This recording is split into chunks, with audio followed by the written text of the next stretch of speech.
you can get out to 1,900, 2,000 feet with the bare minimum.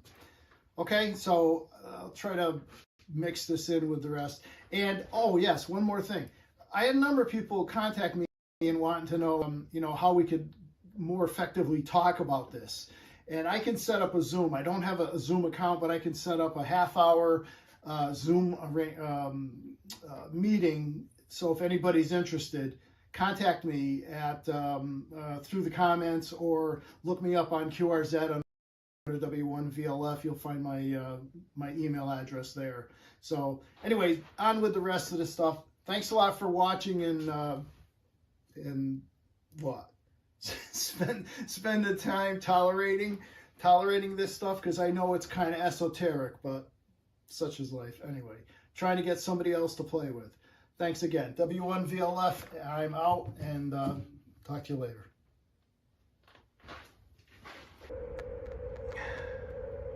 All right, guys, here we go. We're at the 800-foot point.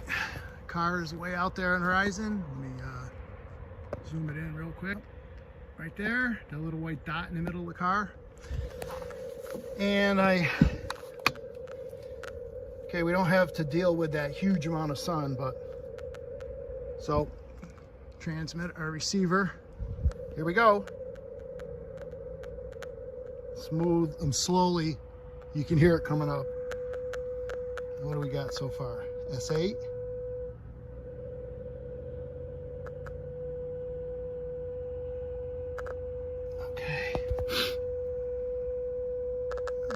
S8 to S9. So let me lock the horizontal in. See what happens if we can do any better than that.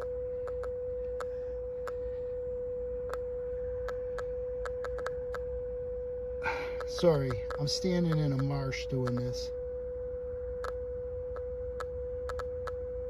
S8 to S9. Let me see if I can get a little better. Whoop, nope. Slid the whole tripod around.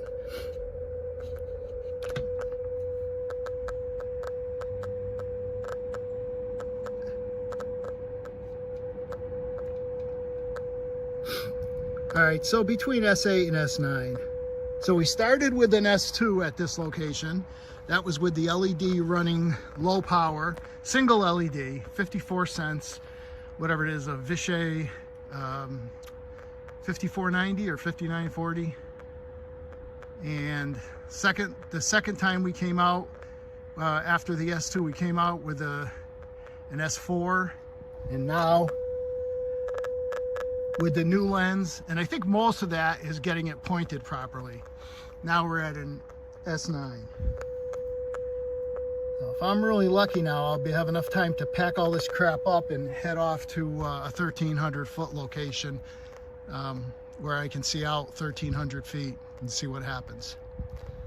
Okay, I guess that's it from here.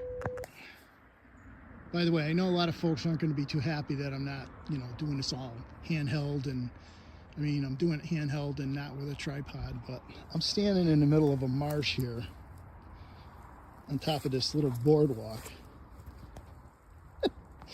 with the laptop trying to do this. Anyhow, I'm off to the next site.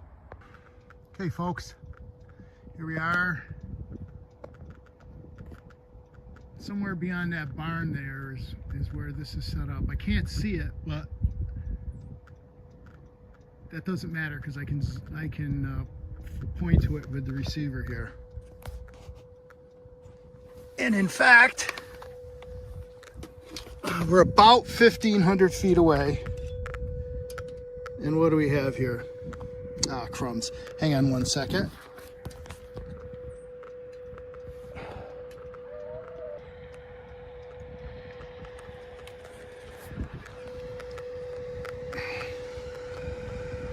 Okay, I guess that's it. It peaks at about an S5, but all you got to do is blow on it, so that's the best that I can do from here. That's 1,500 feet. S4, S5. It's getting dark now. Cars running around on the hill. Anyway, W1VLF, I'm out. For my portable amateur radio operating, especially my parks on the air activations, many times I'll use vertical antennas, like a shortened vertical or a collapsible whip, that will go on a mount similar to this. I've got a number of different mounts. This particular one can be, a couple of ways and clamped to a park bench or a picnic table or something like that. Now, regardless of the mount, whether it's something like this or a tripod or something like that, one thing they all have in common is they'll need some kind of a ground system, either ground radials or something like that. The ones that I use will typically have a male disconnect, mounted to the clamp itself, and that's what I use to connect my radial system. Now, I played around with a Faraday cloth, or a lot of people call it the magic carpet, like a conductive fabric that you can lay on the ground. But I found, for me, a lot of times I'm operating in an area where the ground isn't flat, or it's windy or something like that. So laying out a fabric and getting it to lay flat enough and putting rocks on it to hold it in place takes longer than just deploying some wire radials. So I typically go with wire radials. Now, probably the most efficient way to use a wire ground radial is to do tuned radials for the bands you want to operate on. But again, I want to be a little bit flexible in terms of how I operate. I'm not too worried about having a little extra loss, so I'll just typically deploy something that's easy and effective. And for me, that's typically 4 ground radial wires attached to the ground of the mount. So most of my mounts have got this kind of male disconnect, screwed to the mount, whether it's this one here or some of the others that I have. So what I want to do today is show you the 4-wire ground radial system that I use, because it's something that's very easy to make and very inexpensive to make. Now, rather than using 4 separate individual wires, I actually use ribbon wire that's kind of split out into groups, so they're little flat ribbons. And I found that these are very lightweight. They are pretty resistant to tangling. They can be deployed very easily, and to me, almost a little bit easier to deal with than just 4 individual wires. So let me show you how I make this ground radial kit. Now, I'll typically start with a 12 conductor ribbon cable, like this one here. Sometimes you can get it in in wider, more conductors, or you can use even less conductors. It depends on what you like to do. The 12 conductor one allows you to split it up into 4 groups of 3, and I found that to be pretty well effective. I've also made them with some 10 conductor, where I've done 2 groups of 3 and 2 groups of 2, and that works out well also. Now, the first thing you need to do is strip the cable off so you can put the connector on the end. And I found ribbon cable can be kind of tricky to strip. But what I found that since I'm going to be splitting this up into multiple strips anyway, I found that it's easier to strip it in the smaller groups. If someone's got a really good tip on how to strip ribbon cable, please put a comment in down below. I'd love to hear it.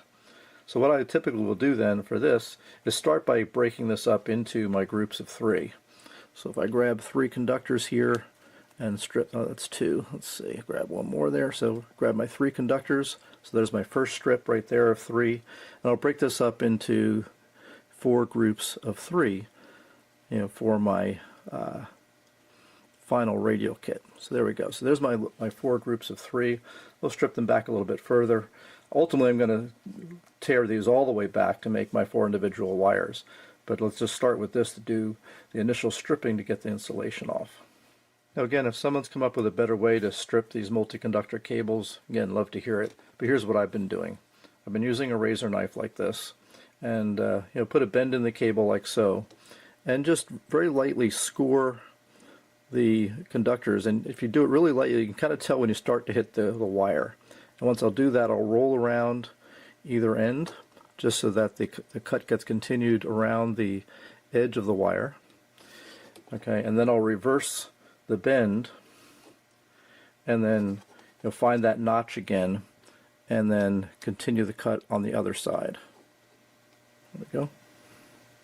And once you've got that cut done all the way down, you can actually do a little bit of just working of the plastic to loosen it all up, and then typically grab and start to separate the insulation from the wires with your fingers. And then once you've got that, you can just pull this off, and now you've got the conductors there ready to be twisted together. You just have to repeat this on the other 3 groups. Now, it may take a few tries to get the hang of getting all these stripped without losing too many of the strands of conductor. Once you've got them and you've got them all twisted together, then you want to kind of stack them all on top of each other to make a kind of almost like a square cable, and twist the leads together. All right, so when you're done, you should have something that looks kind of like this, all twisted together at one end. So the next thing you'll want to do is just slip some heat shrink over it. Either a 3/16 or 1/4 inch heat shrink should probably do it. I'm using a marine grade heat shrink that's got an adhesive inside that will act as a good strain relief after I get it all assembled. We'll just slip that over the wires before we crimp on the connector. Okay, so after trimming the conductors to length, we'll slip on the female disconnect. I happen to be using some insulated ones here, but you could use a non-insulated one as well. We'll just slip that over in place. Try and tuck some of that insulation into the end of the connector there. And then we'll apply the crimp.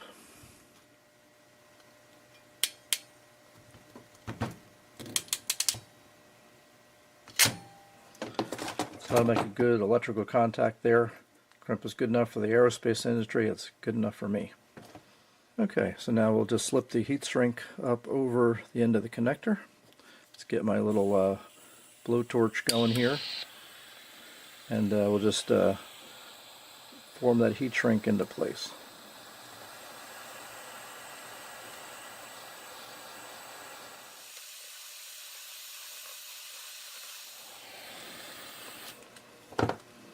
I usually start by shrinking the heat shrink up at the connector first, because it tends to shrink sometimes, and if you start down here it might pull off of the connector. So I've got the heat shrink on there, and if you look carefully you can see a little bit of the clear epoxy coming out at the end. So that's kind of the glue that's holding this whole thing together now. So that makes a good solid end for the radio kit. Then you can simply just work your way down the rest of the wire, kind of separating into your 4 groups of 3 conductors each until you've got 4 individual groups all the way down the length of your ribbon cable. And as we said at the beginning, I found that these flat ribbons tend to pretty well resist tangling up, and they're easy to kind of just finger out with your fingers to separate out when you're deploying them. And when you go to wrap them back up again, I simply will stick it in my fingers and just wrap around my fingers like so to put that kit together, and then put a little Velcro strap around them to hold them. But very easy to wrap up. They're very lightweight and super easy to deploy and spread out onto the ground when you're ready to use them. I don't know how well it picks up on camera, but this 17-foot kit that I have here is pretty dirty. It's been used quite a bit over the years, and I just finished making a 34-foot version of this 4-wire ribbon cable based ground radio kit to use more effectively on the lower bands. But this has worked really well for me for years, and so I thought I'd share with you, the little kit that I make. Again, I found that this ribbon cable is not totally tangle resistant, but is very easy to deal with, and the tangles just kind of come out by running the wires through your fingers pretty easily like a comb. And it's lightweight, it throws out and lays on the ground nicely, and very easy to coil up when you're finished using it. So I hope you enjoyed the video. If you liked it, give me a thumbs up, and go make yourself a nice ground radio kit out of ribbon cable, and I think you'll be happy with the results. Thank you.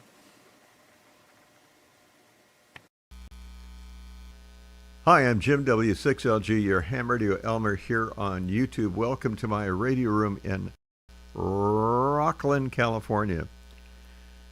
Let's say you have a handheld like this TID Radio H3, and you transmit with it, and as you transmit you're interfering with a fire department or a police department around you, or maybe you're involved in a fire and you're in the command center and you're helping out by doing radio communications with other hams, which I've done a few times.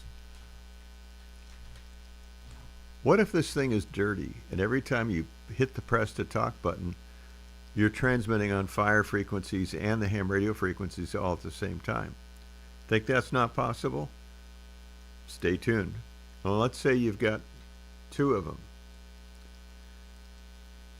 Well, let's say you've got 3 of them, or maybe 4 of them, all TID Radio H3s. or maybe 5 of them.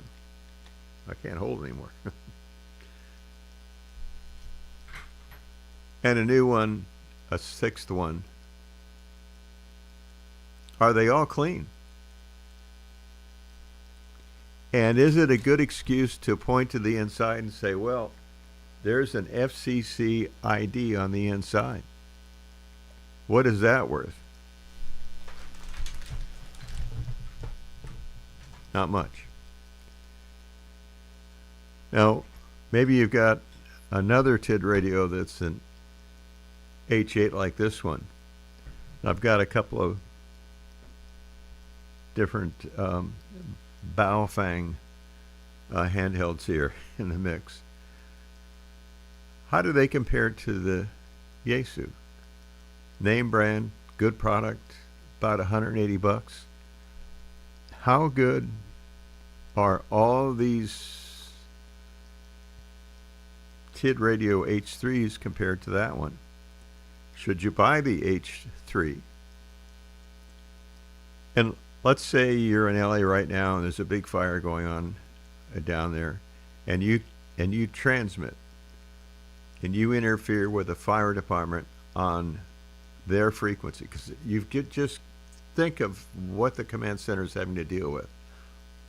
Somebody's got to coordinate all those frequencies. They've got to have a ton of frequencies that they're using, probably from other cities like Burbank and Glendale and wherever they can get on, and you transmit and you interfere with those guys. Can you imagine how much trouble you would be in? If you can't, stay tuned for another episode. I'm going to discuss that. So let's look at these, and then you tell me at the end of it, would you transmit with one of these? And I'll tell you that that label on the inside is worthless. And you transmit. You say, well, I didn't know. I didn't know it was interfering. Is that going to be good enough? So watch these tests that I'm going to do. And the last one I'll do is the lime green yellow sort of one. And then you tell me if those are clean enough that you would want to transmit with one of those.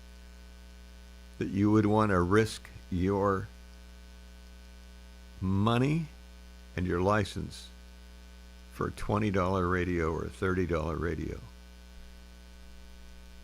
Watch, and then at the end of it, comment. Let me know what you think. Would you use one of those handhelds? All right, here we go. I'm going to test 6 and 2, 8, 9. 9 different transceivers, handheld, and let's see how they stack up. And would you really want to use one of these? I'll tell you right now, wouldn't touch them, wouldn't transmit with them. I bought all but 2 of those I purchased. All but 2 of those I purchased. I didn't get them for free. They weren't sent to me by a company. I bought them and paid for them myself. All right, here we go. Let's do the test and see what you think. TID Radio H3, and I'm pressing the PTT button.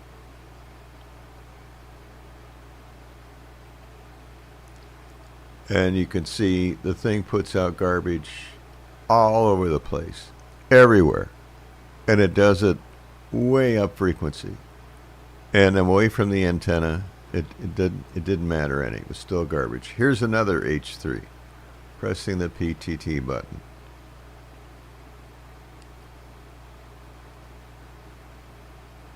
And again, garbage everywhere from the fundamental up and down. It couldn't be any dirtier than that. You couldn't make it worse than that. All right, here's another H3. Pressing the PTT button again. Bam, same thing. Maybe not as dirty as the others, but still terrible. Transmitting on all kinds of frequencies at the same time. Here's another H3. Hitting the PTT button.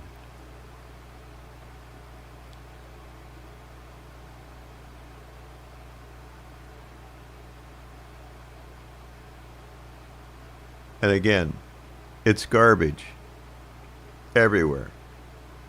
Just embarrassingly bad. I wouldn't transmit with one of those for anything. All right, here's another H3.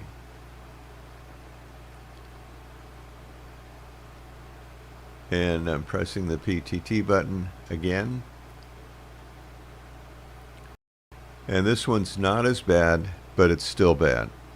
The second harmonic is down about 25 dB, which is not good enough, not even close. And here's the newest TID radio in its lovely lime green color. Pressing the PTT button, and again, the second harmonic is down maybe 20 dB. Third harmonic is just about as strong as the second harmonic, so it's just not worth it. Here's an TID radio H8. In case you think I might be cheating on this, I'm pressing the button on this one, and here we go. Its second harmonic is down about 40 dB, so it's clean enough. This one would meet the standards from the FCC. Here's a UV5R from Baofeng, and pressing the PTT button again.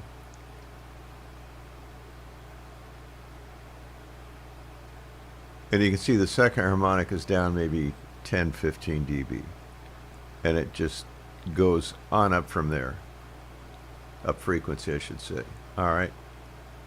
Here is a larger Baofeng 5RM. Hitting the PTT button again. And its second harmonic is almost as strong as the fundamental. It's incredible how bad it is. I don't know how to get away with it. Now, by comparison, in case you think I've cheated on this, here's a Yaesu, and I'm going to hold it up and press the PTT button again after I figure out how to turn it back on, and you can see how clean the transmitter is. The second harmonic is almost zero.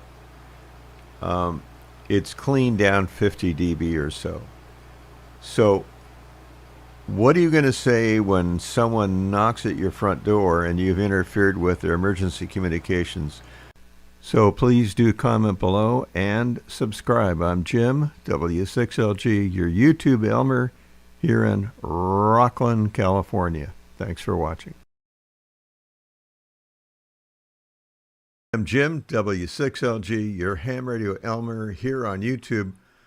Welcome to my radio room in Rockland, California. In my last video, many said in the comments that they couldn't afford a name brand handheld, and by name brand I mean Yaesu, ICOM, Kenwood. I can't think of anybody else's, but I don't know the answer to that. So let's go look at DX Engineering website, for example. We could go to DX Engineering, ham radio outlet, Gigaparts, any number of places. But I'm most familiar with DX Engineering, so let's go there. They don't know I'm going to look at their website or have anything to do with it. So I'm going to bring that up on the screen now. Here we go.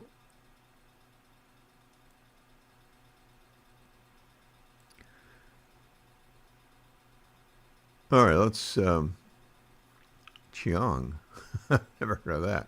All right, let's search for handheld.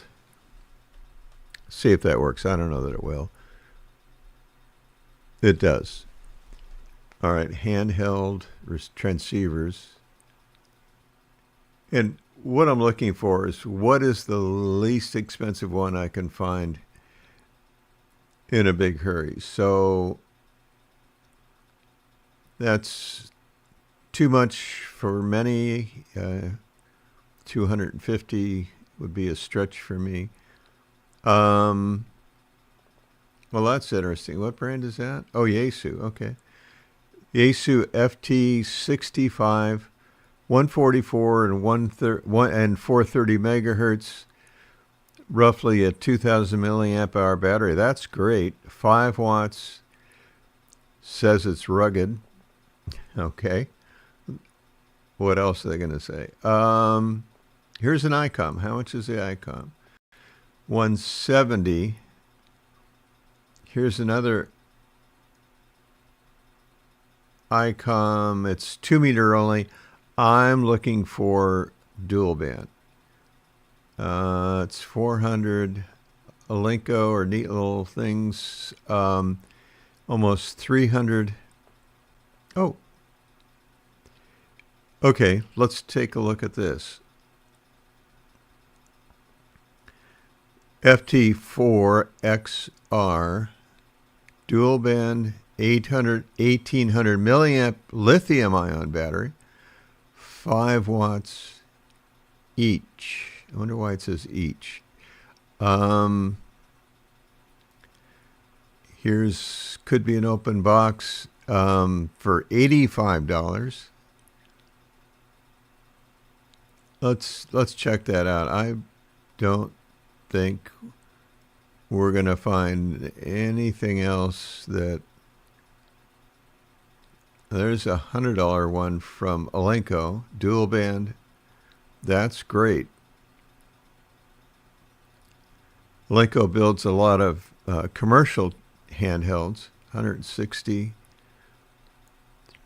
All right, so the least expensive price on this page,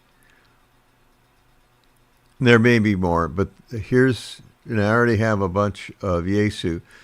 So this one's $95 and multiple images. Let's take a look at this.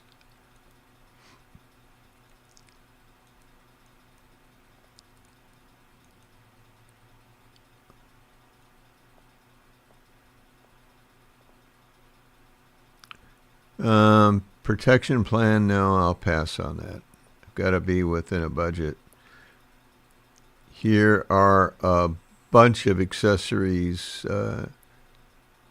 Speaker, microphone thingy, $26. That's not bad.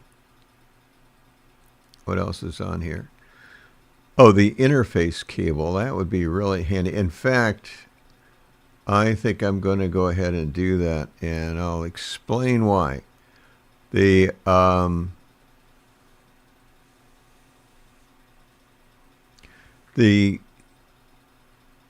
shipping policy of DX Engineering is that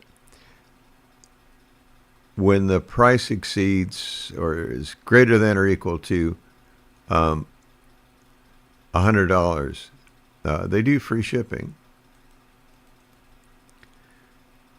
So I think what I'll do is go ahead and order this. DX Engineering is really good in getting it out, even though it's late in the day, local time, 6:30, and they're closed. If I put in the order, it'll be here tomorrow. Also, I want to transmit with it without changing the setup here and see what the output looks like. Does it overload the front of the Tiny SA? That was another thing that people were critical of, and they're good comments, and that's a good question, and some didn't like the system that I used for testing the handheld. In the past, I transmitted into a dummy load through a device that I built that siphoned off just enough RF to get an indication on the Tiny SA, so about 30 dB of attenuation. The results were basically the same. I'm doing it with a handheld and the antenna because that was suggested by several about a year ago when I did some testing, because that would be real world transmitting. You are not going to transmit into a dummy load and communicate with somebody. So I'm doing it, and have done it, with the antenna that's supplied in a real world situation and a receiver that maybe isn't all that far away, but keep in mind that some of the handhelds that I tested, in particular the Yaesu, the H8, and one of the H3s, I think, they were all reasonably clean. So let's look at when this thing gets here, open the box, plug it in, charge it up, and see how it looks. Is it clean? Or was my experience with the other Yaesu transceiver unique to that transceiver? So stand by next time you see me. You'll probably see a handheld in my hand, and we'll be testing that Yaesu, which will come from DX Engineering out of their warehouse in, I think it's in Nevada. All right, stand by. In the blink of an eye, I'll be right back. All right, I said I'd be back the next day with the Yaesu handheld from DX Engineering.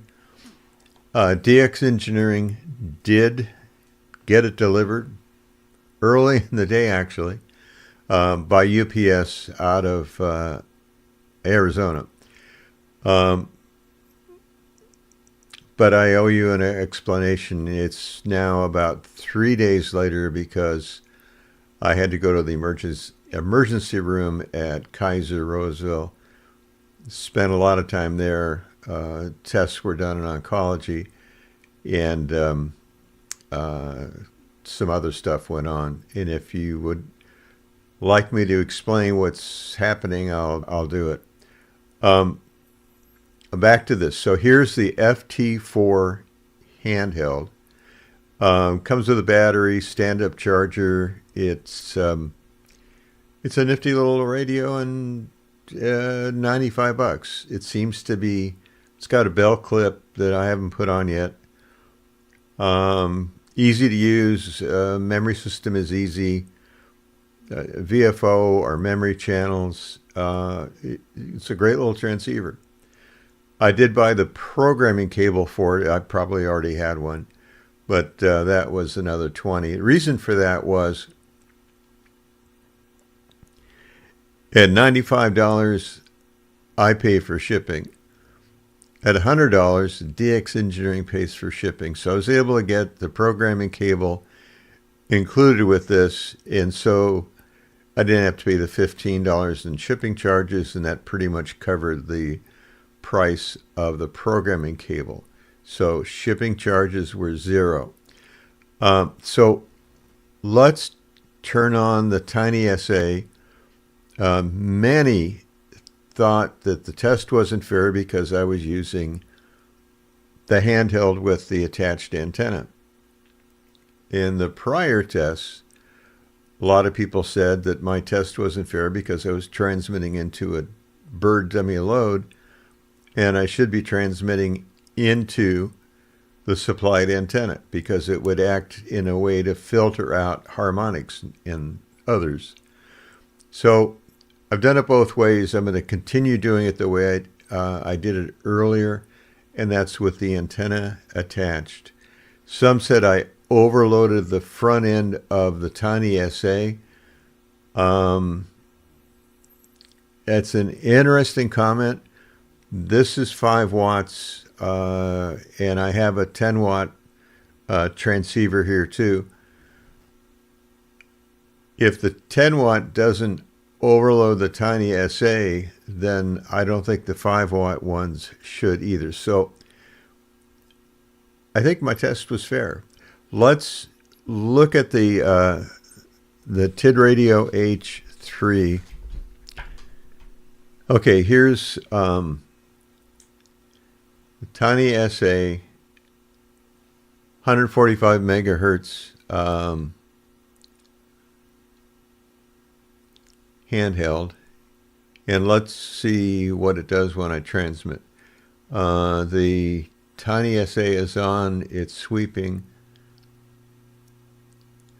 and there you go. So here's the TID Radio H3. and it's got some harmonics.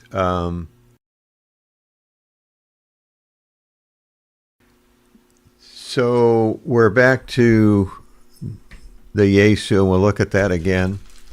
Pressing the push to talk after I turn it on. And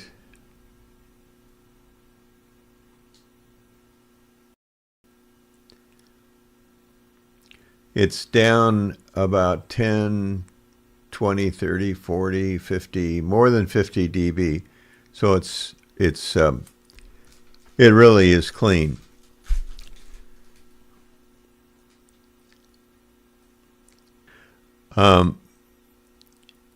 The price of the handheld included the stand-up charger, power supply, radio, antenna.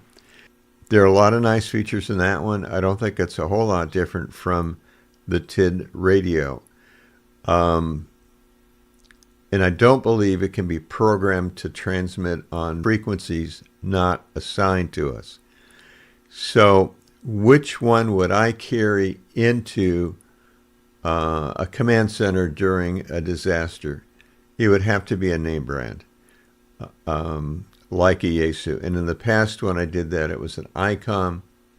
I had extra batteries, extra antennas. I had everything you could think of in case something went wrong, because sometimes it did. Anyway, got really good comments. I think it's like 300 plus comments the last time I looked. Most of them were incredibly friendly and made suggestions about how to do things in a different way, but I had already done them in that different way with a dummy load. Anyway, let me know what you think. It's been a fun project to test these things. All right, thanks for watching. If you haven't subscribed, please do that. I would appreciate it. It doesn't cost you anything. And if I can get the number of subscribers up, the video gets viewed more often. For now, 73 from Jim, W6LG in Rockland, California. Bye-bye.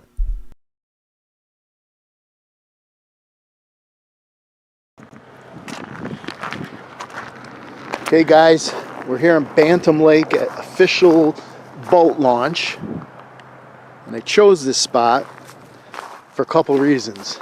Completely line of sight to, we'll zoom in on it. Wow, not as clear as I would hope it would be. Anyhow, that's the Morristown Beach, which I have also access to.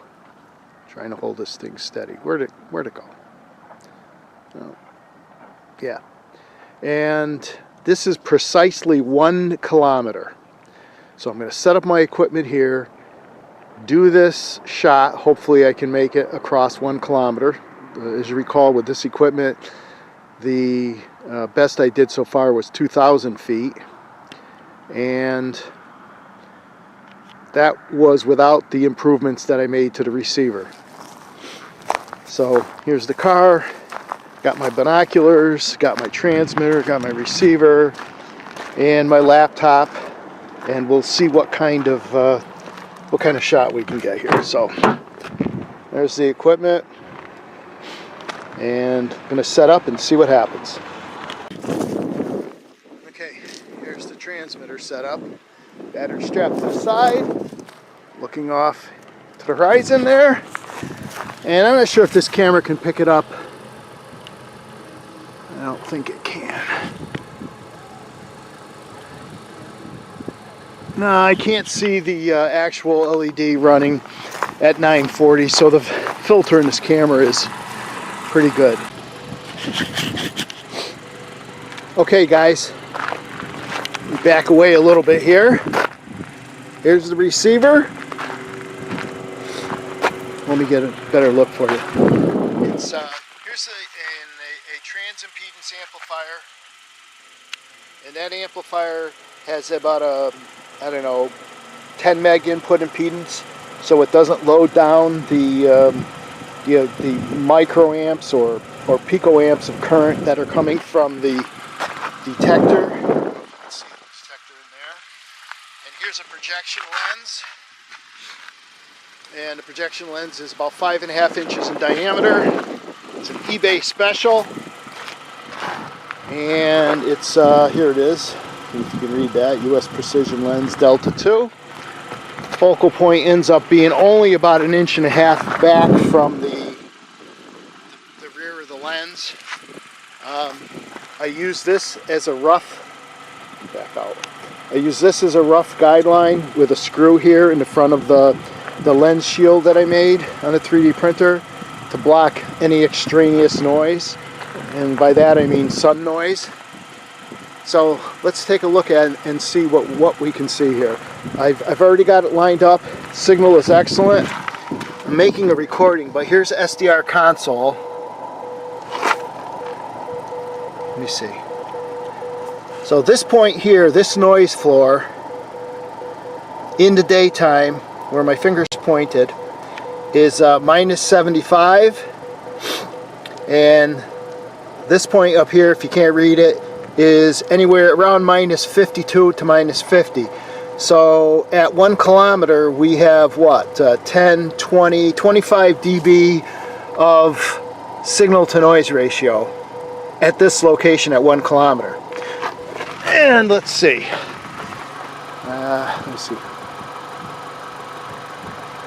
That's coming from, let's see, where the hell is it? Well, oh yeah, right where all those cars are parked. There's people walking around out there. Sorry, the car is running and I'm using it as a makeshift tripod, but right about there. So the next place we're going to try, let me zoom back in. Oops, wrong direction. Is 1.8 miles to this same location. I'll have to move a little bit more over in the parking lot here.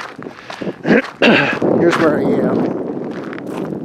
Morristown Beach.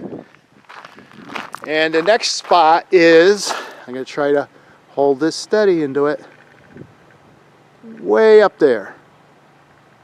Actually, I think it's somewhere way in there. Okay, let me stop zooming around.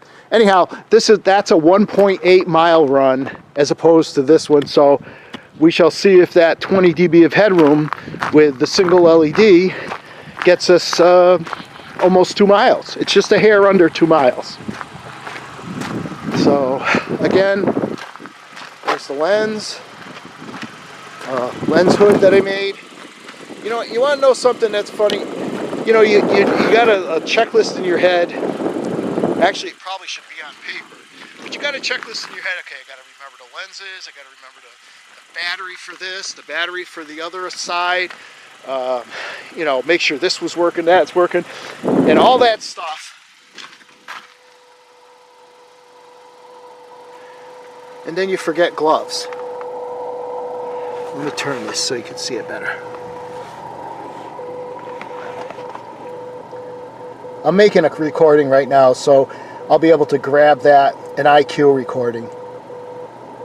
So anyway, this is primarily going for Fred, K1 FMS, John K1OR, and Renee V2UG to show them the progress. So 1 kilometer.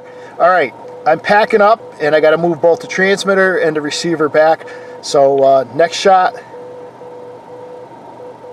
is, well, where I'm going to.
ice fisherman. Okay, so here we are. I tried to zoom in on what I think is the building. It's somewhere over there. I think it's right there. Yeah, see that building with the white ring around it? That's the beach where I was at, Morris Beach. And that is 1.8 miles.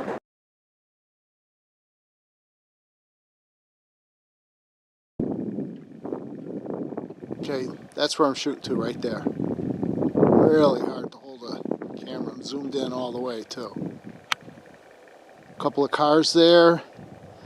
There's that sailboat. So just under 2 miles. All right. Here we are at the 2 mile mark. You can see the long tail of the beacon there.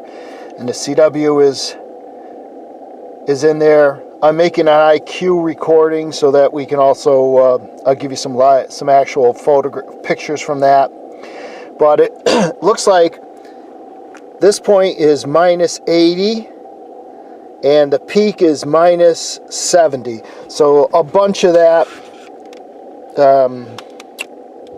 a bunch of our headroom, that 25 dB headroom that we had before, has disappeared. I don't know if you can hear it or not. Let me try to move this out of the way and see.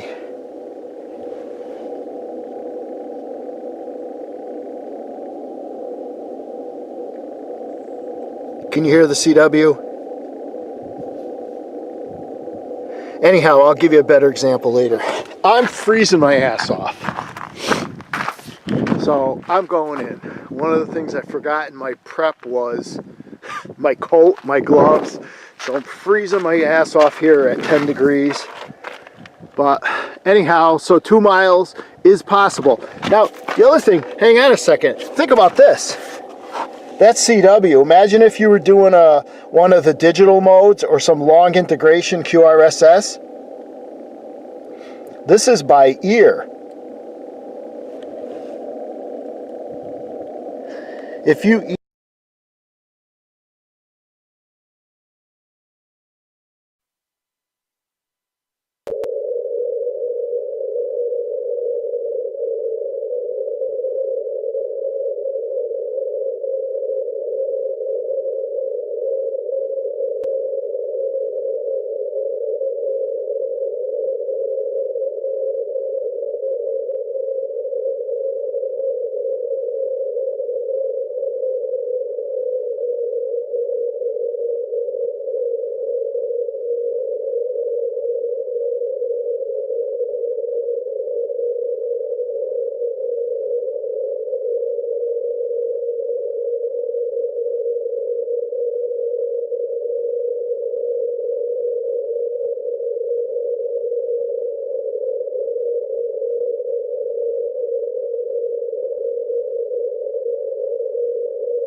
that would add another 20 dB or so using a good QRSS method or Q65, maybe even FT8. That's my next step. Anyhow, I wish I had a person on the other end to sort of optimize the transmitter, because I'm not 100% sure it's optimized in this direction. Anyway, that's it. I'm going. I'm freezing. W1 VLF at 2 miles is out. Arg. Why can't I get a stable waveform on my oscilloscope? Ah, I bet it has something to do with triggering. In today's short video, we're going to take a look at demystifying the function of triggering on an oscilloscope. I recently saw a survey that one of the most confusing topics that new users and even experienced users have on scopes is what is meant by triggering, how do I adjust it, how do I use it. So we'll try to clear some of that up here today. Now, the main function and purpose of triggering is simply to give you a stable display of your signal of interest on the scope screen. It's as simple as that. Now, the confusion often lies is that the analog and digital scope triggering actually have the same end goal, but they go about it in very different ways. Again, the idea is to have essentially a stable waveform on your screen, but they're accomplished very differently between analog and digital scopes. And that's mainly due to the differences in the way that analog and digital scopes operate. Now, there are some common features and controls. We'll talk a little bit about that. But digital scopes offer a whole lot more in terms of capabilities and options. But one common feature about triggering on analog and digital scopes is that the trigger is set up to essentially look for a specific feature or condition on the waveform and put that specific feature in a specific location on the scope screen and display the waveform around that point. Now, there are an awful lot of different trigger types and trigger controls. I'm not going to go through all of that in this video, but I will link down in the description down below links to several other videos that I have that talk about various aspects of triggering in terms of controls and features and modes. We're just going to cover some of the basics here today to, again, just take some of the mystery out of it. We'll focus our time today just on the most common trigger type that's used, and probably 95% of the cases that you're using trigger is something called an edge trigger. And what that is the scope is looking to trigger when the waveform crosses a specific voltage level that we'll call a threshold, a trigger threshold. And it could be when the input signal is rising above through that threshold or falling through that threshold. And that's often called the slope, rising slope or falling slope.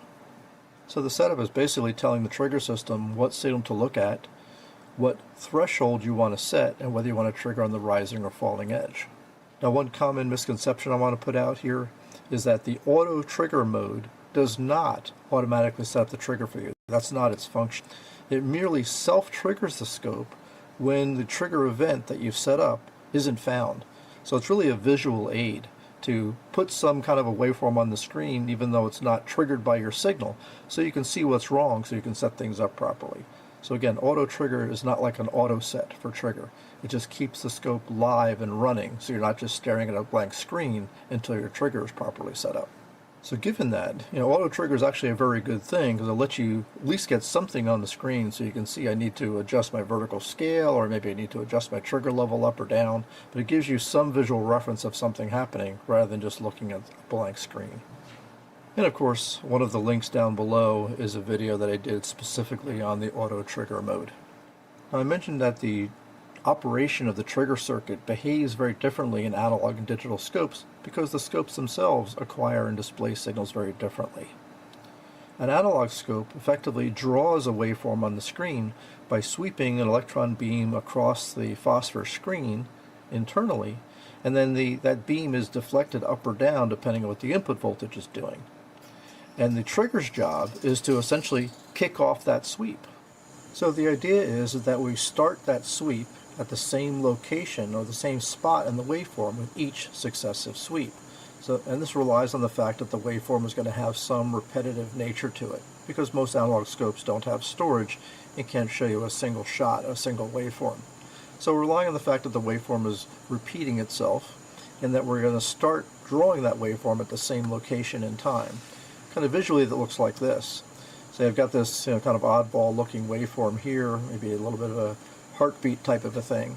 And let's say I set my trigger level to where this dashed line is and set it to trigger on a rising edge, so rising through that threshold.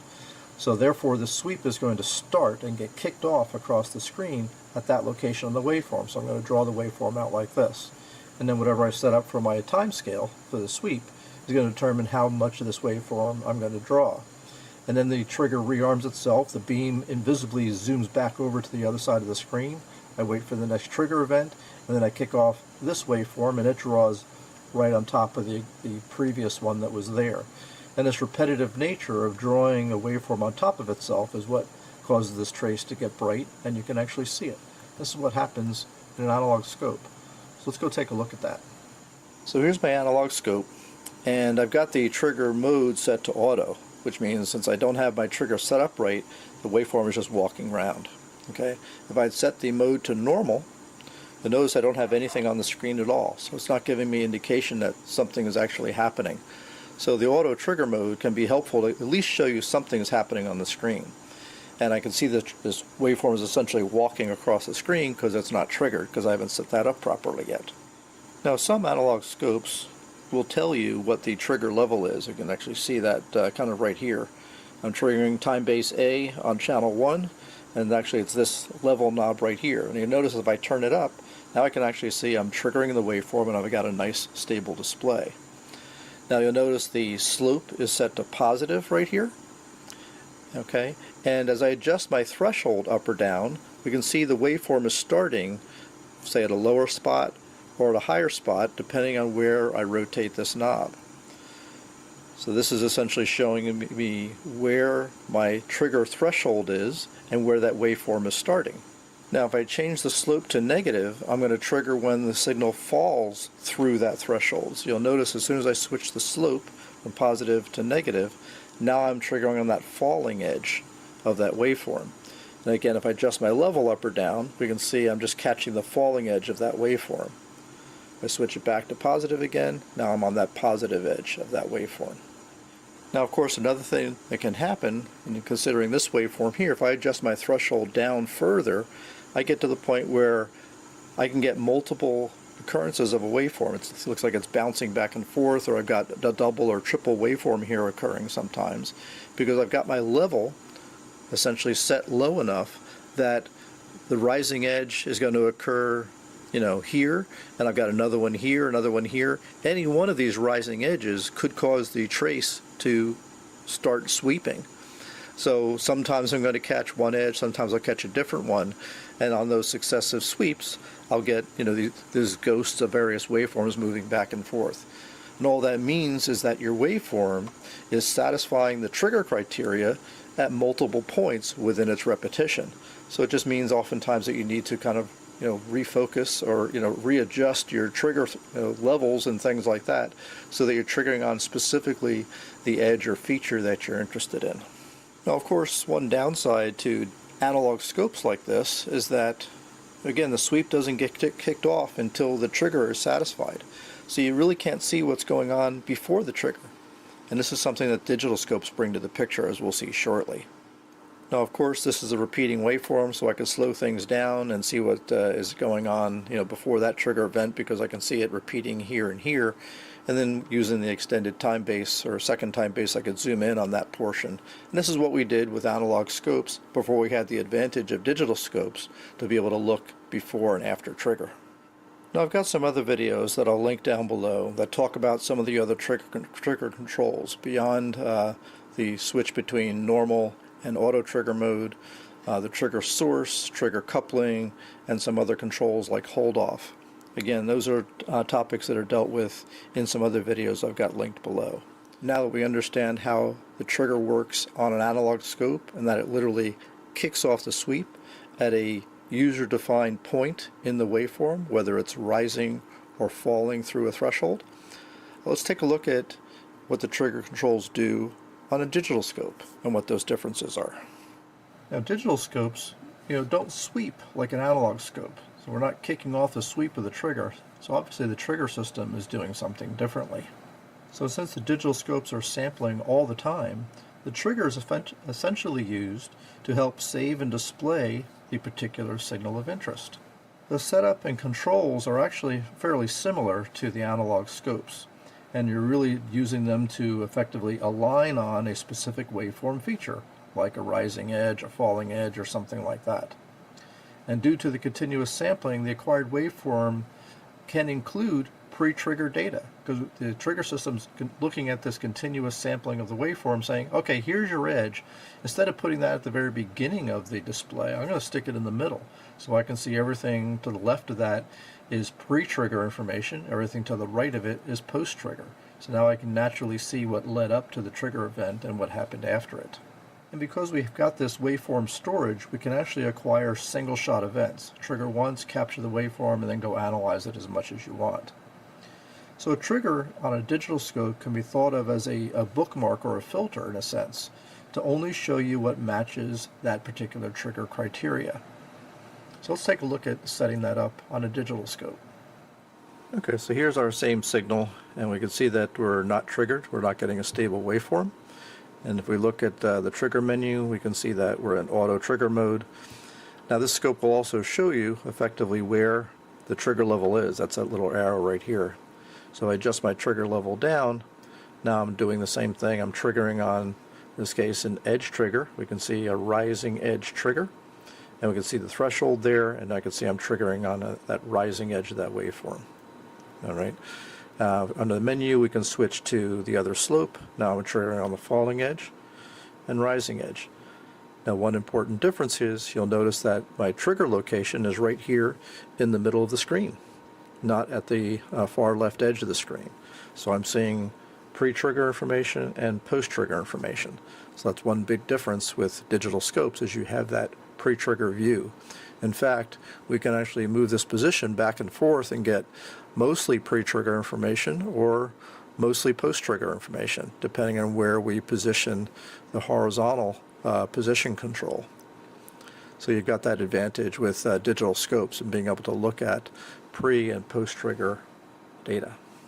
Now, while most analog scopes are limited to simply an edge trigger, rising or falling edge, or maybe trigger on the AC line voltage, digital scopes offer many more different trigger types to trigger on different aspects of a signal, like a particular pulse width or a timeout period, how long the signal stays below or above or below a threshold, as well as runt pulses and things like that. But we'll just focus on the edge trigger today. But the digital scopes do offer many more trigger modes to isolate particular events of interest to put them on the screen.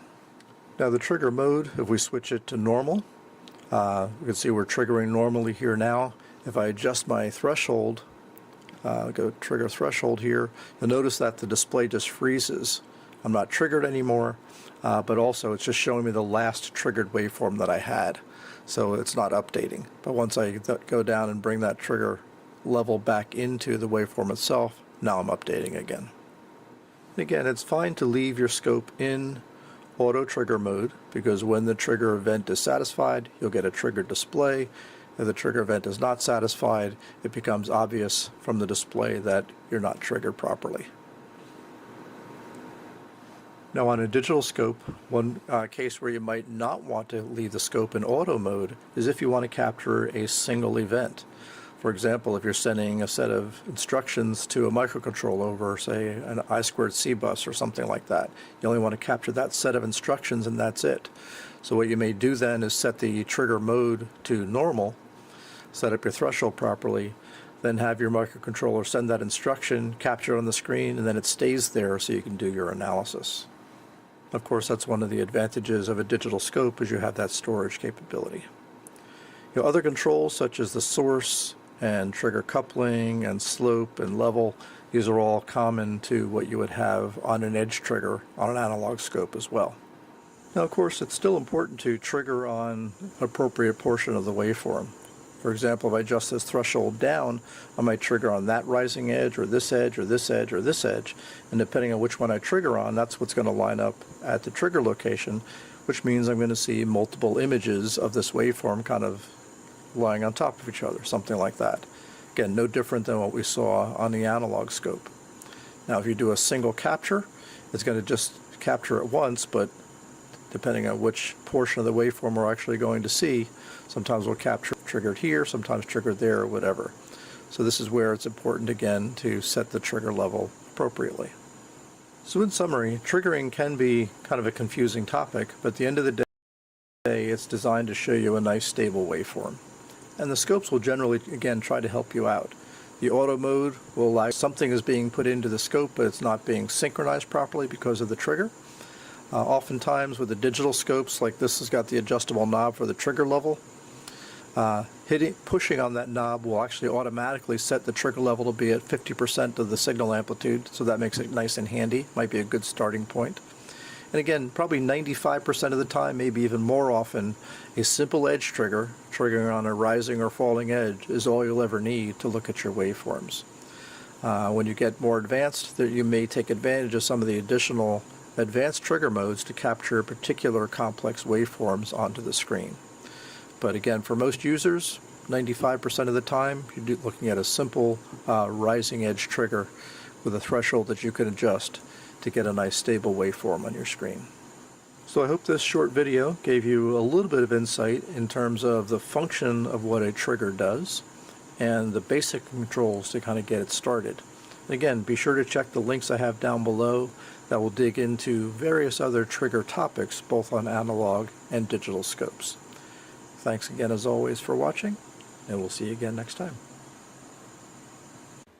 In today's short video, we're going to take a look at the cursor functions on the 2400 series of Tektronix scopes. This includes the 2445, 2465, and 2467. Now the three main functions are to measure, voltage differences, time differences, as well as frequency differences. And those are the most common things. We'll go over those first. But there's actually three more less often used and less often known about functions of these cursors as well.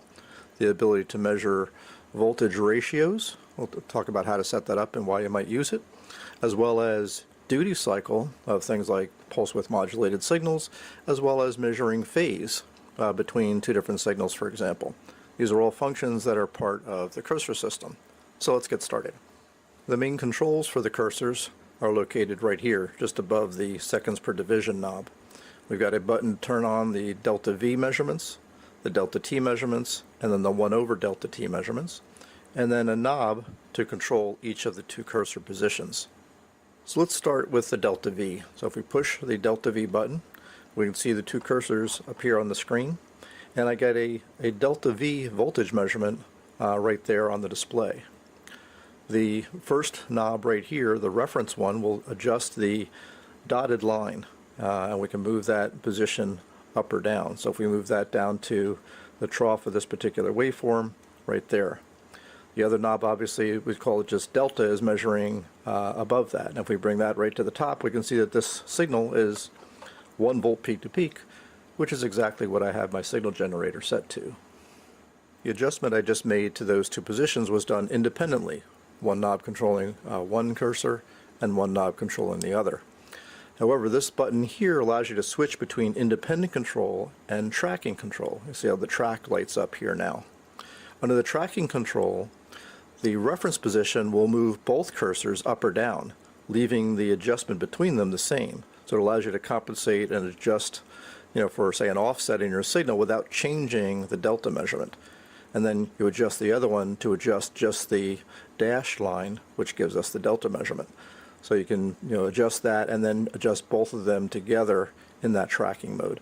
And that tracking mode and independent mode also works when we start making time domain measurements. So again, it's very simple but very handy cursor functionality to measure signal amplitudes without having to count divisions and do the math.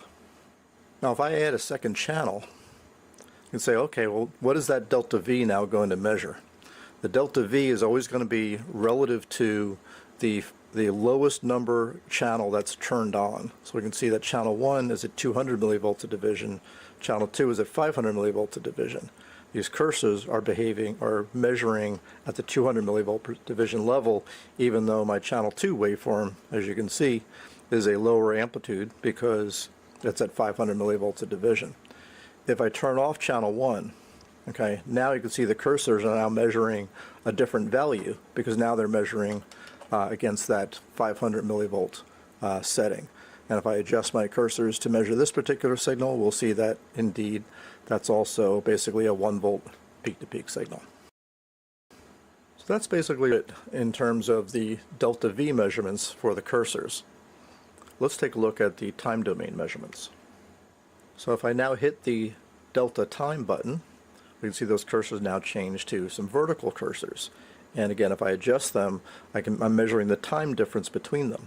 So for example, we can see that I'm running at 200 nanoseconds per division. And if I position these cursors basically one division apart, you can see that's basically my 200 nanosecond measurement right there, measuring between those two cursors. So this is a nice handy way of measuring, skew between two signals, for example, or the width of a particular pulse or something like that. Again, just to give you a way of measuring time across the display without, again, having to count divisions and do the math. Now, pushing both the delta V and delta T buttons at the same time will convert this from a delta T measurement to a 1 over delta T measurement. There we go. So now it's 1 over delta T. So it's basically taking the delta time between those two and inverting it, which is essentially showing me frequency.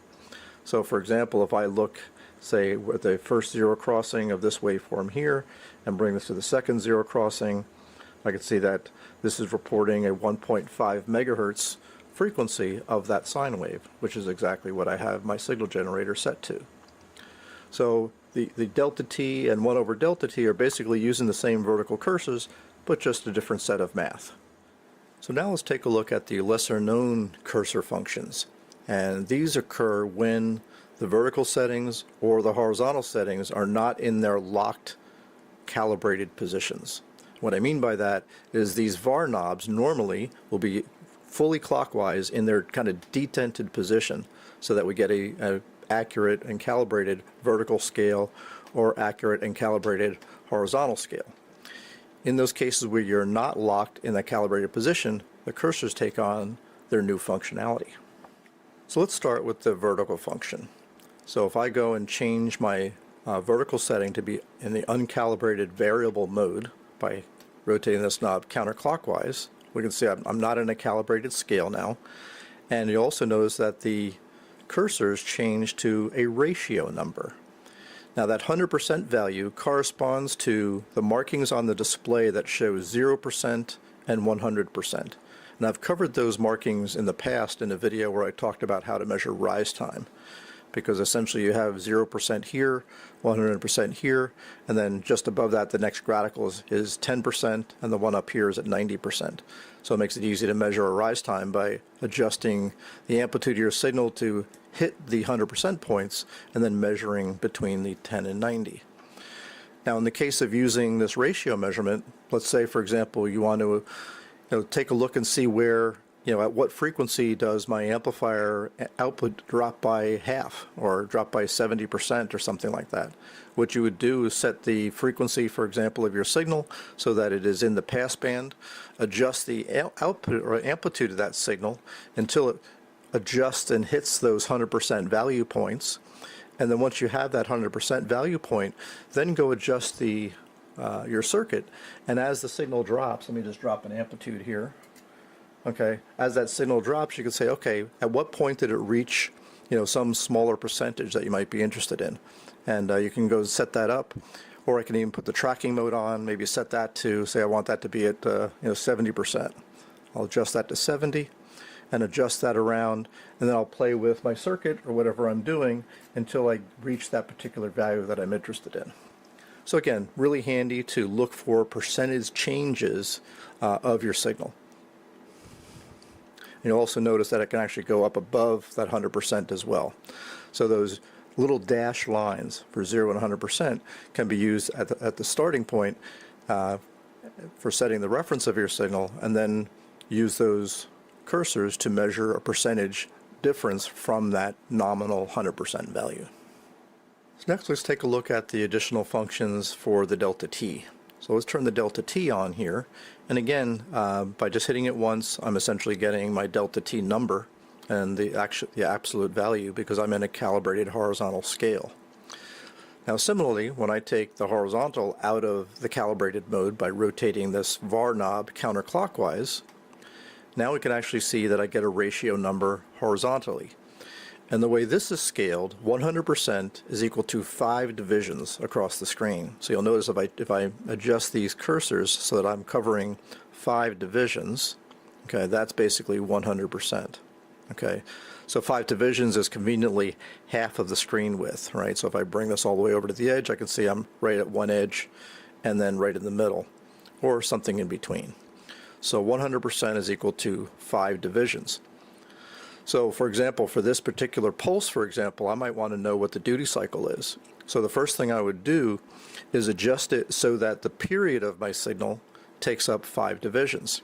So let me speed this up one more click, and if I rotate this down, I can see, let's go right to about there. In fact, I'm going to move my position ever so slightly, so I can see my rising edge of my signals right here, and if I adjust my horizontal scale such that the signal, the next signal crossing for the next cycle is exactly 5 divisions later, that becomes essentially my 100%.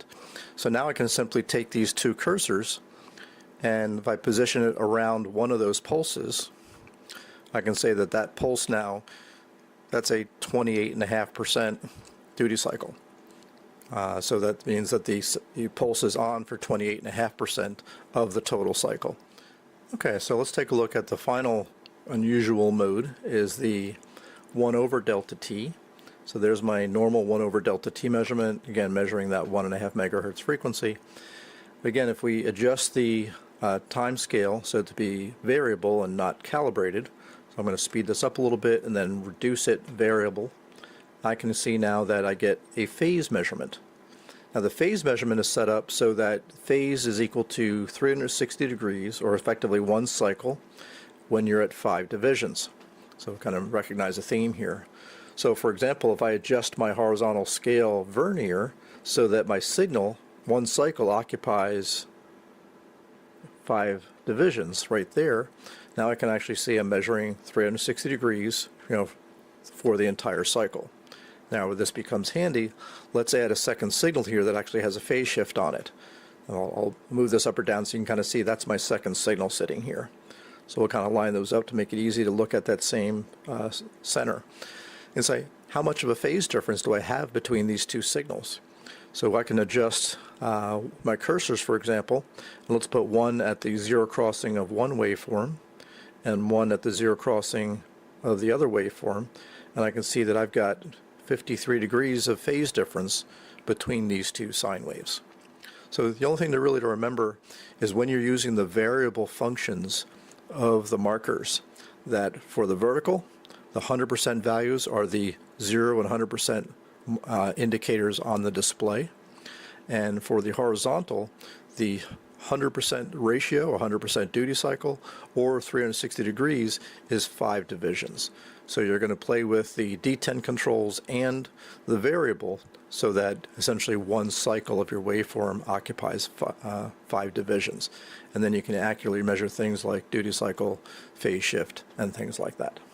So if you have a 2400 series scope, and maybe even some of the other series of Tektronix analog scopes that have these cursor functions, now you know how to use the vertical delta t, 1 over delta t, as well as the more non-standard vertical ratio, duty cycle, and phase measurements that are also available through those cursors. If you liked the video, give me a thumbs up. And thanks again, as always, for watching.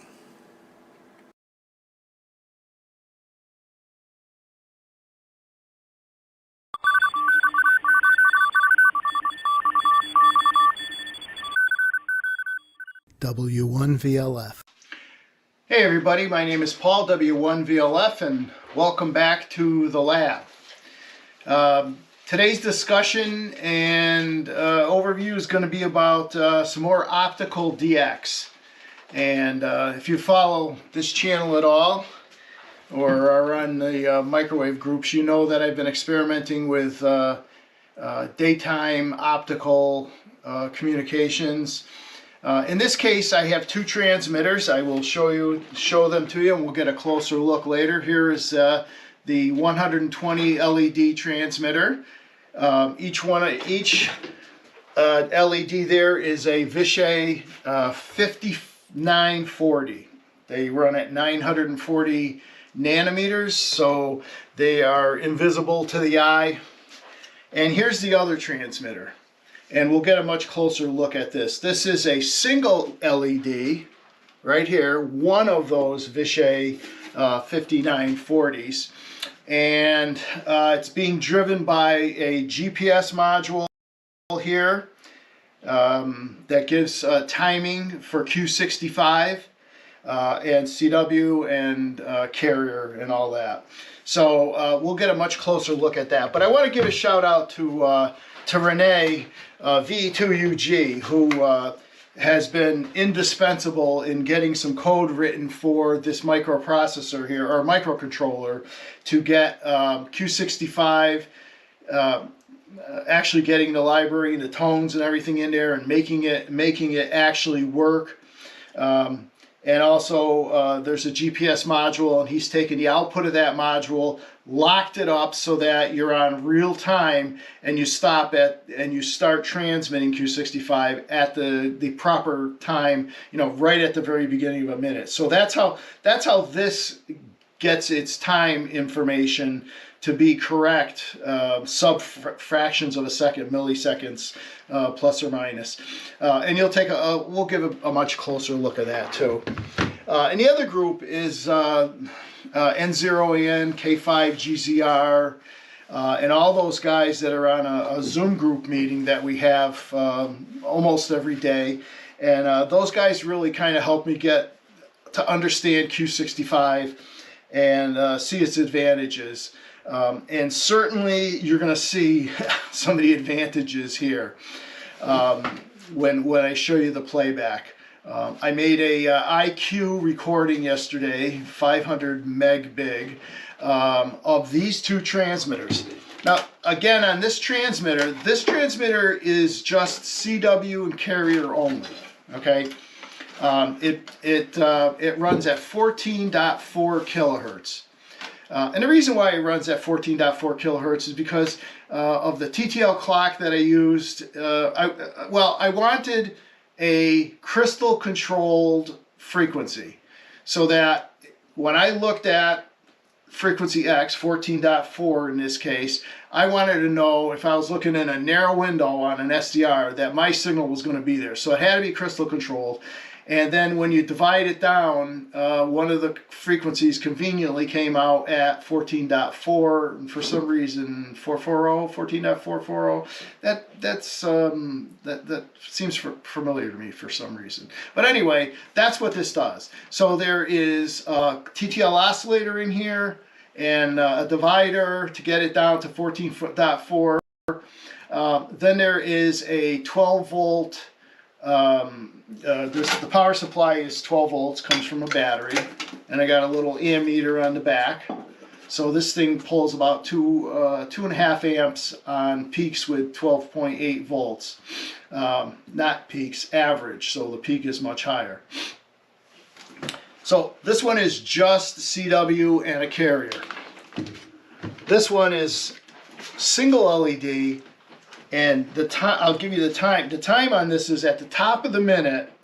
This sends Q65 30 mode A for 30 seconds. Then it sends W1 VLF FN31 LS, and then the rest of the time period is again just a CW carrier. So that's for aiding in alignment and whatnot. So let me change the camera and we'll take a closer look at these and see what you can see.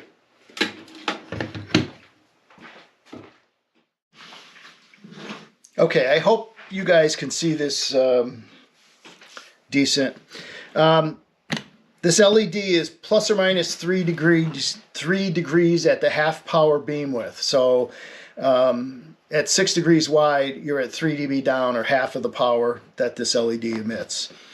And so what do we have on here? Well, I try to run a standard connector so everything's at 12 volts. I don't have to worry about polarity or any of that baloney. So whenever I have this connector anywhere, it's going to be 12 volts plus in the middle. So the first thing we have is a converter that down converts to 5 volts. It's one of those little buck converters, regulates to 5, and it drives the ESP8266 here. And this microcontroller is available everywhere. It can lock to, I can use Wi-Fi, or in this case I'm using GPS. And again, V2UG is the gentleman, Renee.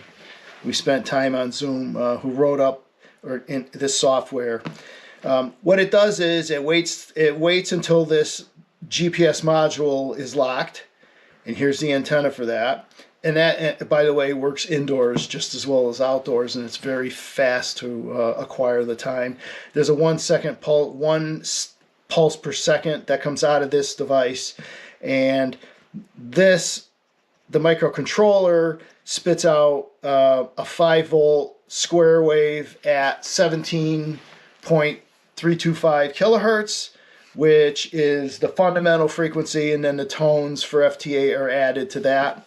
That drives a power FET here, which is it's a logic level power FET, so no problem driving that. And that's in series with the LED, so I can control the current with this resistor into that LED. And again, having this scope on here really makes a difference, because you can't really eyeball it. And especially in my situation where there's no one on the other end of the circuit, I have to, you know, set equipment up, I have to point it in the proper direction, and then I have to drive to the other end. So just to give you a quick heads up on this, this is one LED. The other transmitter is, hold on. All right, this one is transmitter number 2. Again, this is the one with the 140 LEDs. If you count 1, 2, 3, 4, 5, 6, 7 LEDs are in series, and then there's 20 parallel rows here and 20 parallel rows here. And in series with each one of these 7 strings is a 10 ohm resistor. So these are essentially 40 rows of 7 in parallel. 3D printed template. The LEDs are pressed in, and then a drop of super glue is on the back side to hold them all in place. This one also has a scope on it. But if you do the math, from 1 LED to 10 LEDs would be a 10 dB difference. From 10 to 100 LEDs would be a 20 dB difference. So this is 140. And why 140 diodes? Because it just fit nicely in this box. There's a fan here that sucks air across all the wiring that's inside. And there's another fan here that blows. This is your suck and this is your blow. Anyway, this one pressurizes it, and this one draws the air out. And after about a half hour or so of running, if you feel the LEDs in the front, you can tell that they're warm, but not hot, not by any means hot, even on a warm day or down here in the basement running from 12 volts. I'll fire it up real quick.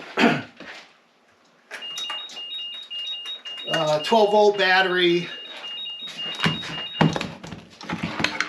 Just a gel cell, nothing special about it. But I'm going to fire it up, and let me make sure I have it right. Okay. You can hear the fans come on. And then in the back of this, there's a current meter. And you can see that it's just sending CW right now. Peaks about 2.5 amps if you look at it with a digital meter. But that's with a square wave, so half of the time it's off, half of the time it's on, and yeah, there's about 2 amps. My battery's a little bit low right now. But anyway, that's this transmitter. Now, if I took the back off, which I really don't, let's see, can you see it? I can't see what I'm doing here, so I don't know if you can see the LEDs here. Maybe you can with it this close to the camera. But in the back of this unit, all those LEDs, the wires stick out, okay? I didn't clip any of the wires because that's where the heat goes, through the metal. So those fans are blowing directly across that. Another thing I wanted to show real quick was these are called, what is it, a GPS mouse. That's all it is, basically. It's got a GPS receiver in there and some sort of converter so that it can talk to USB. And then the USB in the computer, you run a program called BTK Time, I think it is. I'm not 100% sure. It's just over. I just use it all the time, and I don't know. I think I call that out in some of the live on the field footage. Anyhow, this will get you within a minute or so. Get your computer locked again to fractional, to milliseconds. Very easy to do, and you need that for when you're in the field with Q65. Anyway, just thought I'd show that real quick. These are about $6, $6 or $7, shipping included on eBay. It's unbelievable. Here's the receiver. This is an AirSpy Discovery. These have gotten a lot more expensive. They're probably $120, but this is a general purpose and a really good receiver for LF, VLF, all the way obviously down to VLF because I'm using it at 14 kilohertz. And I run SDR console with that. And the reason why I'm using an SDR and I'm not using a 1 kilohertz tone or 800, let's say you could build this whole thing running it at 800 cycles or 500 hertz so that you could hear it in your ear, is because this gives me a lot of handles, a lot of easy ways, that I can change bandwidth, I can change sensitivities, and it's also an interface using SDR Console 3 that I'm very, very familiar with. So it's just so easy. USB, very small receiver, and then I use a whatever this is, 316 or 174 SMA from the actual optical receiver. And we're going to take a look at that optical receiver right now, and I'll show you what that's made from. Now for the optical receiver. I guess first off, this is a delta lens, right? This is an old projection television lens. The input, if you will, the input lens is about, or the objective is about 5 1/4 inches, roughly, something like that. I just basically strap it right to a piece of channel aluminum here, and then to the tripod mount. But the real meat of the program, the thing that really helps out a lot here is this. I'll tell you what, let me just disassemble this so I can show it to you up close. So here's the back of the lens. It's adjustable. You can slide this piece in and out if you like to get your focal point. My way to mount it, very simple, just using 2 of the mounting bolts with 1/4-20 rods coming out of it, and then the receiver slides on, and by changing this adjustment, I should have done that, by changing this these screws here evenly, you can move the detector into the focal point, which is about 1.5 inches, I think, back. Maybe it's 2 inches back from the back plate here. Actually, you should go by the back of the lens. Anyhow, and easy to mount, right? You just throw a clamp around here, a hose clamp, and a piece of channel iron, and that self-centers everything. So it's very, very easy to mount. I'll show you the receiver now. So here's the actual receiver, and what we have here is a 1/2 inch by 1/2 inch. Actually, you buy it in millimeters. And that reflective surface is a 940 nanometer bandpass filter. Very narrow bandpass filter. When you're working with daytime outdoor light, you need to have a front end filter. Because the detector, which is on the back side of this, has an integral filter, but not as sharp and narrow as this, and so this helps an awful lot. Also, what you don't want to have is a lot of light scattering all around the surface here. Ambient light scattering and getting into the sides of the detector. And one of the more important things is, if you think about this, this is a tiny little solar panel. If you put it out in sunlight, you're going to get a DC pulse out of it. Now I get 1.5 volts out of this, no current really, right? But you get about 1.5 volts out of this in the sunlight, and that 1.5 volts is going right into your amplifier's front end. So there's a DC blocking capacitor here of about a 0.1. So this is just for scattering. That's the bandpass filter, the DC blocking capacitor. And now we'll talk about, this is probably one of the more important pieces, and this is the transimpedance amplifier. I go through a small piece of coax to the transimpedance amplifier, and then the output of it drives the SDR. I chose this because it's a relatively quiet amplifier in terms of noise. I also chose it because there's 3 adjustments in here for the feedback resistor in the transimpedance amplifier. So this can get extremely sensitive depending on, I think there's 3 different amplifier settings here, feedback, right? So there's a 1 meg, a 10 meg, and a 1 gig. Excuse me, maybe it's a 10 meg, 100 meg, and a 1 gig. But for any kind of daylight work, you have to use the lowest feedback resistor, which gives the widest bandwidth,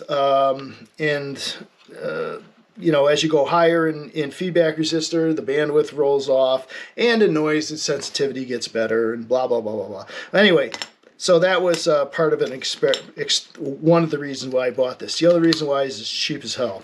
It's like $15 back before everything started changing. Runs on a single supply, 4.5 volts. I've actually left this on for a week because it only draws a couple of mils, and it's still been running. But this is the key thing to really get your sensitivity up. That and the bandpass filter up ahead of this, and the integral bandpass filter here.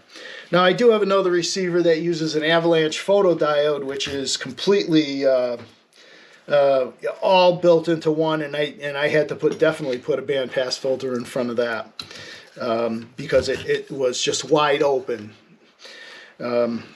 Anyhow, that's the receiver.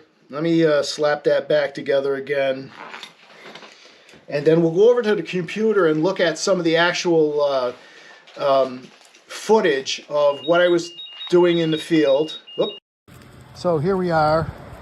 What is it, March 13th or so? And if you can see that blue on the horizon here, that's as much as I get. That blue horizon, that blue looks like trailer or something right there. And those hills above that are where there is a spot on Johnny Cake Mountain in Burlington. I'm in New Hartford right now, on top of, what is it? Cotton Hill, and there's a whole bunch of different sites that I could do from here, but this is a 4-mile path, so it's an attempt. This particular transmitter here is sending out Q65 for 30 seconds. It has a GPS module, antenna module, and then a microprocessor that sends out Q65 for the first 30 seconds, W1 VLF from FN31 for the second 10 seconds or so, and then a carrier the rest of the time. This is that one LED transmitter. Let me squeeze this back down. This is that one LED transmitter. There it is right there. Okay, rifle scope to line it up. Ooh, this is not good. And here is the big array. I doubt you can even see this, but oh yeah, you can see them. It's hard to stay on axis with all of these at the same time. Some of these, you have to have the camera just right, but they're all on. Cooling fan on the bottom and the top, drawing air through. It's a peak current there of about 2.5 amps at 13 volts. All right, so here's the horizon again. So lots of good spots up here, at least when the trees are, no leaves on the trees. And That's it. I'm headed to the other end. Okay, folks, now we are in Burlington on Johnny Cake Mountain Road, and I'll zoom in. If you see that pine tree to the right and the deciduous tree to the left, that's 4 miles from the location that I'm located at right now, where I'm located. And in the very center of that picture is a couple of pine trees. Those are right in back of the transmitter site. I've got the receiver, 5 volts, 5 point something, powering the what do you call it there? The trans impedance amp. It's hard to see in there, but that shiny thing is a 940 nanometer filter. And here is the lens. That's what it looks like. Okay. So now we are transmitting on 2 frequencies. The large transmitter with the 120 or 140 LEDs is on 14.4 kilohertz, and the reason that frequency is chosen is because it was some TTL clock frequency that was divisible by a number. It's a clock running at some frequency and then divided by 2, divided by 2, divided by 3, divided by 4, 5, 6, 7, 8, 9, 10, like that. And so 14.4 is where that comes out, crystal based. The other one is on 17.3. Oh, look at this. We'll zoom in. What is that called? The hunter's moon or the blue moon or some moon. Anyway, we're here for more important stuff. You're looking at the screen here, and you're going to see, let me zero this down. Here's the screen. There is the 140 array, and that is the single LED. One LED at 4 miles, sending Q65. Now it's going through.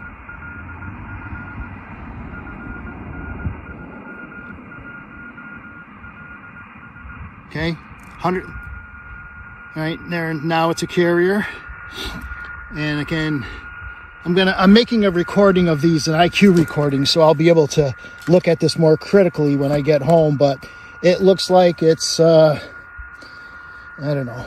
Let's see, 10, 20, 30 plus dB stronger. And now let's flip over to the Q65 screen. Here's what the Q65 signal looks like.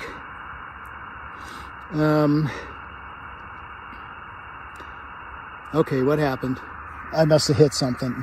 Yeah, I went off frequency. Let me go back in my memories. 17.325. Okay, now we'll go back to the screen. Okay, so here's Q65. Those are the ones we captured so far. So at 4 miles, running Q65 with a single LED, we have a -5 received signal strength.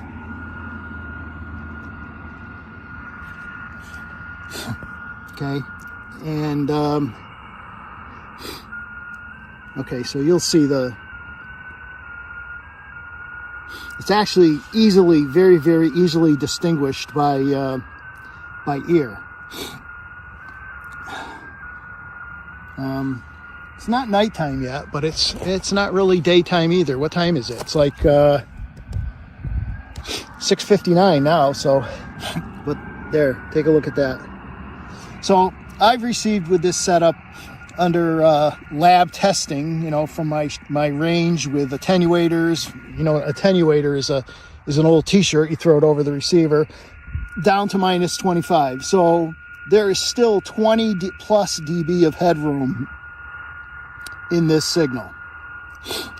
Now, I want to say something here.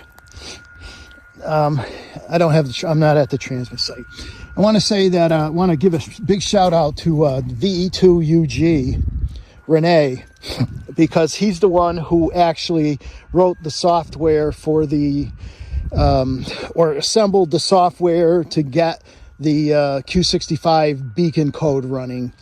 and also suggested the GPS. So I'm really excited about this. I don't know about you guys, but that is,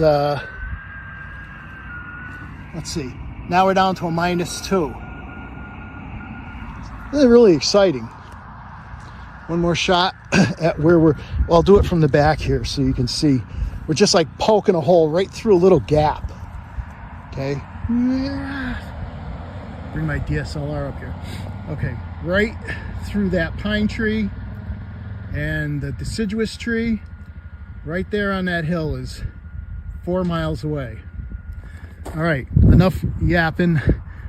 I'm gonna stick this all together and throw it up in a YouTube video for Renee and John and Fred. So one more time, I guess let's go back to just the receiver. Actually, let me try something here. Let's go using console, go to the view mode, signal history. Okay, as you look down here, you can see that the noise is at -90 because there's still some noise in the amplifier in the back of the receiver. And the peak is at -67, 63. Oh, there's QSB on the signal. I imagine over 4 miles there would be. So -63, let's just remember that. And then what I'm gonna do is I'm gonna move this down. I'm gonna move over to this signal, put it right in the middle of the passband. That's the multiple transmitter, the multiple diode transmitter. So what's that, 65 to 41, 63 to 41. So it's a little better than 20 dB. I wonder if this one might have a little bit less QSB on it. It's such a high pitch because I'm using USB upper sideband, so I can copy the, so I can copy the Q65. So this, I would say, is a successful experiment. Okay, see that? Drop down to -90. So this thing is like 50 dB out of the noise. Anyhow, I'm really excited about all this. If you can't tell, right? But now I have to run back to the to that site and grab my where'd it go? And grab my transmitters before somebody comes by and steals them. One other thing I could put in here is I can make another half a mile if I go up on top of that hill, but I really didn't want to do that, you know, with people being around and whatnot. But 4 miles, am I pumped or what? The W1 VLF 73. Back again, showing the LEDs. It's getting dark now, so you can actually see the camera has opened its iris. And let's see, can you see this one?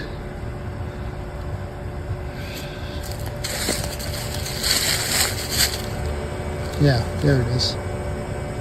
So that's the small transmitter, the one LED guy. And I'll back away about 50 feet or so.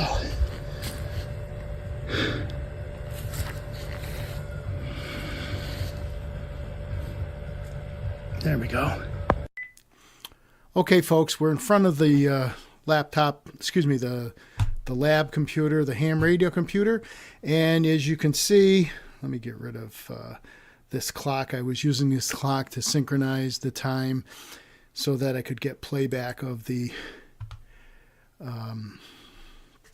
Q65. Because when you make a recording of Q65, you have to get the clock back, right? So everything lands on a minute. Anyway, this is just so that you guys can hear this. This is the 120 diode array, 140 diode array, excuse me.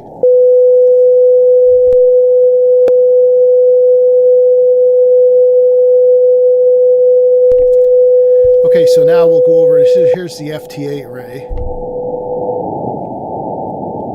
or the FT8 single diode. I'm using narrow bandwidth.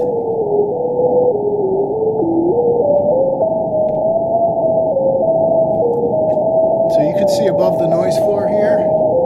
Let's stretch this a little bit. Okay, let's say the noise is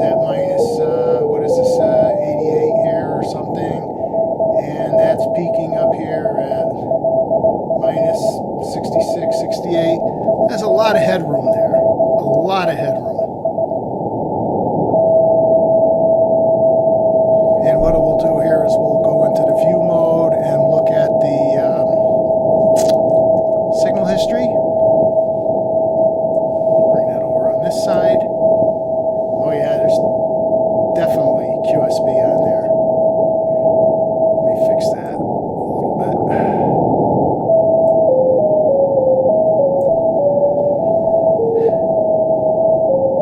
Okay, that's the single LED, and we're going to switch over now. Where is it? 14.4. We're going to switch over to... Well, we'll wait till the carrier comes up. That'll give us something to look at, compare.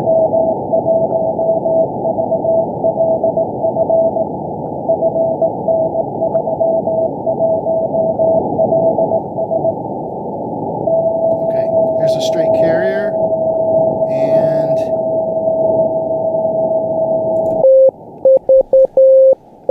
now I'm tuned to 14.4, which is 140 diodes. So minus 65 here on the carrier, and minus 40 or so, 44, something like that. So I will mute this, and then I want to look at one more thing, and that here's a picture of the decodes that I made, and you can see -4, -3, 0, 1, 2, 3, and then at the end here -29. I don't think that's real. I was disconnecting things. It may have gotten only half a sequence. But as it got darker, you could see that the signal to noise ratio was going up a little bit. So anyhow, that's the end of this. Any questions, leave them in the comments. I think on the 22nd of March, I'm going to be at the news group meeting showing some of this equipment and maybe taking questions and whatnot. So see you guys there. This is W1VLF from the Optical DX HQ saying 73. Hi, I'm Jim W6LG, your ham radio Elmer here on YouTube. Welcome to my radio room in Rockland, California. I've been confined to bed for a few weeks, 6 weeks for the most part, and have a bunch of videos that I want to make, and so this is one of a series of relatively short videos where I'll be discussing things like return loss. Does SWR matter? Yes, it does. This one's effective radiated power, ERP, watts ERP. The idea behind ERP is what ultimately gets put out towards the ionosphere on HF. Or it could be VHF too. Effective radiated power. What are you delivering out into space, if you will, or into the ionosphere? So how do we come up with that number? What does it mean? And what does it explain?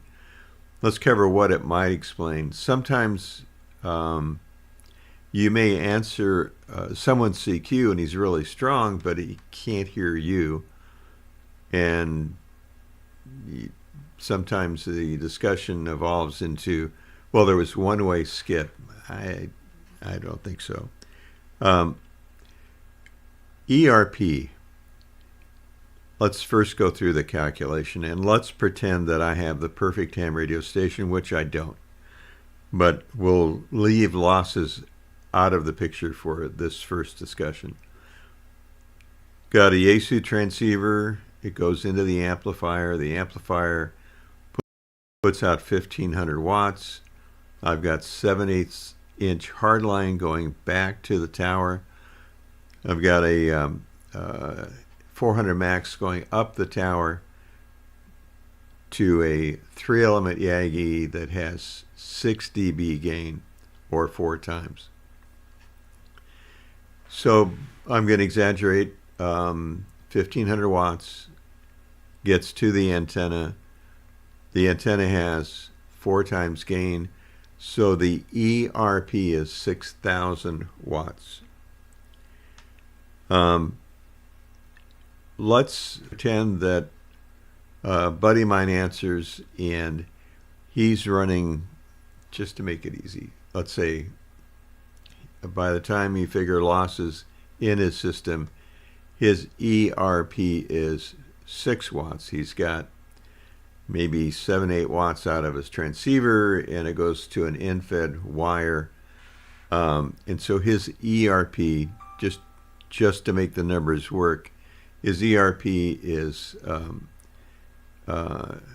6 watts. I'm 6,000 watts. So my signal going towards him is 1,000 times stronger. A 1 and 3 zeros, which is 30 dB. In some transceivers, 30 dB would be approximately 6 dB per S unit. 5 S units. Some newer models, it's even a bigger number, but let's say 5 S units. He's hearing me S9. He's answering, and his signal is 5 S units weaker. So his signal to me is S4. I have a high noise level here, just horrific sometimes, and he's being covered up by the noise. His signal's being covered up by the noise. If he were running 1500 watts to a 3-element Yagi and he pointed it my way, I would be able to hear him just fine. Or if he had a vertical in the backyard that had no losses getting a signal to it, like maybe a DX Commander, which is a really efficient antenna, and he was putting 1500 watts into it, his ERP coming back to me might be 1500 watts. There the difference is smaller. It's not quite an S unit. Effective radiated power, ERP. Do we need to pay attention to that in designing our station? And my answer to that is yeah.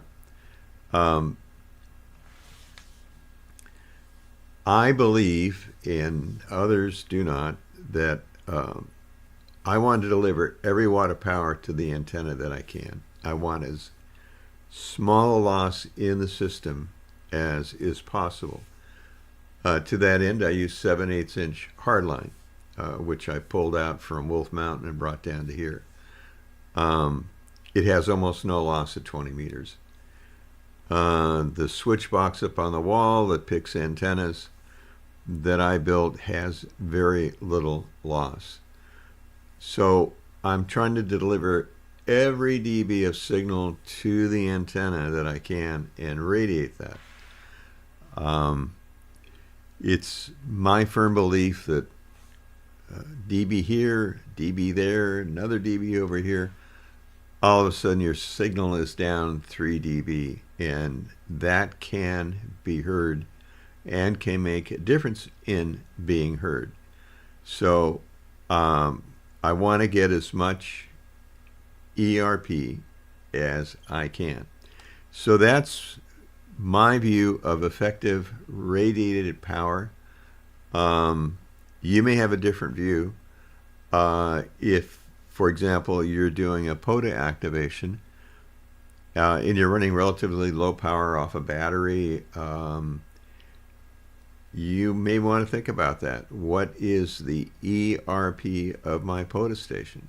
How efficient is my antenna? I've got 20 watts output. Do you want to run 7/8 inch hardline? No. You may not even want to run LMR 400. But those are considerations that you should think about as you want to put out the strongest possible signal. Because the other side of that would be putting out the weakest possible signal in it, and that makes no sense. Anyway, effective radiated power. What's going out from the antenna in terms of watts? So it's the sum of everything and losses too. When I said I had 1,500 watts and 0 feed line loss, that's not exactly true. There's some, but I've kept it to a minimum. In fact, the tuner box I have, I built it big so that there are very low losses inside that box. Effective radiated power. All right. 73 from Jim, W6LG in Rockland.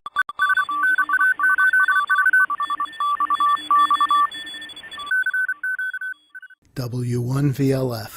Hey everybody, this is Paul, W1VLF. Welcome back to the lab. And today we're going to talk about two light QSOs that Fred, K1FMS, and myself had across two different shots. One of them was across Bantam Lake, which is just under 2 miles distant, and the other one is 4 miles, and that one's between New Hartford, Johnny Cake Mountain in Burlington, and this open area space. It's a really nice line of sight shot.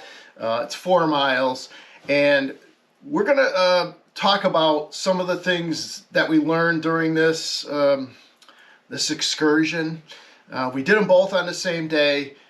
Was a little bit overcast in the morning when we shot the first part with Bantam Lake, and then when we went to New Hartford, it was much brighter, and that's an important point to remember, because sunlight is the cause. There's not a lack of sensitivity in any of the receivers that I think any of us have built. But there is a problem with sunlight.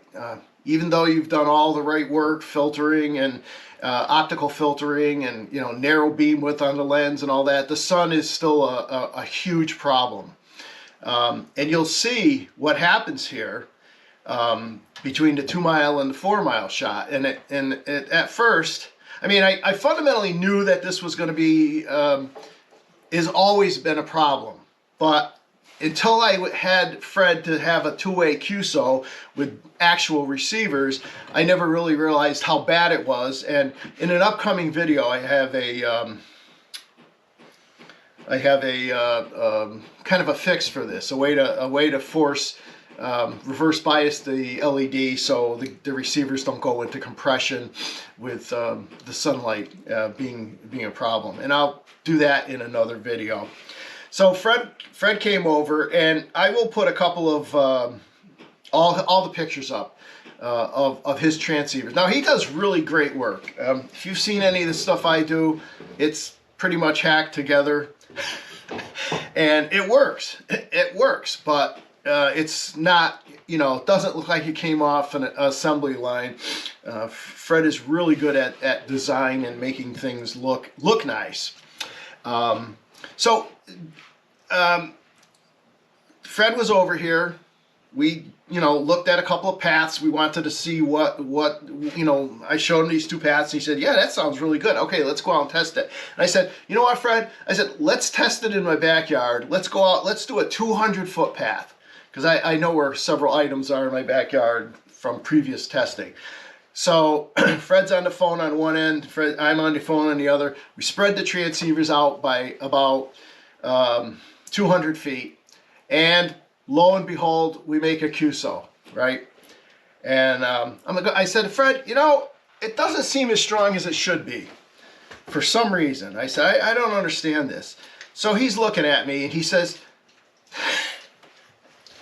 he says, hey, you don't have the lens cap off. Oh, crap. I said, what a dumbass. I don't have the lens cap off. Well, as it stands, there's a 60 thousandths pinhole in the center of the lens cap. I'll show you that later on some of the pictures. And I was receiving him through the 60 thousandths pinhole at 200 feet. So it really, the receivers have good sensitivity.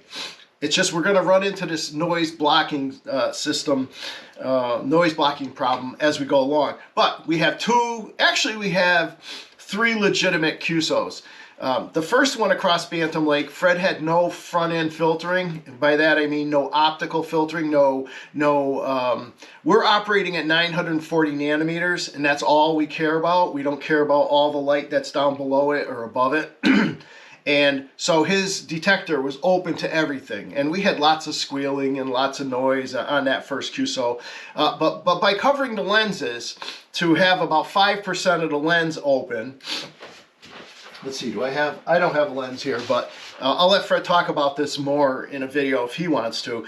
But by covering those lenses and leaving only 5% open, we were able to stop the sun from, saturating the receiver because he had no RF filtering, no optical filtering, and make the QSO. And I somehow blundered and forgot. I tried to record it, but I didn't. So in this video, Fred has made, this is a week later, Fred put in front-end filtering, optical filters in front of the diodes, in front of the photodiodes, and lo and behold, the receivers came to life, right? So now we're out in the field and we're doing this 2-mile shot, and it's like just a piece of cake, right? Then we moved on to the 4-mile shot, and I'll come back and talk about that a little bit later. But right now we're going to run over to the computer and I'll voice over, show you some of the stuff that Fred built. Now I want to say one thing. I have optical filtering in fact double optical filtering in front of my receivers. I have several receivers here, one with a Fresnel lens and one with the same exact lens that Fred's using. So I've made that 4-mile shot with a single diode. And when we were making the shot, something was going on. We couldn't figure out. He could copy me, but not real well. And I could copy him, but not real well. And then when the sun went, the cloud came over later on. You'll see this in the video. All of a sudden, the copy was much better. So the sun is a major, major, major problem, and I'm going to make a video covering that. So let me go over and show you some pictures of that Fred made, in this presentation of Fred's equipment, and we'll look at that, and then we'll come back, discuss the shot, listen to the audio from the 2-mile shot, and then we'll move on to the 4-mile shot. I think we'll start off with a couple of pictures of the actual transceivers themselves. As you can see in this photograph, very nicely made with 20/20 aluminum extrusions, rifle scope for aiming on top of each unit. These boxes, I believe he got at Home Depot. He could tell you the size of them. Also, signal generator here for the diodes. For the transceive frequency, built-in speaker, high and low gain. And let me move on to the next photo. Okay, so here's the lens. These are from projection television sets. And when Fred bought his, he bought a set of 3, and he's got a lens cover. And if you look in the middle of that lens cover, I don't know how well you can see it, but there's a hole in there. It's 60 thousandths in diameter. And at that 200-foot shot, that's what we were communicating with. I was hearing him very well with only a 60 thousandths aperture. So the sensitivity is certainly there. Just a quick shot of the 24 LEDs that are in the transmit array on the K1 FMS transceivers. These are operating at 940 nanometers. As human beings, we can't see 940 nanometers. And in fact, there are low-pass filters. Is it low pass or high pass? High-pass filters in front of cameras, your digital camera and your iPhone, Android camera, to block out infrared. Because its effect is so dramatic on the photo sensors. Anyhow, this one, if you look at these at night with your camera, you will be able to see them glowing, and it represents itself as kind of a purplish pink glow. So here's the shot, the 2 mile shot from Point Folly at the top of the screen to Morris Beach across Bantam Lake. Now, one would assume when you look at the elevation chart, you would think that, well, it's flat on both sides, or the path should be flat, right? The water's flat. Actually, where I was on the receive site, I was up on top of a hill overlooking to try to get the distance up to 2 miles. So anyhow, there's the shot. Fred took this photograph of looking at the 2 mile path. I am up on that little hill in the middle of the rifle scope, somewhat higher than the elevation of the water. And now the meat of the program. Here's the actual audio of the 2 mile contact. And we are recording. Okay, this is W1VLF in QSO with Overlight with Fred, who's on the other end of the lake, somewhere in that neighborhood. He's on the phone as well. And here's his rig. Oh yeah, the phone is making noise in the speaker. Go ahead, Fred. Send me some CW.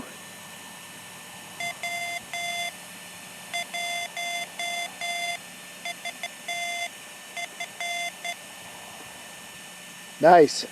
I screwed it up. That's okay.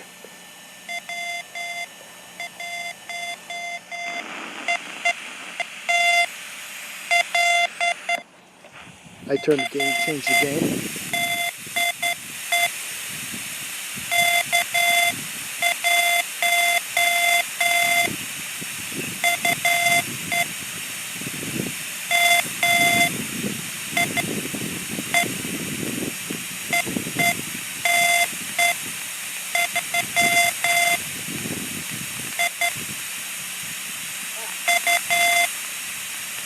I got to control the speaker on my phone.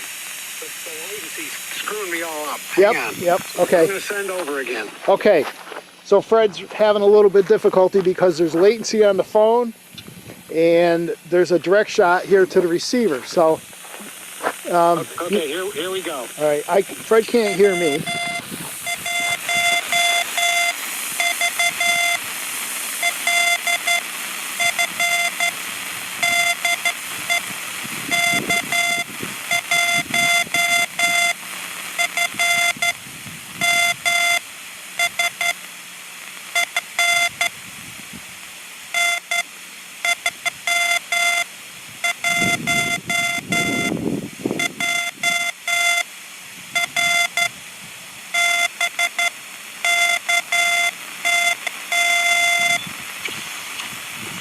Over.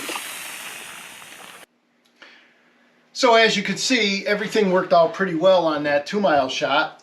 And so after those good results, Fred and I had a well-deserved grinder. And then we moved on to New Hartford. And by the way, Fred paid for the grinder, so I thought I'd give him a little plug here. We moved on to the shot between Johnny Cake Mountain and New Hartford. Fred was at the Johnny Cake Mountain site. I was at the New Hartford site. It was 4 miles apart. So theoretically, you say to yourself, okay, 4 miles, inverse square law, 6 dB a loss, right? Because it's twice the distance. And then you think, okay, there's some additional loss, like a half a dB per kilometer through the actual atmosphere. And then you say, well, you know, have conditions changed? Yeah, they have a little bit, but looking through the telescope, I could literally see Fred at 4 miles. So the attenuation in the atmosphere hadn't changed, but what had changed was the amount of light.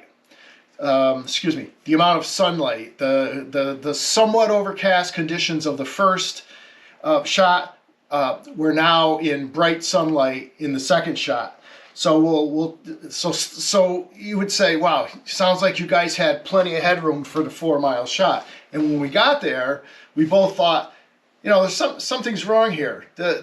Something, either the attenuation is incredible, you know, much greater. We're not pointed at each other. So after optimizing both ends of the link, signal to noise was not what we expected. I expected to have it be, you know, much better than it was. And it ended up that what we were battling against was the actual sunlight in the background. Again, I have another video coming up about how to mitigate that. And that was even a problem now that I look back at the video and the signal levels and everything on the 2 mile shot, but there was so much headroom there and it was overcast that it wasn't really a problem. But at 4 miles with the bright sun, it was. So let me take a look at that and I'll show you some video and then talk a little bit more about it after I get done, I guess. Before we go any further, I just want to show you, this is a quick shot from my location in New Hartford to Fred on the hill in Burlington. And there's Fred right there. Okay, there he is. That's Fred standing right there, and that's his receiver and everything right there. So there we go. Okay, we're up on the 4 mile shot here. Okay, there's Fred's.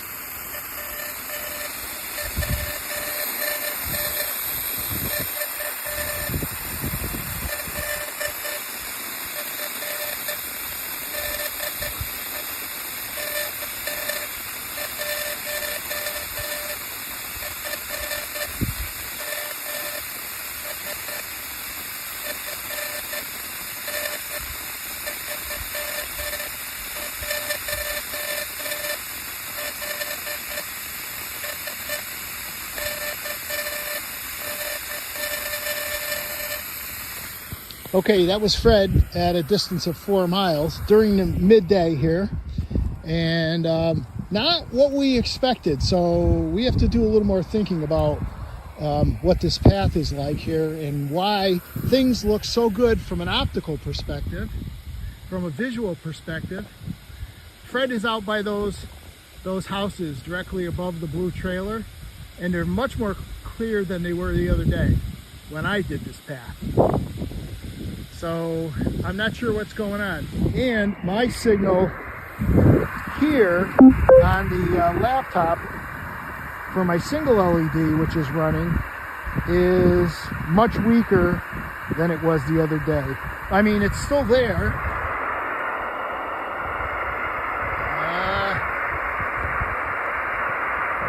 Well, you'll have to see it in the, Fred's calling me.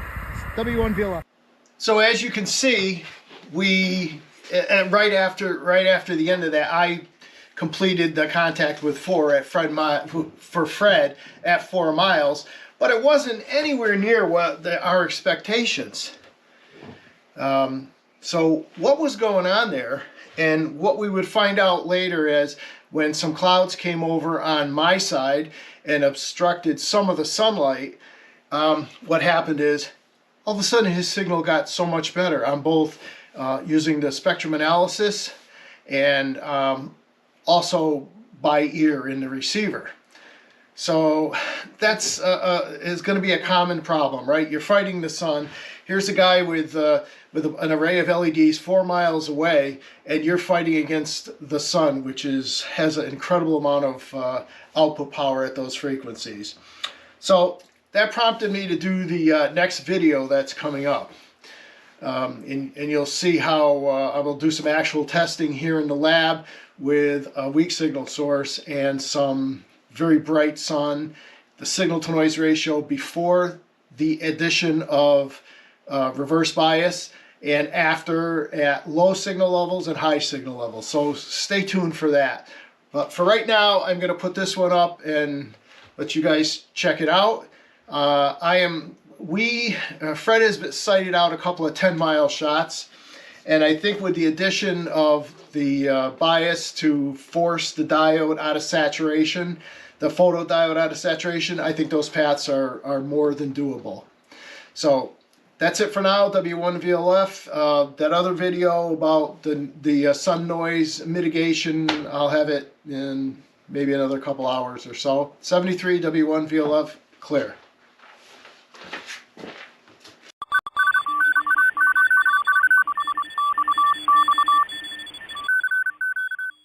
W1VLF.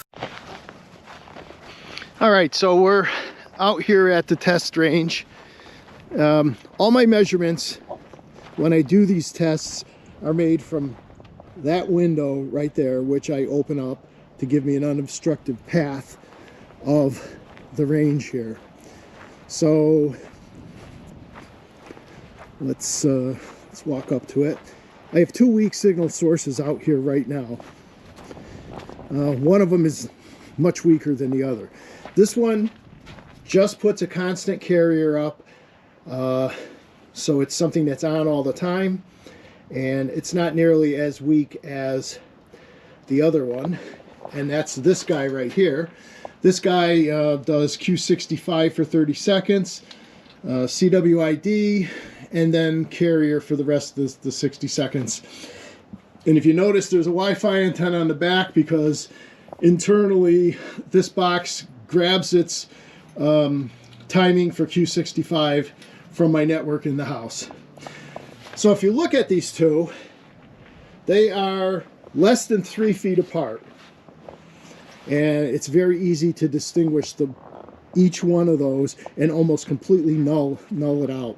So if we look here, I don't know, that's maybe 8 feet by 8 feet, right? So that opening, and I'll show you this on the detector after, that opening is 8 feet by 8 feet. Let's call it that. It might be something different. Needs some work too. But there's the source, a 5mm LED. All right, so I just wanted to show you where this whole thing is started from, and then back at the house to the right of the air conditioner is the window that I'll be shooting through to do these tests. All right, so we're in the house here. The window is open. By the way, this window is 20 dB of attenuation at 940. Actually comes in really handy, but I have it open right now. There is the barn where the weak signal source is. And here's the receiver. This is a 10-inch by 10-inch Fresnel lens, really hacked together, hot glue. I have some stuff to build a better looking receiver. And I guess I should be embarrassed to show people this stuff, but hey, it works. So, but here's the important thing. Okay, so this 10-inch by 10-inch grid is gathering information, all right, in terms of the 940 source that's out in the barn and a whole bunch of other crap which is unwanted. That's light. So let's take a look at this trans-impedance amplifier, because this is a slightly different arrangement than what Fred and Renee and those guys are using. I'm using a discrete LED, photodiode, and this trans-impedance amplifier. And here's a closer look at that. Okay. The output, wow, that's weird. Oh, okay. Something's going on in the camera here. This is the output. It's a N connect, SMA goes over to my little AirSpy receiver here. And the input is typically an SMA here, but I've taken the SMA off so that I can get a much shorter connection to the photodiode. Okay, and I'll try to show you this. I'm not sure you'll be able to see it really well. Maybe I'll snap some close-up pictures of this, but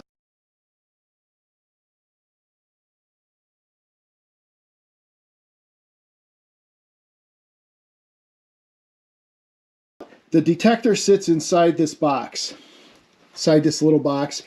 And the reason it sits in there is because it's 100% shielded. The only thing that come out are two leads. One to man, I don't know, I guess it must be something's going on with the camera here. Anyhow, let's look at it from the other side.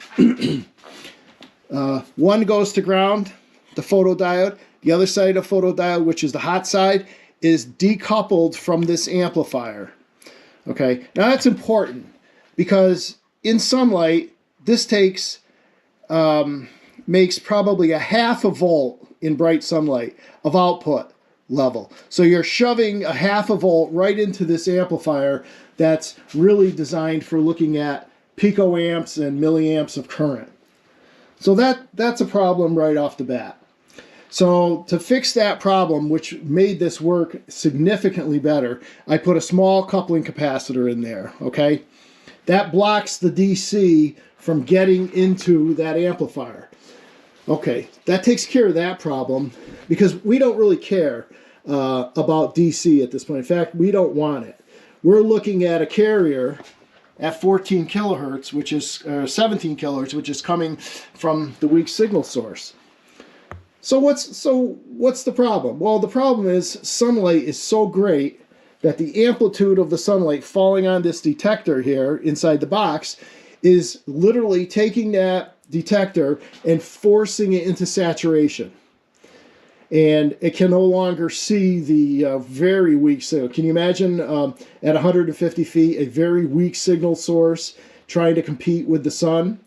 It's just not going to happen. Although, if you look here, I have some filtering.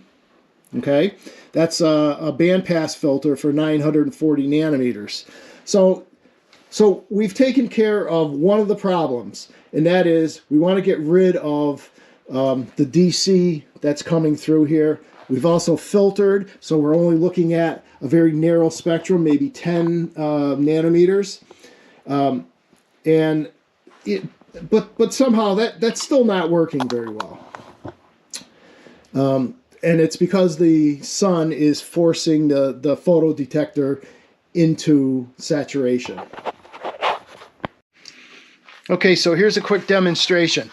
If you look at that photo detector, I hope I'm far enough away so this is in focus. You can see the whole area is pretty brightly lit. Now if I cover up the lens, you can see how it goes into just the ambient amount of light that's scattered and falling onto the detector. But if I pull this away, so there's a ton of light there, all right?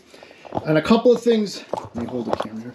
A couple of things are happening. If you look at this stick, I hope you can see that. I don't know if you can or not. But this stick shows a square in the middle of it, and that square is the opening of the barn. So my detector size is roughly the same size as that square.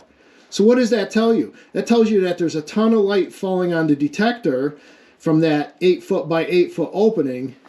But the only thing we want from that 8 foot by 8 foot opening is that tiny little LED. So we have a lot of noise falling on the detector. And when I say noise, I mean sun. You know what? I better check and see if we can actually see this okay. Okay, I just reviewed the footage and it turns out you can't really see. So I'm going to try to flip this popsicle stick around. And now you see the little square in the middle. Very hard, still very hard to see. But that square is that 8 foot opening. And that 8 foot opening translates into the actual detector size behind this filter. Now the detector doesn't care where you put the light on it. It makes output power from that, okay? But the only thing we really want, again, is that tiny little LED. The rest of it is noise. Okay, guys. Now here we're doing a couple of pieces of testing. Now I want you to take a look at this. It says 44 dB signal to noise ratio, and there's our carrier. Okay, this is the weak signal source, and I'm pointing directly at it. Okay, so we have about a 44 dB signal to noise ratio now. And if you look, again, there's a whole bunch of light impinging on that diode, which we don't want. So let's take a look at the noise floor when I physically cover up, and I'll use an old t-shirt here, when we physically cover up the detector. Okay, so the signal drops, and so does the background noise. All right, now we're back again. And if you look, we have 42 dB signal to noise ratio. All right, and I'm going to apply some bias. And here's where I applied the bias right here on this wire.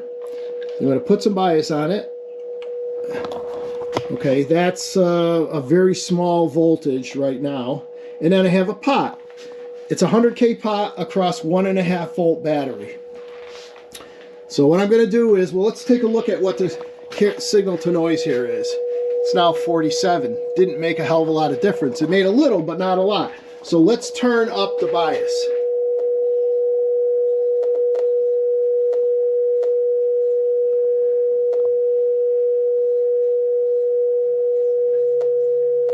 All right, so I'm forcing that diode that's making roughly, let's call it a half a volt from the sun, back down from the saturation point. And now we have a 56 dB signal to noise ratio. Okay, and you can actually see it here. It's significantly higher. Now, let's look at that signal to noise ratio, and I'm going to put too much bias on it, which means I'm now forcing the diode in well beyond the point where my bias equals the sunlight noise coming from the diode. And watch what happens to that signal to noise ratio. Okay, I'm going to increase it and then we'll walk over. Okay, and it's starting to drop off right now. It's down to 52. Here's a better way to look at it. We'll use the signal history function. Okay, and let me just speed it up a little bit here so we can see more results on the screen. We'll go to, let's try medium. Okay, so that's the signal level versus time, right? And let's take the bias off. Okay, we went from minus 70, excuse me, from minus whatever it was, 50 or so, roughly. Let me expand the screen out so it's easier to see. I have more steps per division. All right, so we're running at about minus 68, 69, okay? And you can see it changed a little, right? Because a cloud came over. It's not as bright out there. But I'm going to put the bias on now, and let's go back and look at it. You'll see a historical view of what happens. Whoops. Okay, there's where I messed up for a second there. Okay, now it's too much bias because we lost the peak. So I'm going to bring the peak back by rotating the bias control down till I got just enough to overcome what the sun is doing. Now I'm going to go all the way down to no bias again. Okay, and notice how the signal goes back into drops by significant amount. We're forcing that photodiode in and out of saturation. So I'm going to adjust it up. Okay, so there's some level of reverse bias on this diode. Pull it off. 67 to whatever it was, 54. It's like 13 or 14 dB of signal level to be gained. So again, just a very small 1.5 volt battery. Let me turn the light on for that. Sorry if this is kind of jumpy, but this is the only way that I could really do it. We have a 1.5 volt battery here. It's sitting across the pot. It's 100K. The diode connection before it hits the input capacitor to this amplifier is where I have a 100K resistor. And since that's a really high input impedance point, you want to have 100K, and you don't want any noise coming in on this lead, which is why this 0.22 is sitting there. Okay. Now you can look at this and you'll say, wow, propagation is changing, but not really. It's just the sun coming in and out from behind clouds, causing the receiver to go into saturation. And so I'm going to put the bias on again.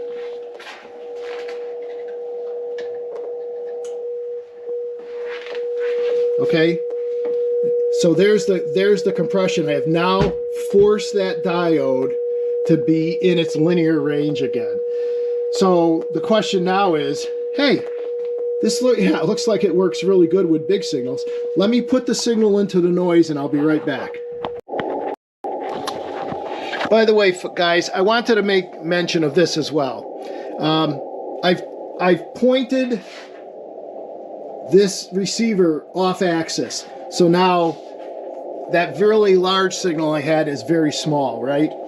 So here's a test. I want to show you this. Here is a extremely bright handheld flashlight, and I'm going to point that right into the lens. Excuse me, not in the lens, but right in front of the detector, and see if we go into compression. Okay, that's with that bright flashlight right in front of the lens. Well, what the heck is going on here? Why isn't that causing a problem? It causes a bit of a problem. Actually, that spot right there is where I covered up the detector. Anyway, the reason why this doesn't cause any problem is because we've already taken the precaution of filtering the front end of this detector with a 940 nanometer, very narrow bandpass filter. And LEDs themselves, unless they're designed for it, don't put out any IR information, any IR power. That's why I'm able to operate this in these lights, in front of this light, and again, almost no difference. Well, no difference. Okay, so now let's see. Now that we have this really weak signal, let's go back to signal history. Let's go back. Yeah, turn the signal history back on. Where is it? Down here somewhere? Oop. What am I doing? I don't know what the hell I'm doing. Oh, here it is. Get out of there. Okay. Let me just make this a little smaller. So you can see there's some, what it says, you're 20 dB above the noise floor.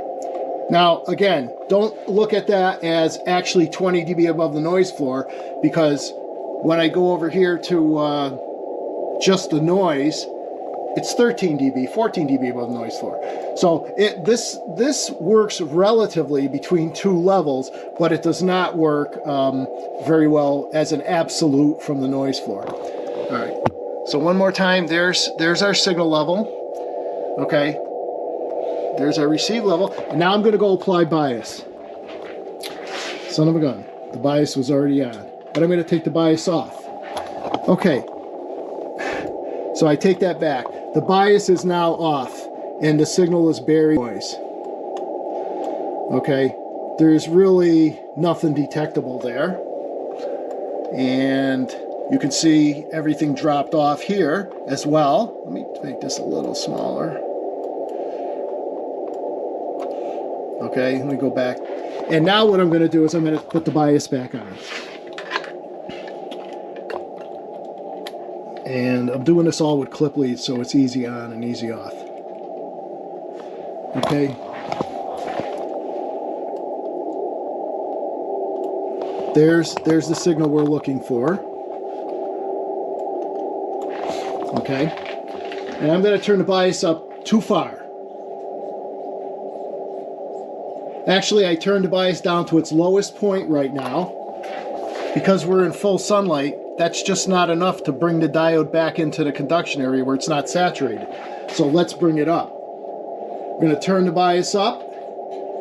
And there's a point at where, if you look at the bottom here, the signal is much stronger, right? Using the signal history mode. I'm going to see if I can get it to the point where it falls off again. Now I've got the bias all the way up, and you can see that the signal has dropped off some. Right now it's extremely sunny out there, so I need as much bias as this thing can provide. All right, so I guess any questions, if you guys want to ask, or we can get together on a Zoom meeting, whatever. John, Renee, Glenn, Fred, myself, and talk about some of this. So I'm going to be... Guys, I just want to add one more thing here at the end. If you look outside, it's still overcast, but much brighter than it was just a couple of minutes ago. Let's take a look over here. Here's the signal amplitude over time. This is minus 53 or so. This is minus 50. This is because the sun amplitude is changing, and even with small amounts of light from the sun, the detector gets pushed into saturation. So as you can see, as it gets darker, the signal level starts being able to expand and comes out. So I just wanted to throw that in there. This is 350 seconds. This is about a 10-minute scan here across the screen. Again, I have to apologize for the handheld on everything here, but it was the only way I could really do this. So thanks for bearing with me. But this, I think, is going to be a game changer for daytime optical communications. Out 73 W1 VLF.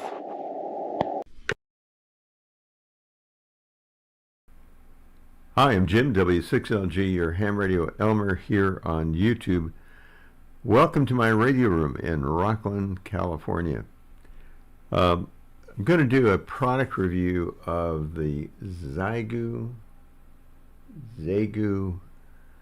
not sure how to pronounce it, G90, so I'm going to call it the G90 transceiver. And I'll explain why in just a minute. Before that, I wanted to talk about product reviews versus commercials. I grew up in a family that did TV commercials for a time. If a company pays me to do a video, I am a paid spokesperson for that company. And with that comes some loss of credibility in reviewing the product. Whether you agree with that or not is up to you. In my view, if they're paying me dollars, either in equipment or whatever, I'm a paid spokesperson for that company. I've turned down some of the largest companies in the amateur radio area because I didn't want to become a paid spokesperson. If I buy a product, as I did the G90, then it's I paid full price, bought it online, credit card, the whole thing. My review will be independent of the company that makes those things, however you pronounce their name, and Radioddity, where from whom I purchased the transceiver. I wanted my product review to be, in fact, a product review, unbiased, maybe contain some mistakes. Let me give you an example of the kind of letter that I get fairly frequently via email. And it's almost always the same. It starts off with, Jim, W6LG, we love your videos. You are the best. You have a large audience. People like what you have to say. We would like to send to you our latest handheld. In return, we would like you to do, and I usually set sometimes of some kind of a time frame, in the next 2 or 3 weeks, a review of this new handheld. It may be one that's being released, it may be one that's already out. And in their request is the phrase, a positive review, a favorable review. In other words, we'll give you the radio if you do a nice review. And a lot of guys do that, and I don't know why. That one I don't understand. You're given a $20, $30 handheld, you spend several $100s of your time doing a, quote, product review. It just sort of sullies you and the review. It sullies the reviewer and the product. So I'm trying to avoid those altogether. I don't need another handheld. I have the last 4 or 5 I did purchase, some from Amazon. The ones that didn't work, I said they were crap, garbage, belonged in the trash. By the way, the manufacturer of those handhelds where I really had negative things to say, made contact with me and tried to make things right. Unfortunately, they weren't able to do it. Subsequent models of their products that I bought worked well, but I sort of got to the point where I'm not doing another handheld. It's if you want to buy a handheld that works, buy a name brand for $80 to $100 from your favorite ham radio dealer. The one I bought was like $85 from, I'm looking at it, it's called an FT4X. I think it was $85 or $90 from Ham Radio Outlet right here in Sacramento. Back to my thoughts about product reviews. Some guys make a substantial monthly income off of selling things to you. I wouldn't mind doing that, to be honest with you. One of my medications, no exaggeration, one medication, which is a specialized medication for acute leukemia, the bill price from the manufacturer is just under, for 28 tablets, $40,000. I'm not kidding. My copay has been about $2,000 per month.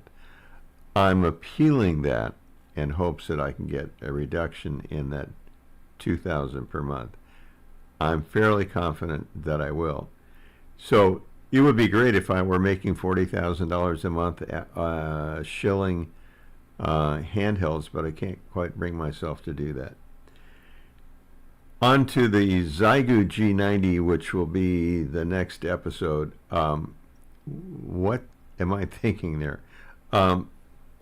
For many, especially now, $1,000 transceiver just is not in the scheme of things.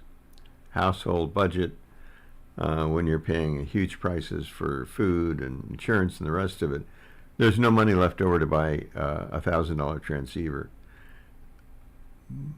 What I recommend a new amateur radio operator do that wants to get on HF is, I think it should be new, so that there's no issues.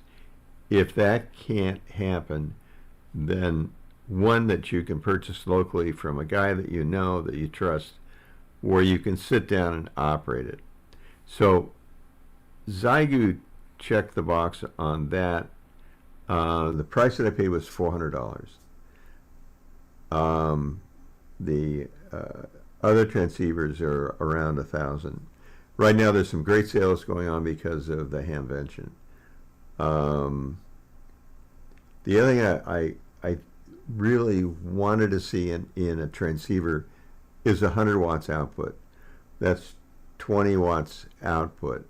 There's a big difference between 20 and 100. Seriously, there is. It's about an S unit. I wanted it to have decent transmit quality without being complicated. So you could put it on the air, turn up a little bit of compression, and work the world with it. Here we are at the peak of the sunspot cycle. And that the receiver be halfway decent. Now, how did the Zygu turn out? Well, we'll cover that in the next episode. But I wanted to cover first why I'm doing it on the Zygu. Zygu. Why would you pick that name? Call it any number of things, but make it a name that most of us understand or can pronounce. Anyway, that'll be the next episode, and I'll dig into that transceiver. I will tease it this way. It's not bad. And you got to keep in mind it's $400. So when things come up that aren't perfect, it's just $400. And it has a lot of neat things in it. So, product reviews where the spokesperson is being paid are commercials. Product reviews where the person who's doing the review of the product is doing it independent of the company, like I did on this one, and paid for it, I think have a lot more value than somebody who's being paid to say good things about it. In the letters you get from those companies, in the initial letter, it says just flat out, the review needs to be positive. Otherwise, we don't want you to do it. And that won't fly with me. It does with others.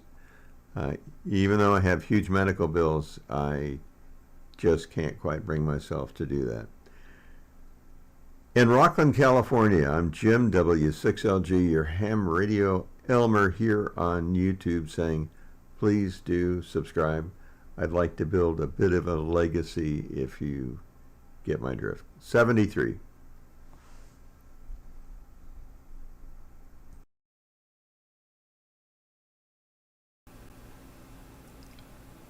Hi, I'm Jim W6LG, your ham radio Elmer here on YouTube. Welcome to my radio room in Rockland, California. And as you can tell, I'm suffering through the throes of chemotherapy and its effect on me. For a very long time, I have puzzled over the question, what transceiver should a new ham radio operator purchase for the HF bands? To me, HF is the most fun, and it is just, in 60 some years of doing it, I still get a thrill out of talking to friends around the world, or in some cases in the middle of the country. Give an example. The other night I woke up, it was 11 o'clock at night or so, local time. Came in here, turned on the transceiver, and there was a very familiar voice, and that was Wolf, DF2PY. And Wolf had visited me, visited us on Wolf Mountain, and he's just a great guy, and I said hello to him. He was talking with a guy on a sailboat near Hawaii. So we had this sort of triangular contact going on. Finished with Wolf because I wanted him to continue with his friend. Went down the band, and there was Mike, OE6MBG. And Mike had also been to my home, and a super nice guy, and said hello to him for a few minutes, and then ran across Juan, EA3 Blue Ocean X-Ray, who always has a terrific signal into California. Point being, it's just a lot of fun, and I would like to see a lot of guys get on HF and have some of that fun too. We'll talk about what the most important parts of an HF station happen to be in a subsequent video, because I have some very strong feelings about that. The problem I run into, and I've always run into, is at $1,000 and above, there are some really great choices.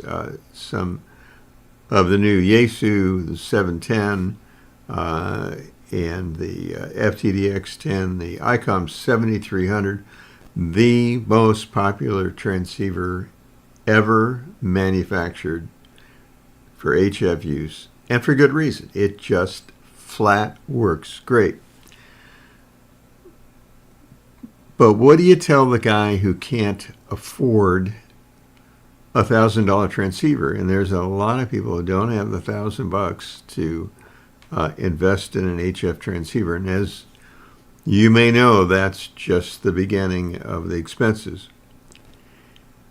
So I've looked around, and a series of events happen, one of which is really pretty funny. As you saw the opening slide, that was Josh. Josh was in his car making a video about installing a speaker to the headrest.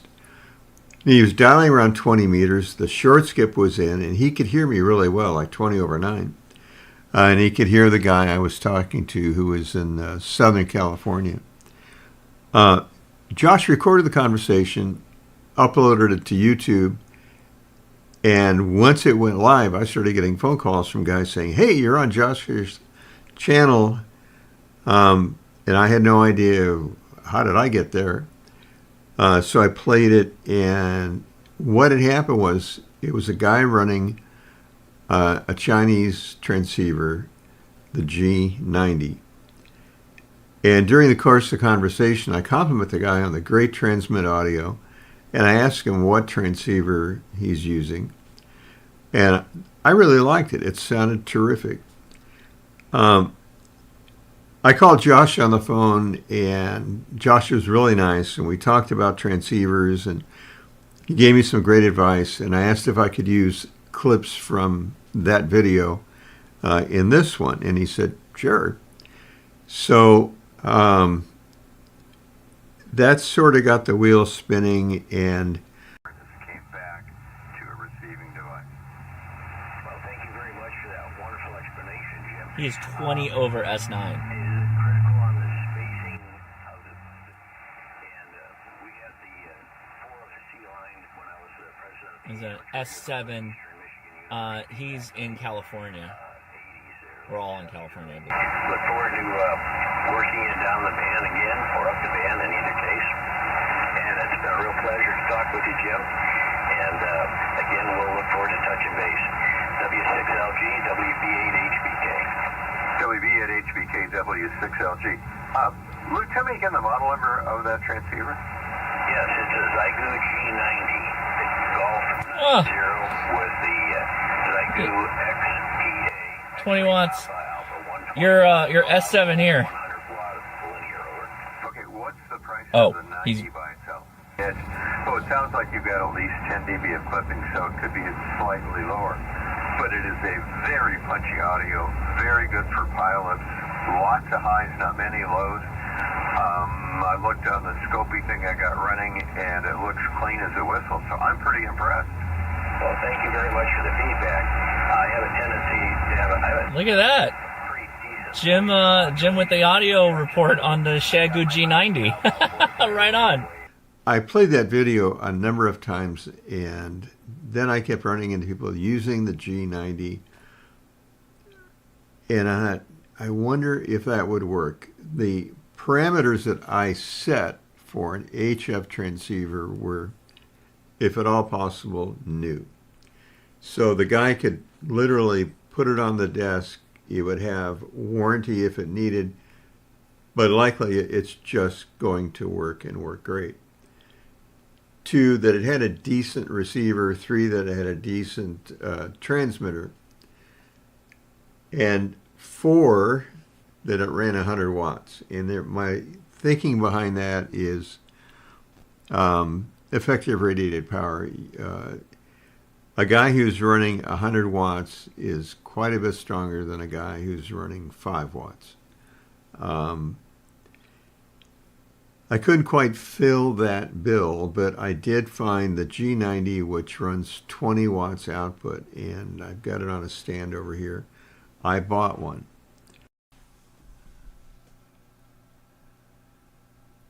The G90 is described by the manufacturer as a portable SDR shortwave transceiver with a general coverage receiver from 500 Hertz to 30 megahertz. The transmitter covers all HF amateur bands with a power output of 20 watts in most modes.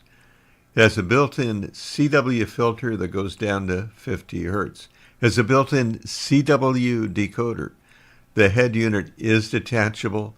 The spectrum and waterfall displays cover 48 kilohertz. The antenna tuning unit will match a wide range of impedances, and it did for me. It has a built-in SWR meter. Modes include CW, lower sideband, upper sideband, AM, and FM. The main tuning knob covers in steps 10, 100, 1 kilohertz, 10 kilohertz, and 100 kilohertz. The receiver sensitivity they state at 0.25 microvolts. I found it to be a little bit less than that.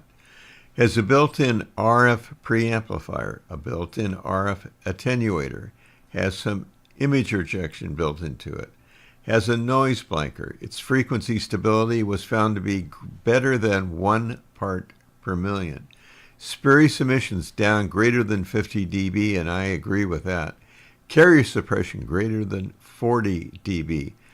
Microphone input impedance from roughly 200 to 10 kilo ohms, with 600 ohms being about right. I bought it from Radioddity. I paid regular retail, ordered it, and they shipped it. The price at the time I purchased it about 2 weeks ago was $400, $399.95. Included the DC cord, the microphone, a separation cable, and a couple of other little things.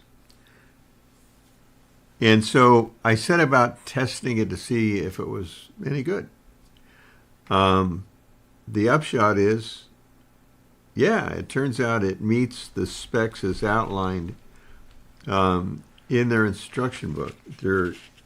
I didn't find anything that was an exaggeration of its performance.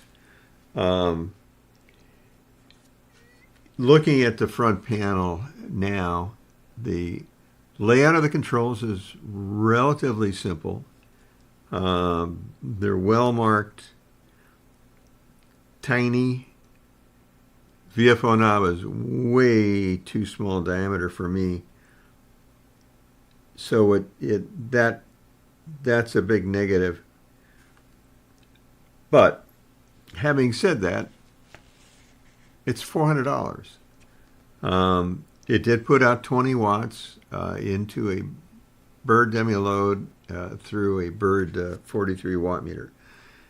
By the way, in adjusting the power output using a front control, if you set the thing at 10 watts, it puts out 10 watts. It was relatively accurate. Sensitivity. To be honest, its sensitivity is not as good as a $4,000 or $3,000 transceiver. Of course it isn't. But it's not bad. It was on the order, when I measured it, of about a quarter to a half a microvolt. Newer transceivers are a tenth of a microvolt. To give that a little perspective, when I was a kid, the Hallicrafters receiver that I had, which was fairly highly regarded at the time, had 1 microvolt sensitivity, and I still worked all over the world with it. Selectivity on the G90, I'm avoiding saying the name Zygu because I don't know how to pronounce it, is not as good, but it's $400 or less. The menu system is pretty extensive. So there are lots of things that are in this instruction book that the purchaser, the user, needs to read first. Read the instructions before you put the thing on the air. Can't tell me times I've run across somebody who has not read the instructions and their transmit quality is terrible. As far as the mechanics go, I don't like to comment on those things except to say I didn't see anything wrong with it. The major problem is its display size. Now, who would this transceiver likely work the best for?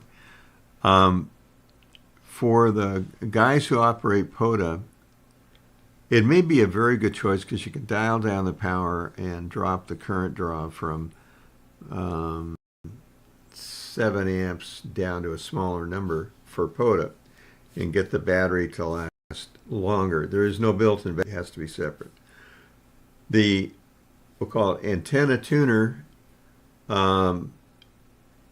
is pretty forgiving and matched some bizarre loads that I put on it. So it has a built-in antenna tuner. It'll put out 20 watts.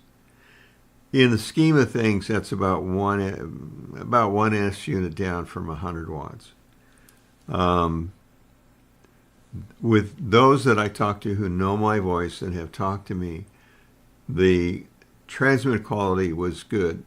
There is not a built-in equalizer. There is a way to do that outboard.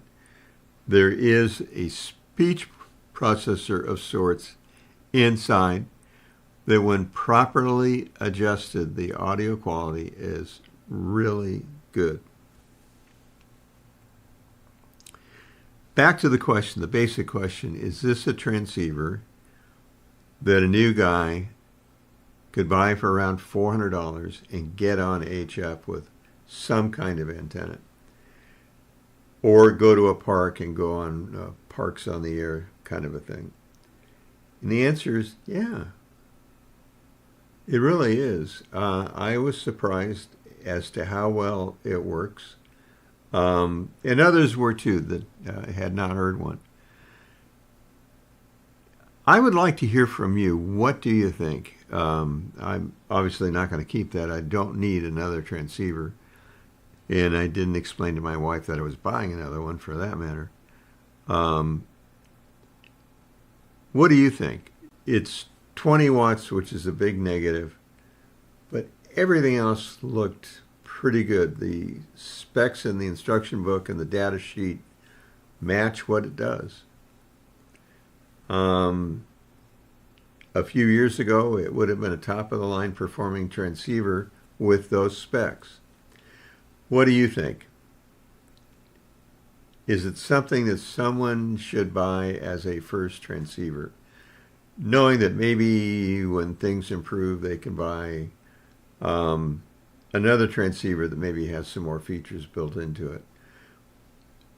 Another comment about that transceiver: some might say, well, I can buy the basic transceiver and then add on things to make it a more robust experience. That's true, you can, but if you're going to do that, it's better to save your money and buy a transceiver that has all the stuff going for it and built into the box. The microphone has a bunch of switches on it. You can do all kinds of things with those switches, changing bands, changing frequency, changing modes, all kinds of neat stuff.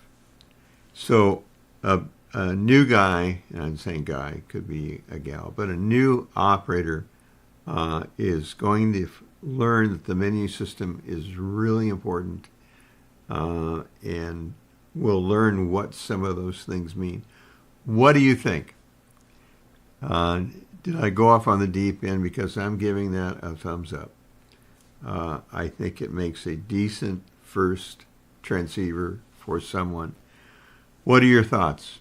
Let me know. It's been out long enough where a lot of you have heard that particular transceiver on the air, or you own one. In fact, some guys I talk to have two. So, Zygu, that's the thing too, is why not name it something that we can all pronounce? Zygu? I don't know. The G90 part is fine, I guess, or maybe it should have been G20. That's one of the negatives. And some of the controls are really small, like the VFO knob. I'm a big believer in tuning up and down the band and listening. Let me know what you think. Post a comment below, and we'll go from there. I think it poses some very interesting questions, and in looking at what they have done, the companies that we're so used to purchasing from better be paying attention to companies like that. I'm Jim, W6LG in Rockland, California, saying 73. Thanks for watching. If you have not subscribed, please do that. I'm trying to build a legacy of videos. See you later. Thanks for watching.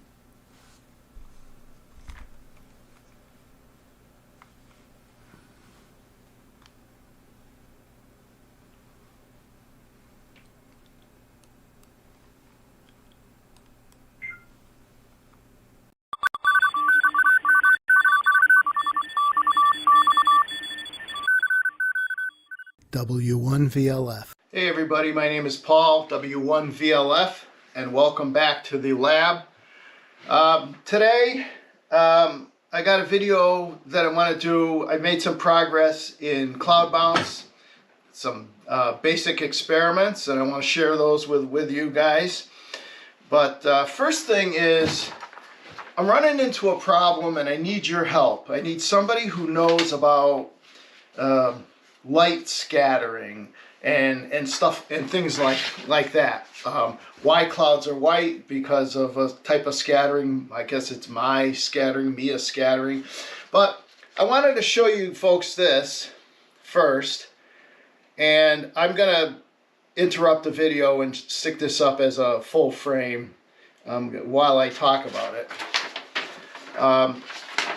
So if you look at this diagram, this is kind of what happens with cloud scattering, or my best assumption as to what happens with cloud scattering.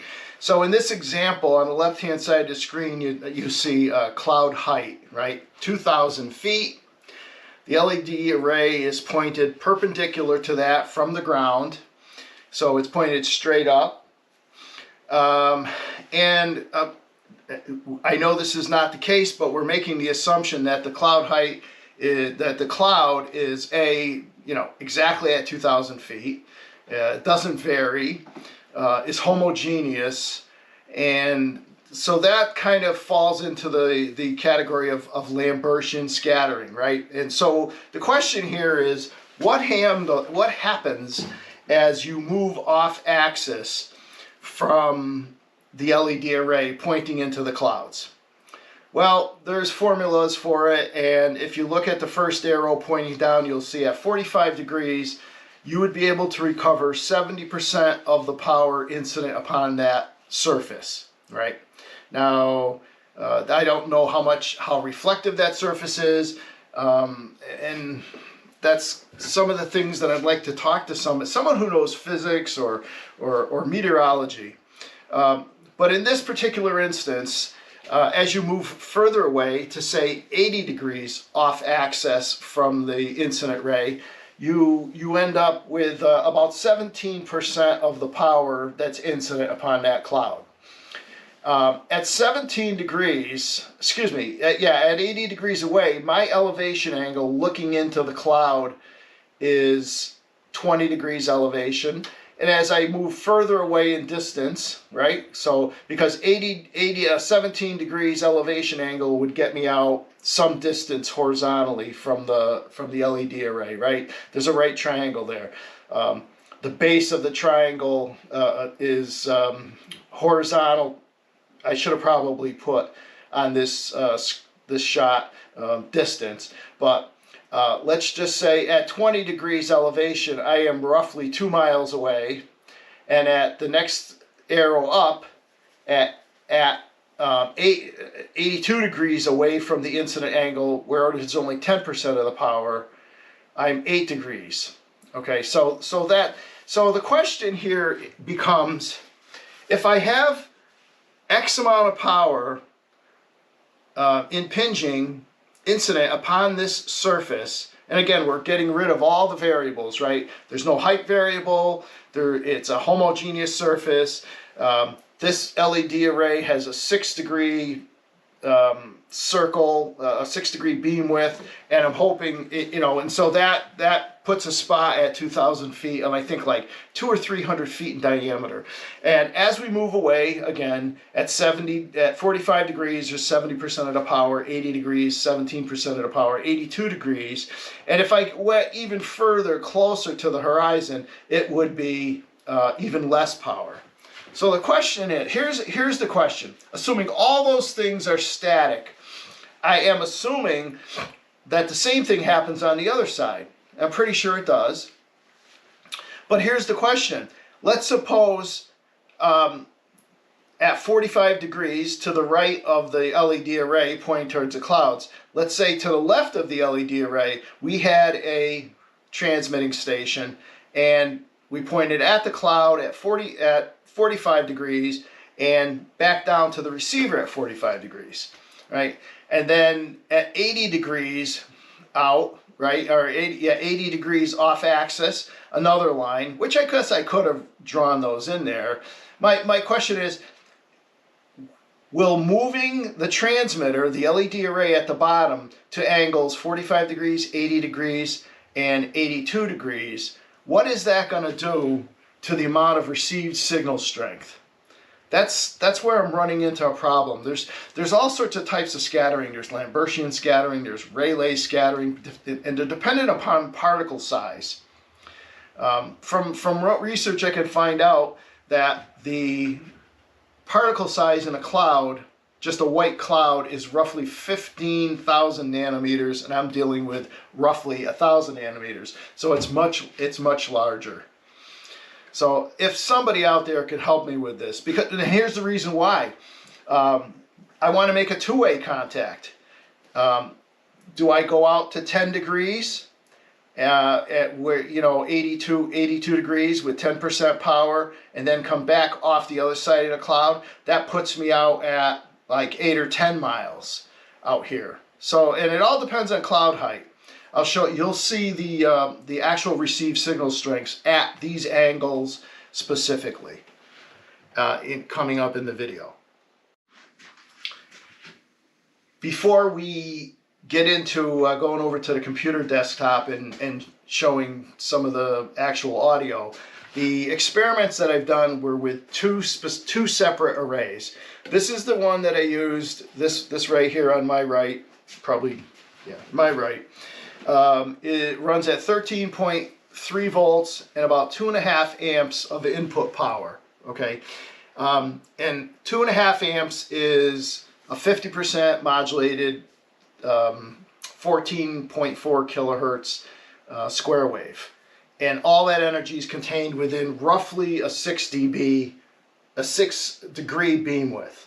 So that puts a spot on the clouds that is, what I say, 2,000 feet, 200 feet wide, something like that.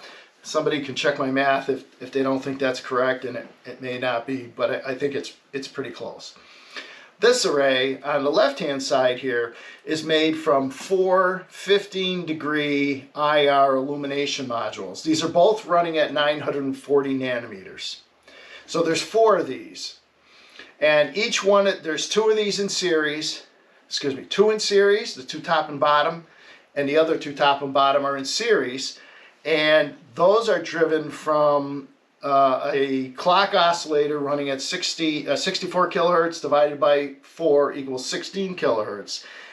That way I have 2 equally spaced, or 2 spaced carriers for the next phase of this experiment.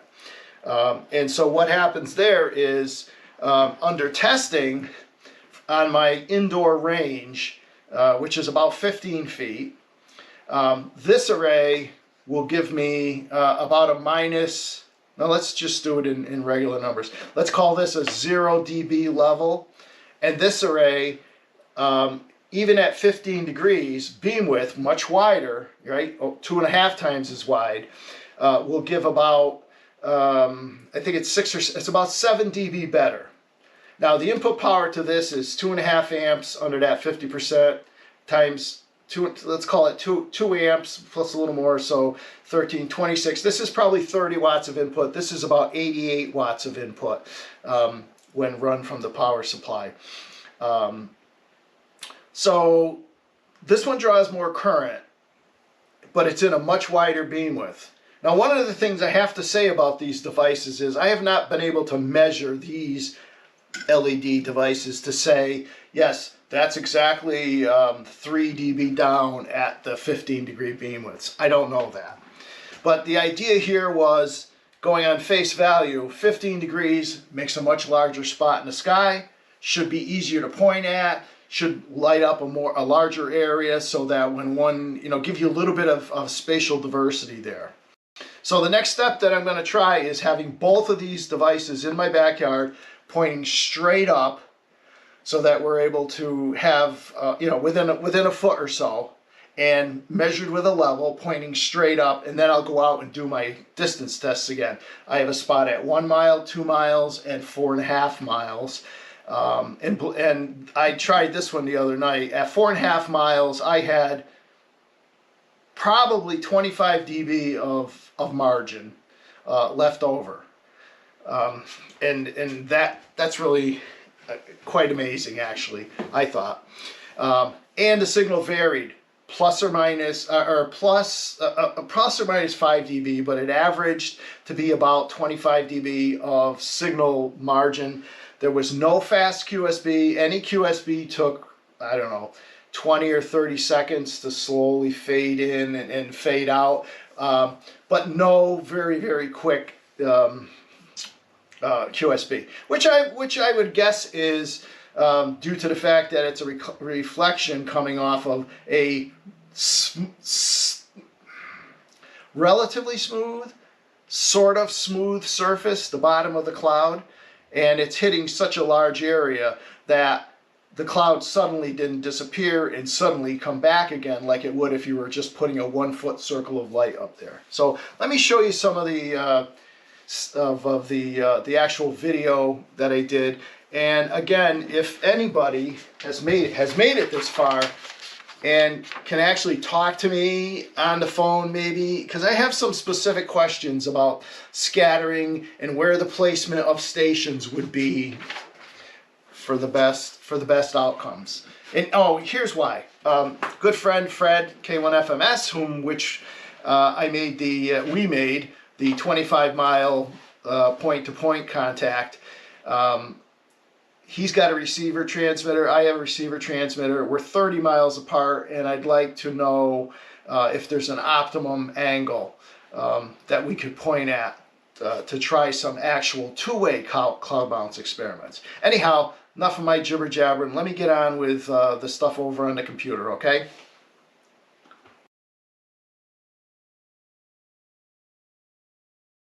So here is the first shot, which was 1 mile from my vertical beacon, and just quickly notice the QSB when the carrier comes up.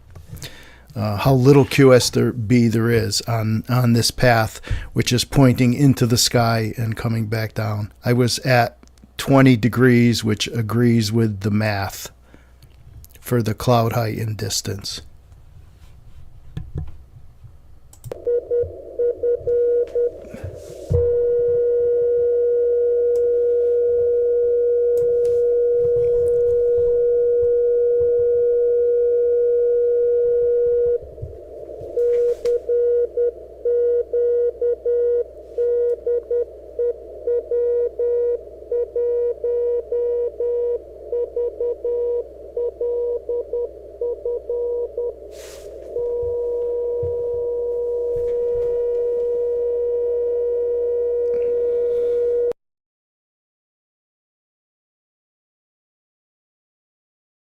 So this piece is video from 2 miles away, which calculated to be an elevation angle of about 8 degrees. I don't know if I mentioned it, but so the distance to my home from this location was 2 miles. The cloud height was 2,000 feet. If you do the math, you come up with about an 8 degree reflection angle. So let's take a listen to this.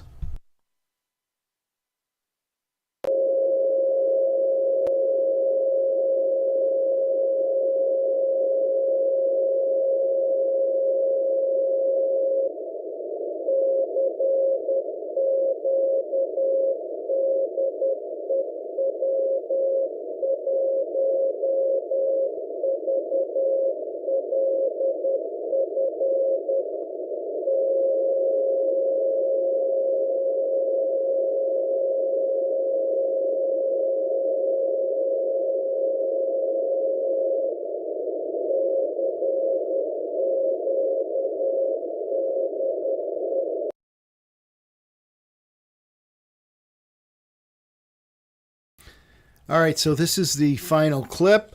It is from Harwinton to the Burlington Library. It's 4.5 miles, just a hair over 4.5 miles. The cloud height that evening was 6,000 feet because I didn't do this on the same night as the other two. That shot wouldn't have been possible with only a 2,000 foot cloud height. But here we are, 4.5 miles away. Let's take a listen.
Hi, I'm Jim W6LG, your ham radio Elmer here on YouTube. Welcome to my radio room here in Rockland, California. Got a question for you. What is the most important part of your station? And if you're saying, well, it's the operator, yeah, I agree. But what is the most important mechanical thing that makes up your station? Is it that transceiver? Is it a gold-plated microphone? Or how about a nifty paddle from one of those guys in Canada that make them just gorgeous? What contributes to the better signal? A bigger amplifier, a better transceiver. All of those add up to a strong signal for sure. But the thing that really makes the difference is the antenna system, and specifically the feed line. And this episode is really to address standing wave ratio. There are some talking heads on YouTube who say SWR doesn't matter. One guy in particular says something to the effect that, if it's 10 to 1, it's 10 to 1, just get on the air. Well, that's a good point. Get on the air, do the best you can. But do I obsess over standing wave ratio? And the answer is I do. And for a lot of reasons. To answer the initial question, what is the most important part of your station? And that's the feed line. Now, unfortunately, I'm going to have to go to a spreadsheet, which I don't want to do, but it's the only way to show a comparison between different kinds of coax and what happens when the SWR changes. Feed line is critically important. To demonstrate that again, I grabbed no less than 4 feet of, it's heavy, 4 feet of coax connectors. And there's approximately 60 here. This connects to one of the many great devices we have available to us today. And that's going into a rig expert to measure the return loss. As it turns out, these 60 connectors, 4 feet long, the total return loss is 0.33 dB. That is amazing, but not so much. If you figure that, okay, I got 4 feet and I'm losing X number of dB in that 4 feet, what would it be like if it was 100 feet of coax connectors? Well, the loss would be pushing 10 dB, and in that case, not so good. Back to coax. Why is coax so important, and why do I obsess on SWR? First of all, there's a lot of confusion about SWR, and let me point to my own antenna system to give an example. I built a Yagi in the backyard, and we put it up. And it turns out it was resonant, and the SWR was also low above the 20 meter band, and the idea of the Yagi was just 20 meters. So some guys will say on the internet that, okay, it's resonant high, so you need to lengthen the elements. That's true, and I did. And I got the SWR 1-to-1 at 14,200. But that's not where it was resonant. It was resonant at 14,100. How do I know that? Well, I had the rig expert out. This thing is my go-to device all the time. It showed where the resistance equaled some number. I think it was around 35 ohms. At 14,100. At 14,200, the SWR was 1-to-1 because of reactance. So what I did to make it work was maneuver the elements around again and add a matching device to bring the impedance from about 35 ohms up to 50. So then I had the lowest SWR and the resonant frequency of the antenna at about 14,200. Some have said, well, the resonant frequency is just a frequency. That's true. So I would measure up and down from that frequency, how many kilohertz away from that can I get? And I was able to maneuver things around so that it would cover about 200 kilohertz with much less than a 1.5-to-1, or right at a 1.5-to-1 SWR at the edges of that excursion. Why 1.5-to-1? Why do I shoot for that? What difference does it make? Like the guy said, just get on the air. In his example, he's talking about 80 meters and a feed line that's 10 feet long. Well, heck, anything will work there. Also, in some of the videos, they've made comments that coax came about during World War II. That's absolutely not true. Look it up. And that's kind of leads to a point, which is, if you're going to say things like that, maybe you want to verify the facts. Also, it said that hams didn't know what SWR was in the 1950s and 60s. I was around then, and yeah, we sure did. Did we pay much attention to it? A little, but the availability of an SWR meter was limited until Heathkit came out with one, and manufacturers in Japan were making boatloads of, literally, of SWR meters. Back to the point, and we need to look at that darn spreadsheet. I measured the loss on this, and it's 0.33 dB, which means if it were 100 feet long, be somewhat less than 10 dB, which is a lot of loss, but you're not going to have this many connectors. This is an exaggeration. It's an aberration to make the point.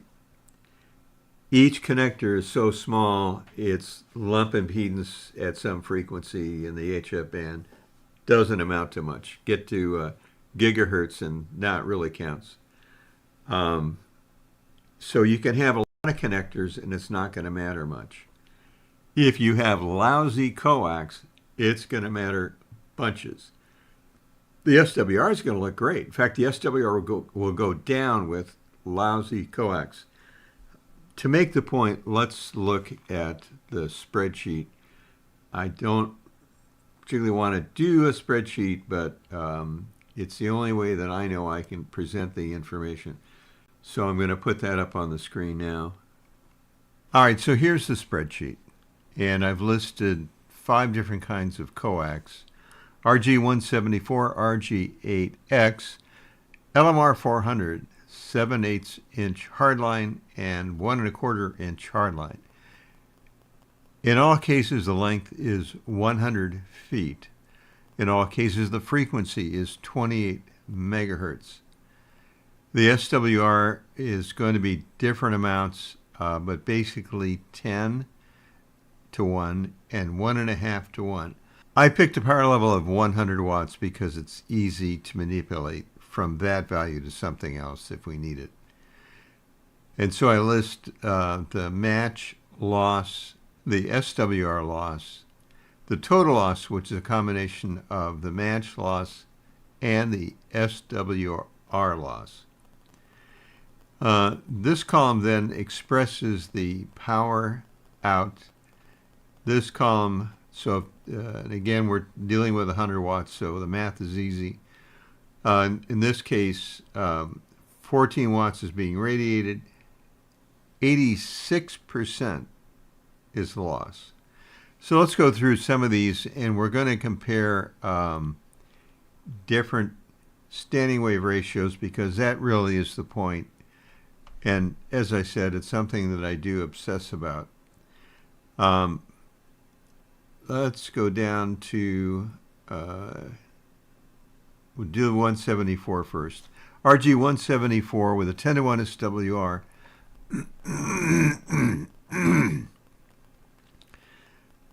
RG174 with a 10 to 1 SWR at 28 megahertz, 100 watts. The power radiated is about 14 watts, just in round numbers. If the SWR is down to 1.5, then the power radiated is 64 watts as opposed to 14 watts.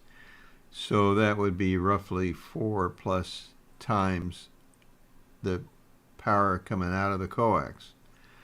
Let's look at LMR 400 well, let's do RG8X. RG8X is hugely popular. 20 megahertz, 10 to 1, 100 watts. The loss is the loss is 66% with 34 watts being radiated when the SWR is 10 to 1. If the SWR is reduced to 1.5 to 1, then the power out is 68 watts. The loss is 32. So roughly half. Let's look at the coax that I use, and that is 0.875 inch, 100 watts, 20 megahertz, different standing wave ratios, 100 watts. There's very little loss at the feed point.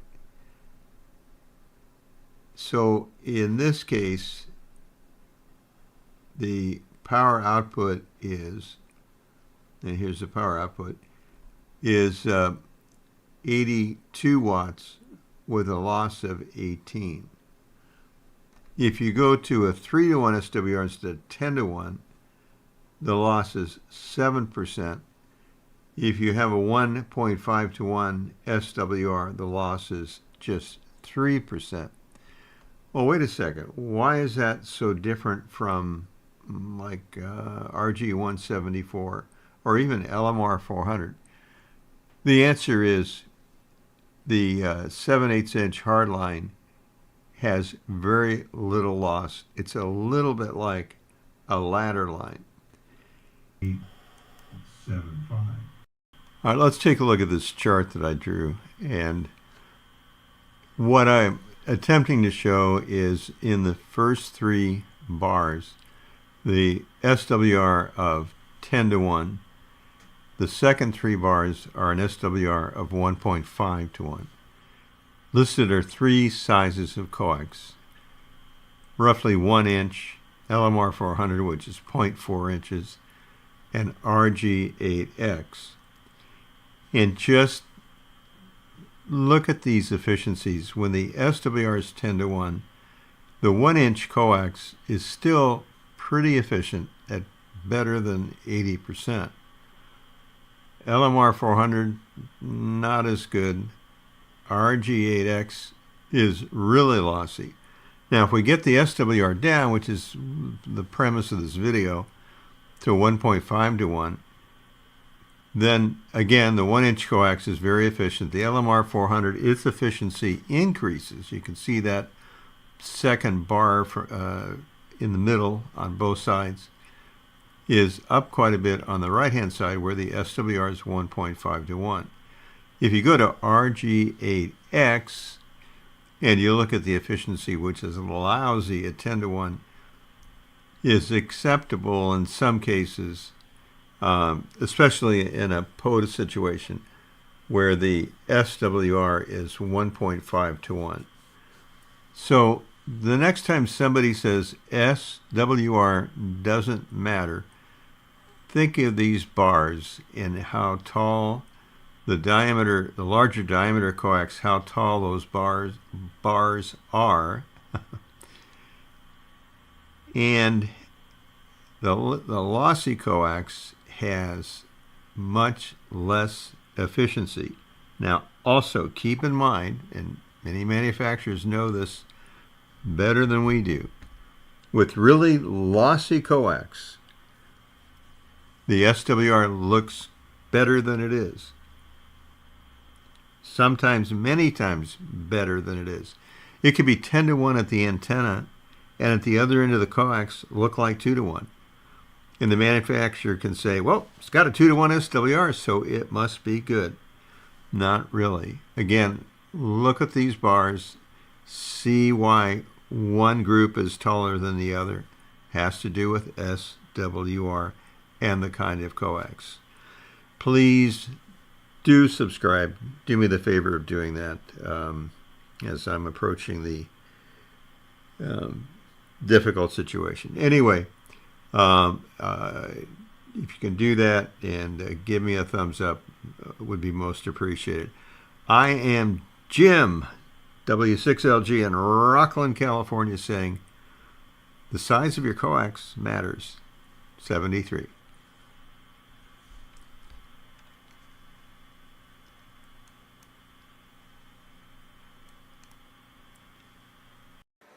In today's video, we're going to talk about this.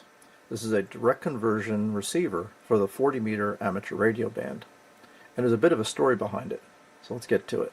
Now, I learned of this project through the Solder Smoke blog and audio podcast that focuses on homebrew radio. And the folks there at Solder Smoke designed this receiver in such a way that it can be built very easily in a modular way with easily obtainable components. And it was actually designed as a bit of a challenge, mainly for high school hobbyist groups, to build a receiver that actually works. Now, their goal was to have maybe a dozen students build this receiver and call that a success. But the followers of the Solder Smoke blog and podcast have kind of taken this project on and have built many of them. I think there's close to 70 of them now out around the world. Now, most of the builders of this project are building it in a modular way, where each component, like the VCO, the mixer, the audio amplifier, etc., are built on separate boards. Kind of like this board right here, which is just a simple diode ring mixer. This is certainly one component that's inside this receiver. And many of the builders have built each module individually, so they can test them individually, and then start putting them together to build the receiver up. And to be honest, I started doing that. I started off with the VCO here, figuring I'd build the VCO, then cut the board off, build some of the other pieces and put them together. And I wound up just starting to putting it all together on one board, and part of my brain wanted to make this thing small and compact, so I left it all on the one board. So a little bit of a challenge when it comes to getting everything in here because it was all pretty tight. but you can build this thing on separate boards and lay it all out on a piece of plywood or something like that and make it very easy to build. And I think you'll find if you do look at some of the videos that Solder Smoke has posted, that the majority of the builders have done just that. They've built individual boards, put them out on a piece of wood, and made it very easy to kind of lay out, build, and troubleshoot. Now the block diagram of the receiver is pretty simple. The antenna input goes into a 40-meter bandpass filter, designed really just to allow the 7 to 7.3 megahertz signals within the 40-meter amateur radio band to pass through and reject out-of-band signals that might overload the receiver, such as broadcast AM and that type of thing. Signals coming out of that passive bandpass filter get presented into a mixer. It's a simple 4-diode ring mixer. The local oscillator is provided by a variable frequency oscillator that's tuned to essentially the frequency you want to measure, hence called a direct conversion receiver. We're just taking the input signal, converting it right down, immediately down to audio. The output of that mixer then goes into an audio diplexer, which forms two functions. It serves to terminate any of the RF output that's coming out of the mixer to prevent any issues and nonlinearities, and is also a low-pass filter to only allow the audio signals to pass through to the final audio amplifier, and then there to drive the loudspeaker. In fact, the only gain in this entire receiver is all done in the audio amp. The mixer is passive, the diplexer is passive, the bandpass filter is passive, and the only other active circuit is the variable frequency oscillator. So let's take a brief look at the schematics. So here's the overall schematic. Antenna input here. Here's our 40-meter bandpass filter. This is the diode ring double balance mixer and the audio diplexer. The Colpitts oscillator here is our variable frequency oscillator, and this is our 3-stage all-transistor audio amplifier. I'm not going to go into great analysis detail of each of these circuits. Many of these circuits I've actually done videos on. Things like the diode ring mixer and the common emitter amplifier structures that are used in the audio amp, I've got separate videos on. So I just want to kind of briefly show you what's in these things so you can go ahead and build your own. Here's the VFO. The tuning part is basically just a Colpitts oscillator. This inductor is actually built on a 3D printed form that uses a brass screw that goes in through the center of the coil to adjust, basically adjust the tank circuit here, so that we get an output frequency that covers the full 40 meter amateur radio band from 7 megahertz up to 7.3. But basically just a single NPN transistor forming the oscillator, and then a J310 JFET that's being used as a buffer to buffer that output to then drive into the mixer. The 4-meter bandpass filter just consists of a pair of bifilar wound transformers, just to do a little bit of impedance conversion into the filter core, which is simply formed by essentially these transformer turns and this little capacitor network. Here's our diode ring double balance mixer. Essentially it looks like a bridge rectifier, but it's not. So if you've seen my video on the diode ring mixer, you'll see that. These are essentially arranged in a ring, if you will. And then a pair of transformers that are center tapped.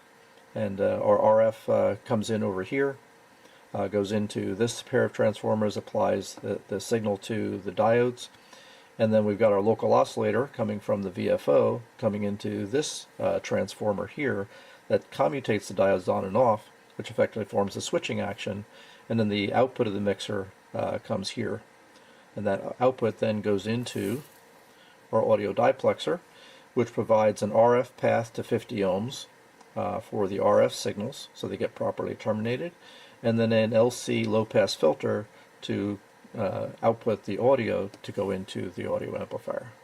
The audio amplifier is quite simply 3 common emitter stages. We've got a biasing network that's equivalent on all 3, that sets up the bias to the NPN transistor, and then this sets up the collector current. It's bypassed in the emitter so that we get the maximum gain out of each stage. And then we AC couple into the next stage. After this first AC coupling, we're going into a potentiometer that is used to adjust the volume. The signal level effectively going into the second stage. That second stage then couples into the last stage. And the load of the last stage is actually an audio output transformer. So basically a 1000 ohm primary 8 ohm secondary to drive an 8 ohm speaker. Here's the layout for mine. This guy here is the 3D printed form for the main tuning inductor. Again, it's got a brass screw that goes in or out to adjust the inductance, which therefore adjusts the output frequency of this oscillator. Now you'll notice I've got a lot of silver mica capacitors in here. The silver micas are really very stable, and that's really kind of key to making yourself an oscillator that doesn't drift too much. And also paralleling multiple values to get the value you want also it helps with stability. So the main oscillator is this transistor here, biasing network, and then the LC associated with those components. There's a local Zener diode used here as a shunt regulator to give a nice stable supply to the oscillator core. And then that's coupled into a JFET buffer, which then drives through this capacitor into the diode ring mixer, which is right here. Now over here is my antenna input. These two transformers and this network of capacitors is the 40 meter bandpass filter, so that's feeding into the other end of the mixer. The output of the mixer then couples up this way. The audio diplexer is right in here. We see that there's that 100 microhenry RF choke. There's the RF terminations, and then we're AC coupling into the audio amplifier stage. First transistor is right back here. Here's my volume control pot. The second two transistor stages are here. Audio output transformer, and going into the speaker. Now, as I mentioned, I'm not going into the details of how I laid this out and how I built it, because I really want you to take on the challenge to build one yourself. And again, it may make more sense to build each component up on individual boards like this. In the notes down below this video on the YouTube channel, I'll provide links to the Solder Smoke podcast that talks about this. There's also a link to a Hackaday webpage that talks about this project that appeared on Hackaday as well as various links to other information that you might need to go build one of these yourself. And I encourage you to go do that. This was a really fun project to build, and to have a receiver that you can hook up to an antenna and actually hear signals and only uses 5 transistors is pretty cool. Now, one question that might come up is, well, how do you tell what frequency you're tuning to if you don't have all your test equipment around by you? And the answer is, well, that can be tricky. Okay, but because it is a direct conversion receiver, the oscillation frequency of the VFO is the frequency you're effectively tuned to. So, and because it's a relatively high level injection into the mixer, there's enough energy to be able to be picked up by an external receiver or even something like this little tiny SA. So with the tiny SA, I can see my marker is sitting at, in this case, 7.214 megahertz, so that's basically where I'm effectively tuned. And if I adjust my tuning capacitor here, or tuning inductor here, I can actually see the VCO frequency changing, so now at about 7.122 megahertz. So you may have to devise your own way to kind of figure out where your receiver is tuned based on where the local oscillator or the VFO is tuned to. But an inexpensive tiny SA, a receiver that has a spectrum scope or something like that, or even an oscilloscope kind of hooked into the JFET buffer, and making a measurement that way is another way to go. So you don't really have a direct frequency readout. It's just something you'll have to kind of figure out and devise a way yourself. Again, all part of the challenge. I'm going to close out this video with just a couple of sample recordings that I made with this receiver up in my ham shack last night.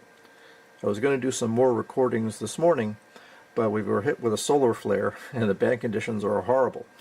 So I'll have to use some of the recordings that I did last night. So there's no audio commentary other than you're just listening to some CW and some single sideband signals on the receiver, and then the video will end. I hope you take on this project. It's really a lot of fun, and be sure to let me know in the comment section if you actually go ahead and do it. And thanks again as always for watching, and stay tuned for a couple of the recordings made with this receiver.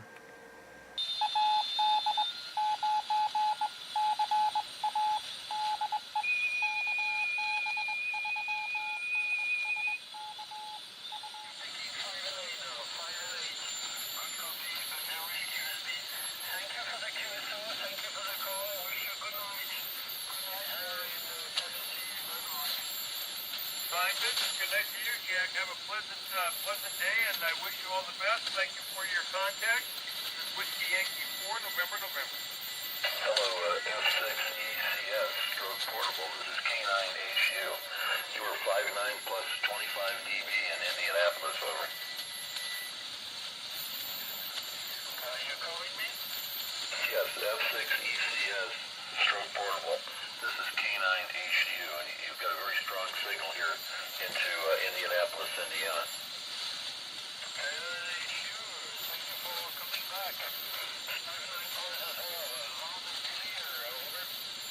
Okay, sounds great. I just want to let you know at times you were peaking plus 25 dB with some QS Baker.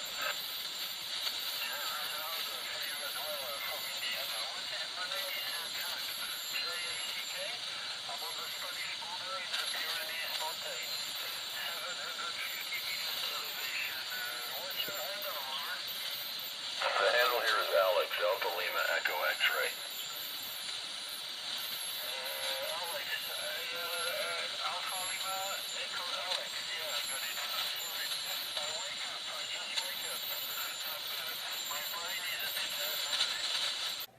In this video, we're going to take a look at this 3D printed straight key for Morse code operation for ham radio.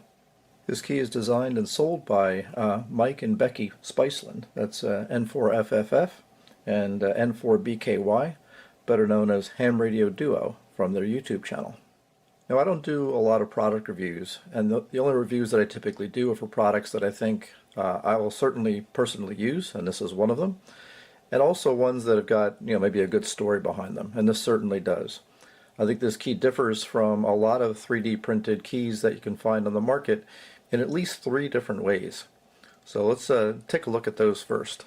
Oh, one cool thing is that the key actually comes with, some nice rubber feet on the bottom, but also comes with its own case that you can slip the unit into, and it kind of protects the key, so if you want to pack it for traveling, that works out great.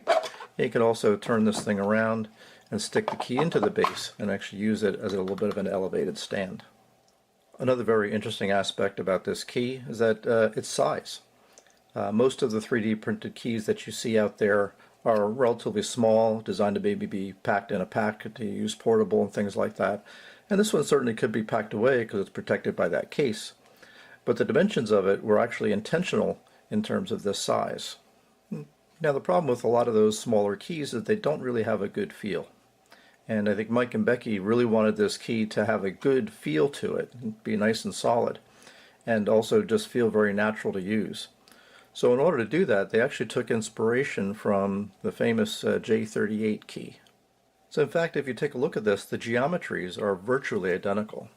The dimensions from the fulcrum, or the pivot point here, back to where the stop is identical between the 2 keys. The distance from the fulcrum to the suspension, in this case a spring, in this case a magnet, is identical. And the dimension from that fulcrum out to the key itself is again identical. And even the height of the key, the paddle if you will, is identical to the J38.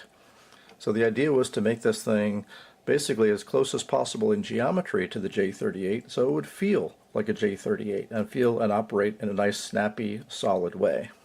Now, the third thing that makes this key very unique is that Mike and Becky feel very strongly about giving back to the ham radio community and helping to draw new people into the CW experience.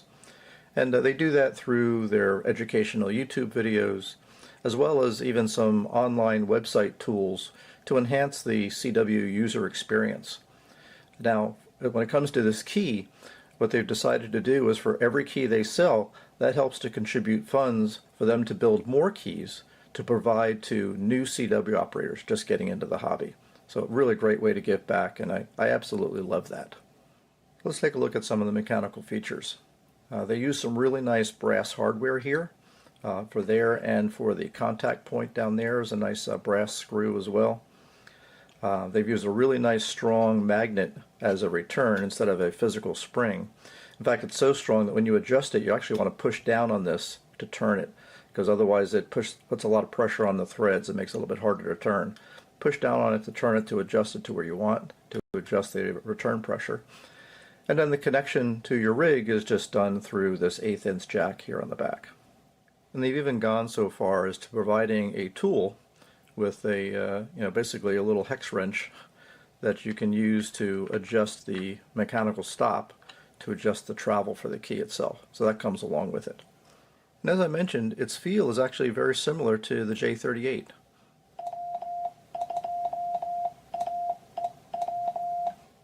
And now we'll switch over to the Becky and Mike key.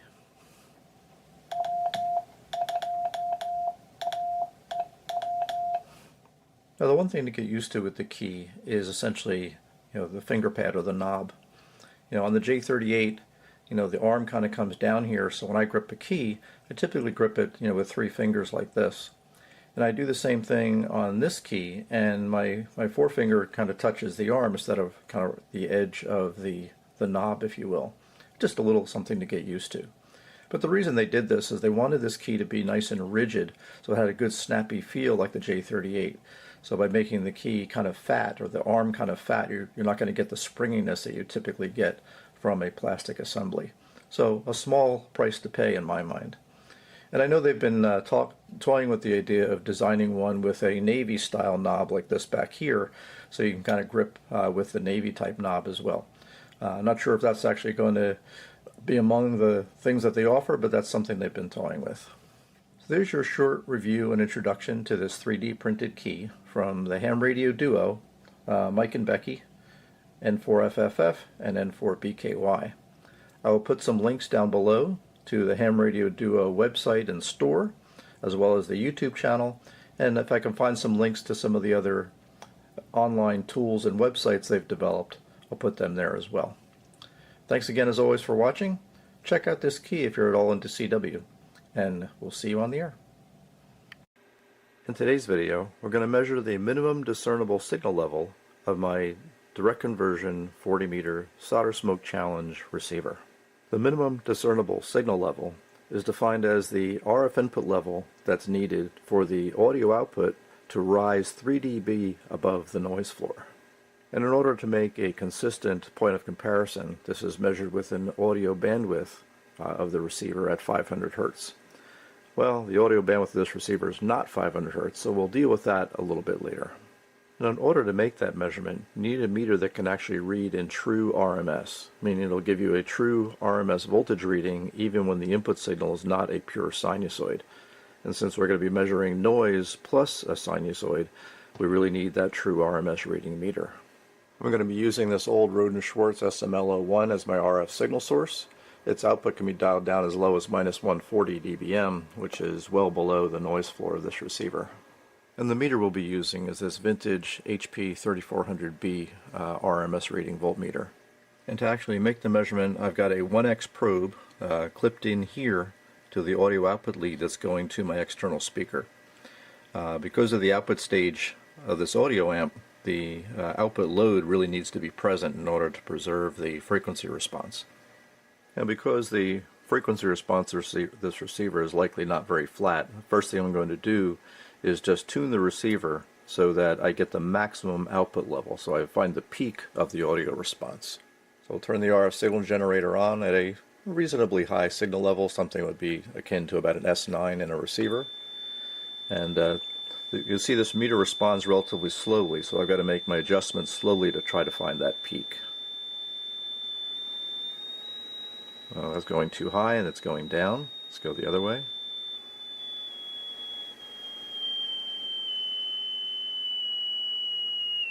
I'm just looking for a relative peak here. That might be right about there. Let's see if I go a little further. It's coming back down. So right about there is the peak response through the receiver. I've turned my signal generator now down to -140 dBm, which is well below the noise floor of the receiver. And what we'll do is we'll turn the volume up on the receiver and increase the sensitivity of my meter until we get something that's readable here. The absolute reading doesn't matter. We're looking for a relative 3 dB change. So if I go down to the 10 millivolt scale here, I might be able to go even one more down to the 3 millivolt scale. And let's What I'm looking for is I'm going to be reading on the decibel scale up here. So you can see there's -5, -4, -3, etc. So if we adjust this carefully, you can see this receiver is very sensitive to just placement of your hand, and I'm not using really well shielded cables, so a lot of things are going to affect what we're looking at here. So I'm just going to move my hand away and get myself pretty much lined up on, in this case, the -4 dBm signal level. And now I can start increasing the signal level out of my generator until I get a 3 dB change. So I'm bringing my signal level up, and I can see that there's about a 1 dB change, just about a 1. And there's about 2.5, close to 3. And there's about a 3 dB change. And we can see on the signal generator that's about minus 117 dBm, which is about 316 nanovolts. One more verification that the minus 117 dBm is the minimum discernible signal level. Let's take a look at the meter with the signal generator turned off, and now I'll turn it output on and look for a 3 dB change on that lower decibel scale. And there was our 3 dB change. But of course, if we want to compare it to other measurements on other receivers, we need to measure it over a 500 Hertz receiver bandwidth. And of course, this receiver's bandwidth is not 500 Hertz. So what we need to do is first measure the bandwidth, audio bandwidth of this receiver, and convert down to what the reading would be if we had reduced the bandwidth down to 500 Hertz. In order to measure the frequency response of the receiver, I'm using this Elecraft wideband noise generator to the input of my receiver. By doing this, I can get a nice elevated noise floor so the volume can be high enough to measure pretty easily on the scope. So I've got that turned on and input to the receiver. I'm clipping onto that same spot in the receiver to look at the receiver audio. And I've got a Fourier transform turned on to look at the frequency response of the audio output. I've set this to a logarithmic scale looking from about 100 Hertz out to a little over 10 kilohertz. And we can see the audio frequency response of the receiver.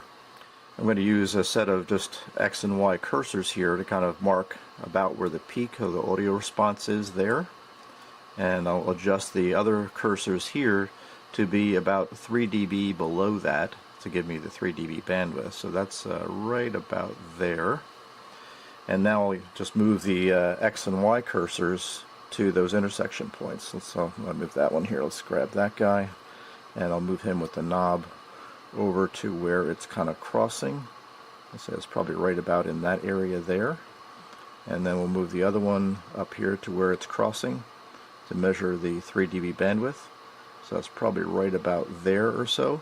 I'm seeing the audio bandwidth about 3.3 kilohertz, and that's about what I'm expecting. I'd put a low-pass filter in the output of the audio amp just to limit the high frequency hiss out of the receiver. So a 3.3 kilohertz bandwidth is about what I expect. Now we measured minus 117 dBm as my minimum discernible signal level, but that's now in this 3.3 kilohertz bandwidth. So 3.3 kilohertz is really defining how much noise I'm actually measuring. Again, the standard is for a 500 Hertz bandwidth. So in order to correct for that, we can just look at the ratio of the bandwidths and use that to correct our value. So if we take our 3300 Hertz measured bandwidth divided by the 500 Hertz standard bandwidth for making that measurement, that's a ratio of 6.6.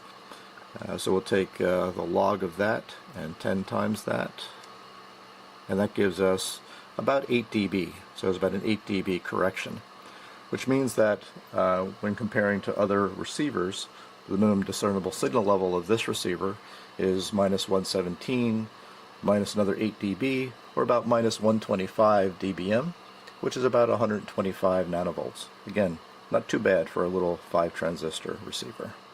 I hope you enjoyed this video and taking a look at the minimum discernible signal level of my Solder Smoke Challenge direct conversion 40 meter receiver, and got a peek on how to make those measurements. If you liked the video, give me a thumbs up, and thanks again as always for watching. What the heck is a wiggy? Today's video is a bit of a tool time episode, introducing you to this guy.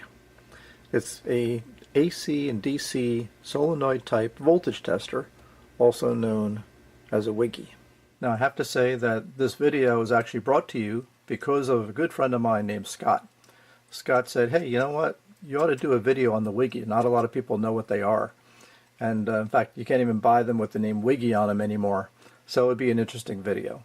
So again, if you like the video, please thank my friend Scott, because Scott, this one's for you. Thank you. Now this is a voltage tester designed specifically for 50 or 60 hertz AC from 120 volts up to 600 volts, or from 120 to 600 volts DC. Now even though it has some limited functionality, it has some interesting characteristics that make it really useful for doing these types of tests, particularly out in the field. As you can see, it's a small handheld device, very, very rugged, thick plastic. You can just toss it in your toolbox or your tool belt. It'll last many, many years. I've had this one for probably well over 30 years. Now, some of the interesting characteristics of this device are that it has both audible and tactile feedback. When you connect up this device to an AC circuit, you'll actually feel it buzz in your hand because of the solenoid, and you'll actually hear as well. If it's relatively quiet, you can actually hear a little bit of a buzzing from the device itself. So that audible and tactile feedback gives you a really quick feel for doing quick go and no-go testing. Hey, is this circuit live or is it not? Now there's a magnet underneath this clear cover that's useful when measuring DC voltage. When connected up to DC, if this red painted area of the magnet flips to the top, then you know that the red lead is the one connected to positive. If it flips around so that the black painted section of the magnet flips to the top, then you know the black lead is connected to positive. When doing testing on AC, the magnet indicator doesn't do anything for you. Another very interesting characteristic of this device is that it's a low impedance tester. So this thing presents about a 3.5 kilo ohm load, so about 3,500 ohm load to the circuit that you're testing. So at 120 volts, it draws 26, 27 milliamps of current. So now why is that low impedance actually important? Well, there's actually a couple of reasons. If you're using this device in a building, such as your house or some other building, and you're testing at an outlet or some kind of receptacle or some other type of device to see if that circuit is live or not, there may be 50 feet, 100 feet or more of wire between where you're testing and where the breaker is. And that long wire might be running alongside other live circuits, which may induce some voltage on the wires that you're measuring.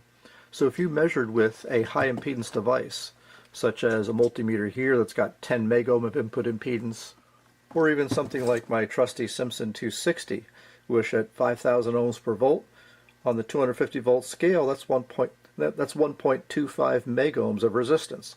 That's not going to, neither of those devices is going to draw a significant amount of current from that wire, and may not reduce the voltage to the point where you know for sure whether that circuit is cut off or not. With the wiggy drawing 20 or 30 milliamps, that's going to definitely collapse that voltage down. So if the voltage that's on the wire is just simply induced voltage, straight voltage pickup, this thing will kind of tell you for sure that you've certainly cut the breaker and that circuit is indeed not live. And you wouldn't get fooled by some of the other higher impedance testers. Another interesting application for a low impedance tester like this is for testing ground fault circuit interrupters, or GFCI, both outlets and breakers. If you simply connect the leads to the hot and the neutral, you can read the voltage normally to be sure that you got power going to the circuit. But then if you connect between the hot and ground, causing that 20 or 30 milliamps to go to ground will cause the ground fault circuit interrupter to open up or to trip. And you can test to be sure that actually does happen, so you're indeed testing the proper functionality of those GFCI protected circuits. Now physically, the about 2 foot long leads are housed in a couple of slots on either side of the tester to make it convenient for storage and to get them out of your way. And of course with that you've got enough room to move those leads around to connect to various places where you need to go. Now the leads themselves have a retractable shroud, so if you stick this lead inside of a receptacle, for example, the shroud will retract so you can make contact. Now if you have a situation where you need the lead to stay unshrouded. You can pull the shroud down and twist it, and that will leave you some exposed contact. So you can use this to attach to a wire or something like that to make your tests. But again, twisting it back around again, you can kind of return it back to its fully protected position.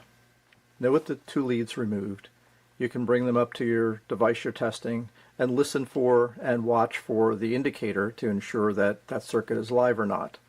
But by doing that, you're missing out on the physical or tactical feedback of this device. So you really want to have this in your hand so you can feel it.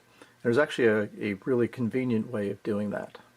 You can take either of the leads and insert it into the opposite end of the tester itself, and that will stay put. And now the tester can stay in your hand, and with both the tester and the free lead, you can test the device you're working on. And then once you make that connection, you'll physically feel the vibration of the tester in your hand, and because you've got your eyes on the tester already for making that connection up to your device, you'll be able to quickly read what's going on. So this is a real convenient way of using the tester with two hands and be able to get feedback of something that's live or not, and very quickly without having to go read a value off of the meter. Now, this is a solenoid type tester, and the indicator is a little red bar that moves up or down in this window and lines up with the various readings on the sides here for DC and for AC. Now, as you can see, you're not going to be able to discern the difference between, say, 110, 120, 125 volts, or the difference between 220 or 240, but you can very easily see the difference between basically 120, 240, 480, or 600. And that's really the whole idea. It's not designed to be an accurate voltmeter, but simply a tester to say whether a circuit is live or not, and basically what voltage range it is in. Now let's say I want to test the voltage at the end of this line cord. I'll stick the black lead in here, and I'll take the red lead at the end of my tester, and I'm going to bring the tester close to the camera so you can see the indicator and listen for the vibration of the solenoid. So you should be able to see the red indicator come up to the top there right near the 120 and hear the little buzzing, and I can feel it in my hand, the buzzing of the tester. Now what about the name Wiggy? Where did that come from? Well, it turns out that the solenoid type voltmeter was invented by a guy named George P. Wigginton in the early 20th century. And this is based on a solenoid type voltmeter measurement. So it's believed that the term Wiggy is really a playful derivation of the inventor's name, Wigginton. Now, of course, since the device kind of wiggles in your hand or vibrates in your hand when you're testing AC, it kind of helps to reinforce that name Wiggy. So it's kind of stuck, even though there's been many manufacturers of these types of testers, and even those that don't say Wiggy on them, electricians will still refer to them as a Wiggy. Well, there you go. That's the basics of a Wiggy, and a solenoid type AC and DC voltage tester, typically used by electricians, not so much by people working on low power electronics, but an interesting tool nonetheless. Thanks again as always for watching, and we'll see you next time.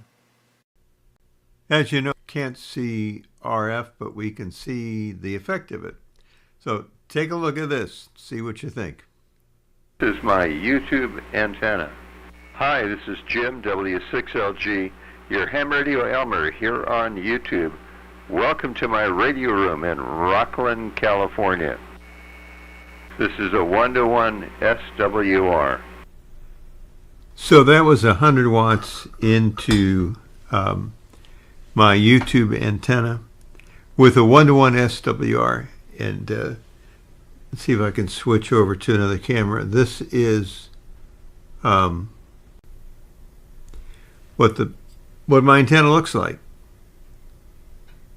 It's a bulb with a number of filaments in it, and it actually works. So that is my YouTube antenna, and again, with the device I've provided, it has a 1-to-1 SWR. So 1-to-1 SWR, 100 watts. There's 150 feet of RG8X. The transmitter, which is a linear amplifier, is brute force. It puts out 100 watts no matter what. Doesn't care what the SWR is. It continues to put out 100 watts. With that in mind, what happens as the SWR goes up? What happens to my YouTube? What happens to my YouTube antenna as the SWR climbs? So here we go. Let's find out. This is 1.5 to 1. It's a 2 to 1 SWR. This is 3 to 1 SWR. This is the 3.6 to 1, 3.6 to 1 SWR. This is 5 to 1 SWR. 8 to 1 SWR, 8 to 1 SWR. The graphic is a representation of what I came up with over several tests. So it's sort of an average reading that I got during several runs of the video. You may not need a separate SWR meter. You may not want one. Maybe your amplifier has one built in it if you have an amp. If you have an antenna tuner, that may have an SWR meter in it. It's a good thing if it does. Your transceiver has an SWR meter in it. And that may be all that you need. SWR meters became popular in the early 1960s as stores that sold ham radio equipment, like the ones that I worked in the late 60s, sold different brands, Calrad, Lafayette, Radio Shack. They all had about the same SWR meter. They were like $9.95, put it in line, turn the knob, adjust for peak, get the reflected power by flipping a switch. So they became really common in the 1960s, and SWR came up as a necessary item to concern. Along those lines, and this is for the ARRL. In the ARRL handbook, there's a section called SWR myths. And one of them says, basically, it doesn't matter. And they use an example which is totally bogus, and whoever wrote the article is just full of BS.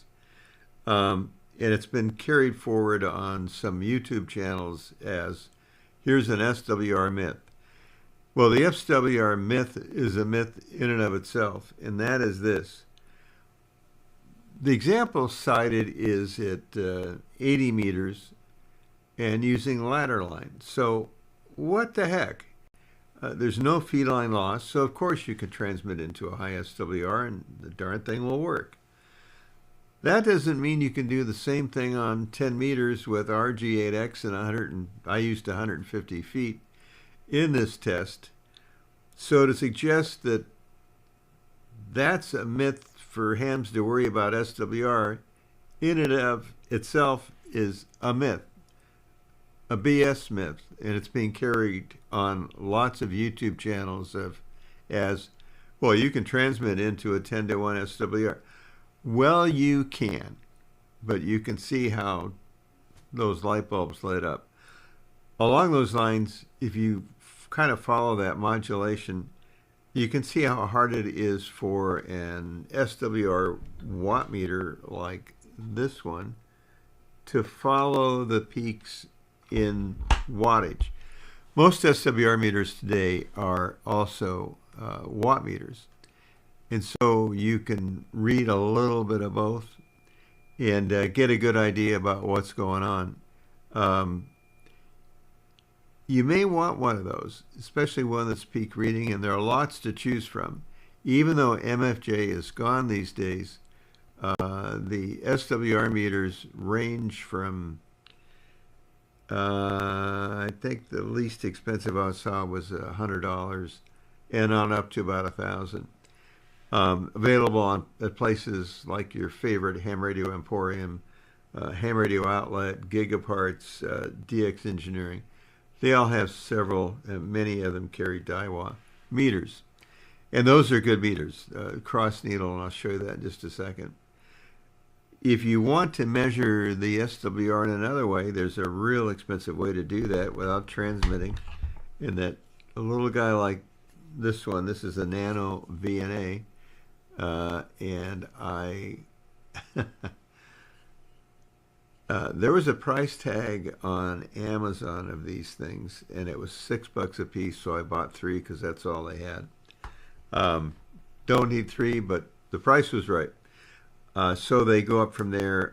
There are several kinds of nano VNA gizmos, some a little bit more expensive. I think this one is less than a couple $100. Gives you the same reading, but it has some other features built into it. My favorite device for measuring SWR not using the transmitter is this guy, and I literally carry this with me whenever I'm doing something, checking an antenna. Maybe in here, maybe out at the antenna, but this nano Rig Expert covers up to 35 megahertz and has a bunch of features in it. There's also an AA55 that goes to 55 megahertz, so it does 6 meters. It also has some extra functions and highly useful devices. I bought that one on sale at Gigaparts. I think it was $230 on sale. This one from Rig Expert goes up to 3 gigahertz and has a ton of functions in it. And you can, both of those you can connect to your computer to get some of those readings. If you want a separate SWR meter, there are the kind where the coupler is separate. It's in this case, the coupler is built into the box. Ones where the coupler is separate allow you to have the coax connected to this guy, and it cables, cables to the display device. This one is one out of something I got years ago. I salvaged it. Let me swap to the green screen. And this is a combination watt meter, SWR meter. So the gizmo in the middle, the toroidal core, is, I get my hand on it, and I don't think I can. That's the watt meter part, and that measures forward and reflected. These things on the end are measuring SWR, forward and reflected, one each, and the output to, there we go, to the phono jacks. Many SWR watt meters have that kind of device on a cable, so you can have the indicator box up on top. Indicators and watt meters and those kinds of things range in price from $1,000 on down. This one that I'm displaying now is a 7-inch LCD screen. It has a bunch of functions built into it. It can do trapezoid with 2 couplers, one at the input to the amplifier, one at the output to display a trapezoid pattern. Does 2-tone oscillator, white noise, pink noise, noise. Who knows what all is inside the thing. It works great. It's highly accurate. The one above that is from the same source, N8LP, Larry Phipps. And it's Telepost, T-E-L-E-P-O-S-T. And this is the LP100, which is my favorite SWR meter. I also have devices, bird watt meters, that I have. Same thing, it's even slower to move, it's more heavily damped. And Daiwa meters have a peak reading function. I don't know how accurate it would be. It probably isn't necessary that it be all that accurate, but it'll give you a picture as to what's going on. Why do I have the separate meter? because I want to keep one eye on the output to make sure the amplifier, whichever one I'm using, is working correctly. So I get, there's some things that I watch: grid current on the amplifier and the output of the amplifier through a separate SWR watt meter. And I keep an eye on it. Am I obsessed with SWR? Despite the article in the ARRL handbook, yeah, I sort of am. Want to keep it low. Common mode currents may not come from the SWR, but for those who say it does not come from the output of the transmitter, well, where is that power coming from? The current that's on the outside of the shield comes from somewhere. It comes from what I'm putting into the coax. An imbalance at the antenna can create common mode currents, and that's often the case. With respect to feedline, in the test that I did, I used about 150 feet of RG8X at 28 megahertz. The reason for that was obvious. I wanted to show the greatest amount of loss in what I could set up. And that's what I did do. It worked fine. The display is fine. Getting back to transmitting into a 16-to-1 or a 10-to-1 SWR, I'm not going to do it. Could I get my antenna matching device, the homebrew one, to match it? Probably, but to what end? I've got huge coax losses at that point, so I'm not going to do it.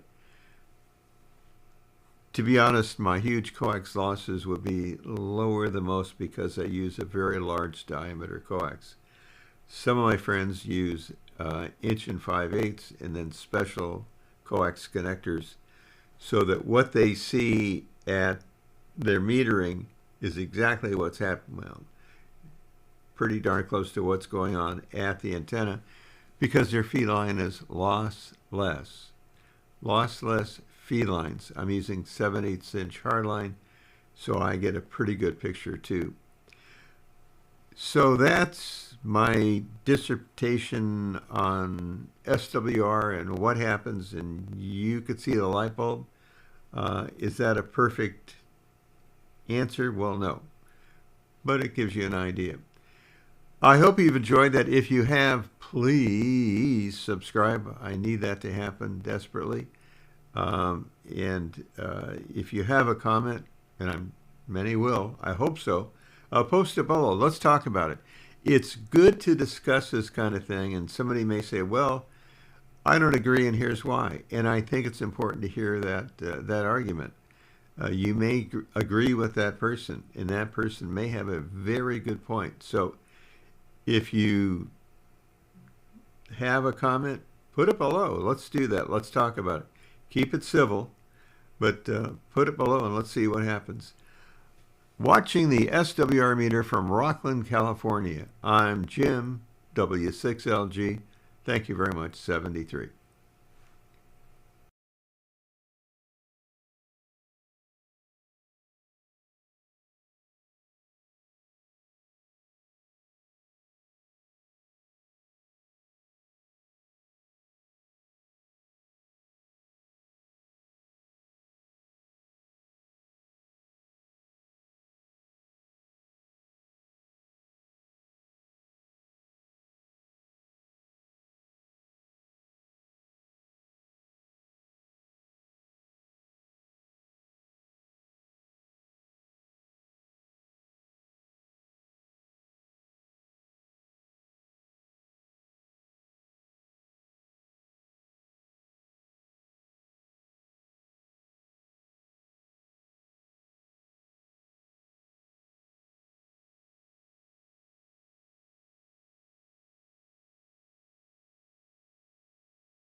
Hi, this is Jim, W6LG, your Elmer here on YouTube.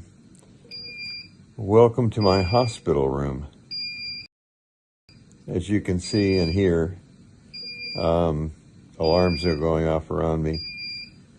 I finished the last video with the light bulb and felt terrible, and from there it got worse.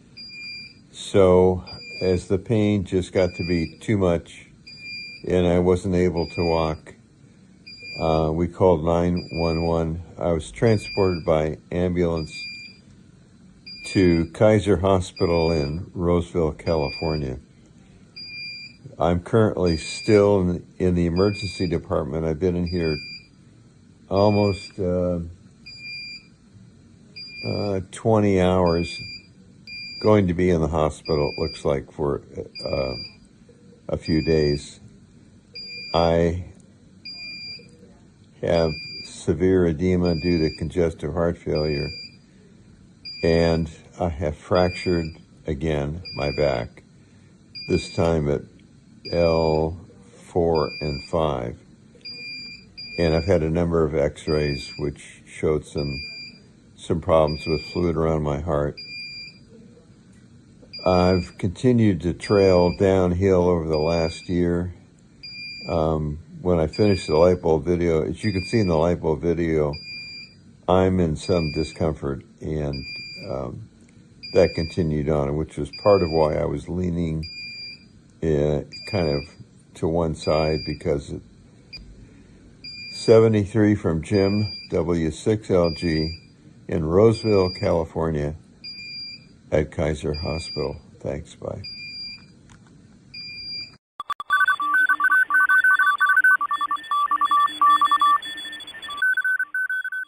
W1VLF. Hey everybody, my name is Paul, W1VLF, and welcome back to the lab. I'm going to do a video that's a little bit different today. Last year or so I've been interested in microwaves and much higher frequencies and light, like you've seen in some of my past videos. Following the 10 gigahertz reflectors, there's been conversations on there, conversations on there about scattering off of different objects.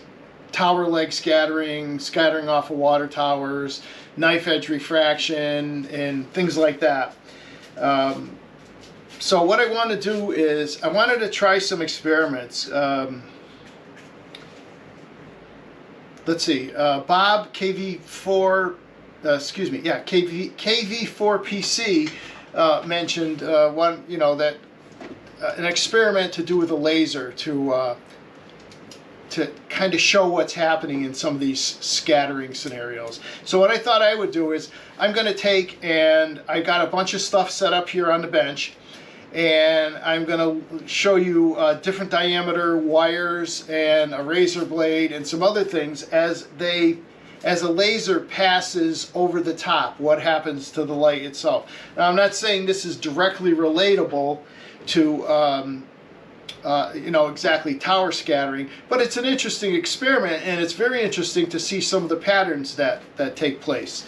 Also, Ben Lowe, whose call should be in my head, but it's not, and I have been conversing on some of these topics as well, and I figured, what the hell, I'll just do some of them and let you guys see what's happening and what your thoughts are. Some of the stuff I have to do in a dark room because the scattered patterns are not really that bright, so I'll do the best I can in the darker environment. So I'll show you the setup here in a second, and then we'll get started.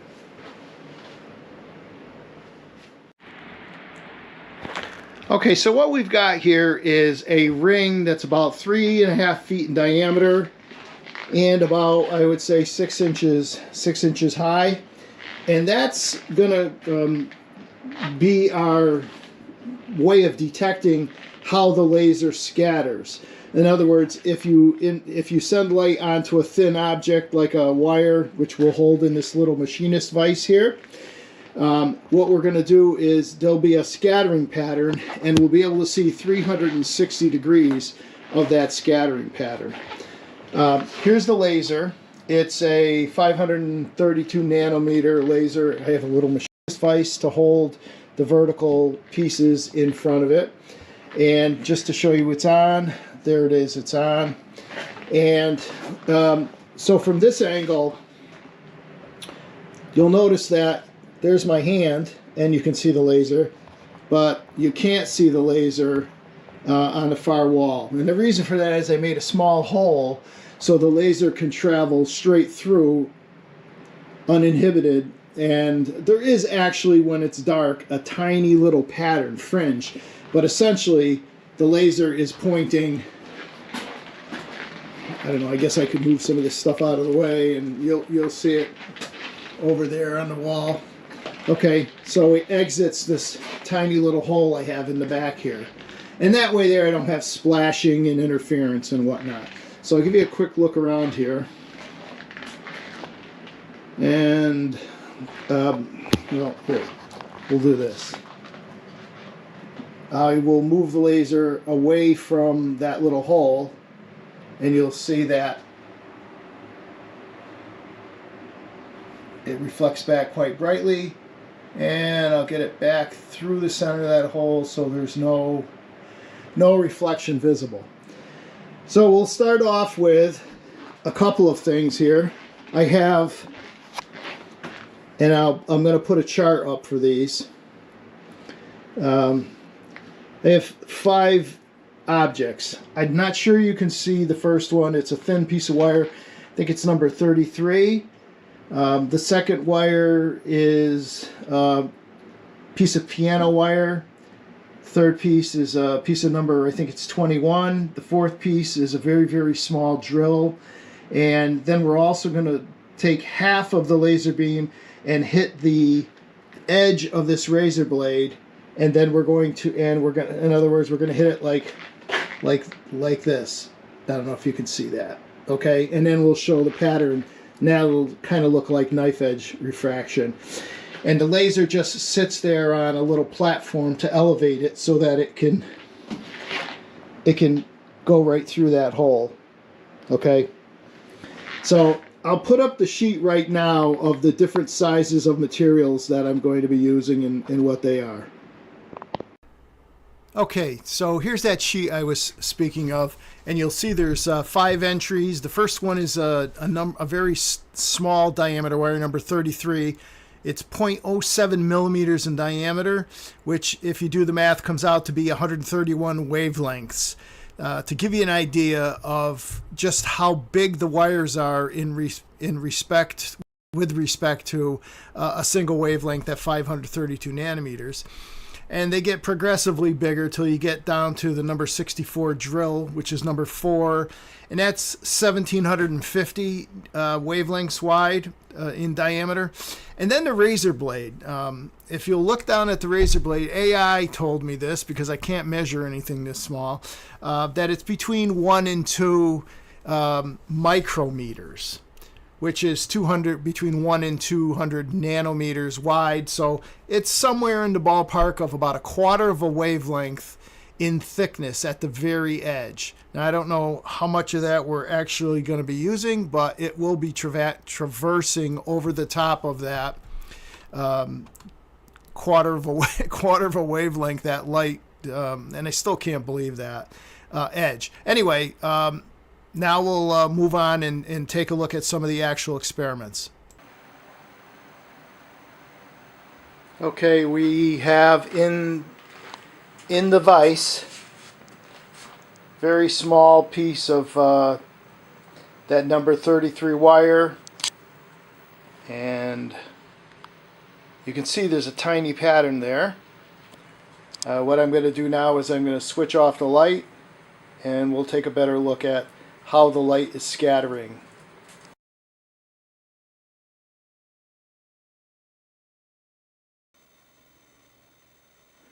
Okay, there's the laser. Not really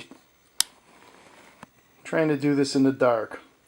The laser, There's the light hitting that very thin piece of wire. And here is the scattering pattern. And I'll move to the left. That's at 90 degrees. 360 degrees. It's pretty fuzzy back here. And then there's a blank spot right there, as you can see, where the vise is in the way. We'll go back. And I'm going to try to get in close. It doesn't look like it's focusing very well in that close. Let's try it from back here. Let me try this. Okay. Notice the dot pattern. Peaks and nulls, anyone? I'm not sure. This is all experimental.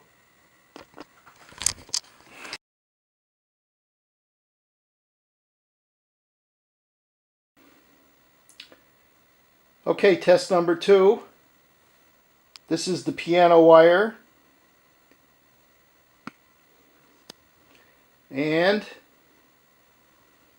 you can see a different pattern results. There's a hot spot, there's a dead spot, hot spot.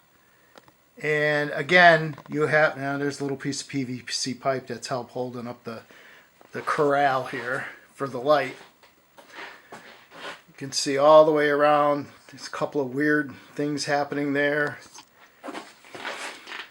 But it looks to be weird stuff happening on that side. I don't know if that's reflections, exactly what that is.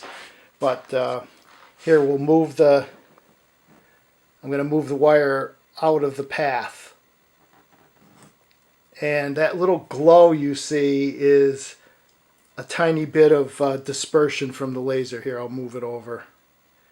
Okay, that's the actual laser. And when I poke it right through the hole, it almost disappears except for a little bit of that diffraction stuff that's spreading. So I'll bring the wire back into the field. Okay, and if I lean the wire forward, the piano wire, the sides go up. Okay, both sides. And if it's not in the center, one side gets illuminated and the other side doesn't. And if it's leaning to the left or to the right, one side or the other will go up. Anyway, that's centered back up. That's wire number 2, which is the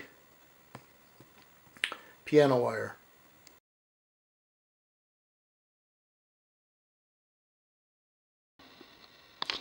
Okay, wire number 3. This is the piece of number 21 wire, and has a similar but different pattern. But again, 360 degrees of pattern around the inside of the arena here, the laser arena. And now we're going to jump up to the drill, and after that we'll go with the razor blade. And that shows something interesting.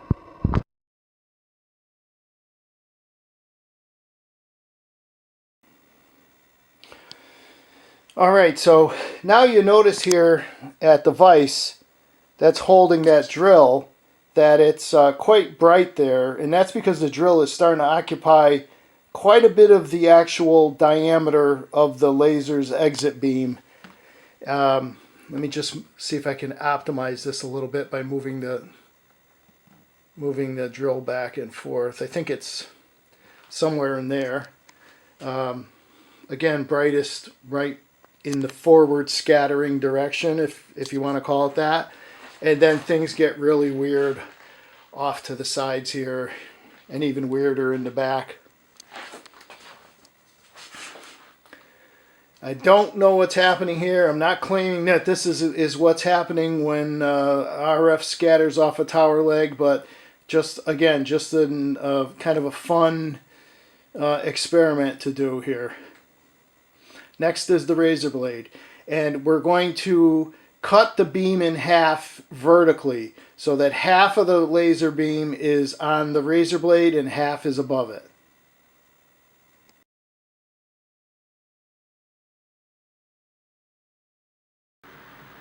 Okay, just a quick daylight shot to show you that the razor blade is indeed in place, and you can see that the light is shining on it. If you look over there, you might be able to get an idea of what's going to happen. Alright, so there's the laser. The razor blade is being cut in half, if you will, by the laser beam. And then if you look, let's see if this is going to be in focus. I'll try to get this to focus up for us. You can see energy going vertically and horizontally. Actually, I think the razor blade is not actually in the center. Let me try to move it a little bit.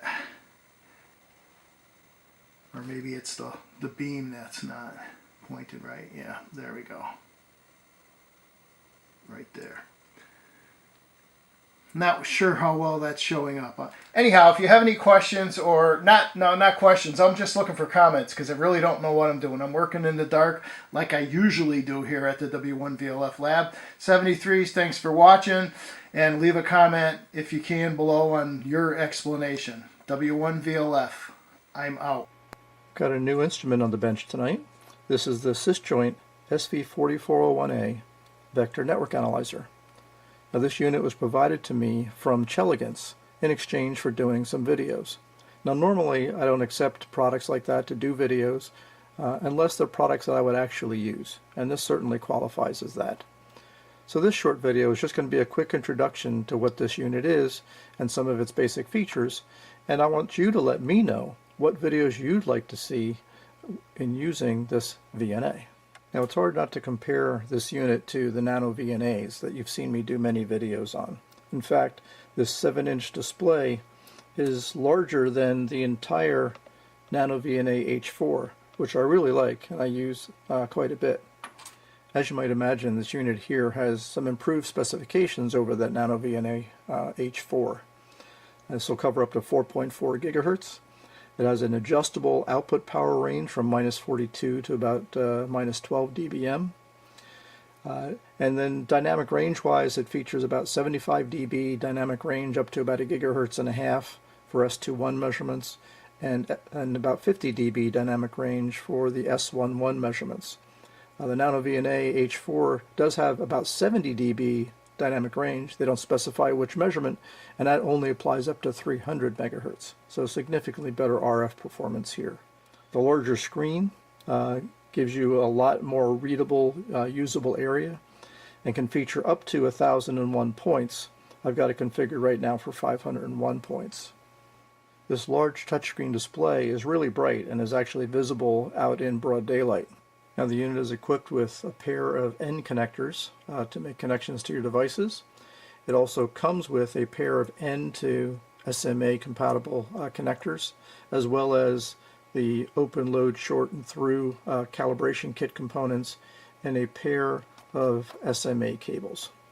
Now the larger screen not only gives you a larger number of points and better readability and visibility of the traces, it also allows menus to stay on the screen instead of getting hidden, and that makes the menu structure and the use of this instrument actually easier than some of the very small Nano VNAs.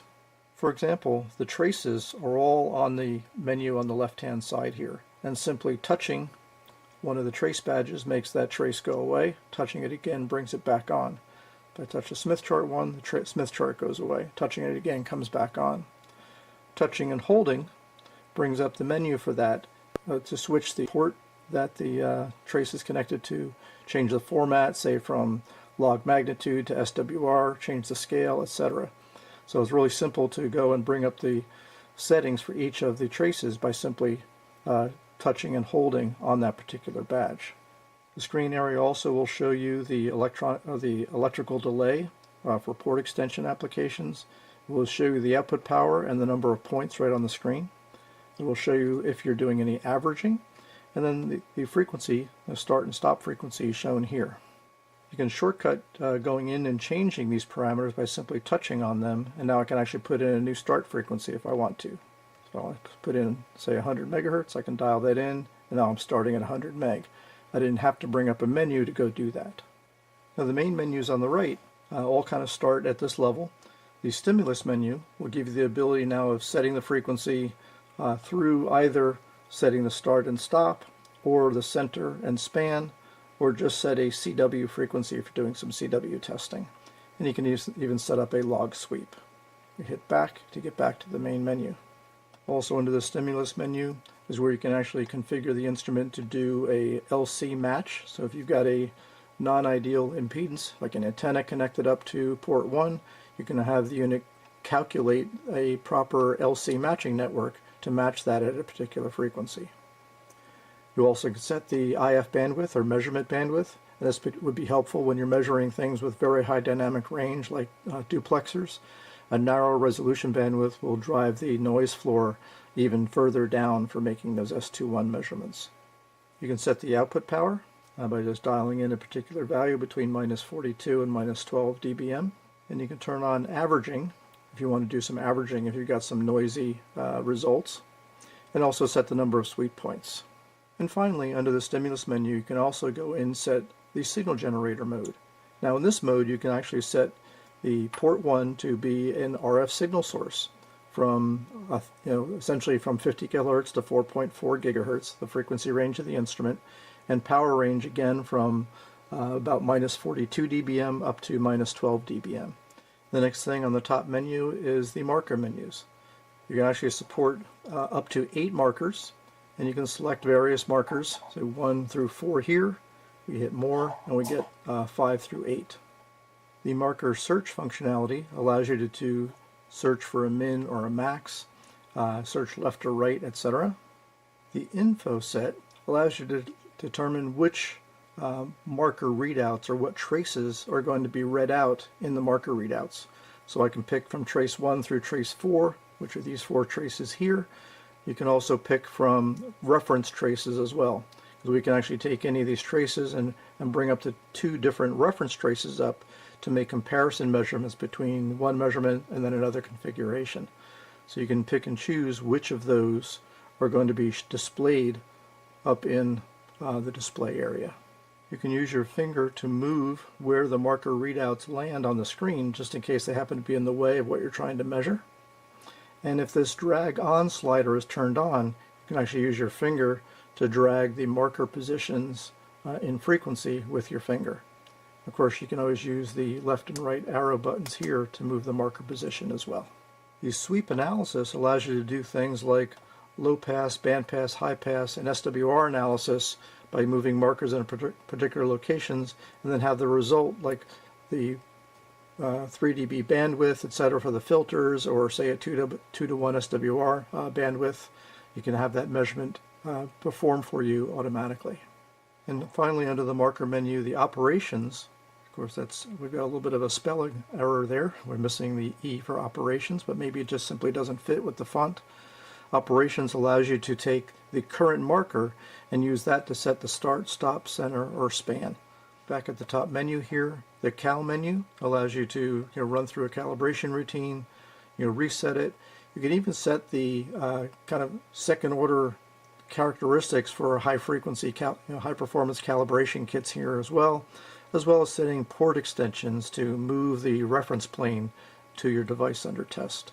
The save and recall allows you to save and recall various settings, including calibration settings and things like that. The file menu allows you to go in and look at files that you may have stored, such as S parameter files like S1P and S2P files, and even CSV files and image files that you can save on the instrument. And the saving of those files is all enabled through this storage button here. You can save the S1P, S2Ps, and also save traces as CSV files. And the config menu allows you to set date and time, the backlight, and then how the unit would communicate to your PC. Now, of course, there is a PC application that you can use to run the instrument as well, just like there is on the Nano VNA. In fact, it's the same application. I'm not going to cover that in this video, but that's available there as well. So as you can see, the menu structure is a lot flatter than it is on some of the small compact nano VNAs. Turning traces on or off and configuring them is really, really simple. Simply touch them to turn them on or off. For example, if you just want to do an SWR measurement, I might turn off everything except trace 1, touch and hold trace 1, and select format and SWR. And now I've got an SWR trace that I can go look at. Now the arrow keys again move markers back and forth. The function and control keys have got some additional functionality with the markers that maybe we'll cover in a future video.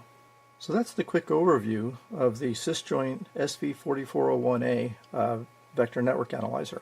Again, this was provided to me from Chelegance, and I will put a link in the video description down below that links to the Chelegance website that also indicates all the different locations and distributors where you can purchase one of these for yourself.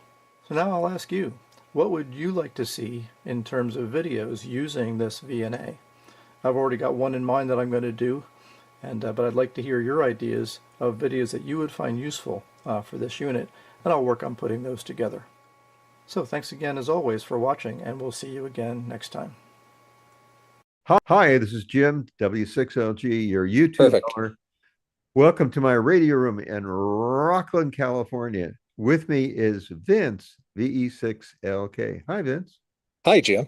How are you this afternoon? I'm doing okay. How about you? Hey, if I was any better, I'd be two people. And if you believe that, I have some oceanfront property in Arizona up for sale. But, old age is catching up with us, I think, today. Yeah. Actually, that's just the way it goes. Vince has initiated this Zoom call because we're going to talk a little bit about me and what my background is and what I try to do on YouTube. So Vince, there's Jim, first off, it's my honor to be working with you today on this project. Let's start with a little bit of your background. What got you interested in ham radio? How old were you? When did you license? Tell us a bit about that, because you've been doing this for a while. Yeah.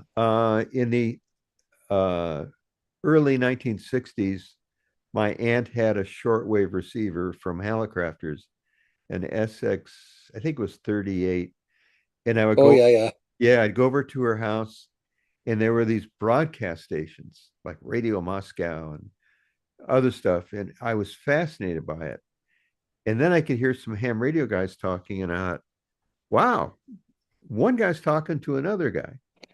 And there was a class that was started through Boy Scouts to get a novice license.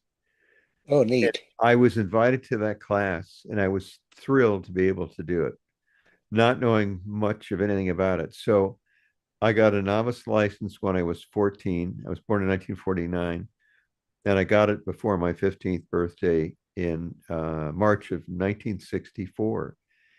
And since that time, those 61 years, I've stayed on the air. When I was in an apartment, I would throw a wire out the balcony and go on the air with something. I've always enjoyed doing it. So I've been fortunate to be on the air all of that time. That's great. And your schooling background, I think you mentioned it was not engineering, but this is a gearhead or a techno hobby. So, and I think that's what interests me and a lot of people is the technology and, how does that work? Velocity factor. What the heck is a velocity factor? So, I did not take classes in college in electronics because the counselor said there are no jobs. And she wrote across the application business, finance. So my degrees and undergraduate degrees are in finance. But I've always enjoyed the electronics, and there have been guys who helped me along the way, and two I can think of right off the top. In my neighborhood in Burbank, there were hams. Every couple of streets, there was another ham radio operator. Most of the guys were from World War II, CW operators. And this stuff was in their blood, and they were as kind as could be. As a kid, I had a transmitter that stopped working. I put it in a red wagon and rolled it over to Jack Tate's house and Jack fixed it for me, and I rolled it back home, and I was thrilled at that because I could take it somewhere, and the guy knew what to do. It must have been like a big thing. You had to roll it in a wagon. It was a big transmitter. It was heavy. Yeah, Yeah. yeah, And I was lucky to have it. It was a nice one. Probably paid for by the studio where my father worked. yeah. So then another time in that range, I was driving a car at 16 years old or so. I pulled up behind a guy at a stoplight, and he had call letters on his license plate. And so his name was Lou. So I followed Lou home, but he saw me in his rearview mirror and thought, what the hell? And he hurried home. And, I mean, he was like doing 60, 70 miles an hour through residential streets, and I'm trying to keep up with him. So he pulls up, I get out, and he's like, what is this about? And I told him who I was, and he invited me in, and that was a relationship that lasted like until he died, probably 40 years. Lou had the ability to take really complicated subjects like decibels and break it down into simple language. And that's how he would teach me. He was my Elmer for the rest of the time he was alive. Yeah. And there were times where I called him this is before other ways to chat. Yeah. I'd call him on the phone. I can even tell you his phone number still. I'd say, Lou, I don't understand something. Or I would go over to his house. They'd have me in the house, give me dinner.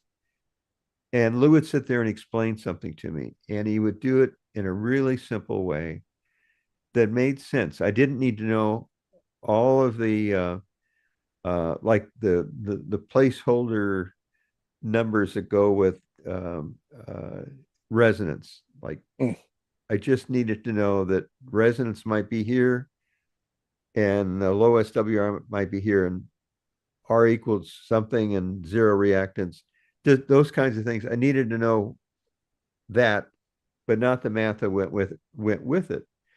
And so that's what I've tried to convey to others in as best a way as I can. Because I would sit at their kitchen table, they'd give me a dinner and say, and he'd be showing me stuff. And so I may not be able to give the guy dinner I'm talking to, but I want to explain it in a friendly, nice way, because a lot of this stuff is complicated. Sure. But it's great to know. It's great to know what happens when you double your power or you have really lossy coax or any number of things. Yeah. So yeah, 64 years of being on the air. Yeah. Yeah. That's awesome. And so you had some very good early Elmers, and so today your YouTube channel is very popular, 52,000 subs. And you are our YouTube Elmer, for which many of us are grateful. Thank You've you. got a tremendous style of distilling a complex subject down to the simple stuff. There's a very famous video of you with a couple of light bulbs and working FT8, and there's the gray coax. Is it any good? And there's some bad gray coax out there, and there's some good gray coax out there too, but there's some pretty telltale signs. Those are the quick ones that come to my mind. My favorite one Yeah. is where I strung out Christmas lights. Oh, right. Yeah. And I transmitted into it like a dipole. Yeah. And the ones in the middle are really dull. There's no brilliance to them. The ones on the end are really bright. And Yeah. I got to explain that. That's one that I worked like a week to build that thing. Oh, sure. And it was fun. I had fun doing it. I had a big smile on my face when it lit up, and I thought, wow. The light bulb one on FT8 was really funny because I took it and I formed a dipole out of two light bulbs and one of those sockets. Yeah, one of those Y sockets that people don't see anymore because we don't use incandescent bulbs. Rewired it on the inside, hooked it up to a transceiver, went on FT8, and made contacts with the light bulb in the window. And that was like, oh my God, this is really amazing. So I'm not an FT8 operator, but it is an amazing means of communicating. Oh, the digital modes are fantastic. And those guys who are developing variations of that, boy, are they smart. And they've got some great ideas. So, another thing that if you, I'm a big one for listening and tuning Yeah. around the band. You can turn on 20 meters like at night and maybe it's dead. There's nothing. But FT8 on your scope, it's right there. And there's Yeah. a bunch of guys doing it. So Yeah. Yeah. It's kind of like dial tone. And sadly, I don't think too many people who were born 20 years ago know what dial tone means. yeah. But we used to pick up the phone and go, oh, there's dial tone there, and then we can use the phone. Or You'd hear yeah, this noise, right? yeah. Or So landline or whatever. yeah, Yeah. yeah, Uh, yeah, indeed. I'll tell you This, another thing that you get involved in, and that's POTA has yeah, been. I'm thrilled. I'm shocked. I guess the word would be gobsmacked. Um, yeah, you and me both. it is like there is, and it's great because it's getting guys outside. They're And experimenting. now you put up an antenna once that was not going to work. It should not have worked. You had one strung in a tree.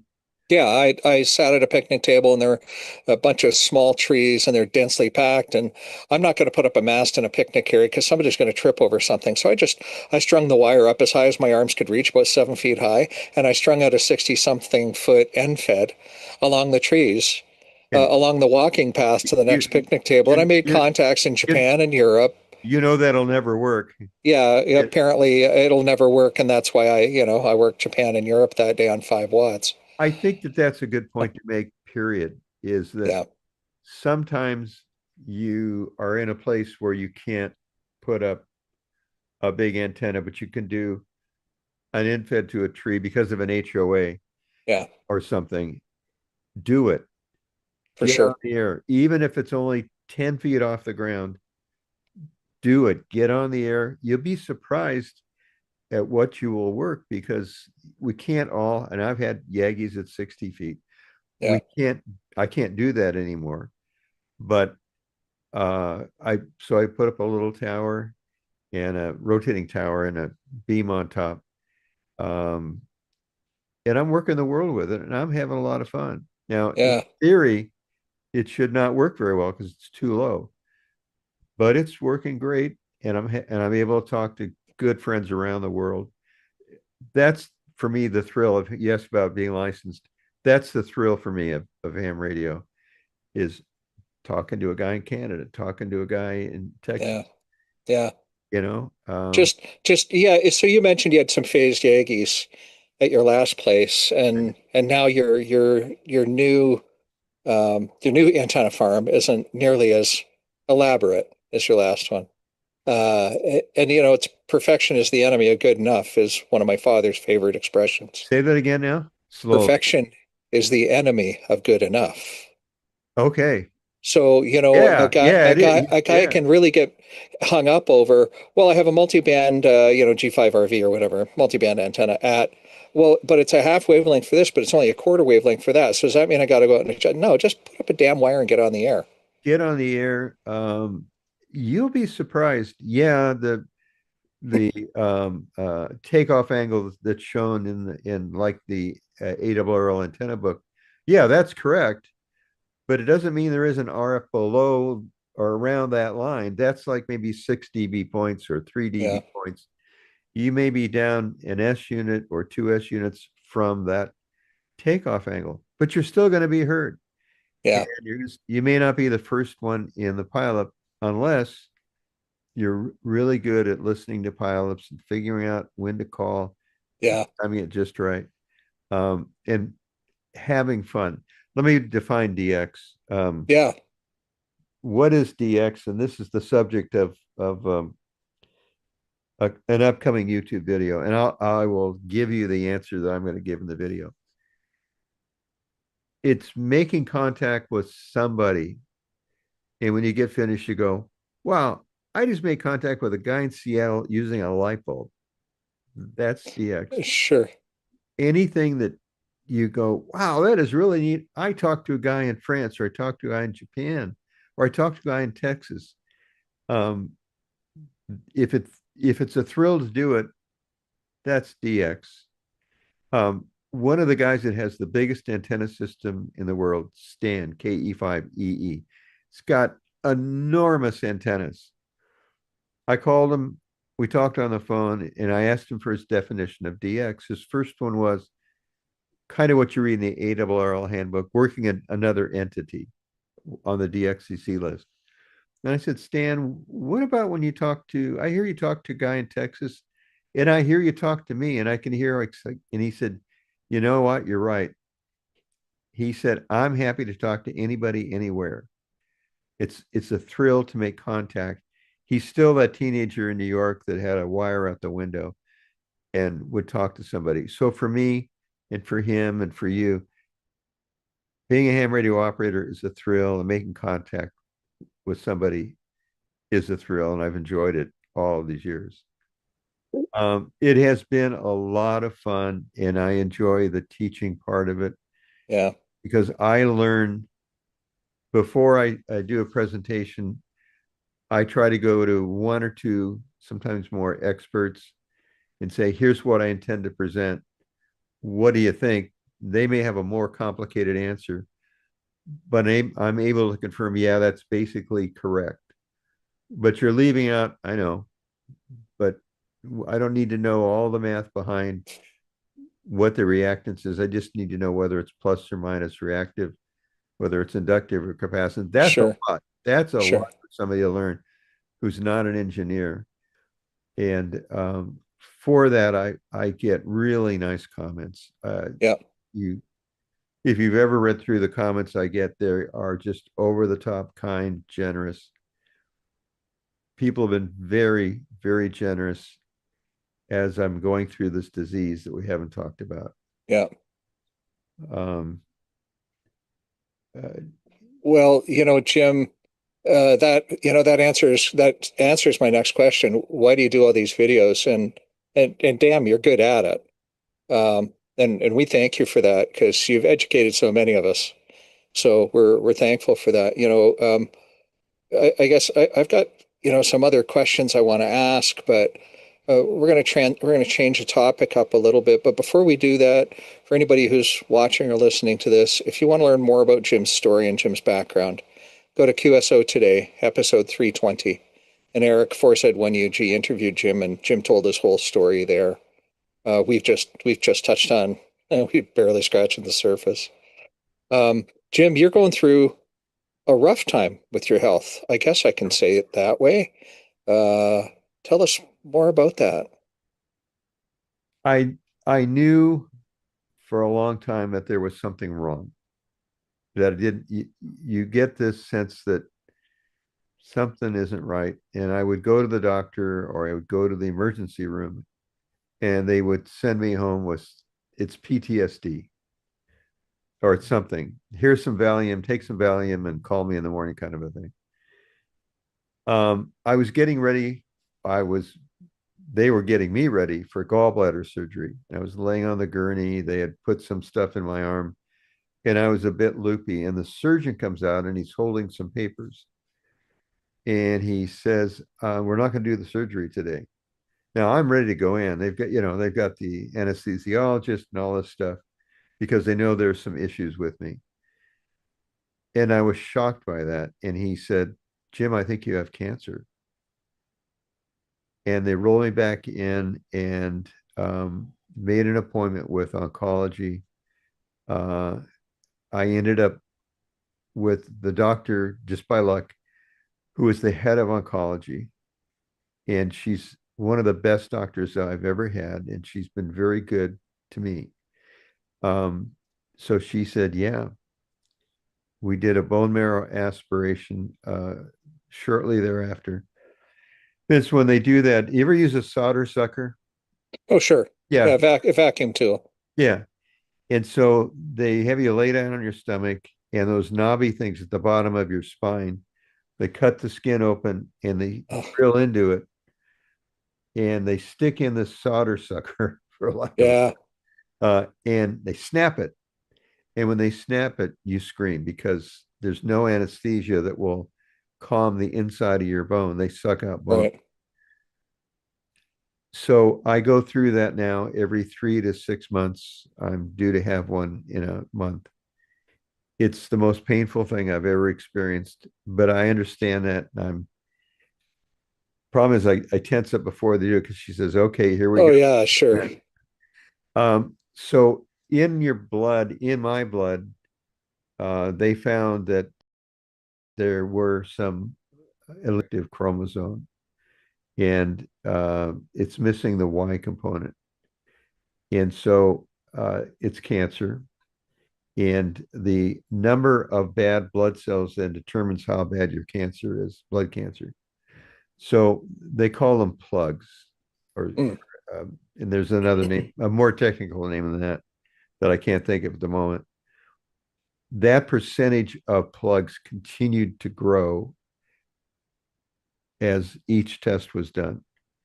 Now, I would lay in oncology for a week with my wife sitting next to me, receiving chemotherapy in my arms or in my chest. Despite that, the number of plugs doubled and doubled again. And pretty soon it was at 20%. And at that point, the diagnosis now 2 years ago changed to acute myeloid leukemia, AML. It had been myeloid dysplastic syndrome, sometimes called pre-leukemia. So pre-leukemia grew into full-blown leukemia. So the oncologist I have, who is really smart and lectures other doctors on how to treat patients, suggested a new medication. And I said, okay. And so I take it here at the house. It's in pill form. And the bottle of 30 tablets is just about $40,000. I had to pay. How long do those 30 tablets last you? Is that a month? Yeah, it's a bit. Right now I'm taking one a day. Yeah, so it's 20. Holy. Yeah. So I have to make sure I get the refill on the way, which has always been a bit of a problem Yeah. because the pharmacy looks at it and goes, holy moly, $40,000. Yeah, that's a lot of money to be tying up for 30 Yeah, it pills. is. Yeah. Yeah. But Kaiser has been good. 1 year's bill was $350,000. And I don't know how much last year was, but it'll be Comparable. big, yeah. So this medication has been miraculous in that it reduced the roughly 20% plugs down to less than 1% Oh, wow. in about 30 days. Now we're going to do it again to see if it's still working. My blood counts, they do blood counts at least once a week, sometimes twice a week, show a friend of mine's a media trend, and I gave him the data, and his response was, yeah, it's an improving trend. So my hemoglobin sometimes dips way down. I've had more than 20 transfusions and more than 30 admissions to the hospital. But I'm doing better right now. There are days like yesterday, I sent an email to you. I hope it made sense. It did. Yeah. It did in its own unique way. Yeah. You know, The email that I sent to Vince was, I don't think I'm a good candidate to talk to you today because I took major painkillers yesterday, so much so that my wife sat me in a wheelchair, rolled me back to the bedroom, and put me down for the night saying, get some sleep. yeah. I did because the pain was terrible. And I have nurses that come virtually every day of the week, and I had to convey that to a nurse.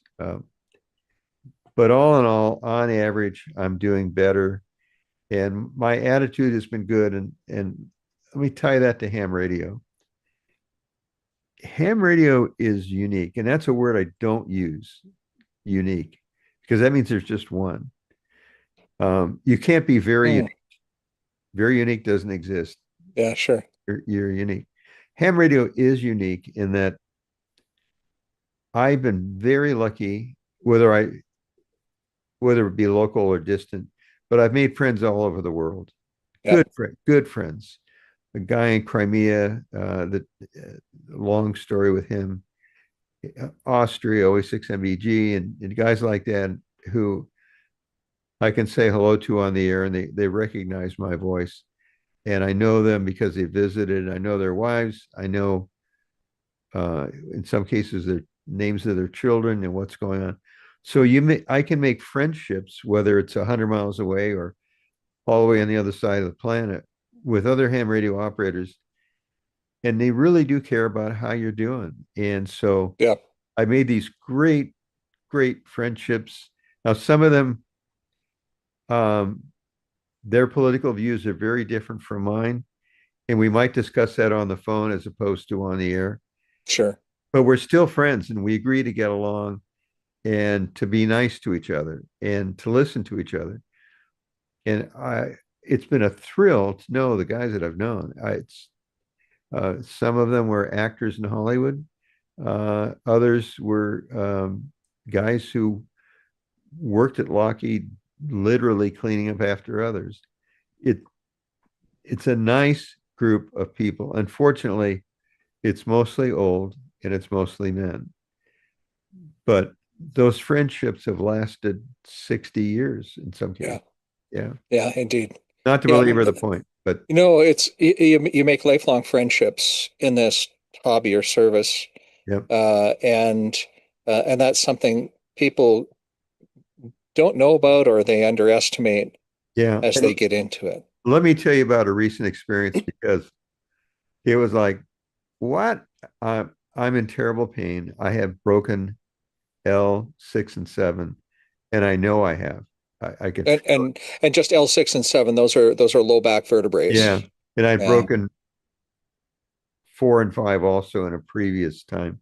Yeah. So I'm in just terrible pain. It's at a 10. It's not going away. I was doing a YouTube video, and I didn't get it finished. And I thought, okay, I can't call an ambulance. I got to get the YouTube video finished. All right. So sheer stupidity. The next day I got it done. I went out to my wife, who has lost her hearing, and flashed 911. Yeah. She called. I got on the phone with the dispatcher. In through the door come firemen and an ambulance. The firemen go, "Oh, we've been here before. We know you, Jim." And they put me on the gurney. And one guy in particular was really kind, really generous. And they're rolling me out. He's kind of holding my hand, and, Yeah. And he said, I'm getting emotional. He's doing things to make you comfortable, for sure. He says, I'm a subscriber, KG6CYA. And he closes the door to the ambulance with, kind words. Yeah, sure. So that was one of the things that helped ease the pain going into the hospital. And so I've got this guy who's a subscriber on YouTube, and a ham who lives blocks from me, and he's the chief of the fire station, and a really nice guy. I get to the hospital, and there's no room. There's no space, and I've got to be in isolation because my white count is low. Yeah. So they pull somebody out of a room, and they put me in. And I'm laying there, and I'm looking out the door. There's no curtain. There's no TV. It's just a room. And I'm looking out the window and the door, and there's a guy standing at the door like this, with his back to the door, blocking the door, like he's protecting the door. And I thought, what the heck is that? And beyond him, Vince, I can see other guys. They've all got a badge on and like a blue shirt. But this guy's standing with his arms crossed, protecting the door. And I thought, what? So my wife shows up, and she had to have a tag on to say who she was. And she comes in the room, and I said, what is going on with this? And she said, you're in the psych ward. So that was the only place they could find a room to put you. Okay. It was. And so it became sort of a joke, as I would talk to friends. I'd say, well, I'm in the psych ward. I feel sorry for the folks who were in there, because it was interesting to hear what was going on. That's a whole other kind of treatment. It is. Yeah. And finally I was moved to a regular room. Other times when I've gone there, I've had to be put into whatever room they can find. I've been in pediatrics with cartoons on the walls. Um, and at that You've had unfortunately quite a tour of the hospital system I have, and with all of this. some of the nurses go, "Oh, I've seen you before." So, Yeah. um, And so this can't be easy on those around you. yeah, I've got an expression, the caregiver's got to take care of themselves first. It's hard on caregivers. it on my wife, who's my caregiver, it is extremely hard. Yeah. She's got to take care of me, and that means when she's asleep at night, one, if I'm stirring, her hearing is way down. Yeah. She immediately comes in the room like, "Are you okay? What's wrong? What's going on?" Um, and it's important though, I think, since I've been in the hospital so many times, to have someone that's in the room with you who can observe what's going on, Yeah. can be your caregiver. Sometimes it's just listening, or the doctor will come in and say, "Jim, here's what's wrong with you." And you're so zoned out on, and sometimes morphine, it goes in one ear and out the other, and the Yeah. caregiver can take notes. And when you get home and say, "Well, here's what he said," and you go, "Oh, did he really? Did we talk Yeah. about that?" Yeah. So just as an aside to folks who might end up in the hospital, decide ahead of time who your caregiver is going to be.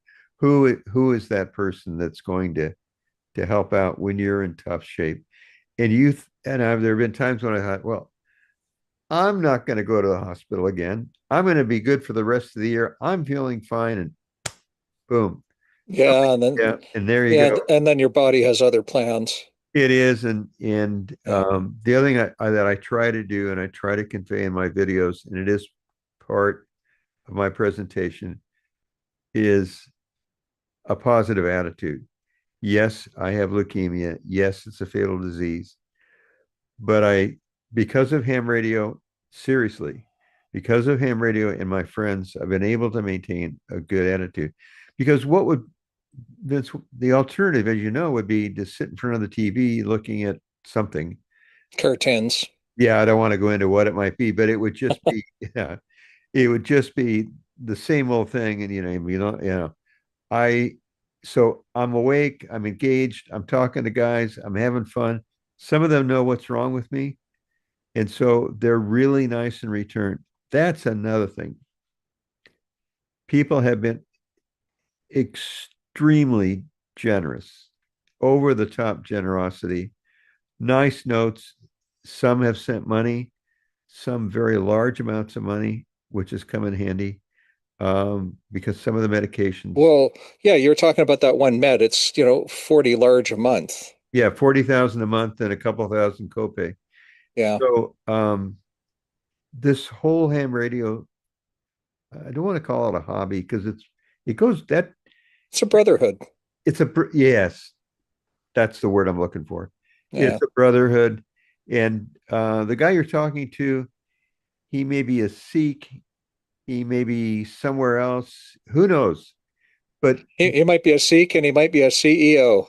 It does not matter. Ladies and gentlemen, yeah, we come from all walks of life. we do. And that's the thrill of ham radio and the Yeah. DX of ham radio is all kinds of folks can get a license now.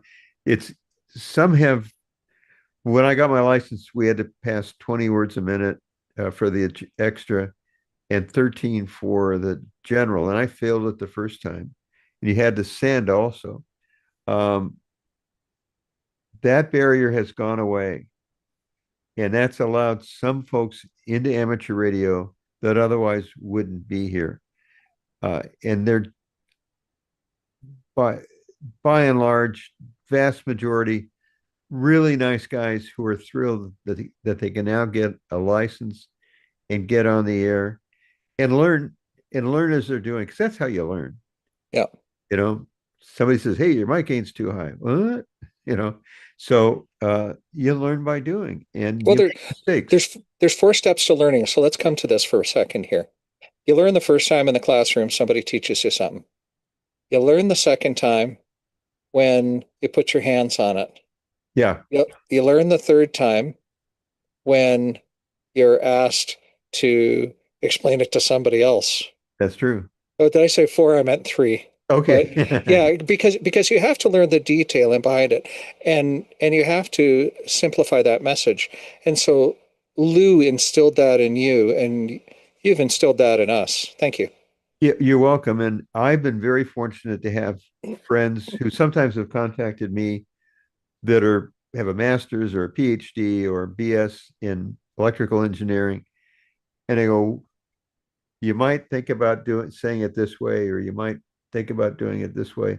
Sometimes their explanation is really complicated, and I've got to boil it down to what do we really need to know? What do we need to understand? If you're running out a piece of coax and you cut it 66 feet long, it may not be what you want because there's a thing called velocity factor. You go, what the heck is that? So there's all these little things that you have to learn. And actually it's kind of fun. That Yeah. you know, Yeah. you put up a half wave antenna in the tree. And my response to that was, that worked. Well, Yeah. it did. And you worked France. And that's neat. So Yeah. yeah. Yeah. It was very cool. Yeah. Well, Jim, what should I ask you that I haven't? Um, probably where I'm going with the YouTube Hmm. channel and what's happened in recent weeks. I have not been able to sit and record a video for a couple of weeks. Some days I just can't. I want to be positive with my energy. I want to present an energetic guy who conveys a message. I have made videos where I looked at it and said, no, I'm not going to upload it.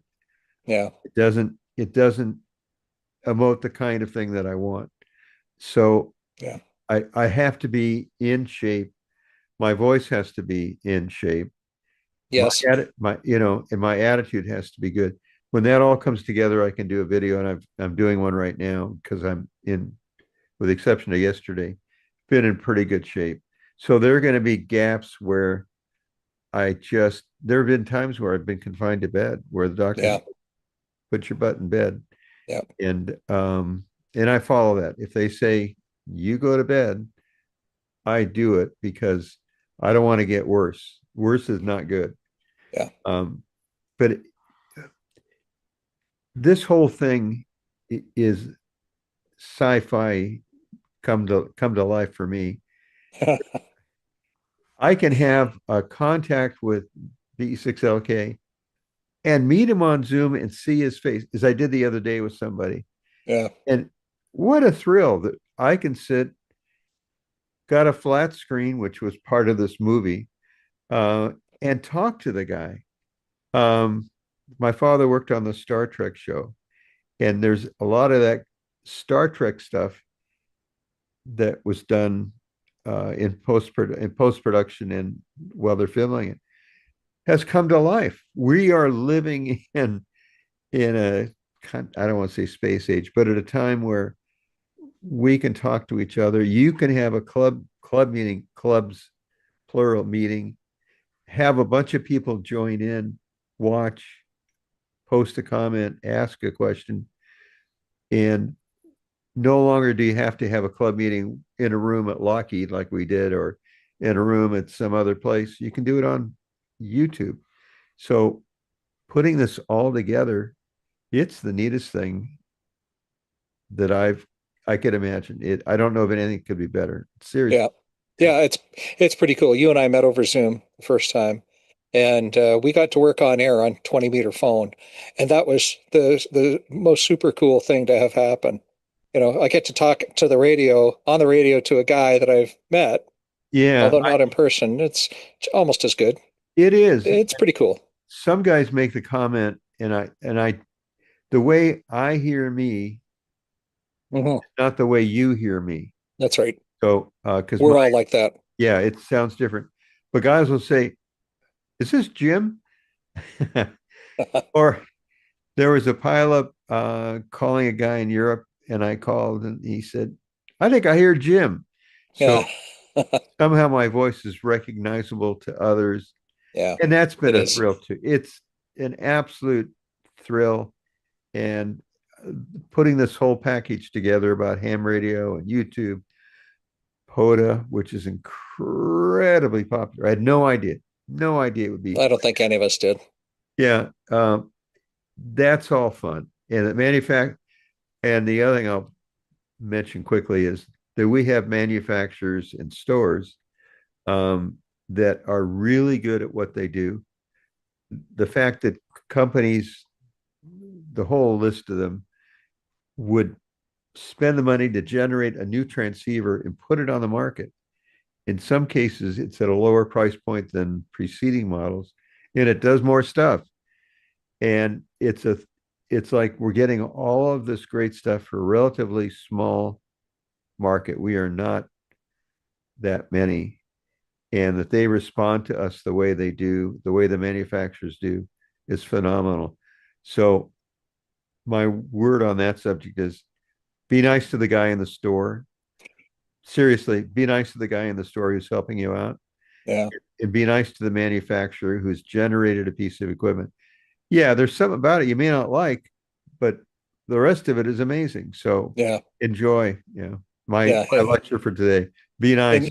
Enjoy and be gracious. So many people don't understand. Sitting on my side of the table, as I do working in ham radio retail, I'm well aware that the innovations we get to play with are a result of all of the innovations from the manufacturers doing for their commercial and military customer base. It's great that we get to play with these toys too, even if it's a slightly different version of that same radio. Beyond that, you have sort of an obligation to learn how those things work. Yeah. So when somebody calls and says, I've got this SCU-LAN and I can't find the soft, yeah, I picked one up. the bane of my existence, part numbers. Yeah, that's right. And you go, well, I can help you with that. And you do. And that is really neat. And that's a little bit like I try to do. Yeah, I can. Yeah. I've given many guys my home phone number and said, call me, I'll help you with it. So we can just discuss it via phone. And that's what you're doing. You're talking to somebody on the phone, helping them out. Yeah. So, or in person or whatever. Yeah. Oh, yeah. Jim, any last thoughts? We're looking forward to your next videos, by the way. Yeah. Yeah. Of course. I'm doing a video on what's DX. I've already given away the answer for that one. Yeah. And Callum, what a sweetheart of a guy. Yes, he is. He's amazing. He is one of the hardest working manufacturers I've ever run across. He's always doing something. Yep. Always in motion. His wife, Wendy, they raised some money for me, and in a couple of days, incredibly kind. Next video is on DX. Callum's done a recording that I'll play in the video, and it's great. And then I've got some others planned beyond that. One is revisiting how to set the mic gain, compression, and equalizer, especially on the ASU. I have some rule of thumb for each of the settings. Beautiful. That I think works very well, and I'm going to be covering that. And again, I'll try to make it in an engaging, nice way. Nobody knows it all. Nobody's, nobody. We're all experimenters. We're all experimenters. We're learning. We make mistakes, and that's how we learned. Not turn the mic gain up too high. Indeed. Jim, it's been a pleasure to spend this time with you today. Thank you for that gift of time. Thanks for all the great YouTube videos you do. Oh, you're very welcome. It's been good for me, and Vince, it's been great to have you into my radio room. Indeed. On the screen. What a thrill for me too. Right on. Vince, 73. 73, Jim. See you. All right. See you. Bye-bye. In today's video, we're going to use this SysJoint SV4401A vector network analyzer that I got from Chelegans to characterize the parameters of this mini circuit's directional coupler. This is a ZFDC-20-5+. We'll run through the entire process of setting up the VNA, running the calibration, and then running the various measurements on this directional coupler. As we can see from the datasheet, this is a 100 kHz to 2 GHz directional coupler. So that sets the frequency range that we're going to make the measurements over. Now, just as a review, a directional coupler is a 3-port RF device that can give you a sample of the signal going through in one direction and ideally nothing for a signal going in the opposite direction, hence the name directional coupler. There's basically 4 main parameters we can measure on a directional coupler. One is what's called the mainline loss, which is the normal path where I send an RF signal through into the input and out of the output, how much signal is lost in that path. That's called the mainline loss. The next important parameter is the coupling ratio. If I'm sending a signal through the input to the output, how much of that signal is coupled off into the coupled port. Now this is a 20 dB coupler, meaning that ideally the coupled power will be 20 dB below the mainline power going through. Now another important parameter of a directional coupler is called the directivity. The directivity is the ratio of the forward coupled response to the reverse coupled response. Now ideally, as we said, the forward coupled loss here should be about 20 dB or about 20 dB down. And ideally the reverse would not get any signal coupled here. But the reality is some signal will get coupled in the reverse direction. The difference between the forward coupled power and the reverse coupled power is called the directivity. And of course the final measurements we could make are the return loss of each of the 3 ports with the other 2 terminated. So the basic specifications are shown in this part of the table here. Again, we're looking at a 100 kilohertz to 2 gigahertz frequency range. The coupling ratio, which is ideally the most important parameter, is nominally 19.5 dB plus or minus a half a dB with about a half a dB of flatness. The mainline loss through the forward path of the device, they give it in 3 frequency ranges. So this is basically 100 kilohertz to 1 megahertz, then 1 megahertz to 1 gigahertz, and then 1 gigahertz to 2 gigahertz. And they show a typical value, 0.3 dB, 0.7 dB, 1.5, and then a max value for each of those ranges. And then finally we show the directivity, okay, typically in the low range about 30 dB, in the mid-range about 27 dB typically, and the upper range about 22 dB typical. They show the SWR, which is just another way of expressing return loss, as 1.2 to 1, and it's rated for power. We're not going to test anything with respect to power. And the datasheet also has some typical performance data. This is not exactly what our device will measure at, but it should be reasonably close in terms of, they measure over frequency for the mainline loss, the coupling, directivity, and return loss. And of course, the plots down here will plot the mainline loss, coupling and directivity on one plot here, and then the return loss on another plot here, to give us an idea of how these parameters ought to vary with frequency. So we'll see if our results coincide or come close to what these look like. So the first thing we're going to want to do is set the frequency range to do the measurements. So running here from the top menu, I hit stimulus and hit set frequency, and we'll set using start and stop. So if I hit start, and I'm going to set this to 100 kilohertz, and we'll set our stop frequency to 2 gigahertz. And then once we've got that set, we can hit back. Now, given that our device has got B and C connectors on it, I really want to run a calibration as close as possible to the DUT ports. So I want to really get as close as possible to B and C connections for where I connect my calibration standards. So we're going to have to use a couple of adapters, and at least some of them will be included in the calibration and therefore essentially taken out of the measurement. I'm going to use an N to BNC male adapter on port 1. We're going to do most of our reflection-based measurements off of port 1, and this allows me to connect up the coupler directly to that adapter. So we're going to leave that connected at all times.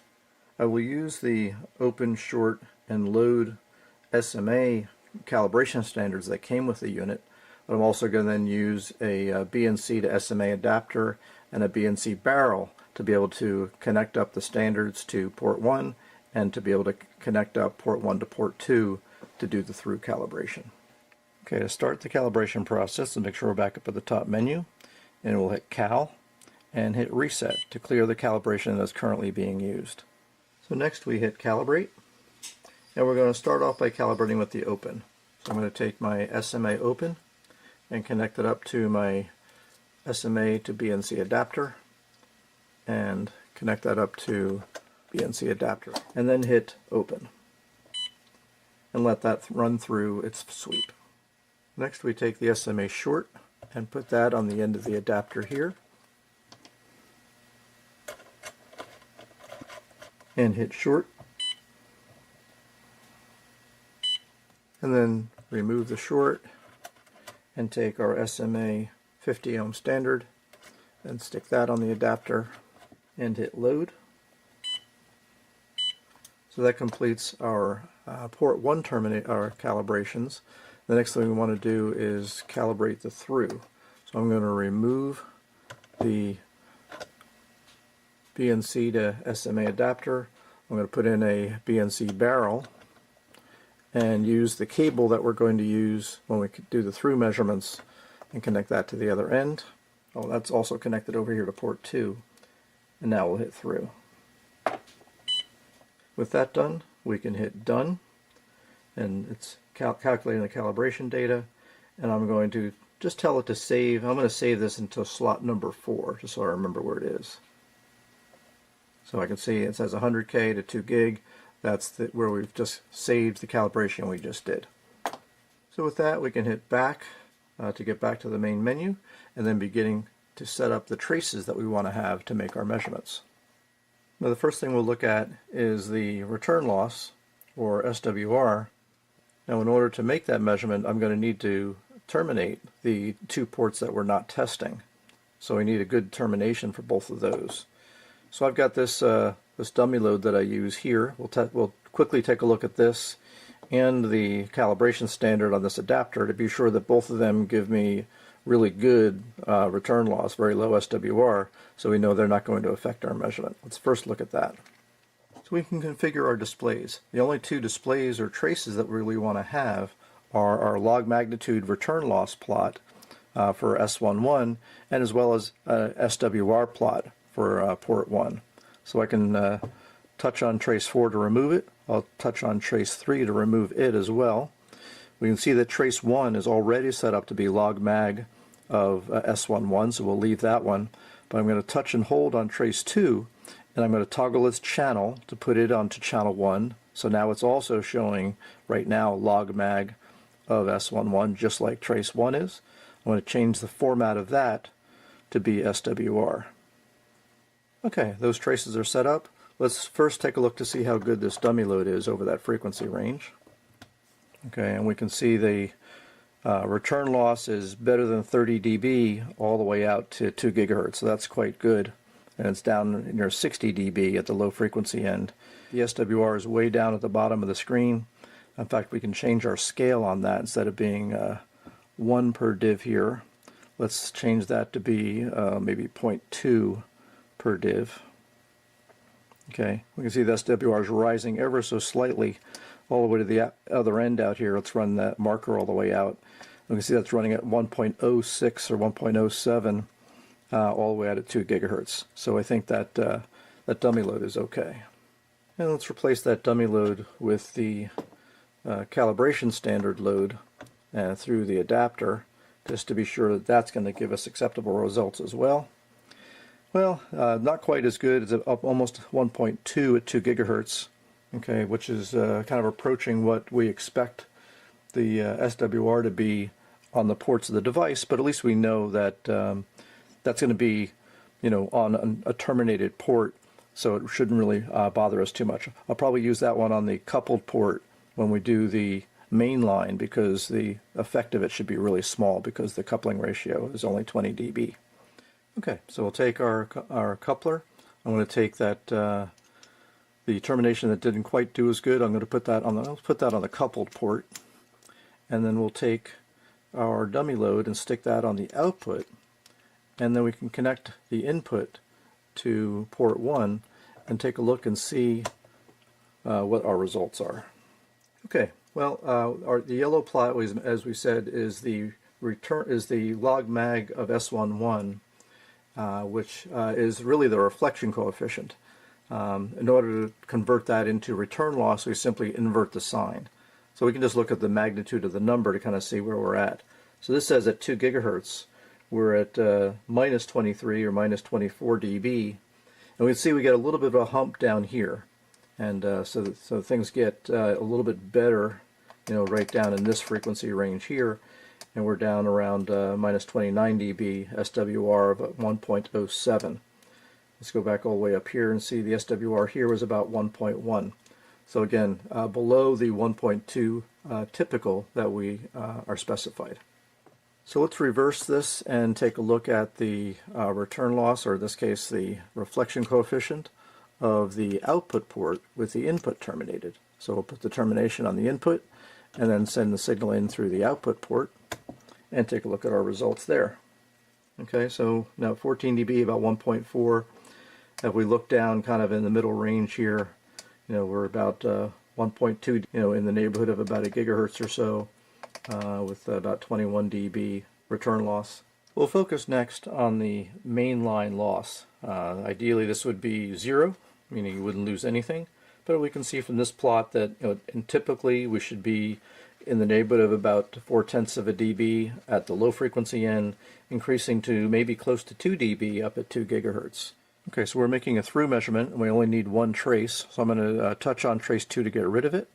We're going to touch on trace 1 to toggle its channel to be on channel 2. So now it shows me the log mag of S21, which is the transmission coefficient, which is going to show us effectively the mainline loss.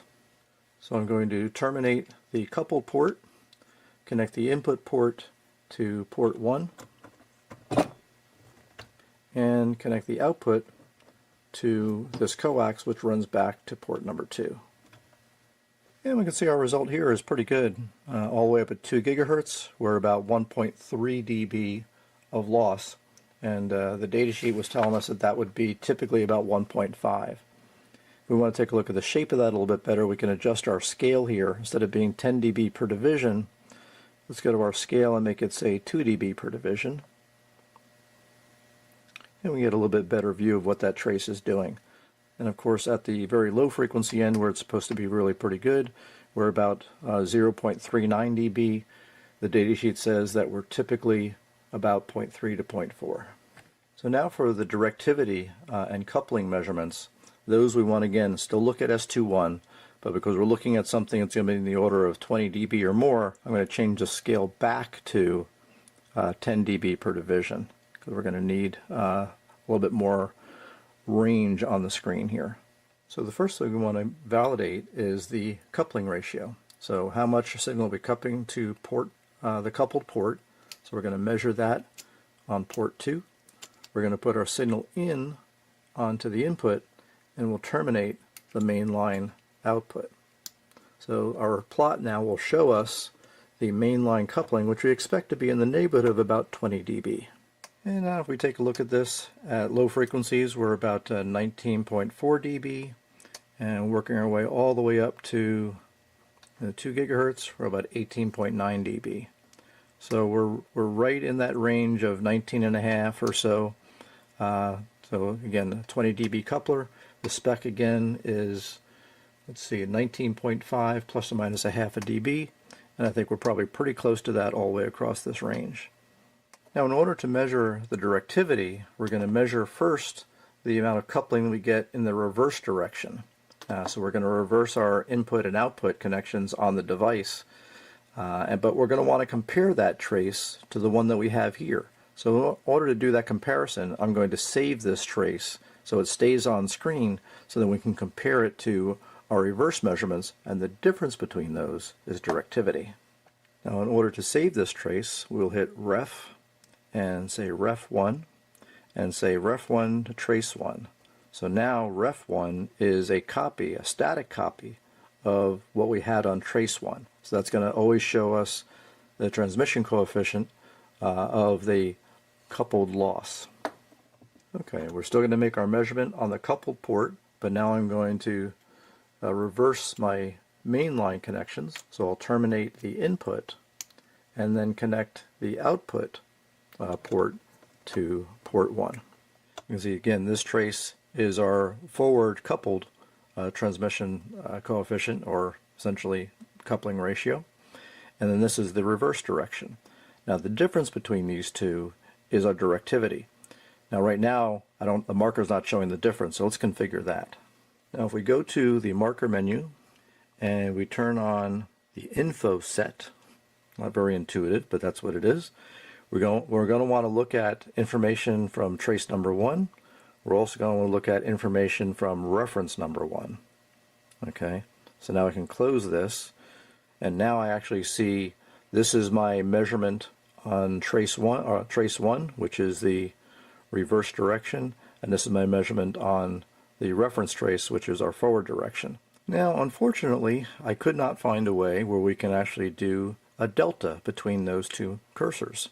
We can only show that as those two values. I looked at it under operation. I thought maybe it's there, but no, that's where we just use the markers to set, say, the frequency scale. So that doesn't do it. Okay, next I thought that maybe if I add another marker that I can do a delta between those. So if we go to marker select and turn on marker number 2, I can see marker 2 values show up here, and I can move those around. But again, I'm not getting a delta between the two. And if we go back, and if I even go under operations, again, no math for the markers there. Under sweep analysis, no, that's really not what that's for. So unfortunately, we're going to have to just manually do the difference calculations ourselves. All right, so I went through and just added a couple of markers, one at about 200 megahertz, one at about 1 gig, 1.5 gig, and 2 gig, and showing both values. And if we just mentally do the difference between those two to give us directivity, we're looking at about 29.8 dB or so for 200 meg. We're looking at about 22.7 dB or so at 1 gig, about 20.9 dB at 1.5 gig, and about 9 dB or so at 2 gigahertz. And if we look at the specifications for directivity in the low frequency range, again, typically about 30 dB.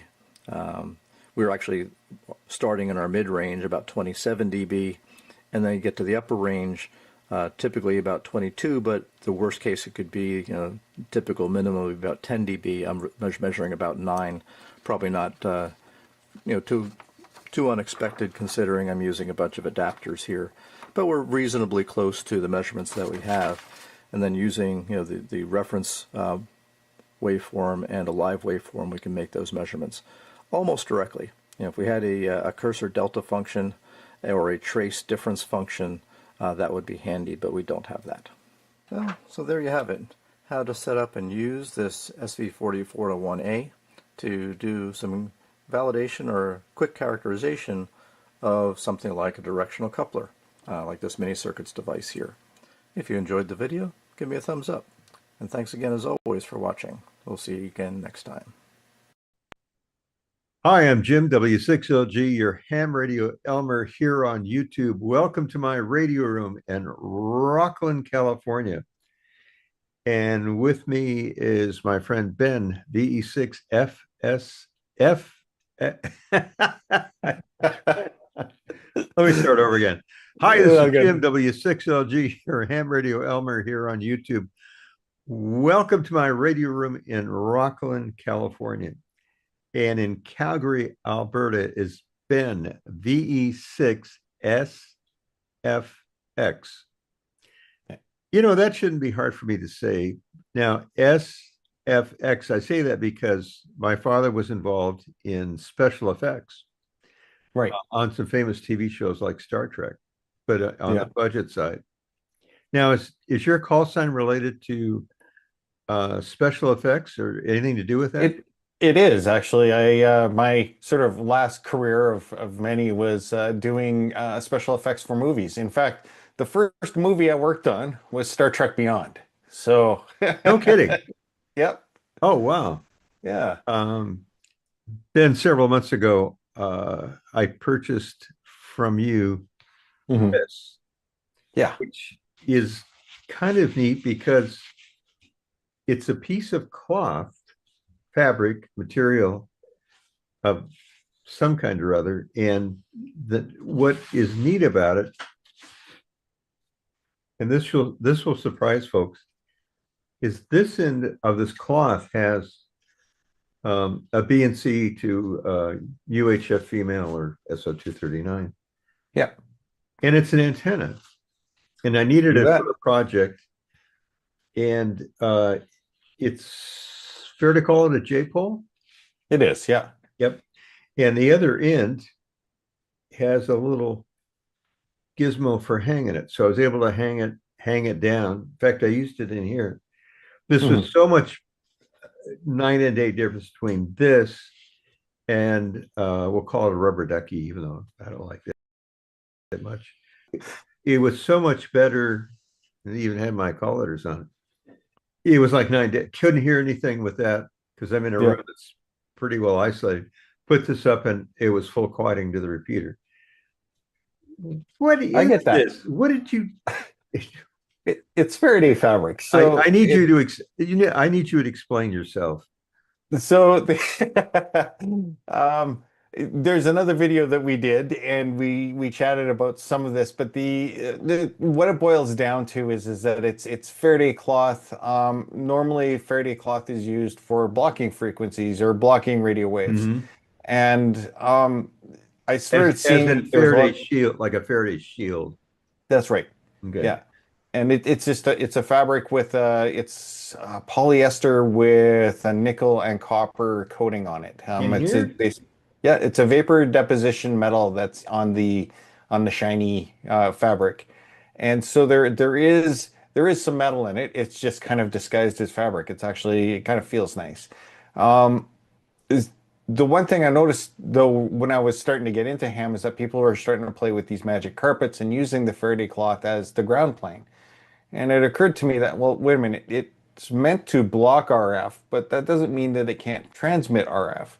So if you can get strips of it, would it work as, wire in an element? And my first tests, I've got my YouTube channel, and I did my first test, and you can see me jumping on my back porch because I got way overexcited. It was just, it was one of those things where it seemed to be too good to be true. I couldn't really believe it. And I actually was kind of nervous about putting the video out there because I'm thinking, am I missing something? Am I just transmitting on, the coax or something like that?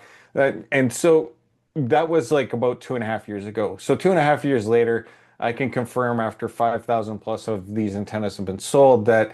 Of this one? Yeah. Hey, really? Congratulations. Yeah. That's a lot. It is. It went from me thinking I was going to have like a little side gig to, maybe get some beer money or coffee money to full-time job within, I tell people months, but the reality is it took about a week. When I first started making some, I made 100. They sold out in a few minutes. The next set, I made 250. They sold out in less than half an hour. The next set, I made 500. They sold out in less than an hour. Somebody watching this video may want to buy one. So what I'm going to do, because this is not what we plan to do, but what I would like to do and will do is I'll put in the description a link to your website where they can purchase this. Yeah, I'd very much appreciate that. Not expected, but I'd appreciate it for sure. Yeah. And about how much is one of these things? Those are 75 US, not including import tariffs and everything else and all those other taxes and everything that governments love to throw at people. So, yeah. Now, what in the world were you thinking about?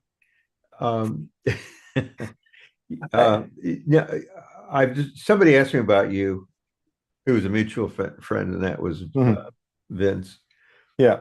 And I said, now I grew up in Hollywood around some folks who are pretty creative. So, and you worked there, and you would look at something different than I would. I would look at a table and I'd say, okay, 6 people can sit here. You might look at a table and go, oh, I could turn that into an antenna. Don't tell my wife that, but yes. And I believe that. Now, in my family, because I've already asked you this question, in my family, there were folks who were right-handed and folks who were left-handed. And I was right-handed. I was good at math as my father was, and my degrees are in finance. But I have no artistic ability at all. My grandmother, who was left-handed, and my brother, who is left-handed, was very artistic, or is very artistic. You're left-handed. You're very Yes. artistic, and also um, you look at things different than I do, which is my example of the table. I look at Right. it as a table. You look at it. What can I make that into? What Yep. can I make it do? It- You're and I gonna. it's one of those things I can't explain. It's just kind of like how I'm wired. Maybe you're right with the left-handed thing. Maybe it's just one of those things where Yeah, it's the genetically. your brain works on the opposite side. Yeah. That's probably an advantage, but it. But you have really come up with some things that are different, like this, Yeah. which is a J pole, which is a very simple antenna and a very effective antenna. Really, Very much so. Yeah. yeah. Um, what else have you looked at doing? What's next in the scheme of things that Well, Ben SFX has come up with? well, the first thing is that I've done a video on like I did a random wire, but I call it a random stick. So you take the squid poles or the long fishing poles that you can get fairly inexpensively that are carbon. And before somebody, I don't want to go down the carbon rabbit hole, but carbon doesn't affect antennas nearly as much as people think. Yes, it does affect them, but not to the extent that it should stop you from using it. Like we're talking like fractions of a percent.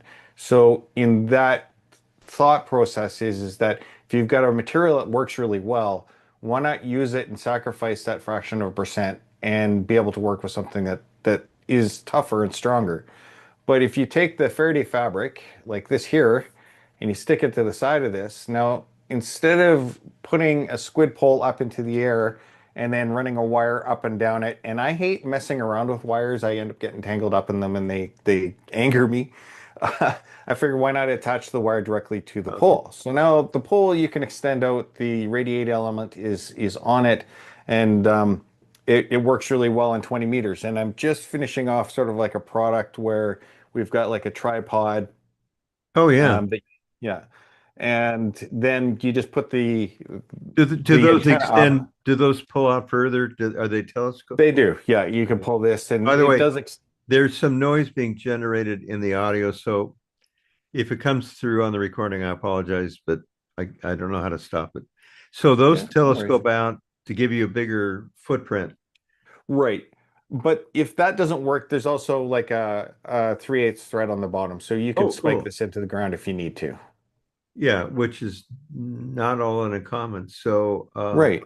now so the conductive materials on the outside of that, and that That's right. slider makes contact with that. Yeah. Here's where it's different is where people normally would be taking like here, I'm just gonna put that down.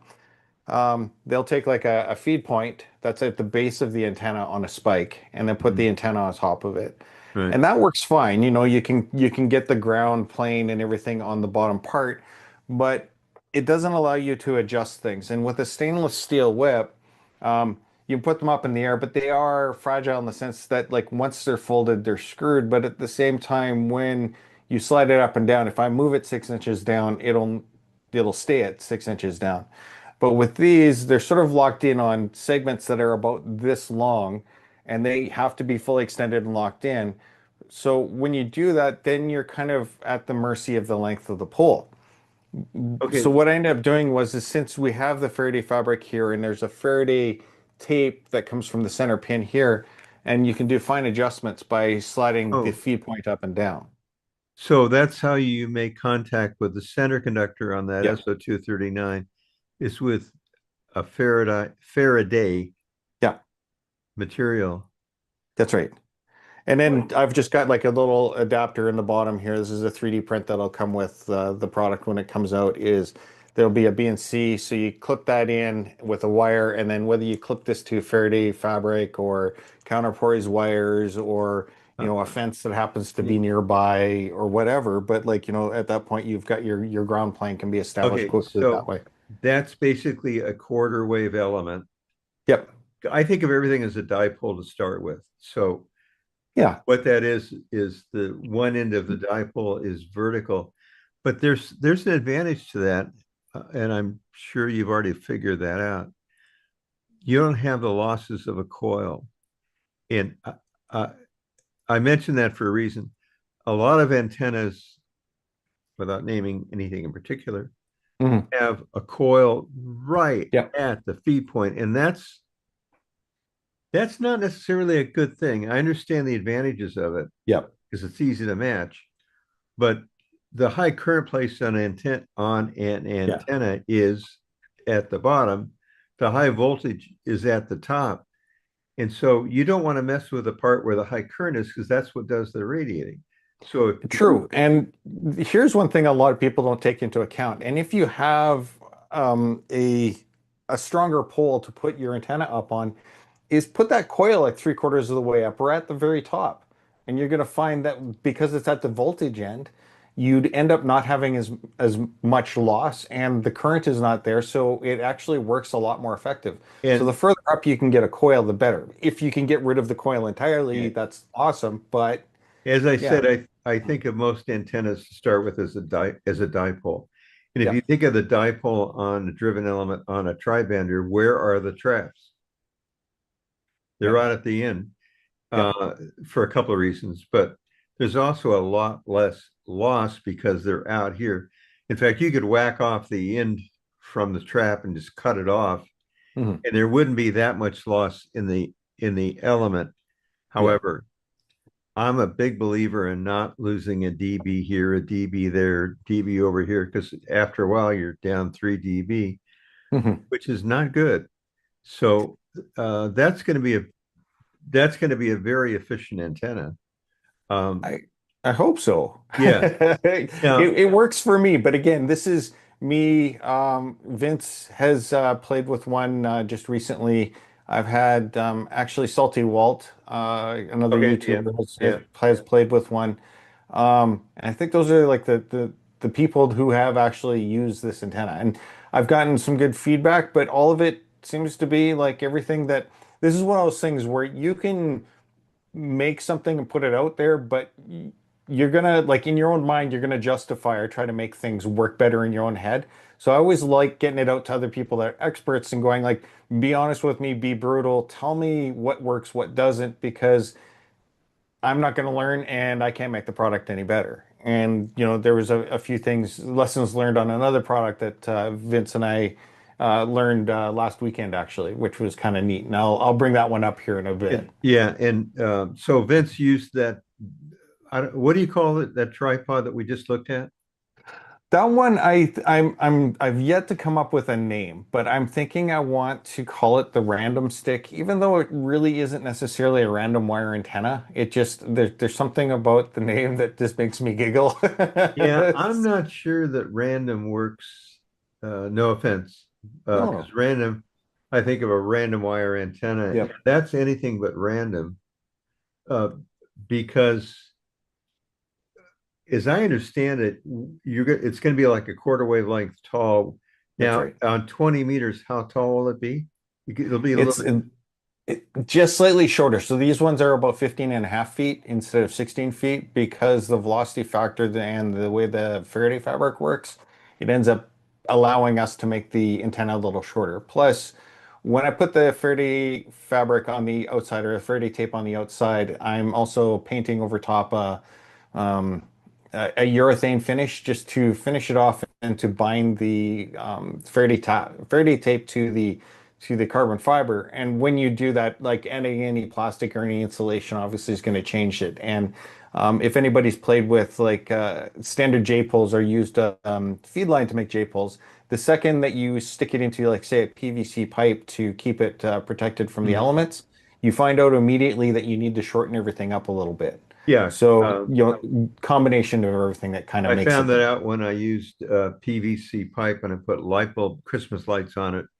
Yeah. And I drove it like a dipole, and the results were, yeah.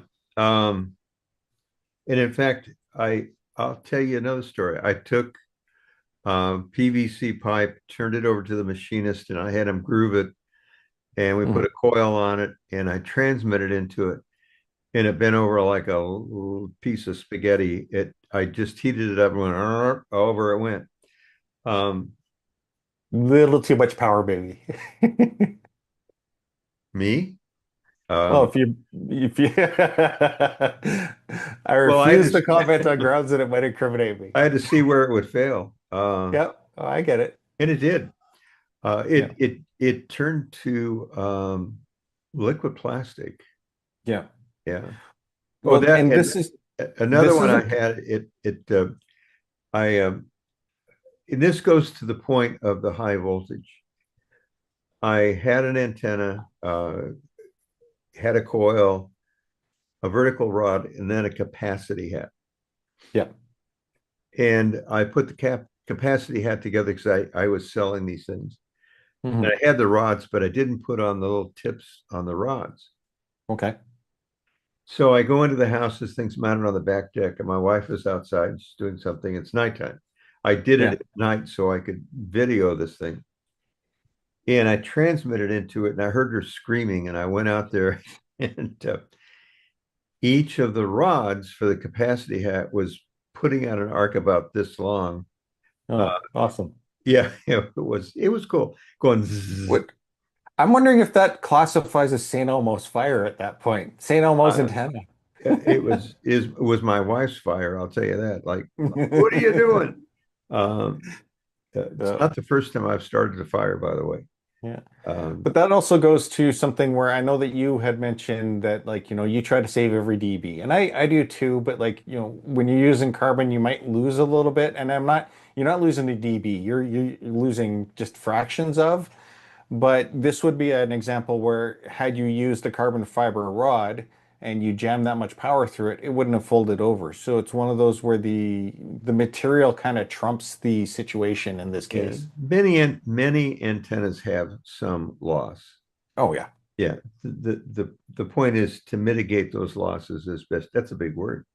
As best you can. So I try very hard. Like if I have a choice in coax going out to an antenna, I will use LMR 400 or LMR 600. In fact, I've got 7/8 inch hardline out to the tower. Mostly because I had it, but it's almost lossless, and Yeah. it's been great fun to have it. No, for sure. Okay, so are you working on anything else now, or is that kind of where you're No, at? that's not it. And much too like so I going to the business side of things, things got busy enough that I have a part-time assistant that I've hired, and her main job is to be my boss and to keep me on track.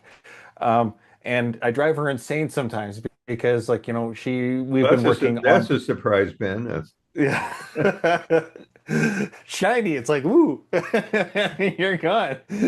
Um, so I've come across another Faraday tape-like material. I'm going to leave it at that because this is just in its genesis, and I'm not sure exactly how I'm going to release it. But um, it comes in this roving, and it's really fluffy and kind of a pain in the butt to use.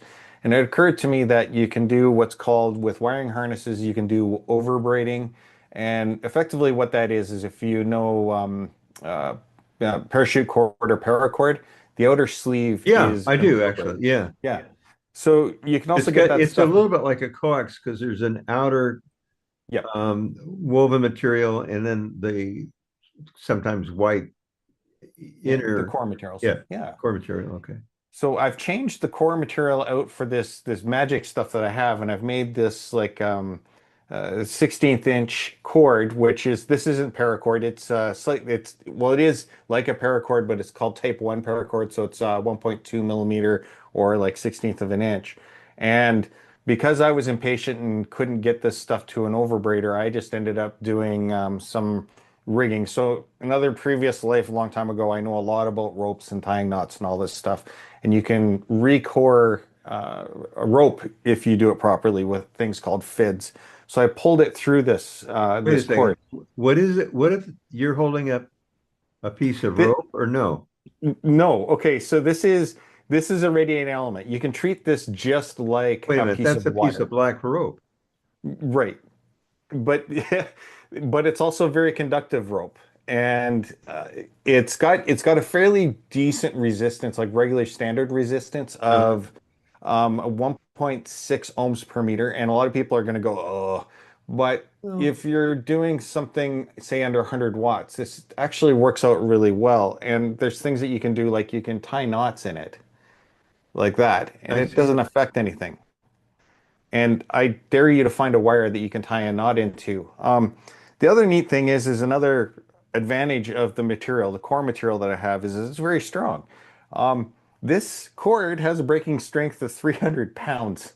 What? Just one line. This is I 300 sold pounds. I This would be sold 600. in one of my lives, I sold rope, Yeah, and there's no way in heck that the stuff I had would hold 300 pounds. right. Um, So the advantages to this, and I've been kind of like, I made it because I got really excited about it, and in some ways I feel like it might be a solution looking for a problem, but I know it isn't. I'm just trying to figure out how to properly tell people about the stuff because okay, look, like so what you're holding, so I'm clear. yeah, So I'm on drugs. Um, that rope you're holding is conductive, and it's yes, almost as conductive as copper wire. right, It'll handle 100 watts anyway. yeah. So if I wanted to make a dipole out of it, could I do that? Oh yeah, we've already done that. Vince and I last weekend well, we never made a dipole. We just did a quarter wave line just straight up along one of our squid poles, and yeah, it worked fine. It radiated out just perfectly. But here's one thing that we discovered, and well, we have discovered half knot. So you can tie knots in this, and you can make it like sliding. And Yeah. what you see here is a loop. So I've Oh, done wait a like minute. just If it slides through the knot, does that change the length of it? exactly. So the thing is you can tune it by just doing a fold over and pulling it through and then locking it in on that. Here's where it doesn't work is that I'm going to have to figure out how to put maybe little knots or sort of like stop gaps because when the two cords are fairly close to each other, it works as a fold over and it works quite well as a radiating element. But if it's in the wind and those cords start flopping around and getting a space like this, then that fold over is no longer doing fold over things. It's more doing capacity hat things. And it Uh-huh. ends up having your SWR ends up bouncing around and it doesn't seem to work fairly Okay. well. So, So but yeah, it sorry to interrupt you, but it occurred to me that it's uh, portable, POTA, perfect. A little alliteration. I love that. Uh, because it The Poda is. Perfect line. Yeah. Hey, So so you can quote I've me got on it. that. Yeah, I've got a different name for it. The Poda Yeah, Perfect I like. what name did you call it? So, 2 months ago, I come from a large family, and I was the last of a large family. Like that, I was the last of 7 kids. So my oldest brother, had children just 3 years after I was born. Um, so my nephew and he was a twin with his sister, were born just 3 years after me. And when we grew up more like brothers and Brother and sisters than we sister. did, Yeah. Yeah. yeah. He passed away about 3 months ago, and Sorry to hear that. left the family behind and stuff. And his initials are RSE, so I'm going to call it RSE line. But it's just rugged signal element line is what I'm going to be telling people, sort of like on a corporate side of things. But the back end story of it is that I want to pay homage to him, and And that's yeah. very kind. And there's nothing like that out there, right? This is This is where I've done so much research trying to find out if there is anything like this, and there isn't. As far as I know, as soon as I'm getting some prototype stuff made, hopefully I think somewhere 800 meters to about 1,000 meters done fairly soon. Gonna send it out to some people to test, maybe send it out to you.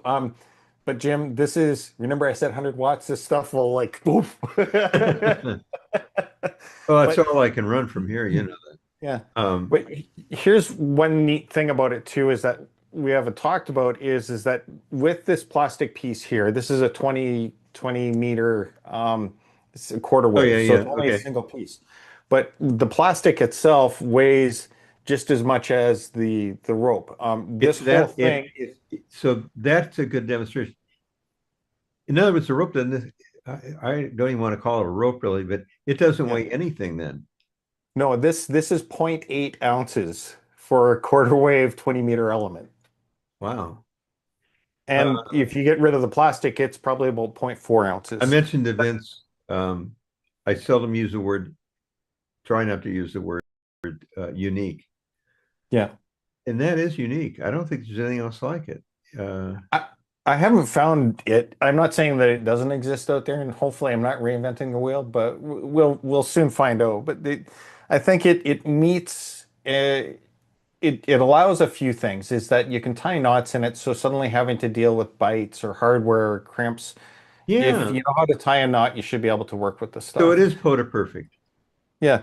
Oh, and other neat thing about it too is because of the core material and what it is this blew me away. The other day I was melting the end of it, like you know how you melt the end of Yeah. a paracord Right. just to clean it up. Yeah.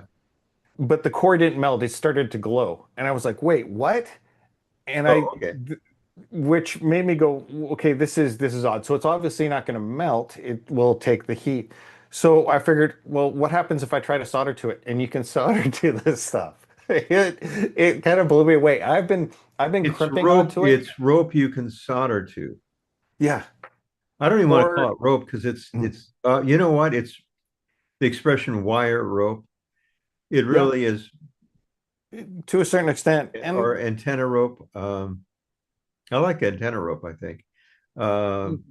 the other thing too that I found kind of neat too is if you look at this from a perspective of master rigger or being a rock climber or people at parachute or sail people, is they know how to splice ropes.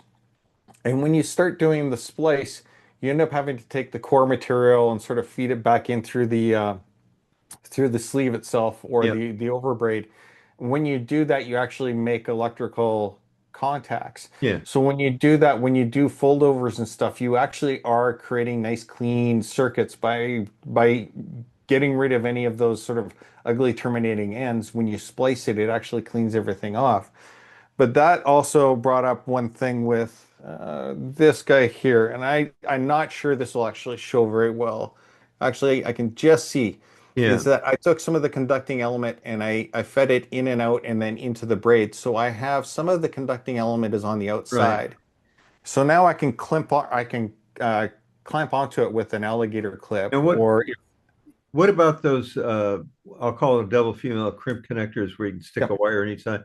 So you can crimp that down and yeah. do about the same thing, right? Yeah, and if you do things like even you want to splice the rope, as long as so I'm coming up with an idea here while we're talking, is that No if surprise there. Yeah. if you let's say you wanted to tie two ends together, you have the sleeve on there, it's not going to capacitively couple. At least there will be a little bit of capacitive coupling, but it'll be just that small little area. But if you do a sliding knot on one Yeah. arm, like, and then another sliding knot on the other, so you join. Imagine this being two cords, not one. This is broken off at this end. If you do something like about a foot, at that point you have a capacitively coupled join, so you wouldn't have to solder or anything to crimp it. You could actually just knot a couple pieces together and then do a So 20 and then make a 40 and then an so 80. a guy out in the field at POTA goes, wait a second, I meant to do this and I didn't do Yeah. it. He can just tie a knot in it and get it done that way. I think so. But actually, you know what? I'm quite confident about that. And the reason I'm quite confident about it is that remember how I was just saying before how Vince and I were testing this, and when we did the fold over, it worked kind of, but as soon as the lines got split apart, it didn't.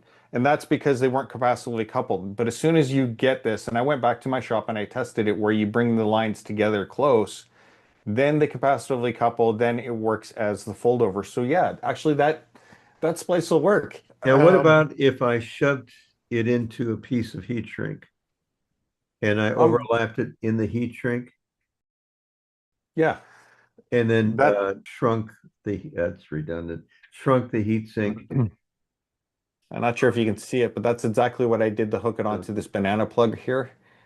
You know, It- that's an amazing product, and I hope you can manufacture it and get it available, because I see that. Well, look how big. I had no idea that POTA would be as big as it Yeah. is. My computer's giving me a message. I've got to get it out of the way. So the POTA is huge. Yeah. I tuned across 20 today, and every couple of kilohertz there was another POTA, this POTA, that, POTA to POTA.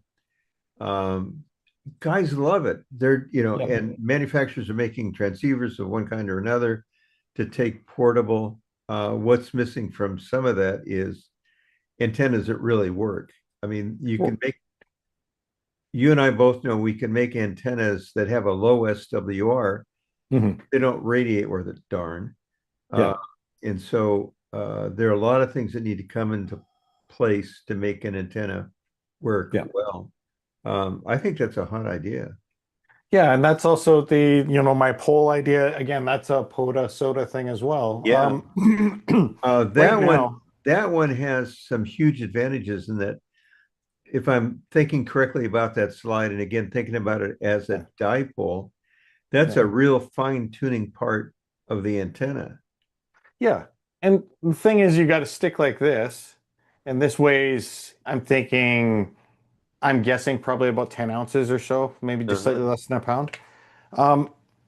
If you got two of these, so if you're taking 2 pounds with you, you can do things like you can do a delta and you can feed it at the base or across, like whichever direction you want.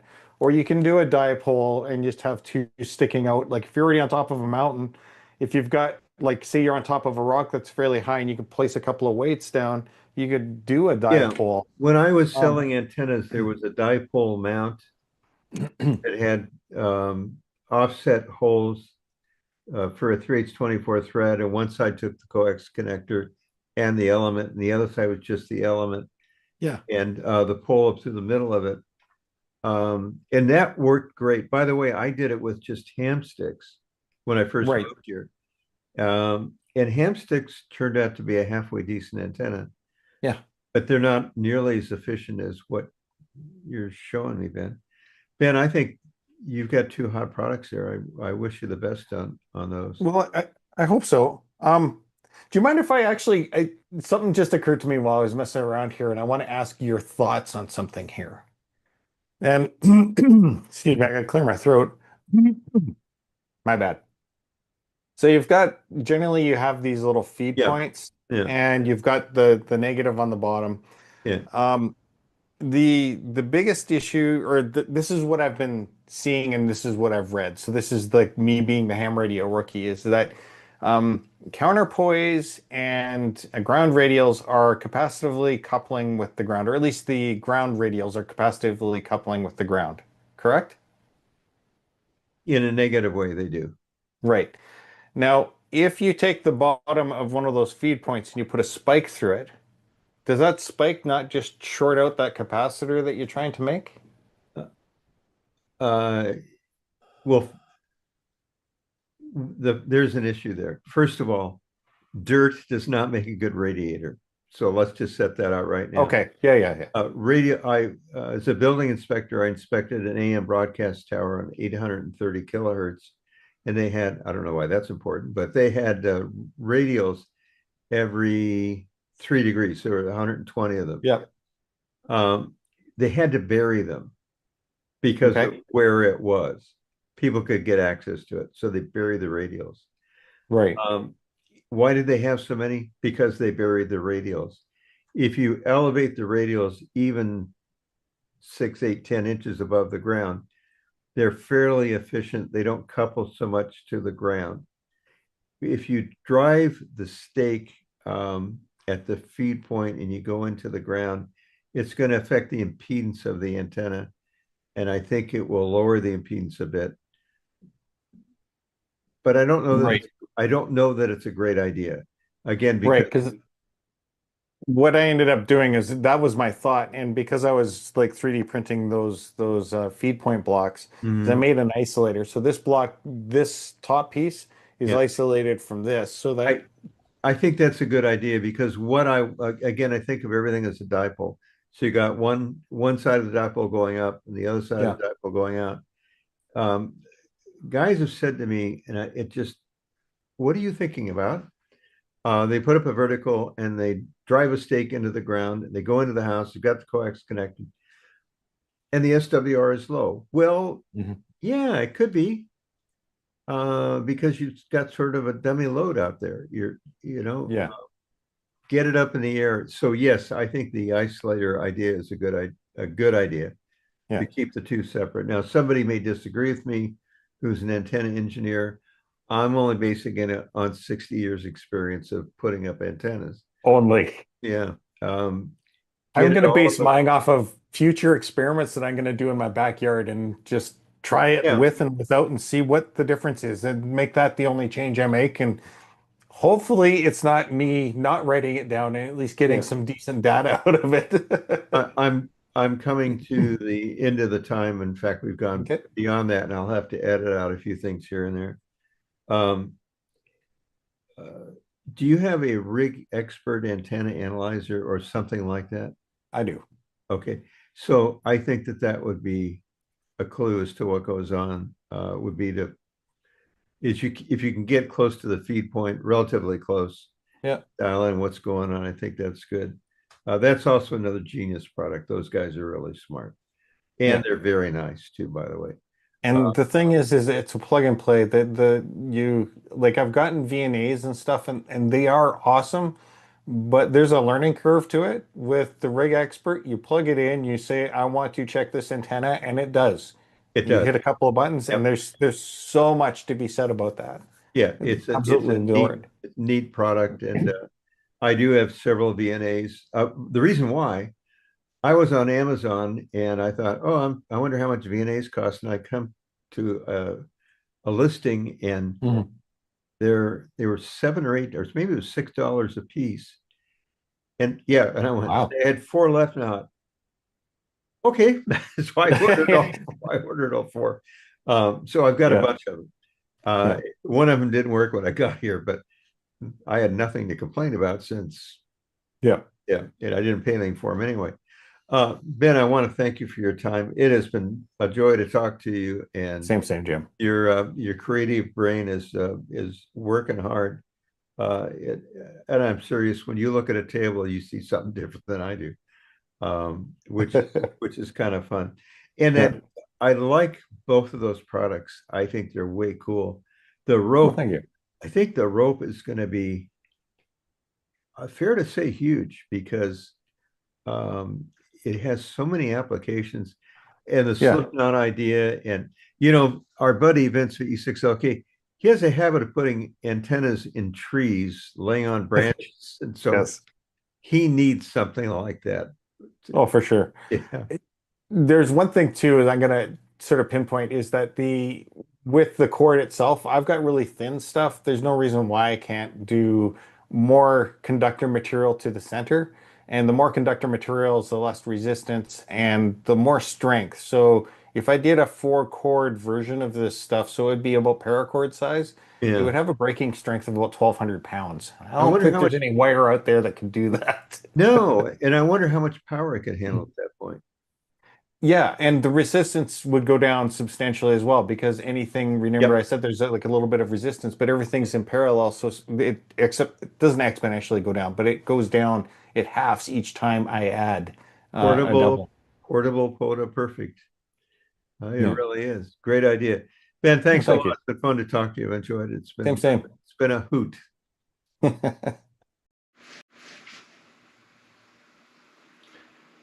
Hey everybody, my name is Paul, W1VLF. Welcome back to the lab.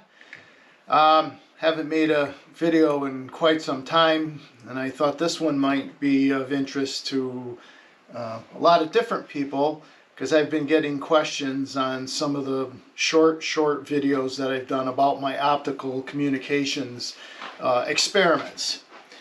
And I don't know, maybe some of you know that I've been really interested in point-to-point or reflective path optical communications.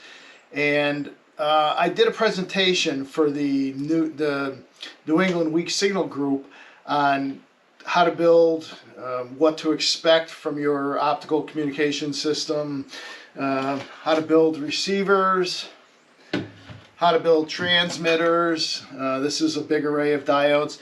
And I think what I'll just go do is go over on the computer and go through the PowerPoint presentation and see what happens. It's been a while. Like I said, it's been a while. I'll tell you what, we're dealing with infrared, okay?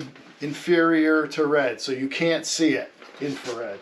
So I'll turn on this transmitter, and you'll see in the back, probably even hear it. Let me pull the tape off real quick. So this is just sending CW, and I'll try to point it towards the camera, and even with its extremely high intensity, you probably barely see the LEDs turning on and off. You cannot see them at all in real life. So anyhow, let me run over to the computer and do a voiceover over the presentation and see what you like. If you're interested, hang around. If not, well, pick and choose wherever you want to be on the presentation. Thanks a lot.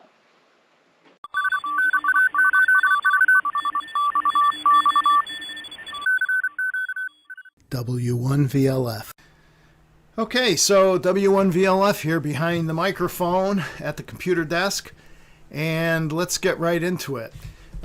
Basic light communications, just something that I had a lot of interest in over the years, and here's some of the topics that we're going to cover. What my basic strategy, what does that mean? Well, as anybody who ventures into some sort of esoteric area of experimentation, you find out that, especially when in the 1990s when I was doing this, you find out that there's not a lot of people to play with, right? Maybe there's a guy out in California or something, and the internet has brought us a lot closer to be able to share all our experiences. So my basic strategy was always, since I don't have anyone to play with, I'll use reflective paths, whether it was off of a building or off of clouds, things like that, where I would put the transmitter in one location and move to the second location with the receiver to receive the signal and make notes and do some experimentation. I'd like to thank Fred K1 FMS. He got interested, and now I have somebody to play with, and actually a bunch of other people too. So I thought this would be of general interest. The next thing is eye safety. Now, like the 10 gigahertz guys and microwave guys or anyone, you wouldn't stick your eyeball down a waveguide with 10 watts of RF in it. Just like you wouldn't sit and stare at the large array I showed you before. It's a 6-degree beam width, so the light spreads pretty quickly. But we're going to talk about that in the next scene here. But just use common sense, right? Don't stand in front of the thing for half an hour looking into it, trying to say, hey, can I see it? Can I see it? No. It's not good. So at your own risk. Beam angles, we'll talk about beam angles. People are always asking, why don't I use lasers? It would be so much easier. Well, there's reasons why I don't use lasers, and when we cover beam angles, we'll talk about that. My first cloud bounce experiment was in 1998. It was 3.5 miles over ground, if you want to call it, say like that, but over 5 miles when you consider the sky path. And I also have audio of that and the path, so you'll see that later on. And bandpass filtering. Bandpass filtering applies here just like it does in the RF world, only it's an optical bandpass filter. We're using 940 nanometers. Why 940 nanometers? Because Back in the 90s, I worked for a cable company, and I could get all the old remotes for free, and you'll see more about that later. And they were on 940 nanometers, so I kind of stuck with that over the years, as I developed new receivers and transmitters and whatnot. Your biggest foe, or the biggest fight is going to be noise, and so if you're expecting to do this in bright daylight, you can manage 3 or 4 miles, but I don't think you're going to see big DX records. And we'll go into some of that as well, because I have some nice slides that show a weak signal source at a given distance, and over ambient light changes from day till night, the weak signal source doesn't change in amplitude, but the signal to noise ratio tremendously changes. We'll talk about detector size. Oh, go away. It's a spam risk. Should I have taken it? Detector size is important for a bunch of reasons. Capture area and being able to actually aim, because some of these receivers, depending on the size of the lens, the focal length of the lens, and also the detector size, you have a beam width of roughly a degree or two. And that makes pointing, until you get sort of like pointing a 10 gig dish, only probably 4 times worse. But you get used to it at some point. You get a feel for, being able to point this thing. We'll talk about simple transmitters and receivers. Antennas, lenses are antennas, transmitters are LEDs, and what you do with the light power that comes out of the LED.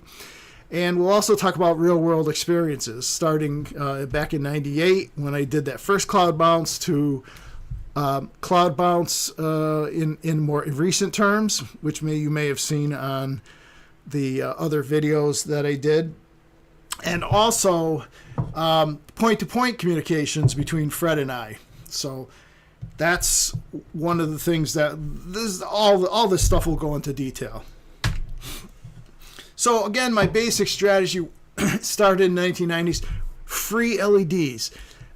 Free in the sense that I didn't pay for them. Not free in the sense that I had to remove over 800 of them from remote controls, test each one, and build an array.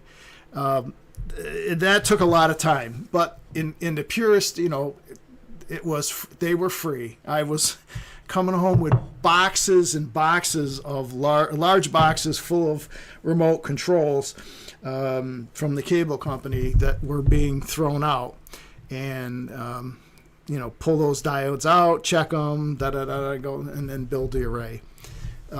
So like I said, just no one to play with. Okay, we're down over here. There's nobody to play with, so you've got to try reflected paths, cloud bounce, so you have someone to play with. Essentially, I was going to say essentially you're playing with yourself, but that's probably not a good way to put it. You are the transmitter and the receiver path.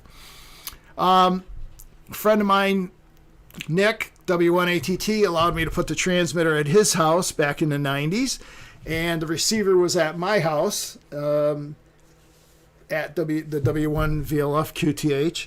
The terrestrial path was about 3.7 miles, and the sky path was 5 miles.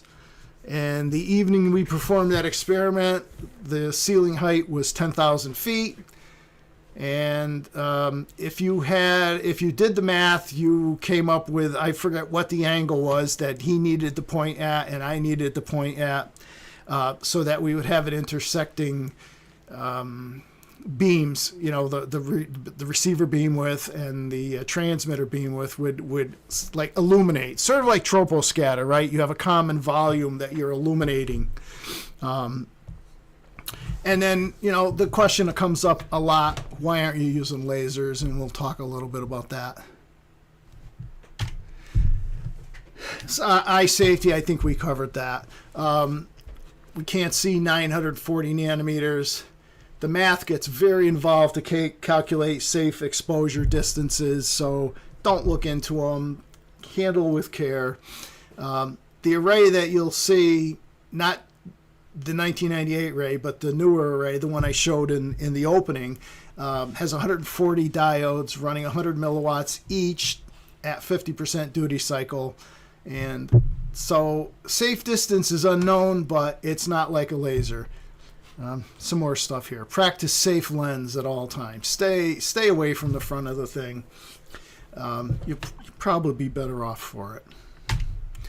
To give you an idea, typical laser, okay, and you think pointing a 1 degree receiver is bad. A typical little laser module you can buy out of China or wherever for $5, $10 has about a 1 milliradian dispersion. That they don't call it beam width, they call it dispersion. And that dispersion, when you find out what 1 milliradian it is about 0.057 degrees. That's a real son of a gun to point. Okay, it can be done absolutely, but it's very, very difficult. These Vishay diodes are 6 degrees wide, so that's a little bit easier than your 2-foot 10 gigahertz dish. So that works out okay. So let's take a look at what does this 1 milliradian mean. All right, so over here we have a laser with a beam width dispersion of 0.057 degrees, and here we have the LEDs, the typical Vishay 5490 LEDs. That's wrong. That should be 5940. So that, if you're looking up that number, that is incorrect. It should be 5940, like the wavelength of light we're using. So you point a laser and you go out, what's the distance here? 1,000 feet. 1 milliradian equals roughly a 1 foot diameter. So whatever power you have from this laser, call it 5 milliwatts or 10 milliwatts or 100 or a watt, whatever it is, it has only spread to the diameter of 1 foot at 1,000 feet. That's still potentially, depending on the laser power over here, and the fact that we're dealing with light waves that don't make us blink because we can't see them, so there's no blink response. Those are, that's still, in my opinion, dangerous. Whereas the 6 degree beam width of the LED array is now, that amount of power is scattered into a 100-foot diameter. So the power density is relatively low here at 100 feet. So that's one reason why I don't use lasers, is they're dangerous up close. We don't blink on 940 nanometers. And also, you buy a laser, on eBay, it typically comes from China. It says 5 milliwatts eye-safe, but you really have no idea of what kind of power is coming out of there. Just not worth it. I have a couple of cameras that see infrared with spots burned into them, into the CCD device, and that was because the laser passed by it. So I have not worked with lasers for this kind of communication system in quite a while. So people are going to say, well, that's a lot of infrared energy, from those 140 diodes. And so Fred came up with this idea, and I built one of these. And okay, so if you look on the right side first, up here, 6 feet from my high power array of 940, that probably should, I have several 940 arrays, that should probably be 6 degrees. But 6 feet away from that high powered array, we have a half scale in microamps, right? 50 microamps. The detector is up here. Can't see it in this picture. Okay. On an overcast day, when you stand outside, that meter is pinned, so I have no idea how much more it is. So at 6 feet away from this high power array, you're already at half of what you're exposed to at 940 nanometers outside. And by the way, this is the detector up here. So essentially it's just a little solar panel with a bandpass filter in front of it, one that restricts most of the visible light and only allows the infrared light to pass through. So what happened? Okay. To get so you're saying, well, I have 140 of these LEDs. How far before they actually combine into a single beam? And you take 6 degrees. Let's see. Let's see. I forgot how far. I guess I forgot to put the distance in between these two. So, but anyway, you can look at, here's one LED and here's another LED, and at some point those two cones are gonna overlap, right? So if you take those same two LEDs and you say, oh, they're 1 inch apart, those two cones are gonna coincide at 8 inches. The reality is those LEDs are 0.375 inches away, and they're already half, 50% coaxial, if you want to say that, at 8 inches. So once you move out further and further, they form one beam. You know, it's sort of like looking at I don't know, headlights or some multi source illuminator from a great distance. It appears to be one source until you get close enough to actually distinguish, hey, that's, you know, like for instance the LED lights, traffic lights. When you're a couple hundred feet away, you look at that and you go, that's just a green dot. But then when you're right underneath it, you can actually see each LED. So that's what happens here, is you're combining power. There's no phase, right? So you don't have to worry about this LED and this LED and spacing and wavelengths and phasing lines coming up to them. There is no phase, there is no polarization, there's nothing like that to worry about. This stuff is ultra simple when it comes to that. Let's see, did we cover most of this? Yeah, we did. Here I'm talking about why not lasers and whatnot. So I won't go through that again. But basically, I'm not you do whatever you want. Practice safe light, safe lens. But I'm we made it. I guess I could say now we made easily. Fred and I made 25 miles with the LED arrays that we're running. You'll see a lot more about that later on. So I'm not even going to do the anything to do with the lasers. We'll just pass on that. So cloud bounce in 1998. So you think about that. That was 95 would be 30 years ago. So I don't know, 28 years ago, something like that.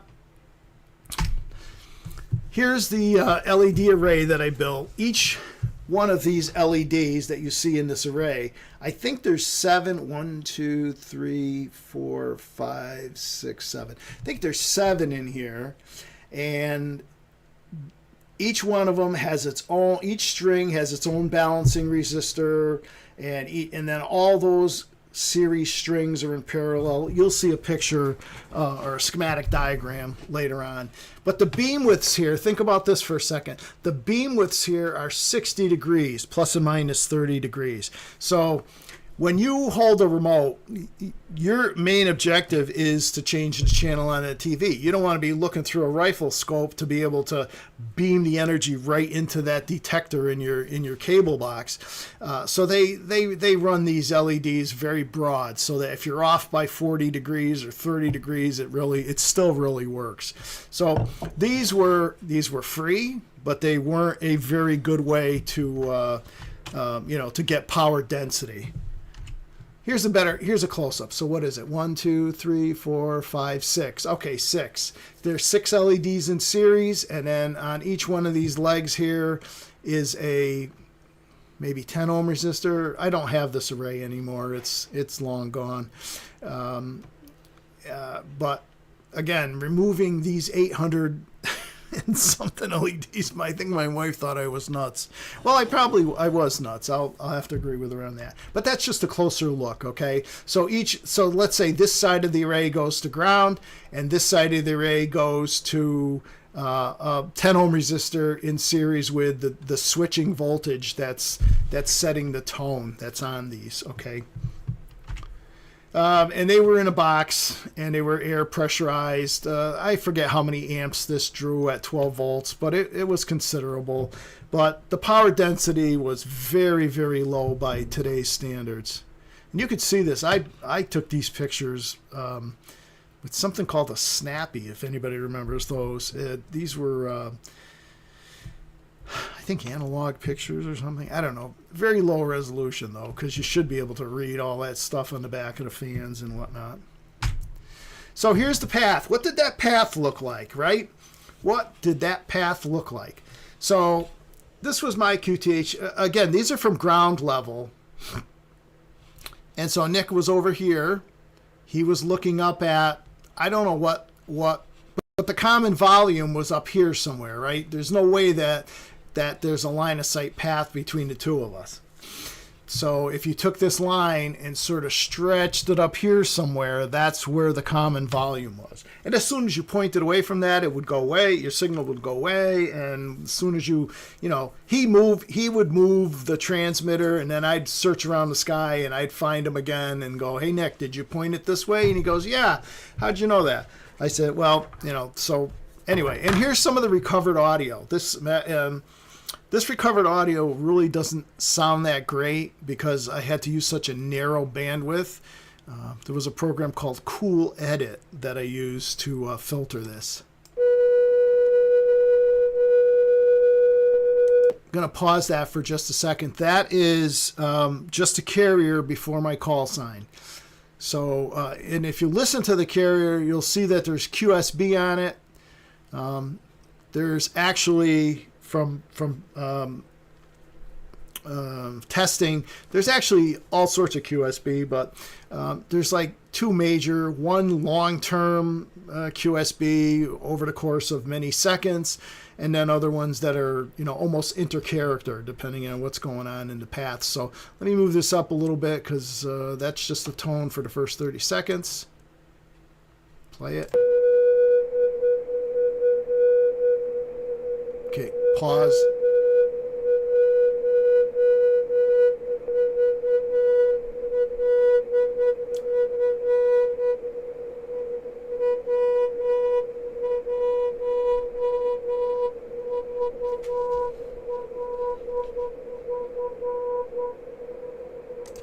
Okay, so I guess everybody probably got that. This is an illustration of what the transmitter looked like from New Hartford to Harwinton. Not to scale, obviously, but just gives you an idea of what was happening, right? This beam was looking up at the sky.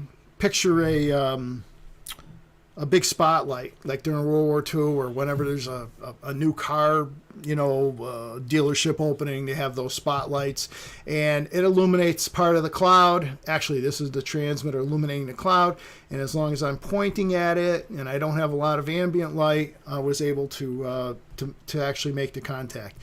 Now, with the system I have now, I have, compared to this audio that I just played, I probably have conservatively 30 to 40 dB of headroom over the top of what you heard there. And this is the receiver. This was an 8-inch lens. I think I got this from Larry, WA1LGQ, good friend I've known forever and ever and ever, ham radio friend. He got this somewhere and we made some kind of trade, and the detector sits back here inside the aluminum tube. Very, very, very crude by today's standards, but it worked. And again, it was the 1990s. So when I say fighting with the sun, what do I mean by that? What I mean by that is the sun, like for instance, if you have a 10 gigahertz dish and you don't know if it's working properly, there's some calculations you can do. You point at the sun and you see how much of a noise floor rise you have on 10 gigahertz. And that says, based on, I have 4 dB in sun noise, I have a 3-foot dish, I have this kind of feed, it's this time of year, I'm pointing this direction. You could sort of validate the system that you're using. But here is the response of a typical photodiode. And they vary slightly, right? Some have a little more enhancement here, some go up a little higher, but we're operating at 940 right here at the knee. So why am I showing you this? Because at 940 nanometers, that's your interest right here. That's what I want to see. That's what my lens, my optical system wants to see. All this other crap, and look at the amplitude here, is just noise. Absolute just noise, even up, and in fact, there's noise on 940 nanometers, which you can't get rid of unless the sun goes away, which happens at night. But this is all noise. So how do you get rid of this? Well, you go to an optical filter. So here's that 940 nanometers, and you can see that percentage-wise, it's down significantly at 900 and at 960. Whoop, backwards. Let me go back. So you're just taking a slice out of this, just like you'd put a bandpass filter up ahead of your HF rig or whatever. You need to have an optical filter, at least during the day. At night, there's not enough, I don't think, IR to cause a real problem. But if you want to make any kind of daytime contacts, you are definitely going to need to do something like this. Stick this right up ahead of the optical detector, and it cleans up a lot of that stuff that's down here to 400. So here's a test. Why, okay, what kind of a big deal is fighting with the noise? Excuse me, the sun. Well, let's. I have a weak signal source. I'll show you it. I'll show it to you later. It's nothing special. All it is, and you can build it anyhow you want, any way you want. All you need is a single LED, and you need to turn that LED on and off at some rate, right? And the rate that I chose was to stay away from audio because I didn't want the detectors detecting, second, third, fourth, fifth, sixth, seventh, 10th harmonic from 100 of 60 hertz or 120 hertz or God knows what. So many things make noise. But so mine runs around, I think, 16 or 17 kilohertz. So if you disconnect the receiver, you get a noise floor on an SDR. This is amplitude going this way, right? And this is time. And the way I made this was I disconnected the optical receiver here and just took a reading for some period of time. And the noise floor showed a minus 125. So that was the noise floor of the bandwidth of the SDR I was using. So you turn on the optical receiver and guess what? It's going to make some noise. So it does. Okay, so there's 10 dB of noise there, right? And then when you're pointing away from the sun, not even having a weak signal source, you now have a minus 82, which is from this noise floor, 40 dB of noise plus, and you do the math. What is it? Let's call that 20 and 15. So 35 dB or so of noise that you'd have to contend with.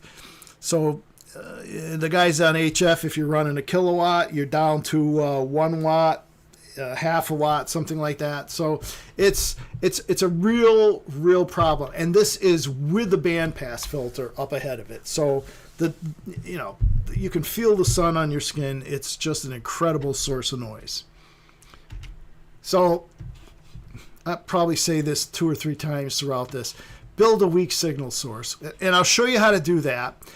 Because you can't see IR light, so you don't know whether your receiver's working or not. You need a weak signal source, just like on 10 gigs, 24 gigs, you have the Digi-LO for a weak signal source. You need something here, and you can do it all sorts of different ways. You can make it variable, you can make it change frequencies, and for whatever your application is, but you do need something, right? You absolutely need a weak signal source. Otherwise, you're literally kind of blind because you can't see this stuff. Okay, so fighting with the sun again. I have a weak signal source. It's 150 feet away from my house. And here's 3 examples pointing north at the weak signal source. And my sons are texting me. I'm going to put this thing on quiet so I don't... Guys, don't you know I'm making a video? There we go. Okay, so the only thing that has changed is that we went from day to night. Okay, so if you look at this signal level here, the noise floor is minus 90 because of the sunlight. And this is, again, I'm pointed north, so I'm not looking at the sun. Oh, by the way, never point your optical receiver at the sun.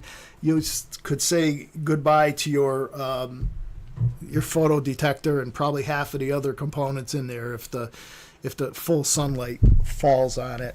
There's a funny story about that. I'll tell you a little bit later. But here's my weak signal source.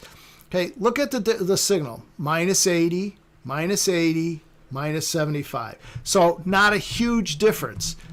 But look at the noise floor. Minus 90 during the day. It's noon and it's overcast, so I got a little bit better signal to noise. It's minus 100, so now the signal noise ratio is 20 dB. And this is the dark sky at night pointing. The noise floor drops to 120, and so now you're at 25 plus 20 is a 40 dB signal to noise ratio. And this is what it looks like in the waterfall. The reason why you're seeing two carriers here is because this was a Q65 digital mode experimental weak signal source I was messing around with. But it's really, really dramatic.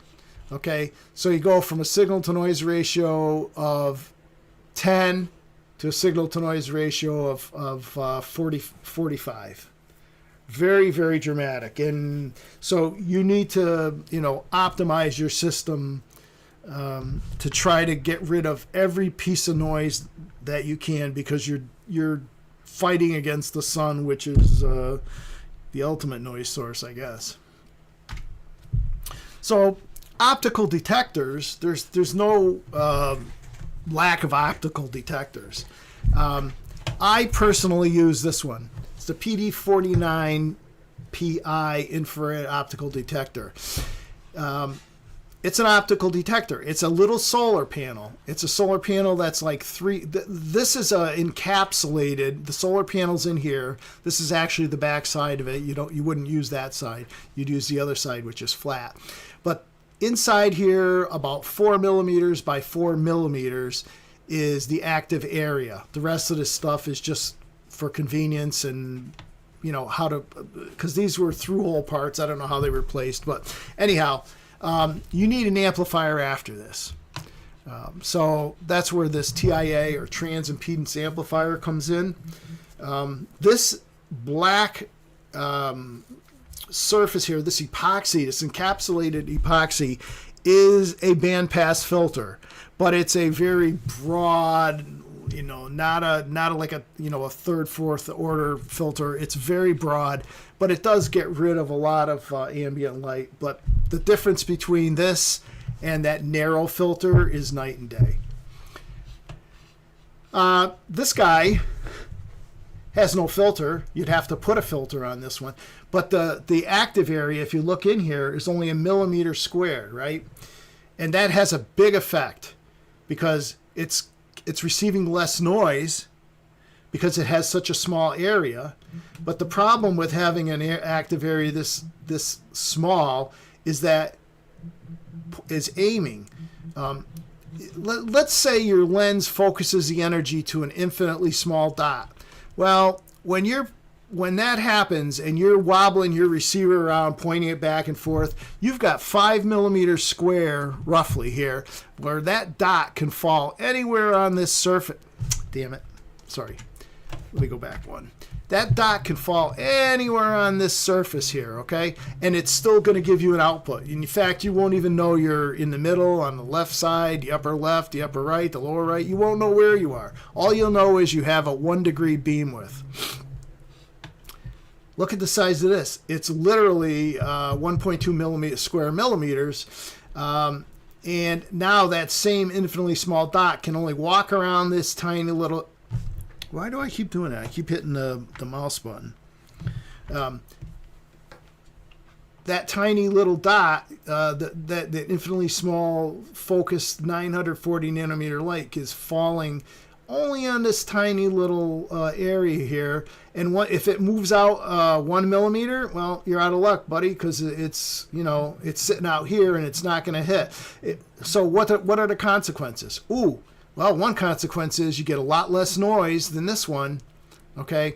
Because there's also remember that the dot that you're trying to focus onto this is infinitely small, or close to infinitely small. Picture it as like a ballpoint pen ball, and you're putting it somewhere here on the surface. And anywhere that you put that ballpoint pen ball, you're going to get signal out of it. But the only part that's doing you any good is that tiny little area that you've put that ballpoint pen. All the rest of this is picking up is just noise. Here, you have much less noise being picked up, and that ballpoint pen ball is still, you know, 5 or 6 or 10 times bigger than the actual spot that you're aiming at. So all the rest of the noise that you're gathering over here is not seen here. So what's the problem? Well, the problem is you're trying to hold this with a big lens in front of it, pointed right at, and it makes the beam width infinitely smaller than this does. Because you can afford to walk that small little dot all around here and not know, right? You don't know where you're pointed, except for you have a good receive signal. Here, you've got much less area to do that on, and you also have much less noise. But more optical detectors, right? These are called hybrids. Hybrid meaning that there's a diode and an amplifier in the same package. The problem with these, some of these are, depending on which one, you can look up the specifications and whatnot. The problem is that this detector is big enough, but these are like $1 a piece or something, and there's something called NEP, noise equivalent power. And what that means is, how much light power do I have to drop on top of this to equal the amount of light equal the amount of noise that's generated by this solar panel? And these are not really, they're pretty poor. They also have a very limited bandwidth. But they're very convenient to use, and they're extremely cheap. And if you want to use one of these and get started and play around with it, that's probably, I used one of these when I first started and then moved on. Here's a more expensive version with a much quieter amplifier and a much quieter piece of silicon in front of it. And if you really want, you use an avalanche photodiode. These things are probably 20 dB better in sensitivity. But it's an expensive little module unless you find them used on eBay. These things were like $50, but it was complete receiver, all built in. But the problem is don't even think about using these during the day. They're just, even with double bandpass filters in front of the detector, they're incredibly noisy. So anyway, that's just a little bit more about detectors. What do we got? Okay, so here's a really good example of why does size matter, right? Okay, in my weak signal source, don't know if you can see it or not, but you see where my mouse is? There's a tiny little white box there.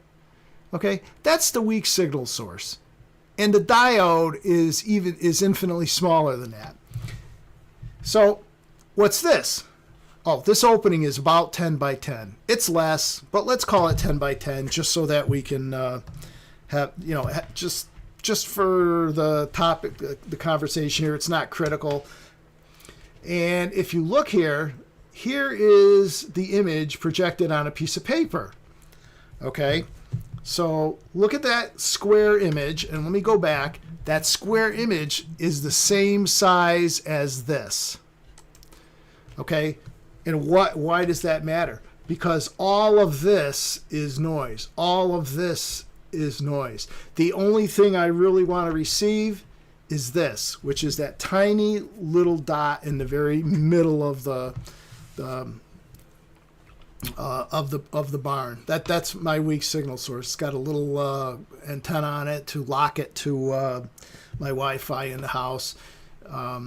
Anyhow, but if you go back again and look, this is what's being projected onto my detector, and if my detector is this big, that dot is infinitely small, wandering around somewhere. That light dot, right? So that's why size matters. And in fact, if you put a blocking, make this light go through a pinhole, becomes incredibly hard to aim, but the signal to noise ratio goes through the roof. There's the what is it? The optical weak signal source. Oh yeah, build a weak signal source. You can't see IR light. So let's put together a basic system, right? The most basic system that you can. So you need a transmitter. Well, you can go on eBay, and for like $5, at least that's what they were back when I was experimenting with this, I don't know, a couple years ago when I first got these. Actually, I got these as little square wave generators with a 50%, with a variable duty cycle. So this moves the frequency up and down. They're adjustable from 1 hertz to 150 kilohertz. They're not crystal controlled, so if you want to use 20 kilohertz, it might be 18 or 19 or 20 or 21. But for this purpose, it's experimenting. It works out really great.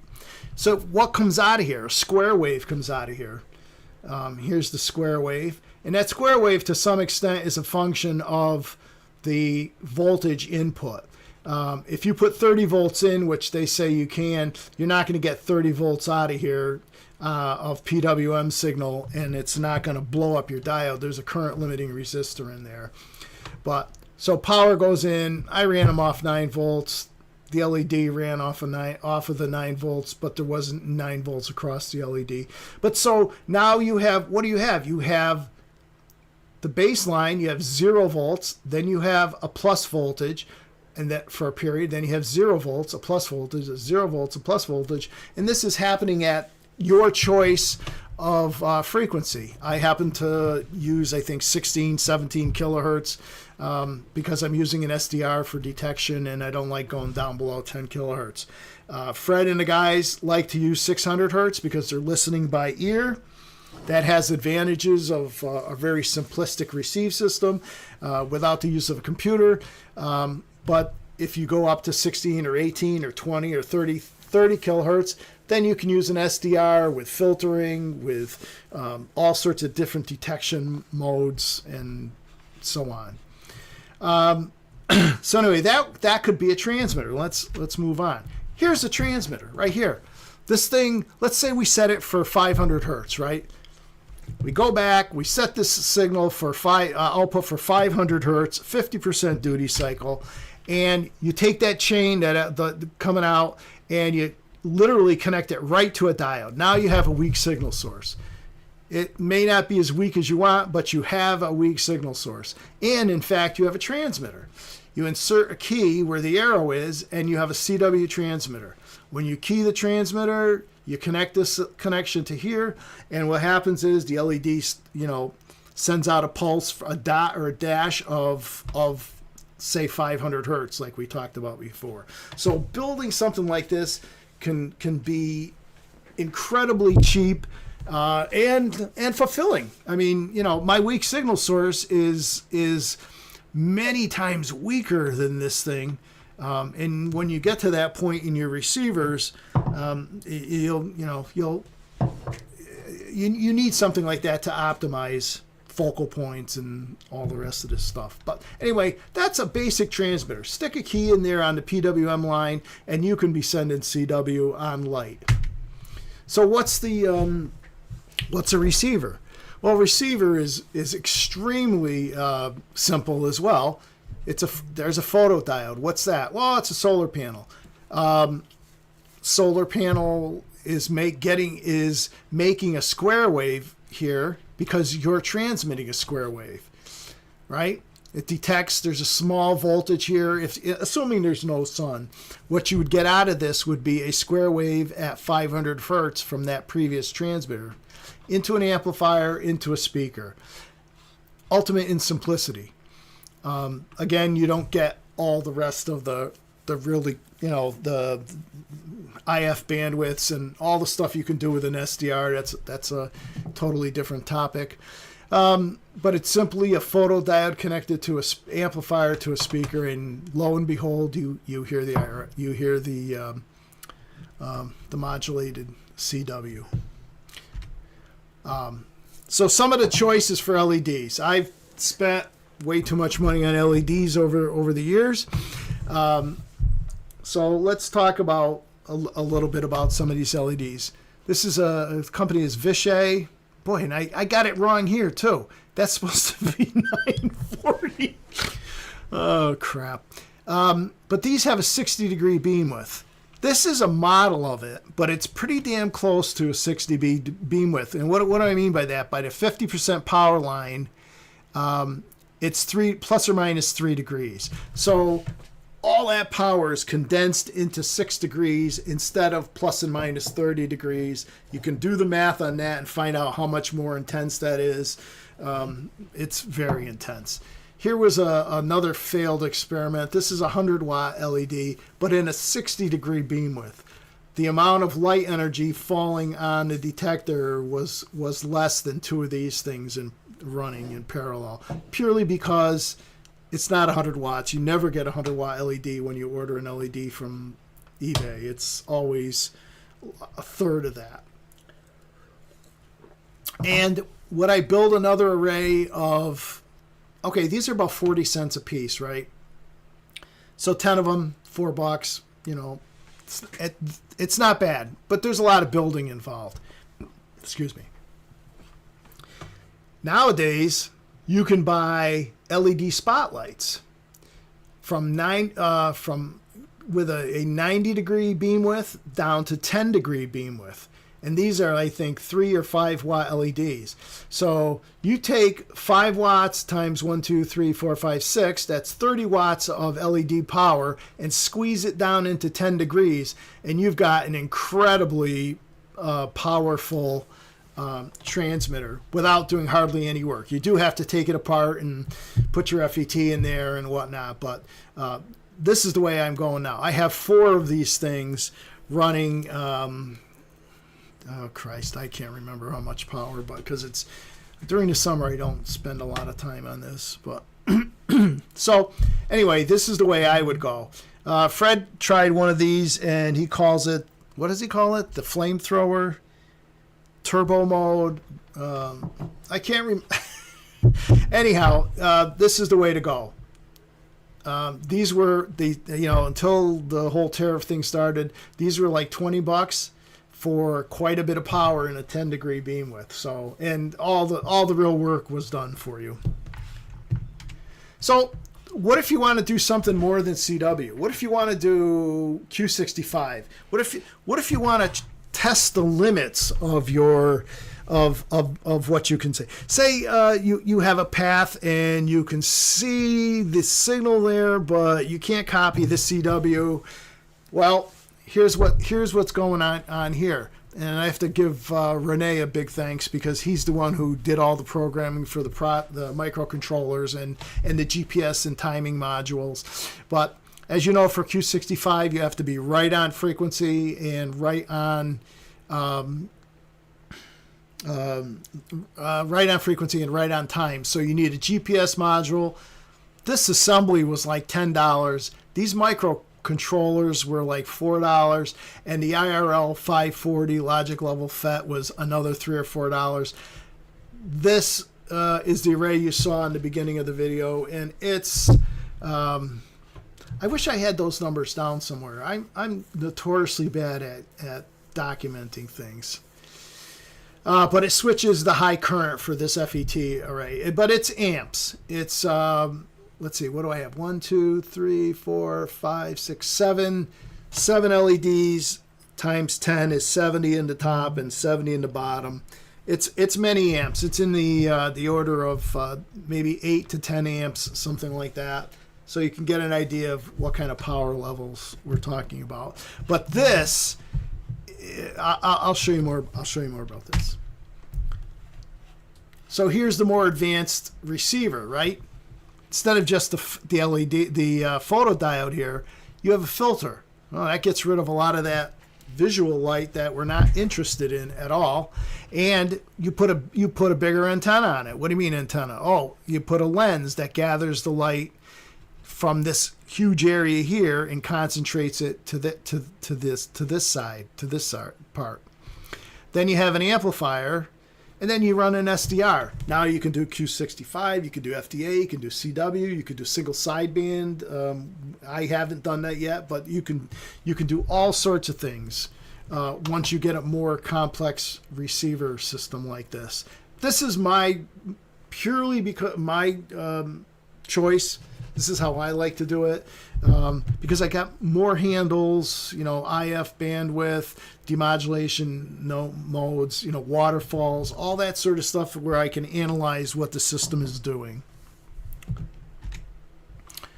I can't say this was an actual QSO, but this was a 4-mile, well, I guess you could call it a QSO, right? Here's a 4-mile QSO. I had 2 transmitters. One was a single LED. You'll see it over here, right? Running at around 16 or 18 kilohertz, something like that. And here is the 144 array. This was a 4-mile contact. I put the stuff on one hill and went to the other hill and just let it run on the other hill. So let me play this audio and take a listen.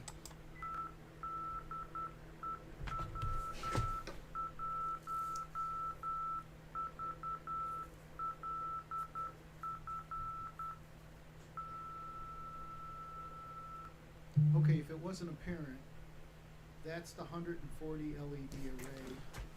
That is just pure CW, very basic setup. I'm going to pause this for a second because that audio, my audio is very, very low. But this is the 140 LED array right here. And this is the one single LED, one of those 5940 LEDs, 45 cents. And the reason I did this was because at 4 miles, it wasn't nighttime, but it was 4 miles away. It was 4 or 5 o'clock in the afternoon, so the sun was nowhere near at its peak, and I wasn't sure I was going to be able to hear one LED at 4 miles. So I put the big transmitter up there and the little single LED transmitter up there, and I let them both run, and lo and behold, had good signal copy from both of those. So I'll continue on. Just forget about the fact that my other voice is in there at a very low level. And we'll switch over here to Q65. And you could see this is Q65, right? Because you could see the tones here. Let me turn it on and let you'll hear it. That's the carrier.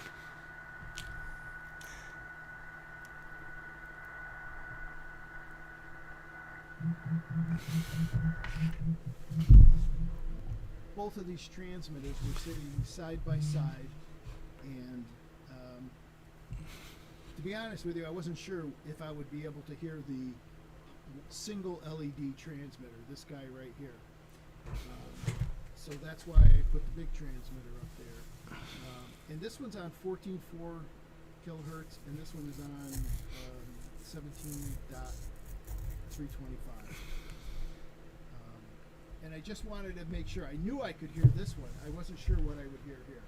Now, if you look at it in the previous photos or screenshots that I showed, you'll see that there is plenty of headroom. And this isn't even at night. This is, I don't know, 4 in the afternoon, 5 in the afternoon here with the daylight. I'm going to blast right through this. The noise, and I'll shut up.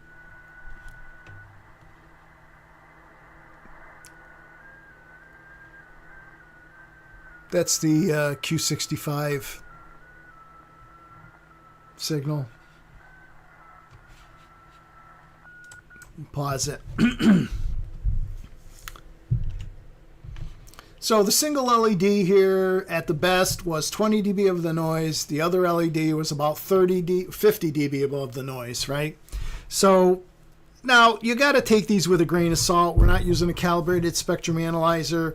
You know, who knows if I had them exactly pointed, but there was a 30 dB difference. When you can make a 30 dB difference, it's huge, right? Absolutely huge. Now, the other thing is this 4 miles, right? 4 miles with one LED. This is Q65. Look at this next page. You can't see this really well, but I was getting a -4 was the first time, -1, then a 0, -1, then 0, then 1, then 1, and it kept on getting better and better as the night, you know, as we got closer to darkness, because the interfering sun wasn't a problem any longer. Yeah. So I had a lot of headroom. Q65 will easily see things down to -23, 24, 25. And here we are 20 dB above that. So that says a lot for a 4-mile path with a single LED. Some of the earlier QSOs, a couple of different transmitters here. This is K1FMS's transmitter with 24 LEDs and also a bright green collimated LED for you're on a dark mountainside, you have no idea what you're looking at, and Fred had that LED on there, which was helpful in alignment. That's my transmitter, the 140, or excuse me, 140 LEDs.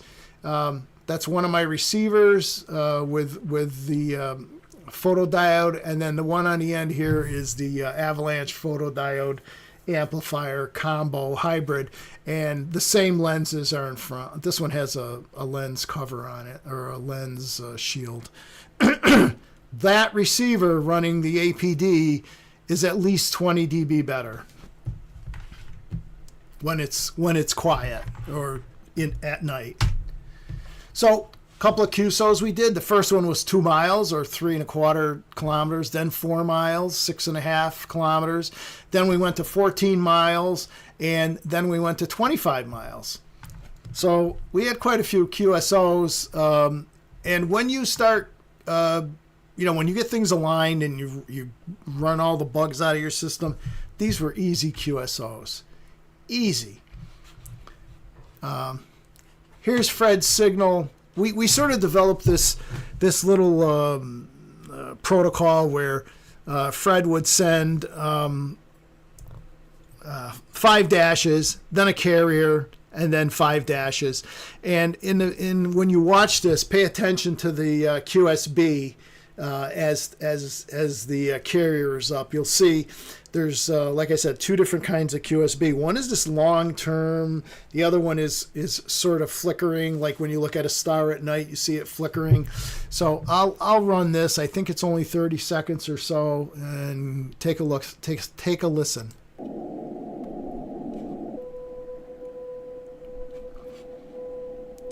By the way, down here, I don't know if, let's see.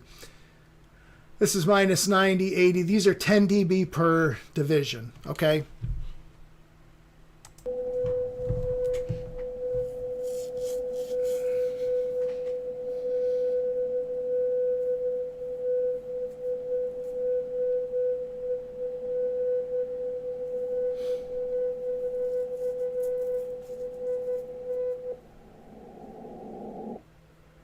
Oh.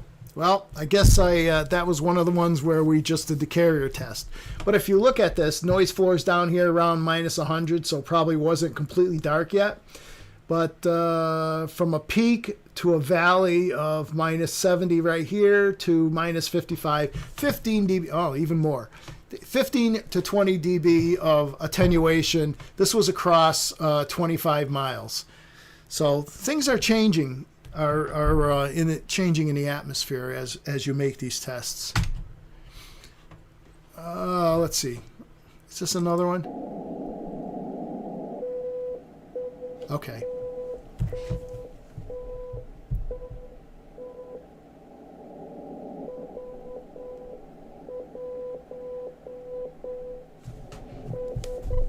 "25 miles.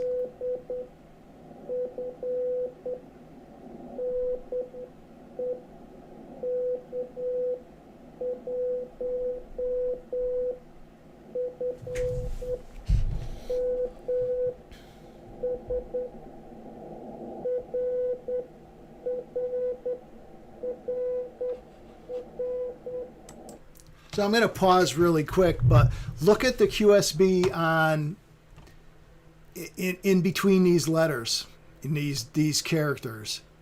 And then look at this.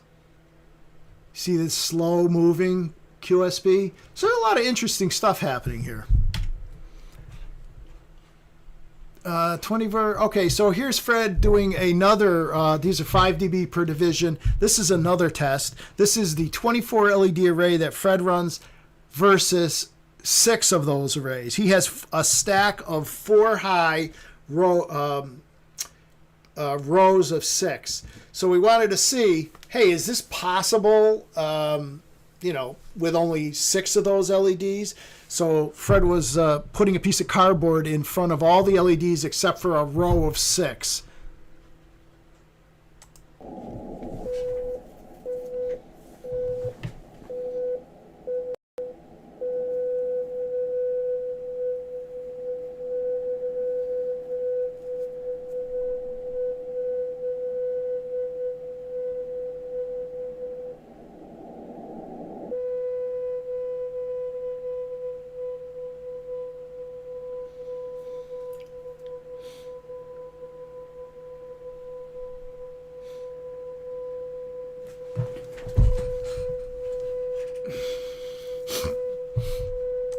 All right, so yet another blunder on my part. That should say 24 LEDs versus 6 should be 6 down here, along with its associated 5 to 10 dB of QSB, and this is the 24.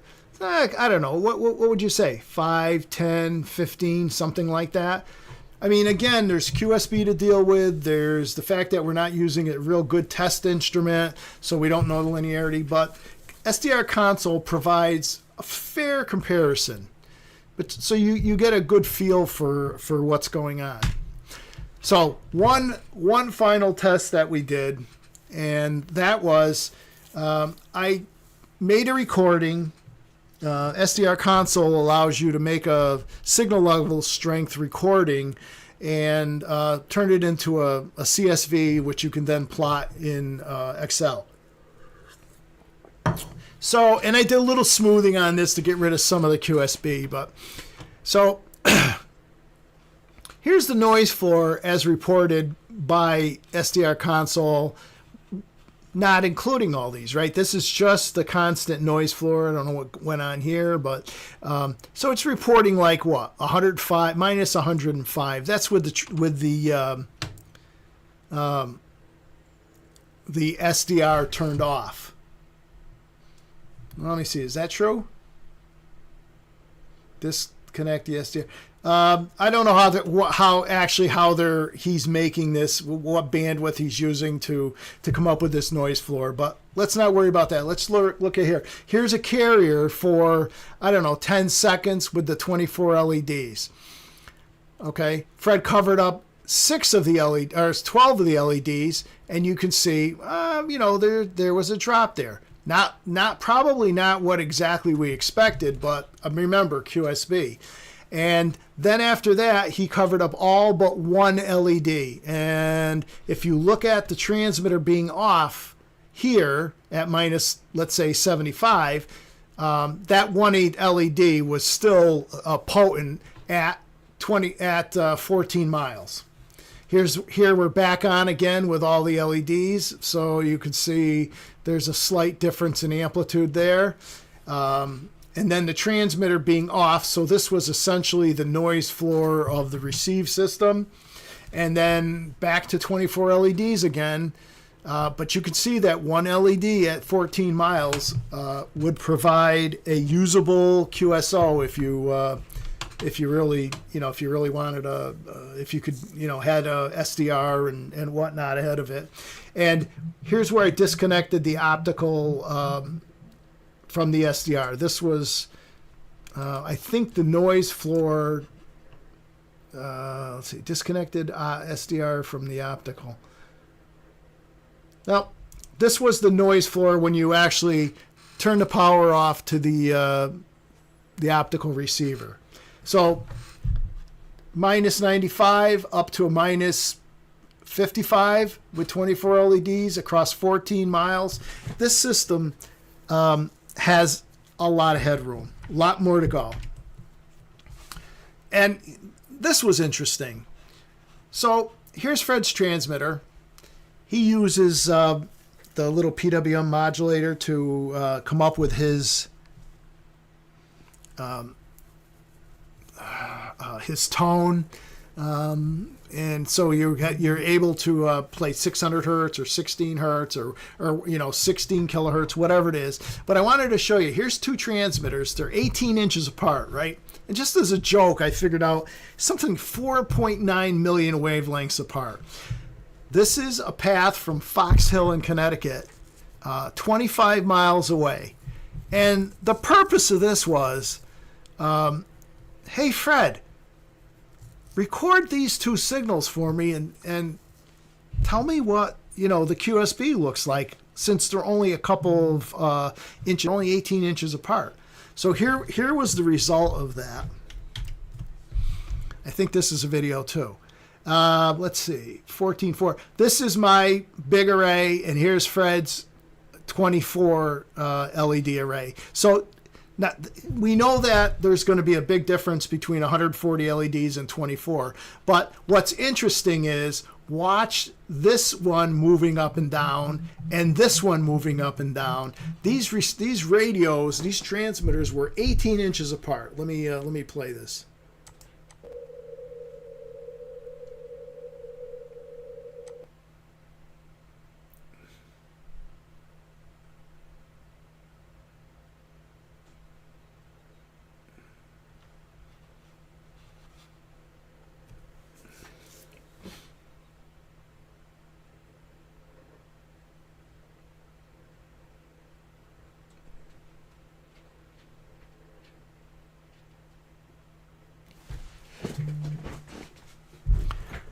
So you can see that these were not coincident.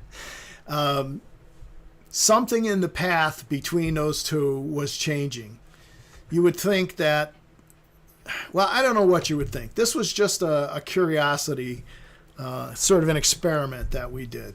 Anyhow, you can see that this peak and this peak don't coincide. This minimum and this minimum don't coincide. They're like they have a mind of their own. Okay, so what's the next questions? So some things we're thinking about is, when it's dark, are we at the limit of the APD detector, or is there even more sensitivity to be had if it was dark, literally darker? More cloud bounce experiments, and you go back and look at some of my other videos, you'll see that, because antennas and transmitters have made huge advancements.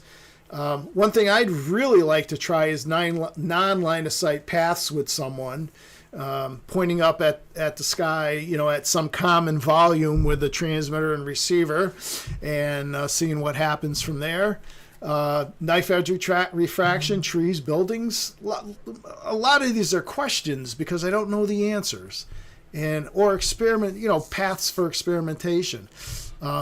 Reflective paths. We both live 10 miles apart, and we have a water tower that's common to us.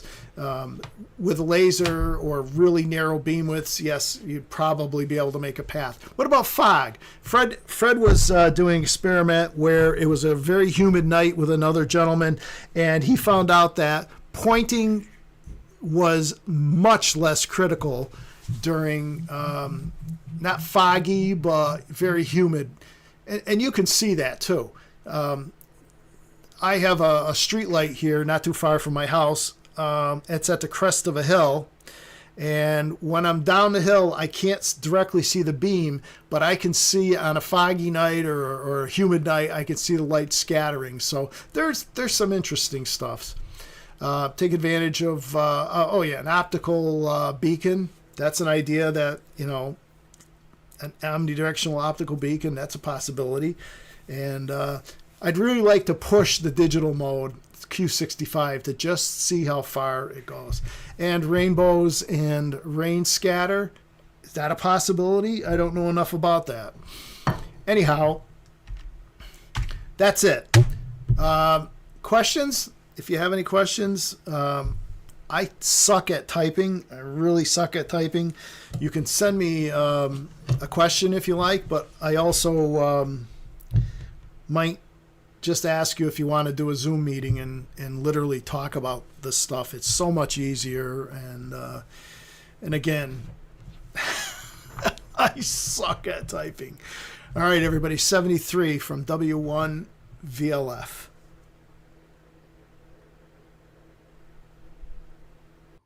One other quick thing, Bob. Here's a piece of 1/8 inch stainless steel ground rod. And as you can see, the back side of it is pretty diffused, pointing back towards the laser. And it's blocking the beam almost 100%. You can see the shadow and a little bit of the spray on the sides. But watch as I move the point at which the beam hits the 1/8 inch piece of pipe or piece of rod. Here we go. I'm going to be on, whoops, it's very hard to do with one hand. Okay, so I'm on the right hand side of it. You get a pretty nice, concise clip there, piece there, and then it just broadens completely out back towards the laser. And if I make the beam fire off the left side of the post, as you can see here, the beam is on the right side of the post. And off the left side of the post, there I'm in the middle again. There's almost no reflection. And there. Now I'm off of, you can see the left side of the post, and I get a pretty clean indication there.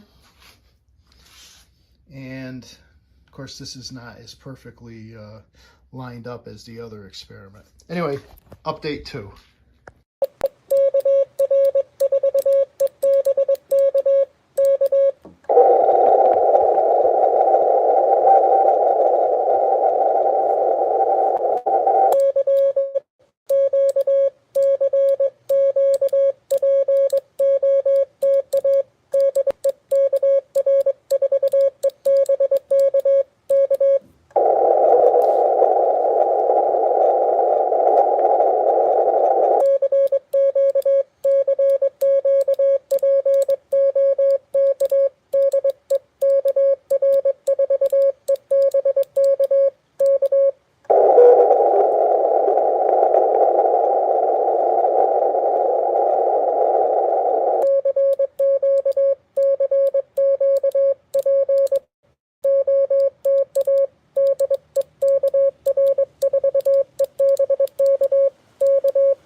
How about you? One second.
Hey guys, welcome to the stream. Sorry, I'm trying to break these out.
Welcome to the stream, guys.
change for him.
Sorry, I can't hear.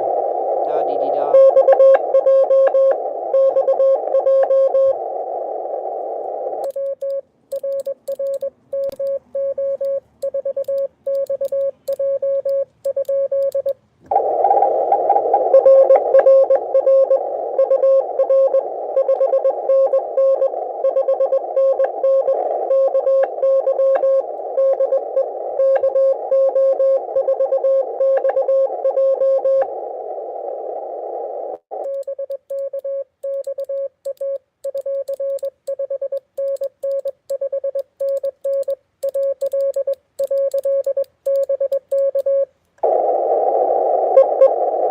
Bro, what?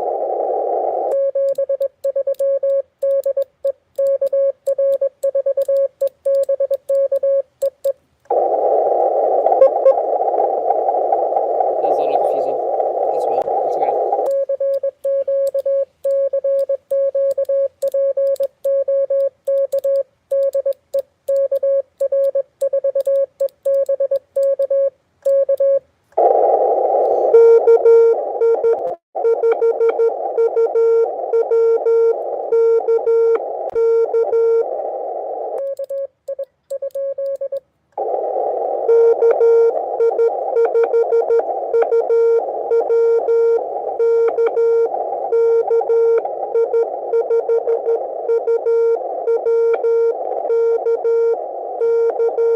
Is it D-Da?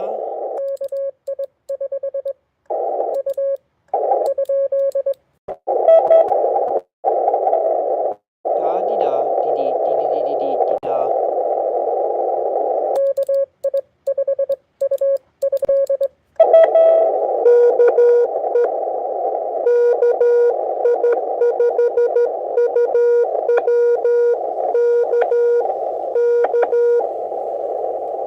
Okay? Oh, okay, I get it.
What?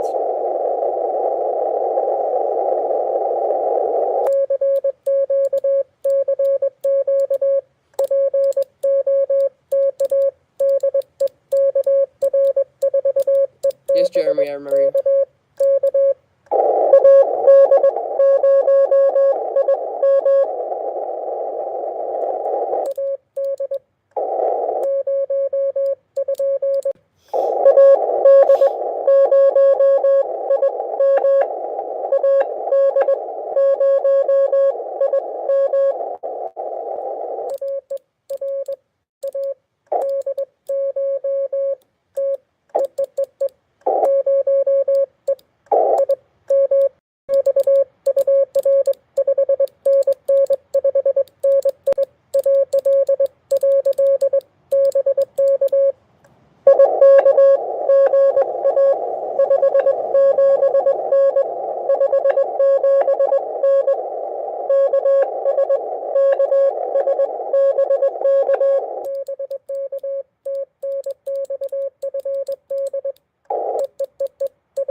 Da da dee dee.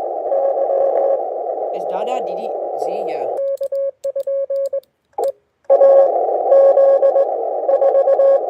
One, two, three, four.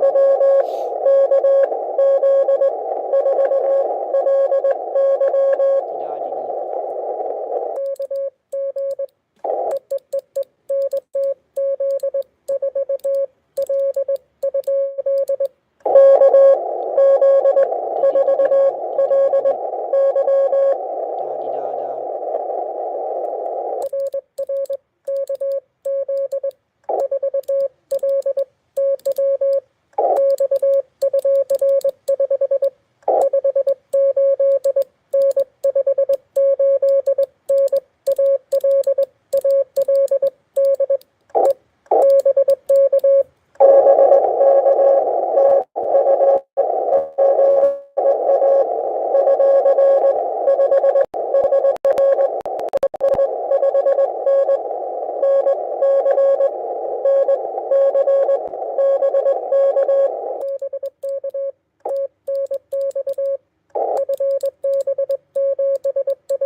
Yay, we activated. All right, shall we continue, guys? We activated.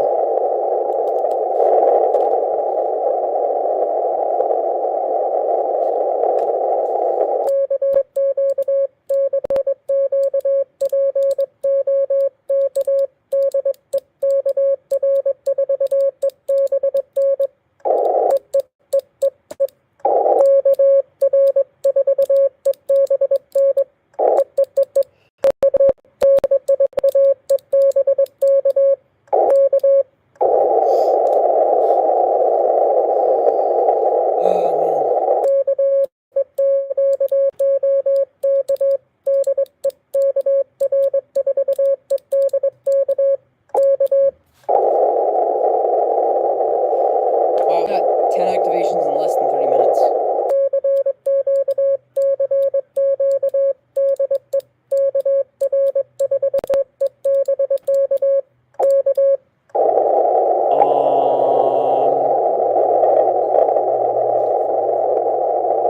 Did my radio? I don't think it did. What's the farthest station you've gotten PODed today? I'm not sure. I'll have to check on my logbook.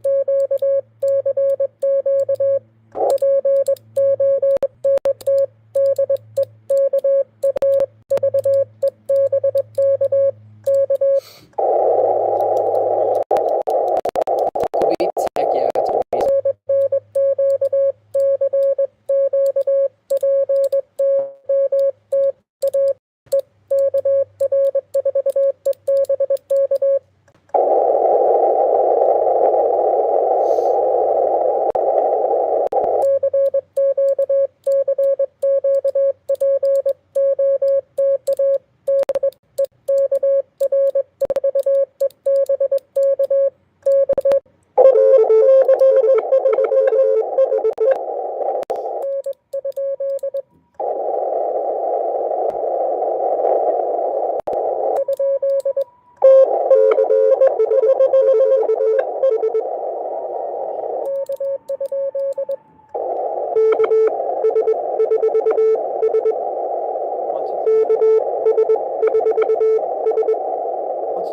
Is she doing 4?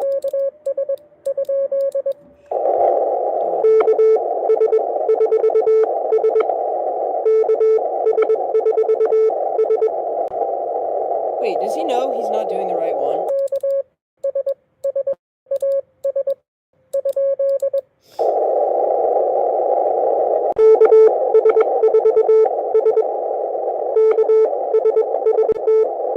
Okay.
away. KI7QCF.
I'll tell you the frequency.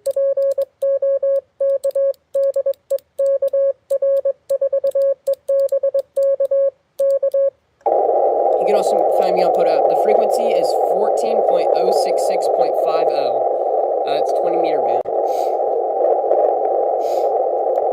There's someone to the right of me, I think at 67, which is funny, but it's at 14. But I'm at 14.066.50.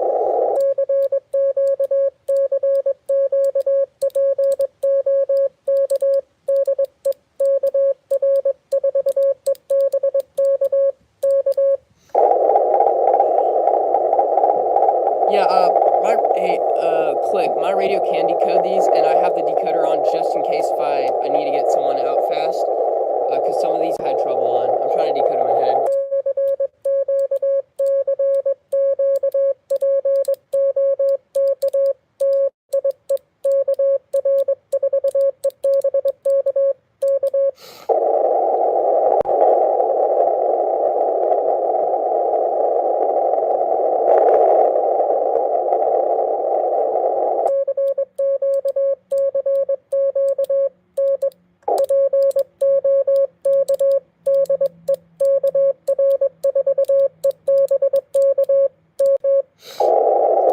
Yeah, so Jackal, it's like a Morse code is like a language. I learned it. How is it positive? I don't. Sorry. Well, it's fun, but also how is it negative to do this? Hey, Digital Paper Gaming, welcome back. Jackal, I just don't understand how it's a negative thing to do Morse code.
Is it DE? What?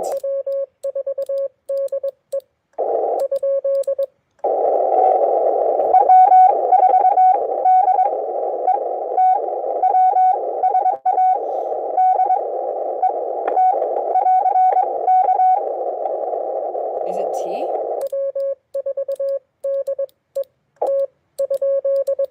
Is it T?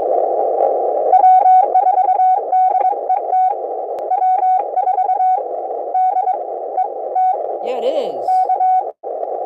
That's so cool.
Let's.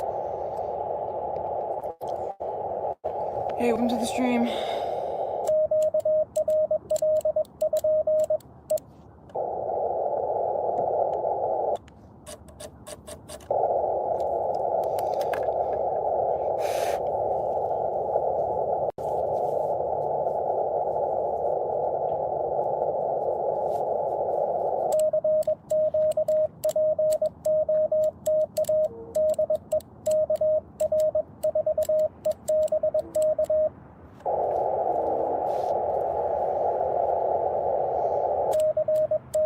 Welcome, Nicholas. 7-3.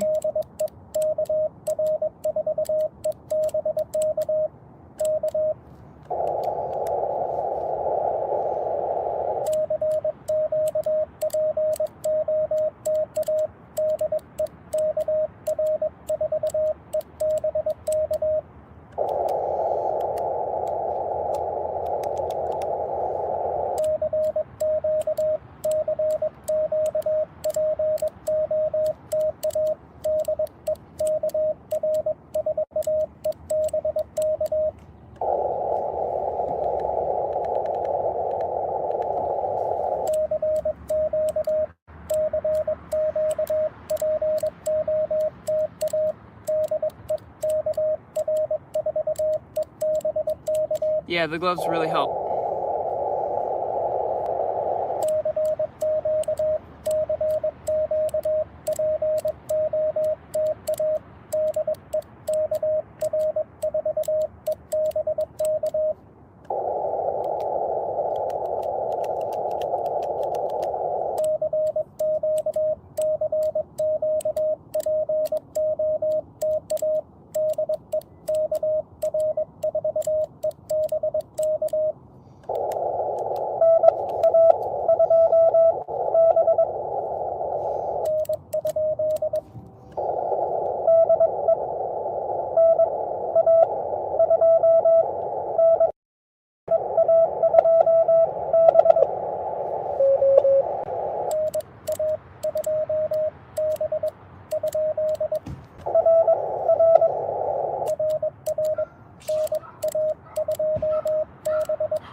Hey, DX7. Welcome to the stream.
Yeah, KSM QCS got hacked somehow.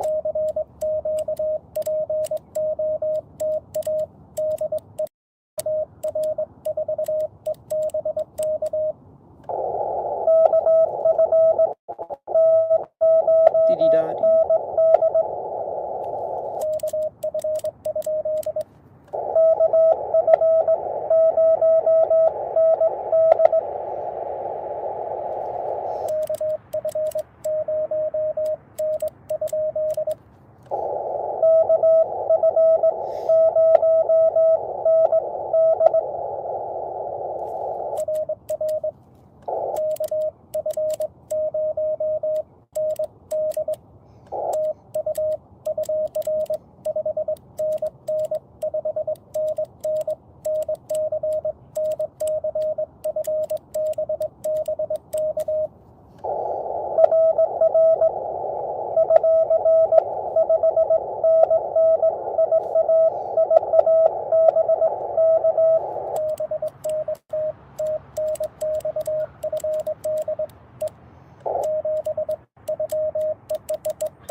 Yeah, thank you, DX7.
you. What the frick am I thinking?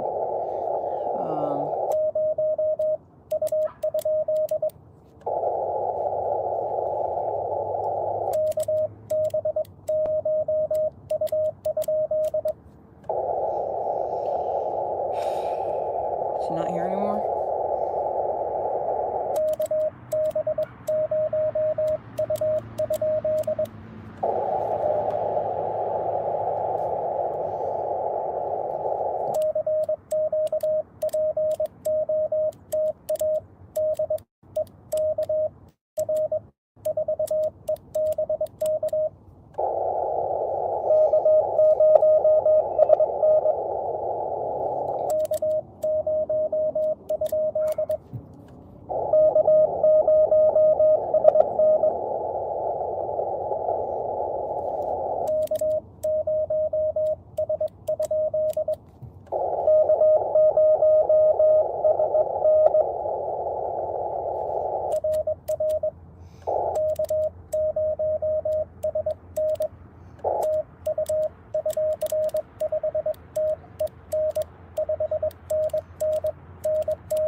things happen with you in the Discord, and so I'm not going to invite you back. I'll ask everyone there, but I'll answer your question. The Raynaud syndrome did help. These gloves are helping. It's not hurting my hands right now.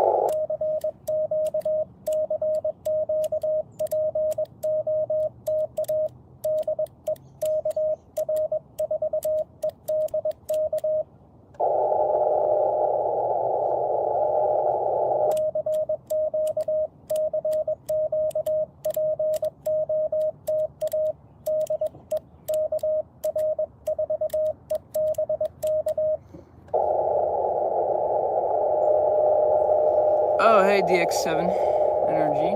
Hope your day's going well. Welcome to the stream, everyone. Hope everyone's day's going well.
might switch over to single sideband here soon. I'll count how many. You'll make your license next year? Awesome, man. 1, 2, 3, 4, 5, 6, 7, 8, 9, 10, 11, 12, 13, 14, 15, 16.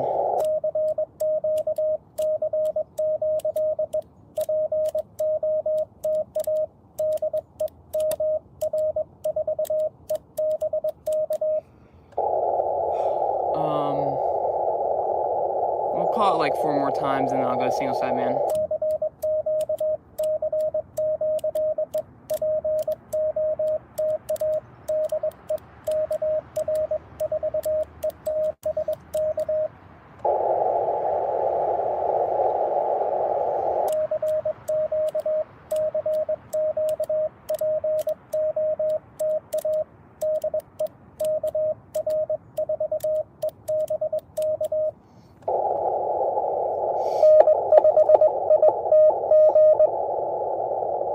Was it?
Alright, I think we're gonna switch over to single sideband.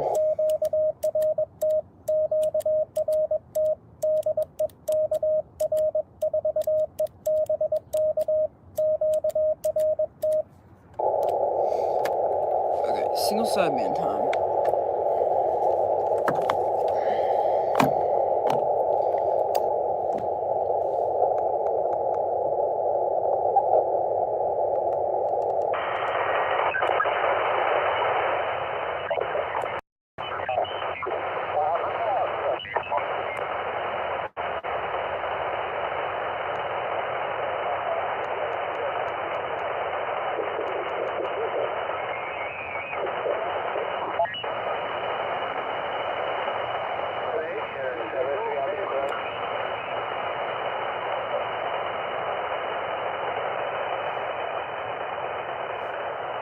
Hey, Alexandros, I have already answered you, and you just aren't. If you continue to do this, I'm going to time out you for like 10 minutes. I'll answer your question again. 1 second. I'll answer your question again. Yes, it helped. The gloves helped with my Raynaud syndrome. I know you've been asking that throughout my channel for about, 3 months now, and yes, it does help.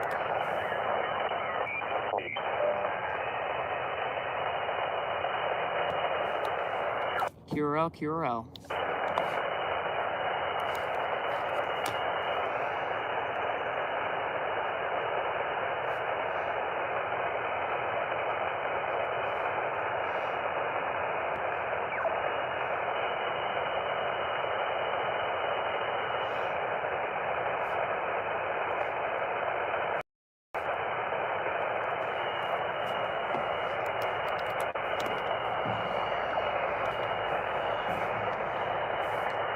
QRL, QRL.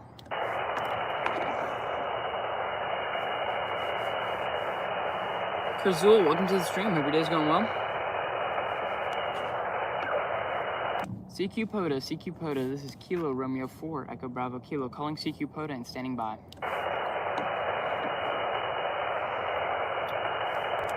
Okay, so I need a CQ POTA, this is Kilo Romeo 4, Echo Bravo Kilo, calling CQ POTA and standing by.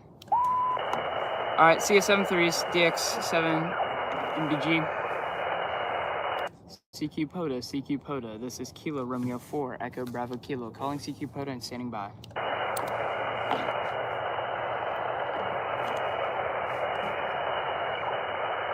CQ POTA, this is Kilo Romeo 4, Echo Bravo Kilo, calling CQ POTA and standing by.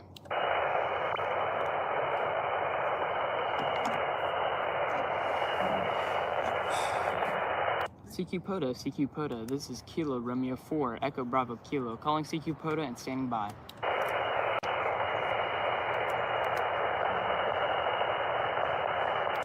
CQ POTA, this is Kilo Romeo 4, Echo Bravo Kilo, calling CQ POTA and standing by.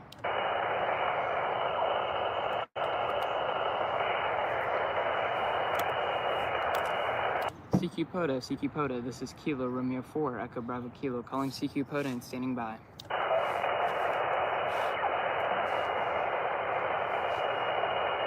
CQ POTA, this is Kilo Romeo 4, Echo Bravo Kilo, calling CQ POTA and standing by.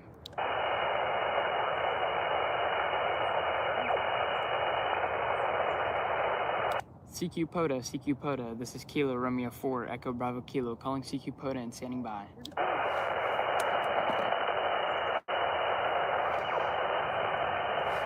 CQ POTA, this is Kilo Romeo 4, Echo Bravo Kilo, calling CQ POTA and standing by.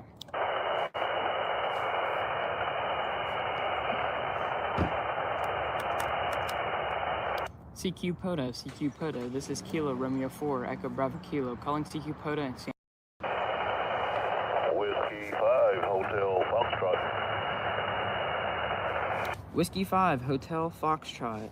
Good morning. You are a 5-9 here in North Carolina. Okay, 5-9 both ways. Tango X-ray. Thank you. Thank you, sir. 7-3, QRZ.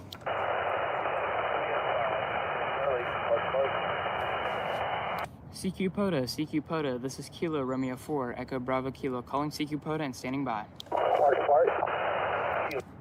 5, X-ray Charlie, park to park.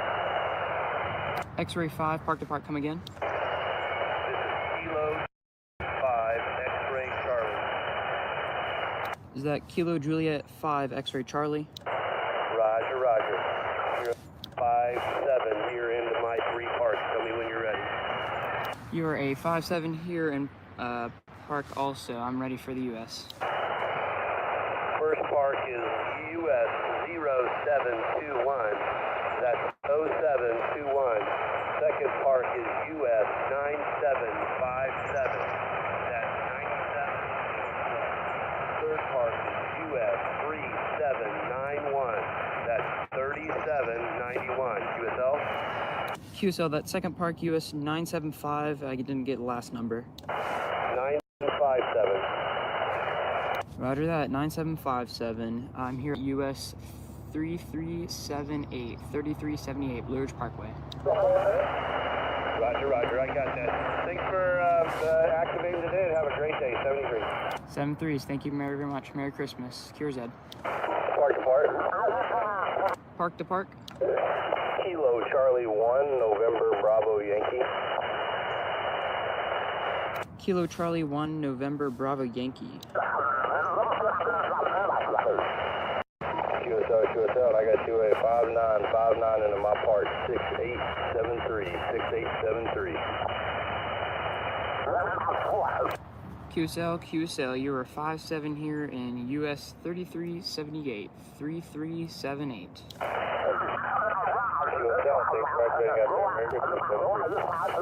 Merry Christmas, 73, QRZ.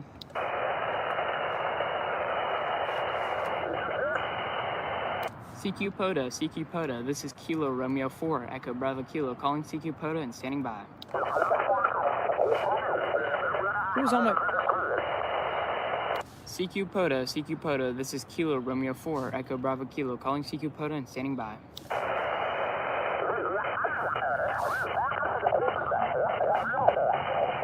CQ POTA, this is Kilo Romeo 4, Echo Bravo Kilo, calling CQ POTA and standing by. CQ POTA, this is Kilo Romeo 4, Echo Bravo Kilo, calling CQ POTA and standing by.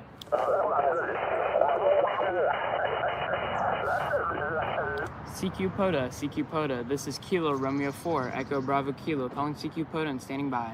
Kilo Bravo 1, Zulu, Tango X-ray. Kilo Bravo 1, come again. Kilo Bravo 1, Zulu, Tango X-ray, KB1, ZTX. QSL, Kilo Bravo 1, Zulu, Tango X-ray. You're about a 5-7 here in North Carolina.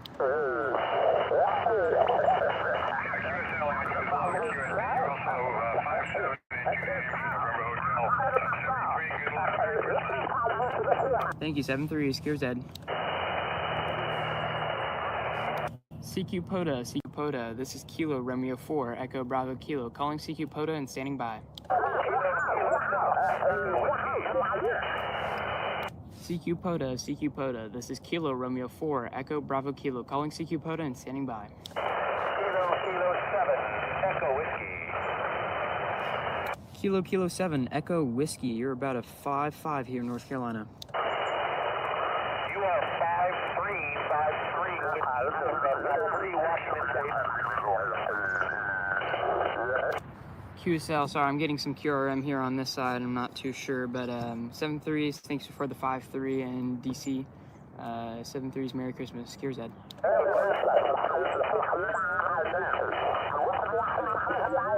CQ POTA, this is Kilo Romeo 4, Echo Bravo Kilo, calling CQ POTA and standing by.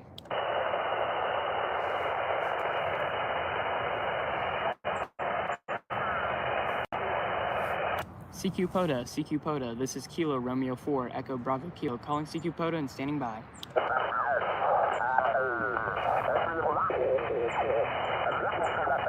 CQ POTA, this is Kilo Romeo 4, Echo Bravo Kilo, calling CQ POTA and standing by.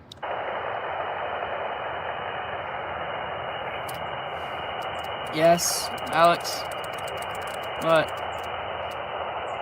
CQ POTA, this is Kilo Romeo 4, Echo Bravo Kilo, calling CQ POTA and standing by.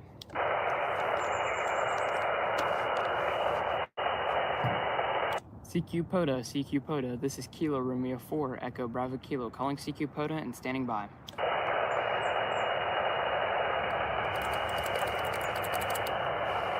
CQ POTA, this is Kilo Romeo 4, Echo Bravo Kilo, calling CQ POTA and standing by.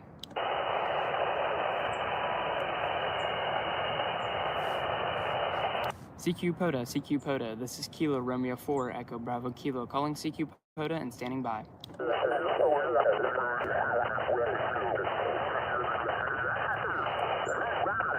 Broski. Get off my frequency. CQ POTA, this is Kilo Romeo 4, Echo Bravo Kilo, calling CQ POTA and standing by. CQ POTA, this is Kilo Romeo 4, Echo Bravo Kilo, calling CQ POTA and standing by.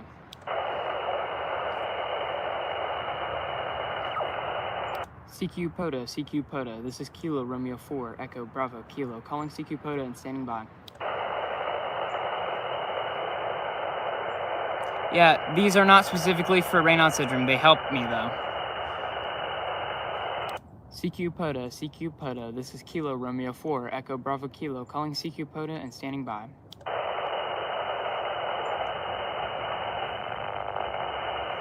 CQ POTA, this is Kilo Romeo 4, Echo Bravo Kilo, calling CQ POTA and standing by.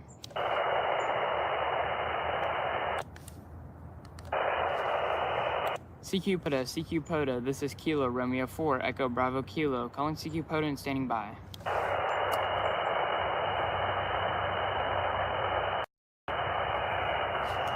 CQ POTA, this is Kilo Romeo 4, Echo Bravo Kilo, calling CQ POTA and standing by.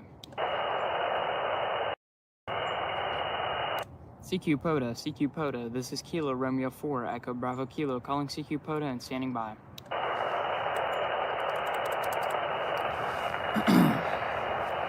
CQ POTA, this is Kilo Romeo 4, Echo Bravo Kilo, calling CQ POTA and standing by.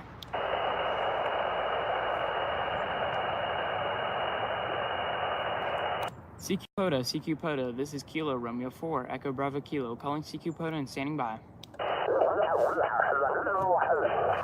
Juan, so I'm gonna call you Entero Lugo. I'm gonna call you Don Juan. Is that?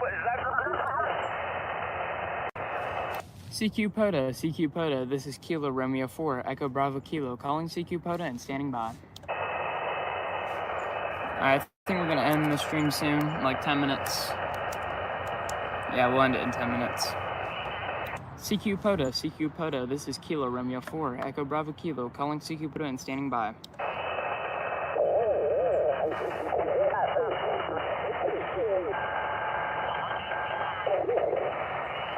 CQ POTA, this is Kilo Romeo 4, Echo Bravo Kilo, calling CQ POTA and standing by. Hey, brother. Alpha 5, Echo Yankee, US 30, Curtis Creek, State Park, Texas, POTA. QRT. CQ POTA from Alpha 5, Echo Yankee, POTA. CQ Parks on the air from Alpha 5, Echo Yankee, 50, POTA. Kilo Romeo 4, Echo Bravo Kilo, park to park. Kilo Romeo 4, Echo, what was it? Echo Bravo Kilo. Okay, Kilo Romeo 4, Echo Bravo Kilo, 5 and 7, 57 in my park, US 3050. That's US 3050, over. QSL, you're about a 5-7 here in North Carolina, US 3378, 3378, Blue Ridge Parkway. Alrighty, I appreciate it, 3378, and again, good signaling, good luck with your activation, and Merry Christmas. Merry Christmas to you, good luck on your activation. 73, CQ POTA from Alpha 5, Echo Yankee, US 3050.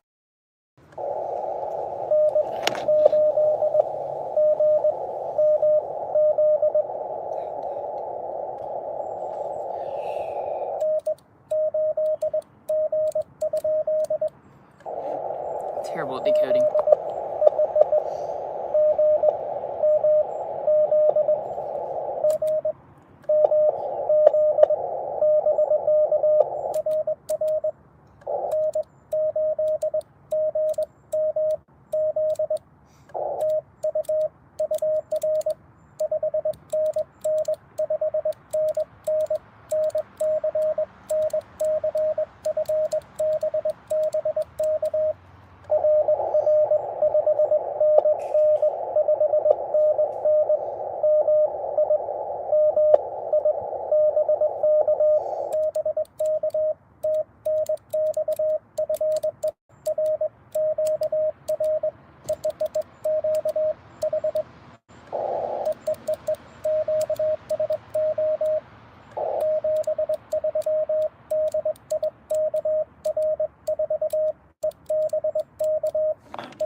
Christmas, Adam. Merry Christmas Eve, sorry.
Morning. What's up, Bathy? Welcome to the stream.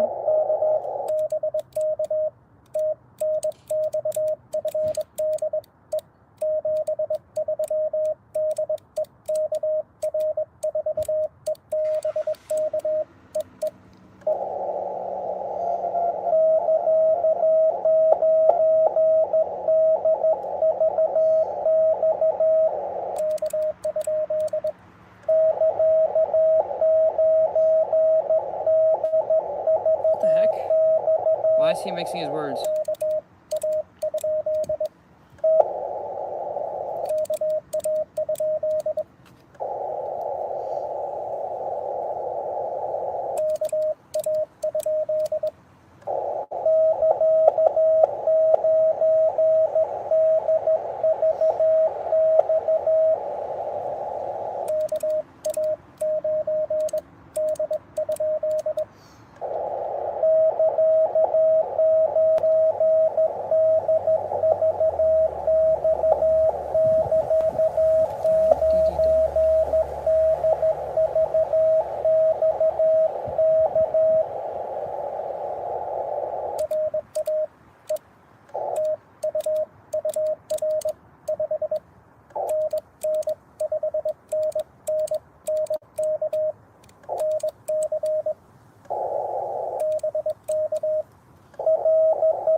Speakers received to everyone on the stream.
welcome everyone to the stream. Merry Christmas Eve.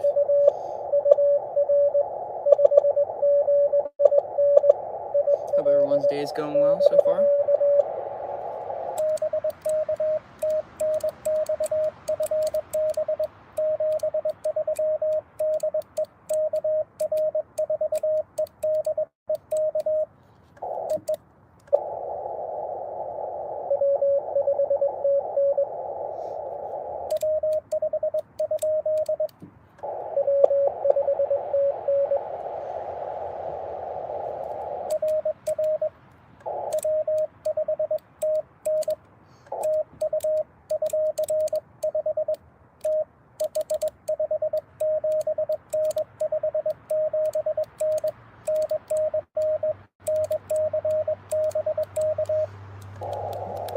Gayuski, welcome to the stream. Hope your day's going well.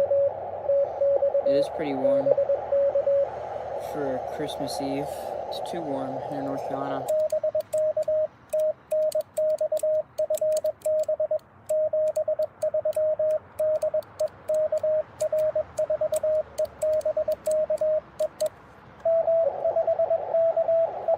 But at least I got this here. It's not on at the moment because it's too cold, or too warm.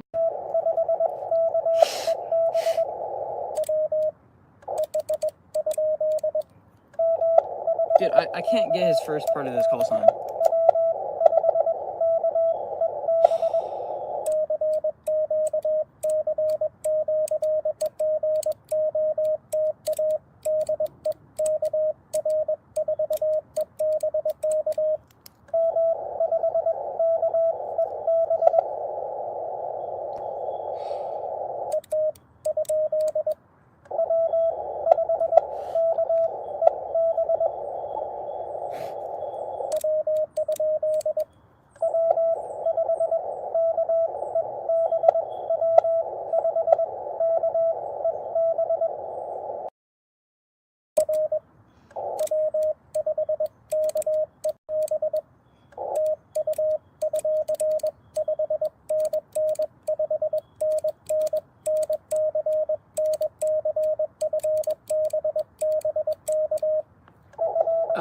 Lane, welcome to the stream.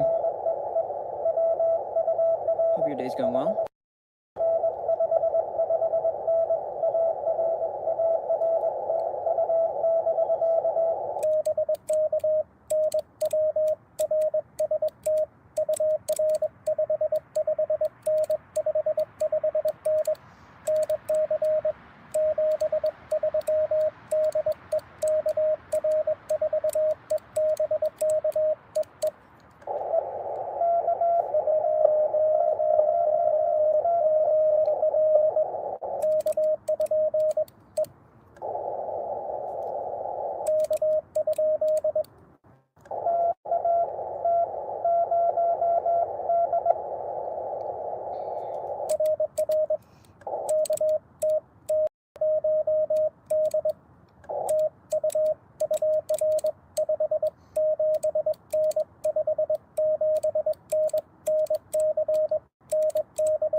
da dee dee.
Comments.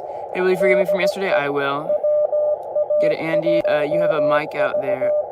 Unsubscribe. I know. I'm going to be doing some single sideband after the CW. I'm so sorry. I like to hit some single sideband because just to practice it.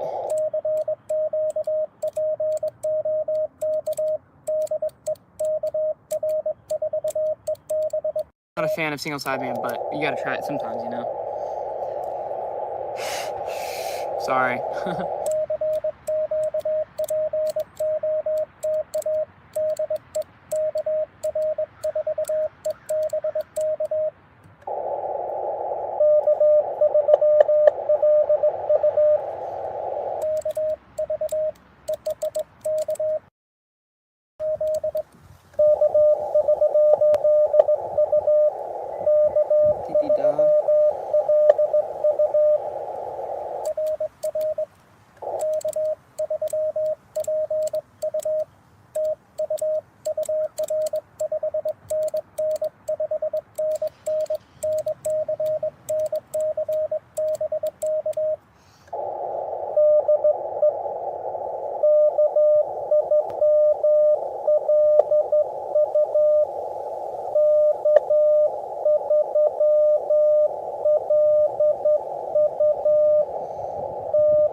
Yeah, it's pretty warm out, and I got this heater, so I don't need gloves.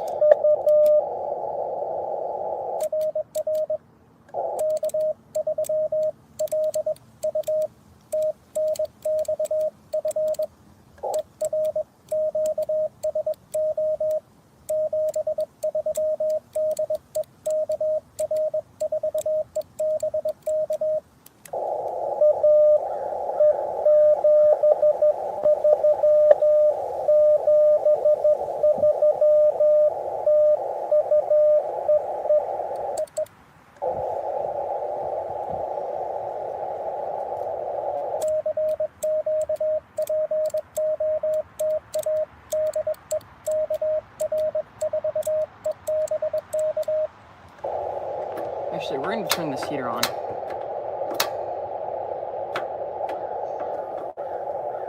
It's getting a little cold out here. I see Andrew doesn't slow it down for the caller or Savage.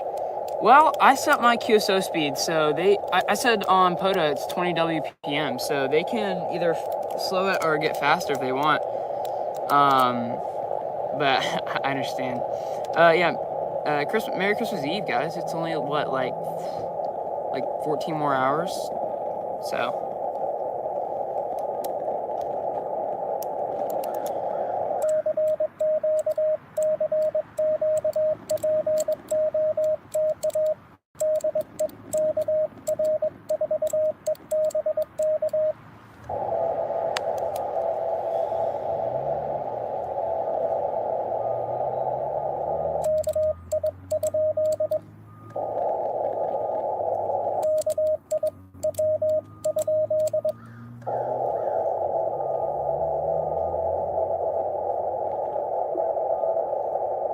I can't hear him. Martine, welcome to the stream. Ho ho ho. Hope you get a bagel from Santa. I don't know what that means.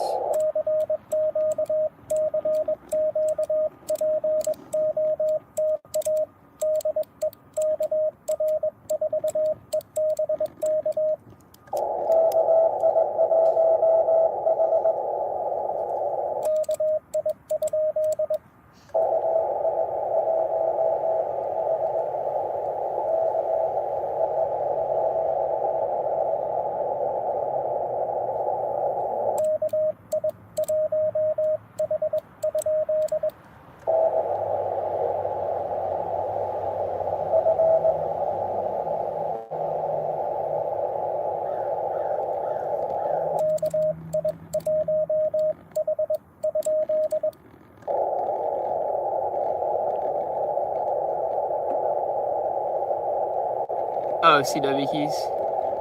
Unsubscribe funeral, please don't.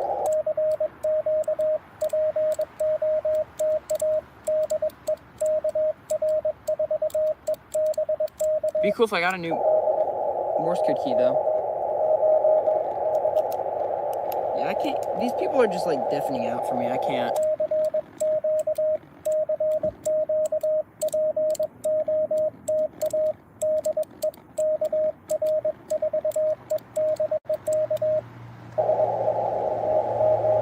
Alright, I think we take a little hand warming break. My hands are cold.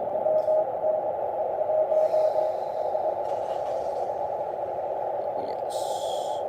My hands are cold. Just a little cold.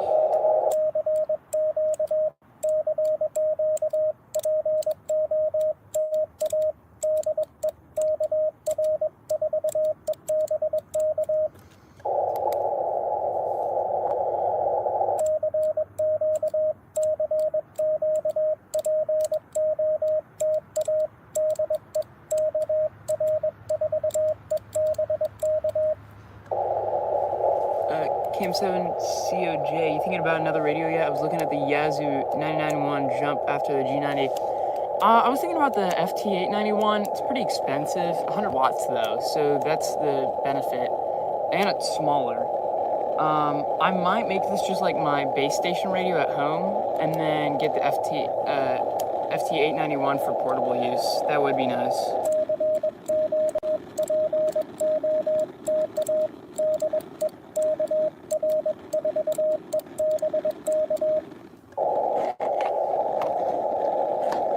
There's a 991 on QRZ swap for 700 right now. Ooh. I don't have a 700 though. Yeah, it is elite. I might have to get it.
Yeah, I can only do 20 watts, which is fine. The great thing is the G90s can tune. It has an auto tuner, so that's why I like it.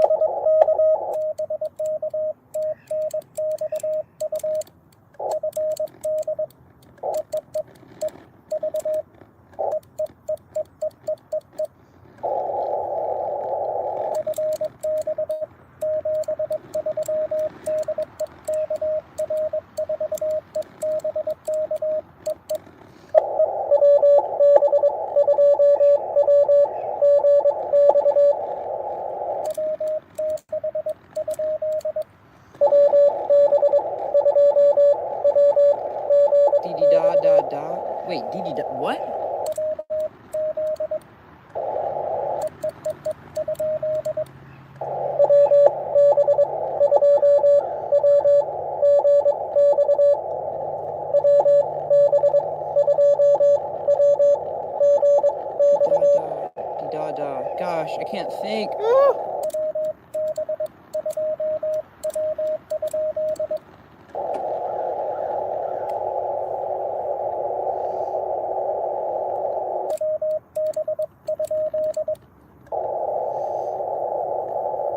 Oh, did he go away? I only see it or CQ and then CW, then you lose it. Yeah, it's fine. I mean, it's not too difficult. You just gotta pay your mind to it. Yeah, signal. All you need to know is signal reports and their call sign, and that's it. Okay, I guess not.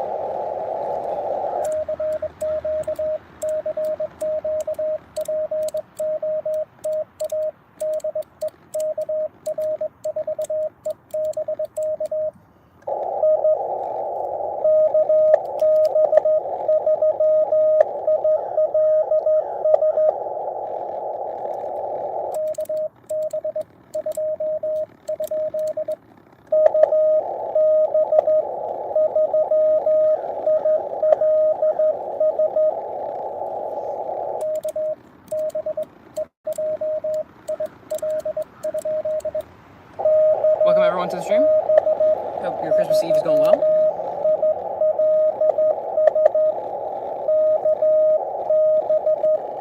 Wow, 9 viewers in here. That's amazing.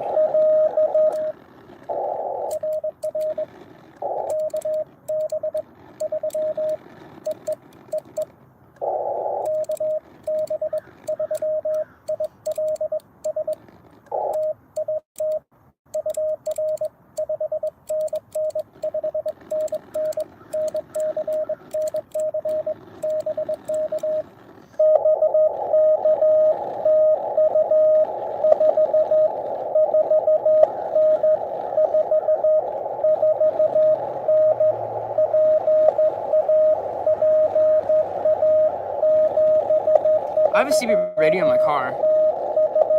Actually, I'll show you.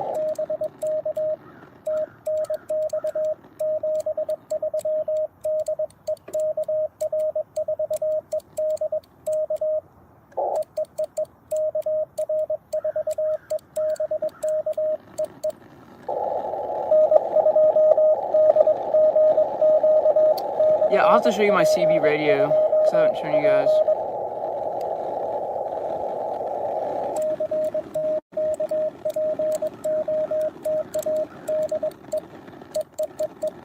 Yeah, let me turn this off.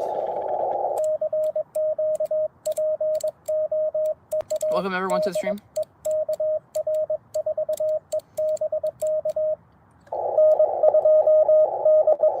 Da-da-da.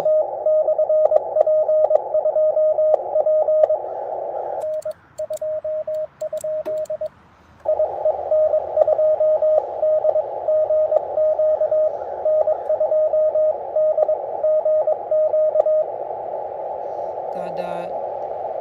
Da-da.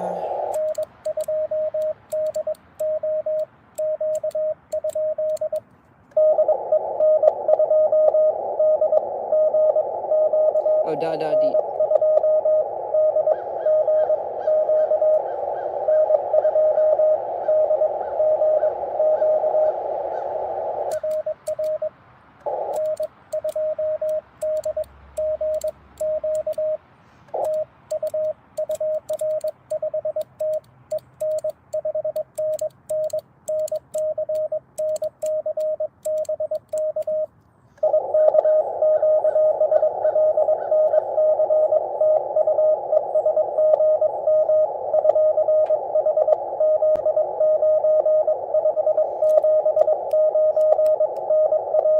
Channel 8.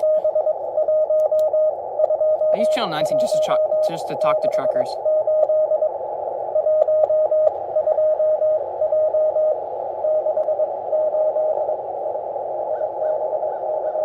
I'm losing him.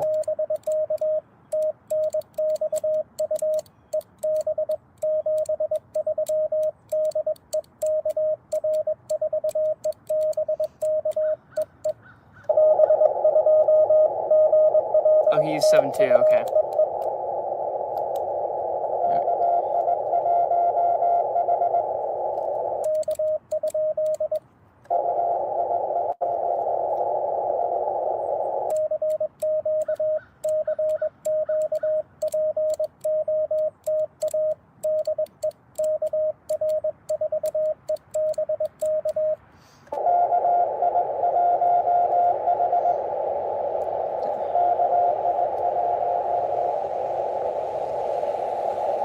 So, yeah, his channel was hacked. Alice, I'm not gonna add you back to the Discord. That's gonna be your final answer, just because of what happened.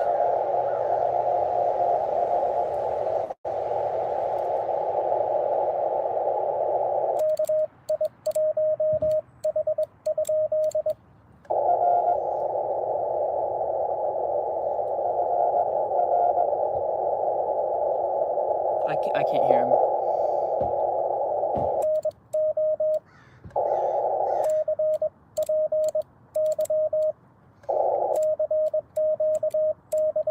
Yeah, look at my channel.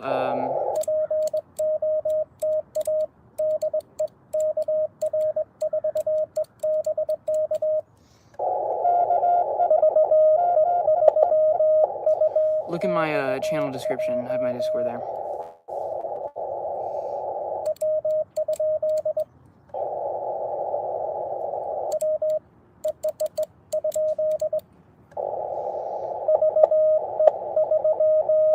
One, two, D, D, D, D, D, D, D.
G90 can only go to 20 watts.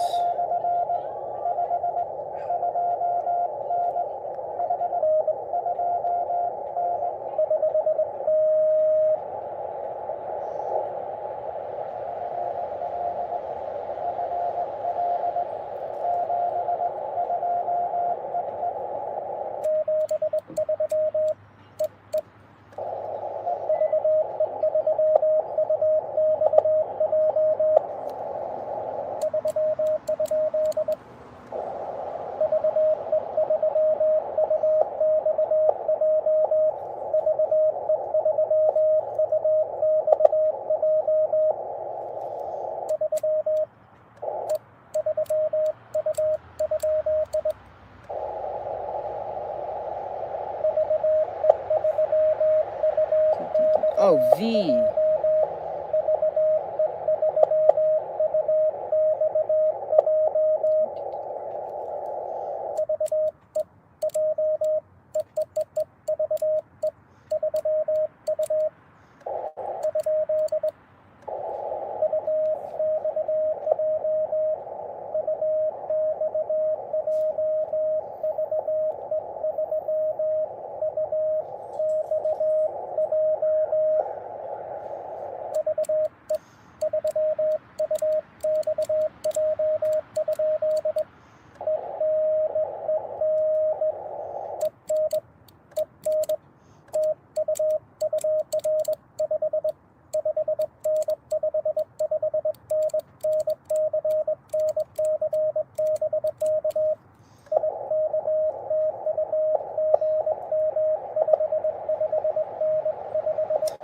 Alexander, I will not, because we tried 3 times and it did not work out.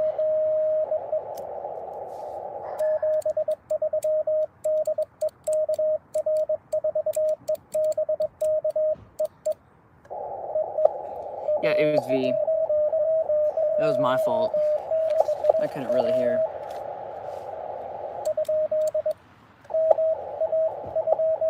Dada?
How old am I? I am old enough.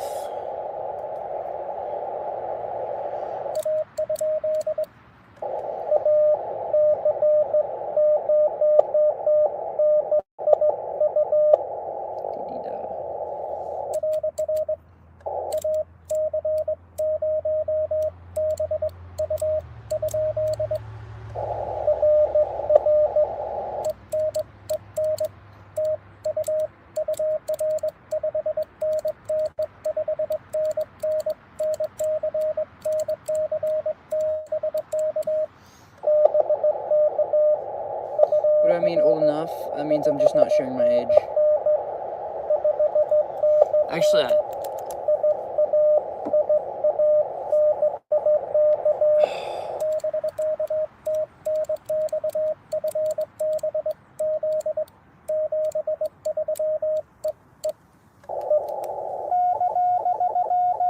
dee-dee-dee-da-da, dee-dee-dee-da-da.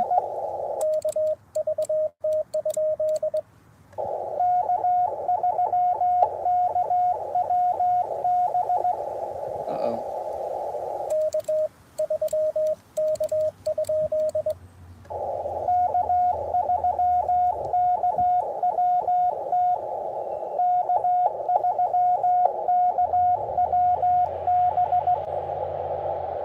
Wait, da-dee-dee-dee.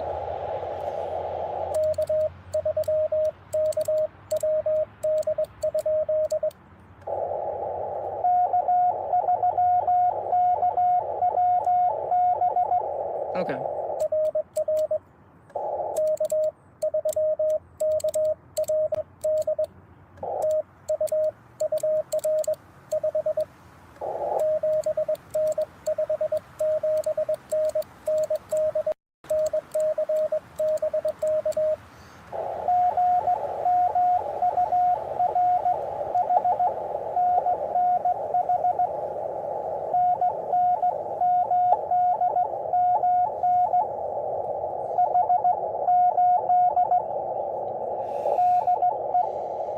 Andy, or AD, welcome to the stream. Merry Christmas Eve.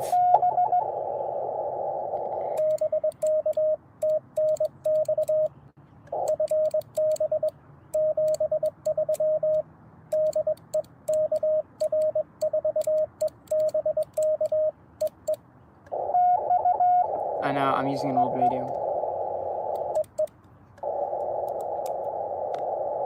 Should we switch to single sideband now? What do you guys want? More CW? Should I continue with CW? I'll let you decide.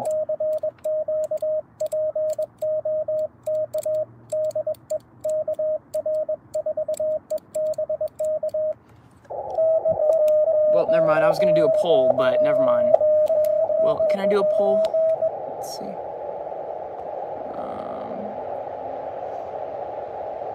Yeah, we'll have to do that later.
I like those dogs, really cute.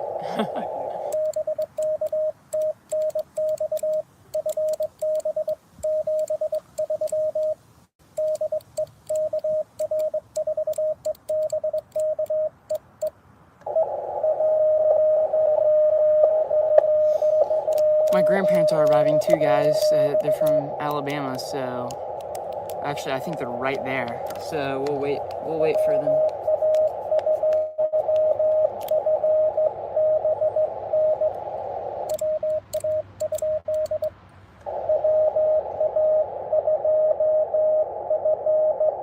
Dee-dee-da-dee. Sorry, it helps me out to say it out loud.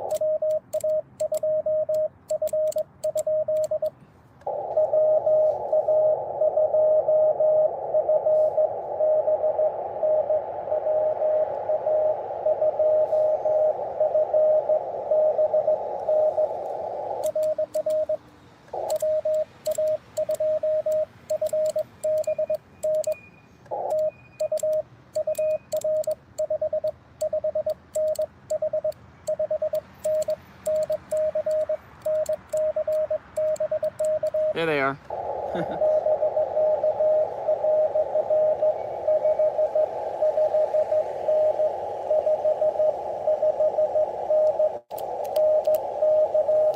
Yeah, they're showing up to the POTA.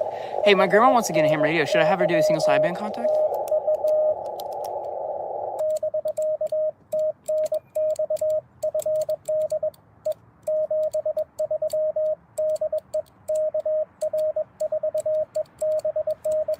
Hey, how's it going?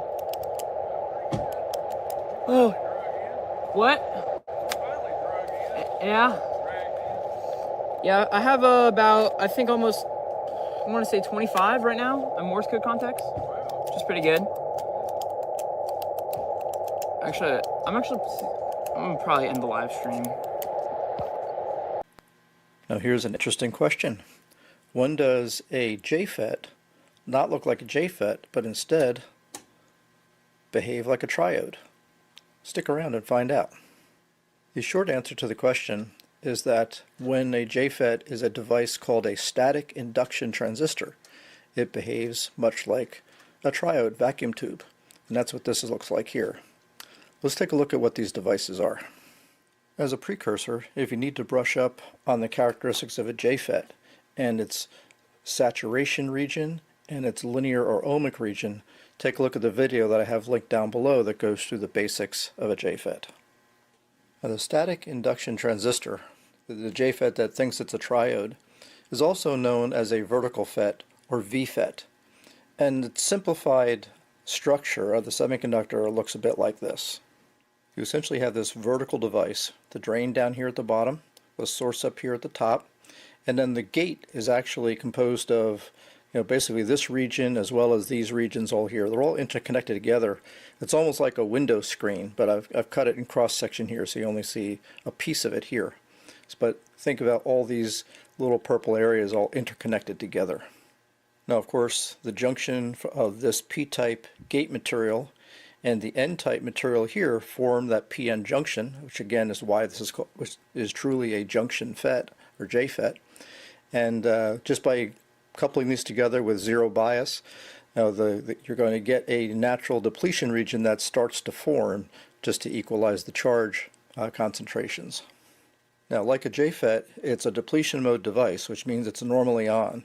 So when the gate to source voltage is 0, the channel is open and current can flow from drain to source. And it's only when you negatively bias the gate with respect to the source, the depletion region, shown here as the dashed lines, begins to expand out and eventually will pinch off the channel and turn the device off.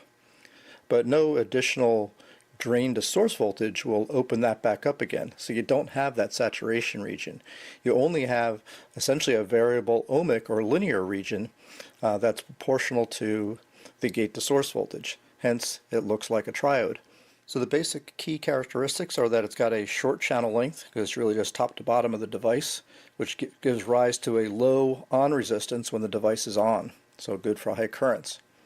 It also has a low gate resistance, there's a lot of gate material, and a low gate to source capacitance. Both of those things translate into the device being fast for switching applications and other applications.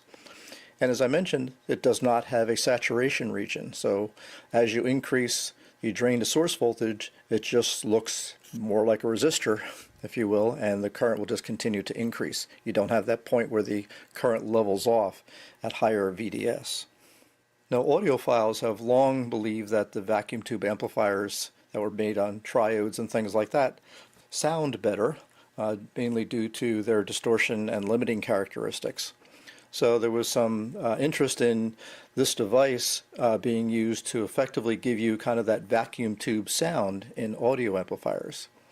So this device was commercialized, invented in 1950 in Japan. And both Sony and Yamaha produced audio amplifiers that were called V-fed amplifiers. They actually used these devices to kind of give you that nice kind of vacuum tube sound, if you will. Eventually, over time, they got discontinued. So as a result, these devices are actually pretty rare and kind of hard to find these days. There's been a little bit of resurgence in the devices lately, mainly for their switching capability, especially with things like silicon carbide devices to operate at much higher voltages. These devices, because they can switch fast, they've got the low capacitance, are being looked at for high-speed switching power supply applications. So in fact, the device that I have hooked up to the curve tracer here now is a device that was actually designed specifically for power supply applications, because the RDS on that device, meaning when you have got a 0 VGS, the resistance from drain to source is down in these single-digit milliohms. It makes it a really good, very efficient power switching device. But even though it was designed for that, it could still be used in kind of that triode operation for audio amplifiers and things like that. In fact, my friend and colleague that sent me this device to take a look at is a little bit of an audiophile, and he's building some amplifiers using this particular device, both as a headphone preamp as well as an audio power amp to drive loudspeakers. Now, as I stated, these SITs are a normally on depletion mode device like a JFET is, but that's not obvious from this curve because it looks like at the lowest step that it's actually off for a little while.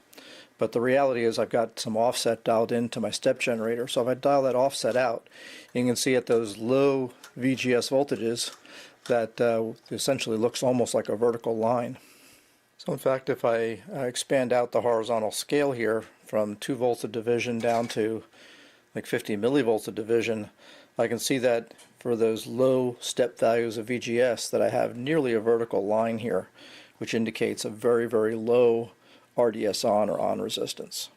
In fact, when the on resistance is so low, when I tried to test them with my Peak Atlas DCA Pro, it kept telling me that 2 of the leads were shorted because the on resistance with 0 VGS was just in the single-digit milliohms. Now, the device we're looking at is this LU1014D from a company called Lovoltech. I think the device is discontinued, so don't bother trying to find them, but just kind of an interesting device that my friend sent me. And we can see that it's designed specifically for a low RDS on and things like DC to DC converters and things like that, so these power type applications. So that's it for today's video. Just again to introduce you to an interesting device that, to be quite honest, in my 40 plus years in electronics I hadn't really been aware of. It's a JFET that thinks it's a triode. If you liked the video, give me a thumbs up. Thanks again as always for watching, and we'll see you next time.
Okay. Golf number 5, Alpha Delta Lima. Thank you, you're 5915. QSL, thank you, good luck in the contest. Sierra Papa 2, Kilo Alpha Charlie. Sierra Papa 2, Kilo Alpha Charlie. Sierra Papa 2, Kilo Alpha Charlie, contest. Thank you, contest. Sierra Papa 2, Kilo Alpha Charlie. Sierra Oscar November 2, Whiskey India. Charlie, contest. Oscar November 2, Whiskey India. Whiskey India. Oscar November 2, ON2 WI. Oscar November 2, Whiskey India. Thank you, 5915. 5914, thank you. Thank you. QRZ, this is SP2, Kilo Alpha Charlie. Thank you, contact Sierra Papa 2, Kilo Alpha Charlie. Thank you, contact Sierra Papa 2, Kilo Alpha Charlie. Sierra Papa 2, Kilo Alpha Charlie, contact. Thank you, contact Sierra Papa 2, Kilo Alpha Charlie. Sierra Papa 2, Kilo Alpha Charlie, contact. Gemini 5, Delta X-ray Romeo. Thank you, you're 5915. United States, this is Sierra Papa 2, Kilo Alpha Charlie. Sierra Papa 2, Kilo Alpha Charlie. Sierra Papa 2, Kilo Alpha Charlie, contact. Thank you, contact. Sierra Papa 2, Kilo Alpha Charlie. Sierra Papa 2, Kilo Alpha Charlie, contact. Oscar Charlie again.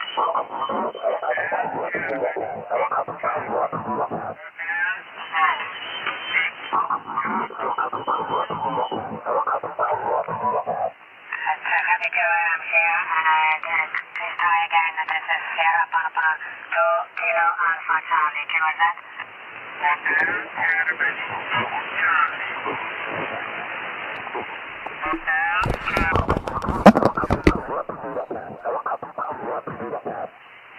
Hotel Germany 8.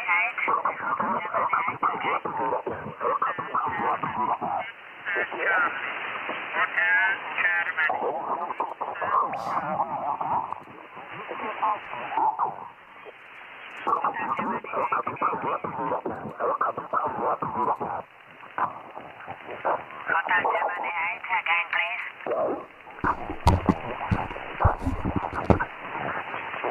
This is Sierra Charlie, Sierra Papa 2, Kilo Alpha Charlie, contact.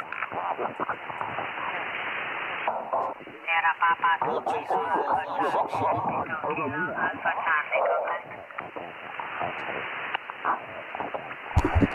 Thank you, contact. Sierra Papa 1, 2, 3, 4, 5, 6, 7. SP2, Sierra Kilo Alpha Charlie. SP2, Kilo Alpha Charlie, contact. 1, 2, 3, 4, 5. Sugar Papa 2, Kilo Alpha Charlie. Sierra Papa 2, Kilo Alpha Charlie, contact.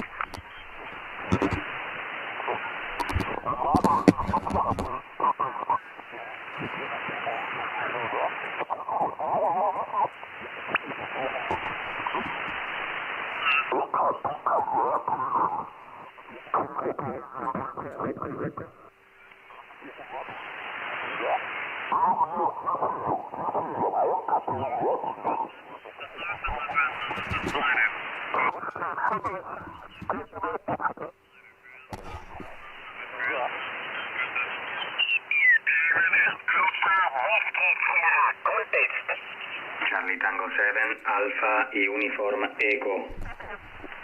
Charlie Tango 7, Alpha Uniform Echo, 5914. You are 5. Thanks. Ocean Germany 3 Bravo.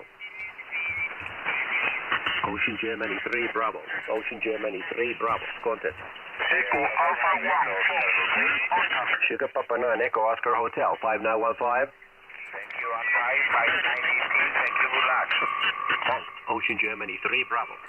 Echo Alpha 1, Foxtrot, Quebec, Oscar. Echo Alpha 1, Fox, Quebec, Oscar, 5915. 5914, 73. Thanks. Ocean Germany 3, Bravo. Golf Zero Hotel Stroke Portable. Golf Sierra Hotel Kilo, portable, is that correct? Golf Zero Hotel Stroke Portable. Germany Zero Hotel Stroke Portable. Okay, Golf Zero Hotel, stroke portable, 5915. Roger, Roger, your 5914, thank you. Thanks. Ocean Germany 3, Bravo.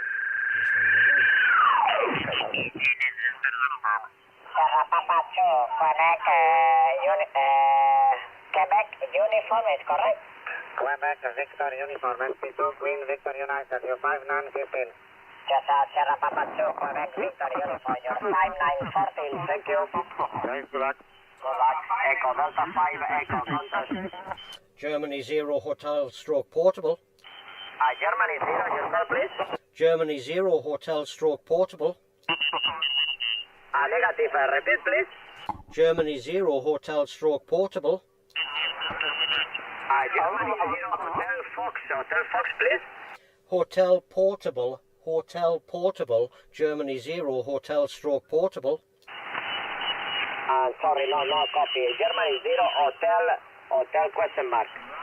Short call sign, contest call sign, Germany Zero Hotel Stroke Portable. Germany 0, hotel portable. Germany 0, hotel portable, is correct? Roger. Roger, Germany 0, hotel portable. You're 5914. Roger, your 5914, thank you. Thank you, good luck. Thank you for the call. Sparkman 14. Do you allow? Victor Alpha 1, Echo Tango. You contest? Victor Alpha 1, Echo Tango. Oscar Echo Tango, Victor Charlie. Golf Zero Hotel Stroke Portable. 4 Lima. Sorry, that Victor Alpha 1, Echo Tango. Germany Zero Hotel Stroke Portable. Germany 0. Germany Zero Hotel, Golf Zero Hotel Stroke Portable. Ultra Hotel, Golf Hotel Portable 595. Roger, 5914, thank you. Thanks, BA1 Echo Tango. Charlie Tango 7 Alpha United Papa. 591. Victor Alpha 1 Echo Tango. Tango Mike 2 Yankee. Tango Mike 2 Yankee 595. Thanks, 5914. Victor Alpha 1 Echo. Alpha 1 Tango, Georgia. Secure contest, Papa Alpha 1 Tango. Papa Alpha 1 Tango. Golf Zero Hotel Stroke Portable. Again, Georgia. Golf Zero Hotel Stroke Portable. Germany Zero Hotel Stroke Portable. Golf 0 Hotel Stroke Portable 5914. Roger, 5914, thank you. Thank you, Papa Alpha 1 Tango, Georgia. Delta Lima 3, Bravo Hotel.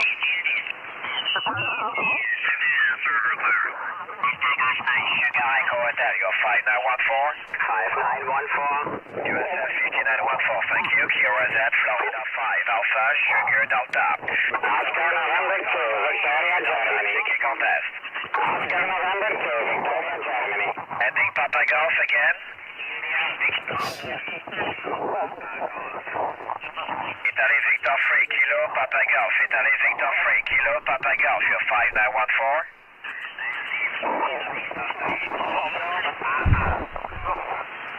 Sierra Victor 3, Kilo, Papa Golf. Sierra Victor 3, Kilo, Papa Golf. You're 5914. USF 5915, 73, thank you. QRZ contest, Florida 5, America, Sugar, Delta, seeking contest. Golf Zero Hotel Stroke Portable. Delta Lima 3 again. Delta Lima 3, Bravo Hotel. Delta Lima 3, Bravo Hotel. You're 5914. 5914, thank you. USF 5914, thank you. QRZ, Florida 5, Alpha, Sierra, Delta, contest. Golf Zero Hotel Stroke Portable. As a Golf Zero only, Golf Zero.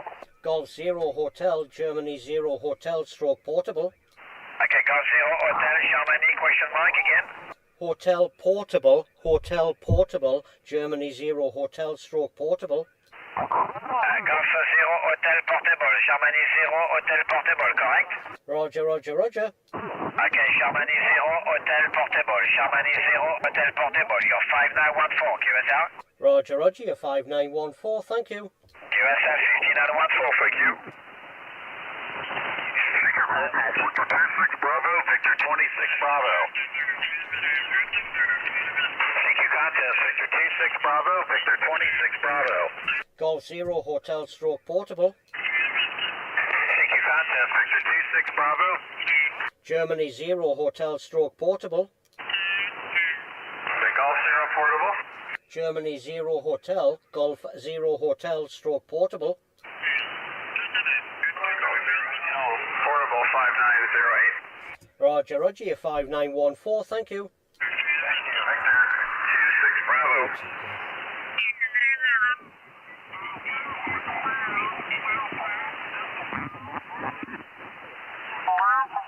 Delta X-ray Romeo 5915.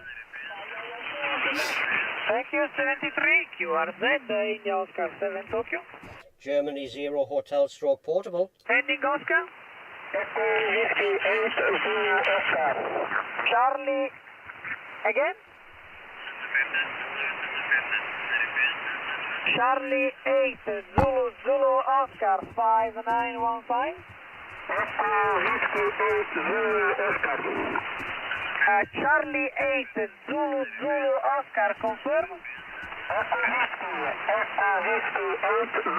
Okay, Roger, thank you so much for the 2073.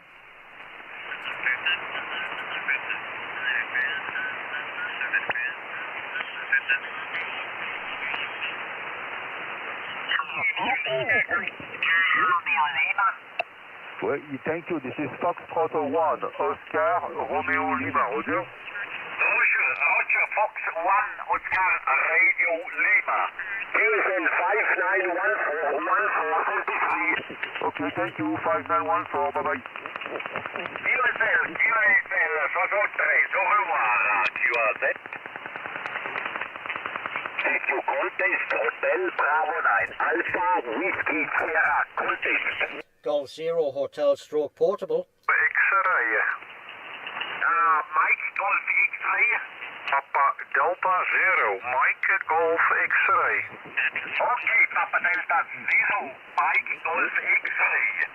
Houston 5914, 1473. Okay, thank you. Also 1473. Golf 0 Hotel stroke Portable. Delta X-ray.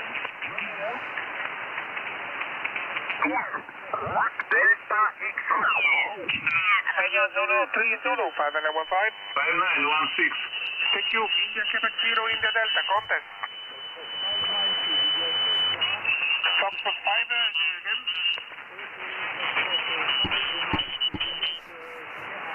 Fox 5, Mike Juliet Sierra, 5915. Okay, Roger, thank you. India Quebec 0, India Delta, contest. CQ contest, India Quebec 0, India Delta, India Quebec 0, India Delta, contest. Germany 0 Hotel stroke Portable. Golf 0, hotel again. Golf 0 Hotel stroke Portable. Golf 0, hotel, stroke portable, 5915. Roger, roger, 5914, thank you.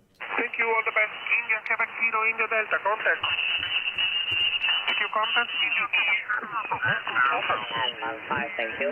Thank you, Yellow Lima 2, Bravo, Japan. Thank you, contact. JC Lima 2, Bravo, Japan. Germany 0 Hotel stroke Portable. Germany 0 Hotel Flash Portable 5915. Roger, roger, 5914, thank you. Thank you, Yellow Lima 2, Bravo, Japan. Okay.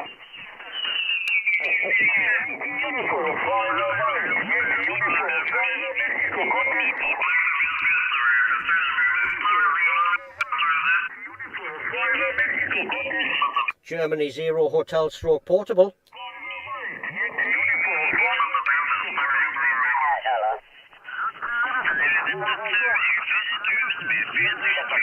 kilowatt 1 London Zulu. Germany 0 Hotel Stroke Portable.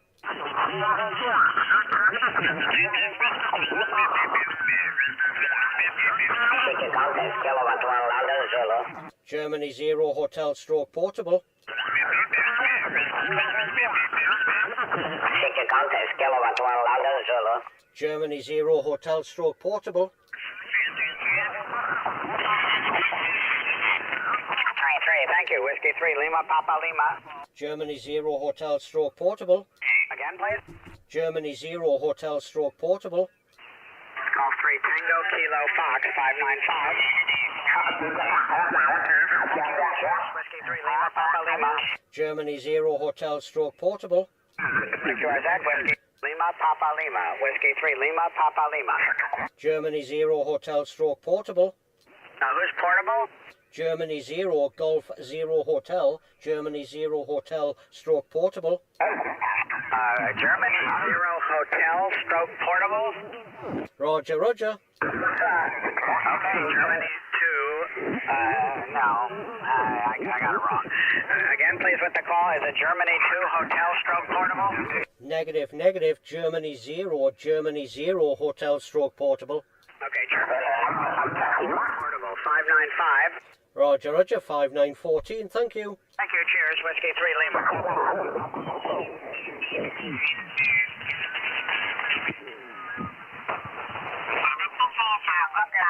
Oscar Tango 5 X-ray. Mike X-ray 4 Yankee. Mike X-ray 4 Yankee. Good morning. 5914. 5914. Yes. Oscar Tango 5 X-ray.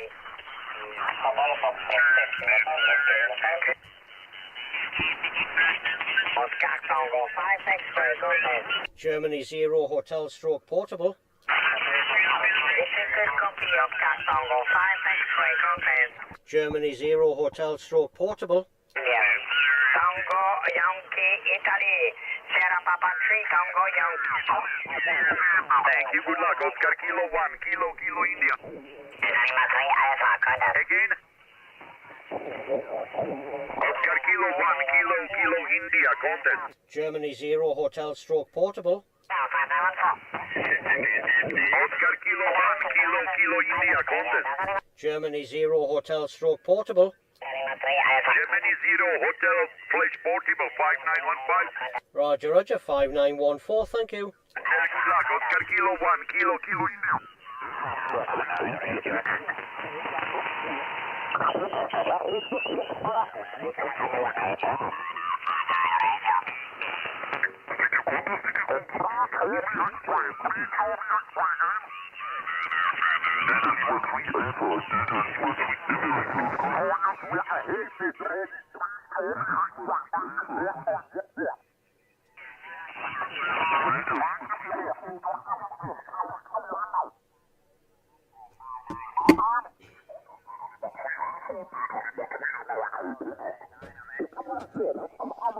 We've got Antigua, Canada, States, and round Europe. We've got Ian on the chat, and we've got M0ODZ on as well.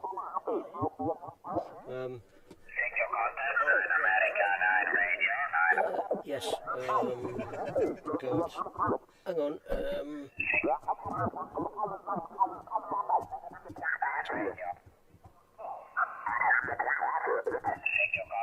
Sorry, what was this call from?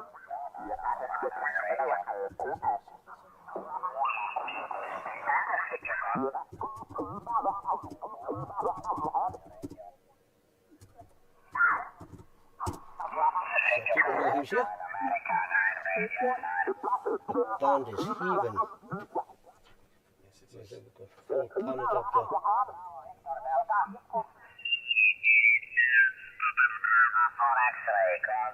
Israel. Oscar November 6, Romeo Charlie Stroke Portable. Oscar Nancy 6 again. Oscar Nancy 6, Romeo Canada Stroke Portable. USL, Oscar Nancy 6, 10. Stroke Portable, 5915. 10. Okay, thank you, 5914, good luck. Hear us? This is India, jumping. Bravo, 4 X-ray, contest. Golf Zero Hotel Stroke Portable. QSL 5 Alfa Mike Lima 5915. Gracias por 1-4, on board frequency. your CQ zone, ciao, QRZ, India, Bravo, 4 X-ray. Germany Zero Hotel Stroke Portable. Germany 0 again, Germany Zero Hotel Stroke Portable. G0H stroke P, 5915. Roger, Roger, 5914, thank you. Yeah, thank you. Just want to go?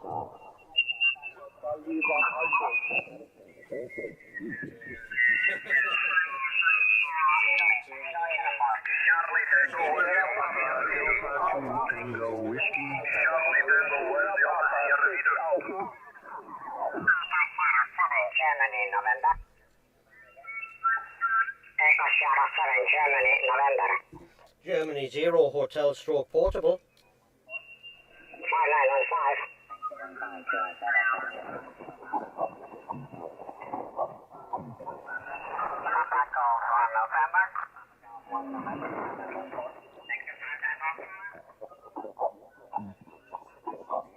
Delta Foxtrot forward, take Quebec. Thank you, you're 5914, 73, good luck.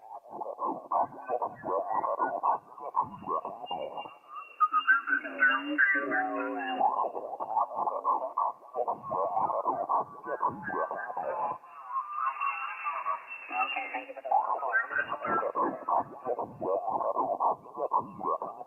Yeah, the last flight is last time for the high frequency.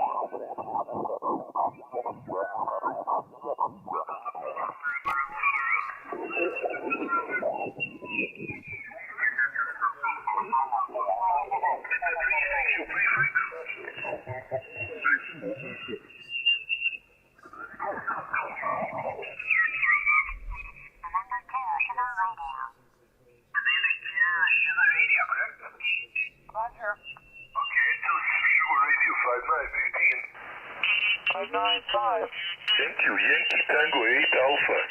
Papa. Germany Zero Hotel Stroke Portable.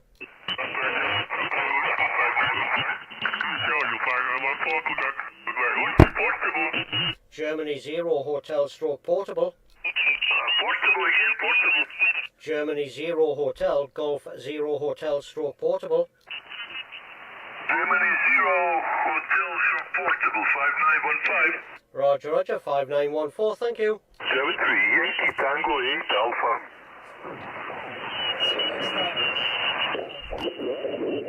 Okay, Papa Delta 7, Juliet Victor 5915. 14, thanks. Okay, Papa Delta 7, Juliet Victoria, ciao ciao. Italy, Quebec 6, Juliet Uniform, contact. Papa. Germany Zero Hotel Stroke Portable. Papa Delta 2, Tango Whiskey 5915. Special, you 5914, good luck. Thanks. Italy, Quebec 6, Juliet Uniform, contact. Golf Zero Hotel Stroke Portable. Yet again. Golf Zero Hotel Stroke Portable. Zulu 1 Kilo 5915. Number 3, 3 Zulu 1 Kilo 5915. 3 Zulu 1 Kilo. Roger, Roger, 5915. Okay, 5915, ciao. Ciao. Italy, Quebec 6, Juliet Uniform, contact. K0 Zulu Italy, Radio. Quebec 6, Juliet Uniform, contact. K0 Zulu Radio. Zulu Zulu Radio. K0 Zulu Radio. K0 Zulu Radio. Kilowatt 0 Zulu Radio. Kilowatt? Kilowatt 0 Zulu Radio. Kilowatt 0, Zulu Radio 5915. 595. Number 5, ciao ciao. Italy, Quebec 6, Juliet Uniform, contact. Delta Delta 6, Delta Delta 7, Uniform Whiskey. Delta Delta 7, Uniform Whiskey 5915. Okay, for you 5914, thank you. Italy, Quebec 6, Juliet Uniform, contact. Thank you, contest. Italy, Quebec 6, Juliet uniform. Italy, Quebec 6, Japan uniform. Thank you, contest. Italy, Quebec 6, Juliet uniform. Italy, Quebec 6, Japan uniform. Ocean Nancy 6, Romeo Charlie through portable. Ocean Nancy 6, Romeo. Romeo Charlie through portable. Romeo Charlie. Oscar November 6, Romeo Charlie portable 1515. Okay, thank you. 5914. Good luck. Italy, Quebec 6, Juliet uniform. Contest. Papa Delta 1, Radio Oscar. Radio Oscar. Papa Delta 1. Papa Delta 1, Radio Oscar 5914. 1515. 14, thanks. Italy, Quebec 6, Juliet uniform. Contest. Italy, Quebec 6, Juliet uniform. Contest. Delta Kilo 1, Hotel Kilo uniform. Delta Kilo 1, Hotel Kilo uniform 1515. 5914. 14, thanks. Italy, Quebec 6, Juliet uniform. Contest. Italy, Quebec 6, Juliet uniform. Contest. Italy, Quebec 6, Juliet uniform. Contest. Yankee Lima 73 radio. Delta Lima 7. Yankee Lima 73 radio. No, negative. Delta Lima 7. Yankee Lima 73 radio. Yankee Lima 73 radio. Delta Lima 7. Delta Lima 7. Delta Lima 7.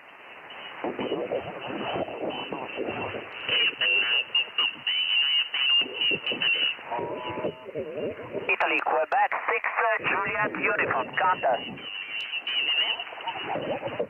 Thank you, contest. Italy, Quebec 6, Juliet uniform. Italy, Quebec 6, Japan uniform.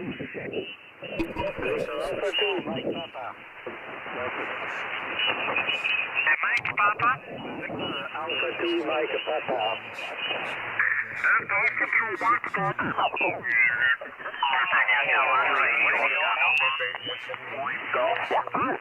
Alpha 2, Mike Papa. Okay, Victor Alpha 2, Mike Papa,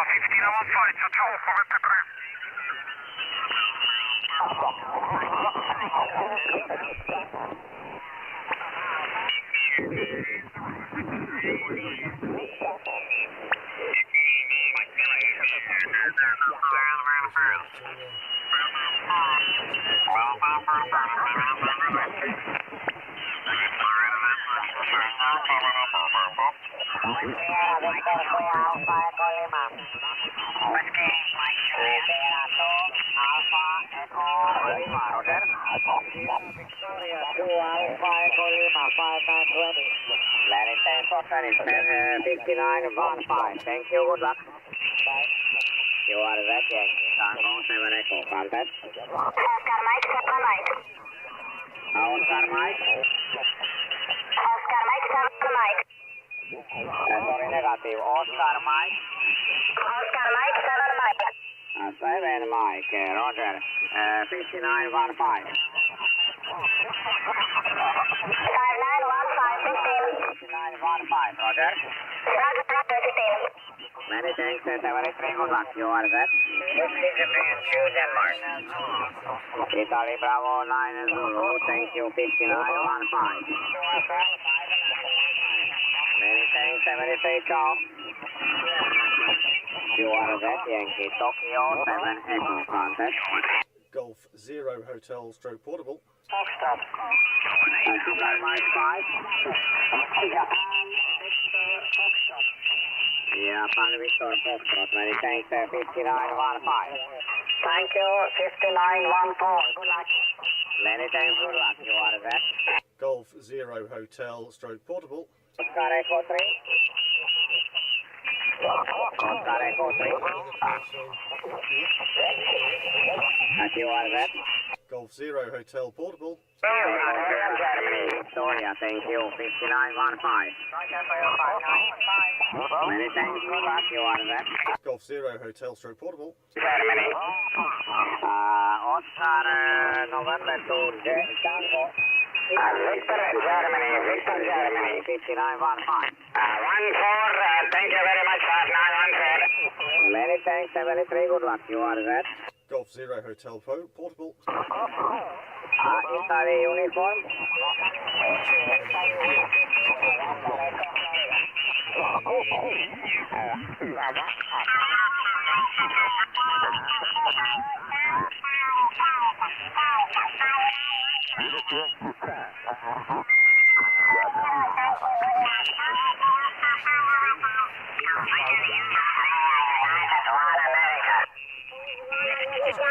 Radio United One America.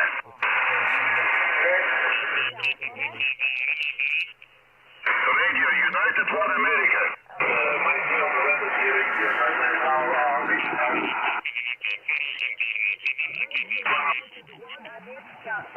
One side. Roger, 5916. Good luck. United Whiskey 7 X-ray. Ontario. 915. 126. Thank you for that one, too.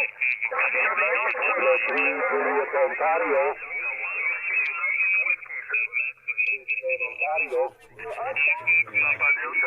Papa Delta 1 Radio Oscar. Papa Delta 1 Radio Oscar.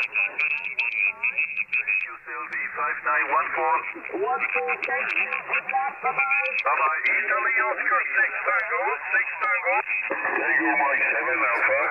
5915. Yes, Italy Oscar 6 Tango.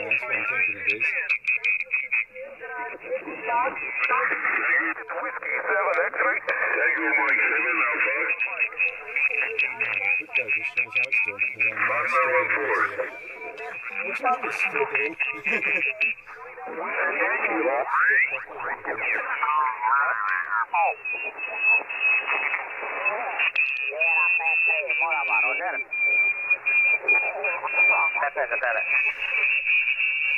Sierra P3 Morava, Spala Lepo, dobar ti dan, P915. Hvala sreća. Hvala tebi, pozdrav. Germany 0 Hotel Stroke Portable. Yankee Tango 7 Echo contact. Germany 0 Hotel Stroke Portable. Tokyo 7 Echo contact. Germany 0 Hotel Stroke Portable. QRZ. Germany 0 Hotel Stroke Portable. Germany 0 Hotel, please. Germany 0 Hotel Stroke Portable. Hotel Stroke Portable, QSL.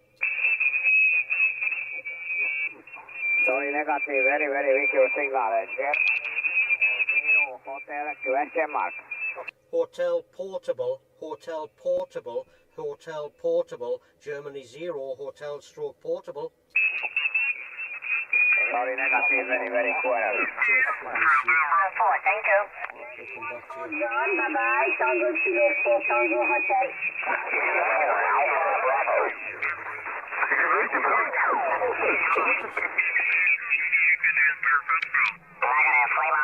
Germany X-ray, you 5915.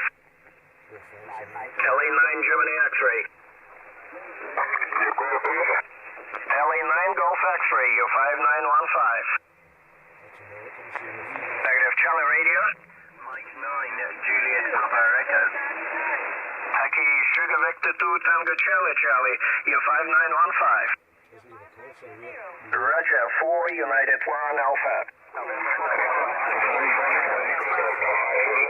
Echo Delta 5 Ocean, you 5915. Roger, 41 Alpha. Germany 0 Hotel Portable. Florida 4 Hotel Italy November, you 5915. Okay, you 5915. Thank you, good luck. Who's North America? North America. Kilo 3, Tango Sugar. No, North America, please.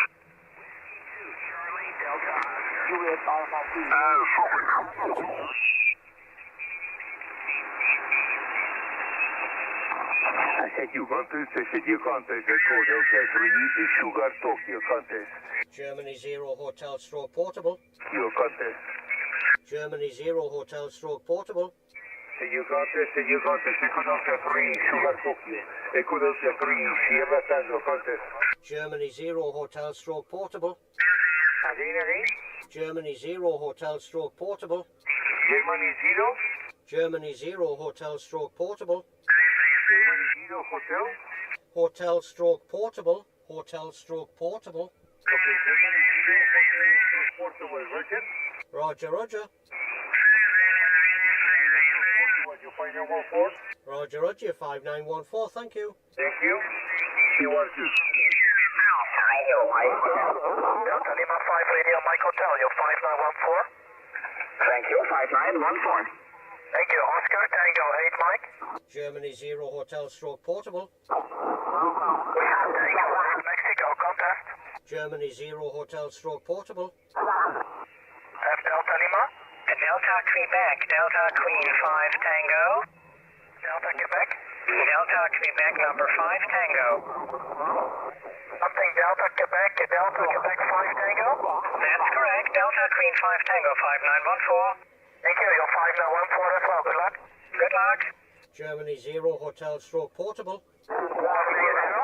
Germany 0 Hotel Stroke Portable. Germany 0 again. Germany 0 Hotel Stroke Portable. Germany 0 Hotel Stroke Portable 5914. Roger, Roger, 5914, thank you. Thank you, good luck. You are set. Oscar Tango 8 Mike. Just like that.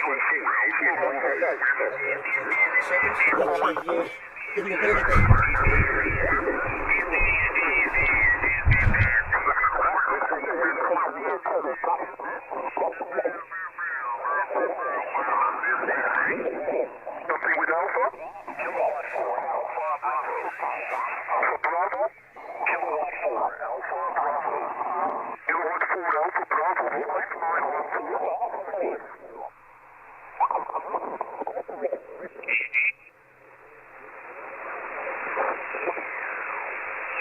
Oscar Victor Lima. Delta Kilo 1 Kilo Charlie. Delta Kilo 1 Kilo Charlie 5915. Roger, 5914. Thank you, Oscar Victor Lima. Lima Bravo 1, United Kilo. Lima Bravo 1 United Kilo 5115. Thank you. You 5914. Thank you, Oscar Victor Lima. Sierra Victor Tango Charlie Charlie 5115. Thank you, Oscar Victor Lima. Sugar Papa 2 Kilo Alpha Charlie. Sugar Papa 2 Kilo Alpha Charlie 5115. 5915. Thank you, Oscar Victor Lima. Thank you, contest, Oscar Victor. Lima.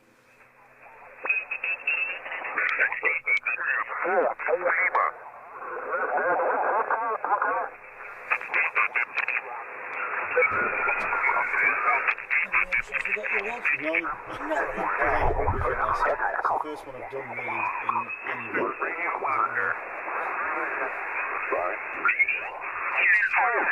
Kilo 4 Alpha Bravo. Kilo 4 Alpha Bravo. Charlie United Papa. Echo 1 Charlie United Papa. Papa Echo 1 Charlie Uniform Papa 594. Thank you for 45914. Thank you, good luck. Kilowatt 4 Alpha Bravo. Golf 0 Hotel Stroke Portable. Golf 0 Hotel. Golf 0 Hotel Stroke Portable. Golf 0 Hotel Stroke Portable 594. Yeah, 5914, thank you. Thank you. K4 Alpha Bravo. Thank you, contest. Kilo 4 Alpha Bravo. Kilo 4 Alpha Bravo.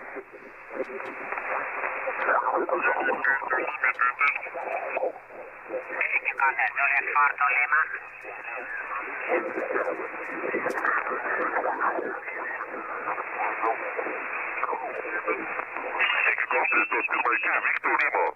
Can you work this one out? I can work it out.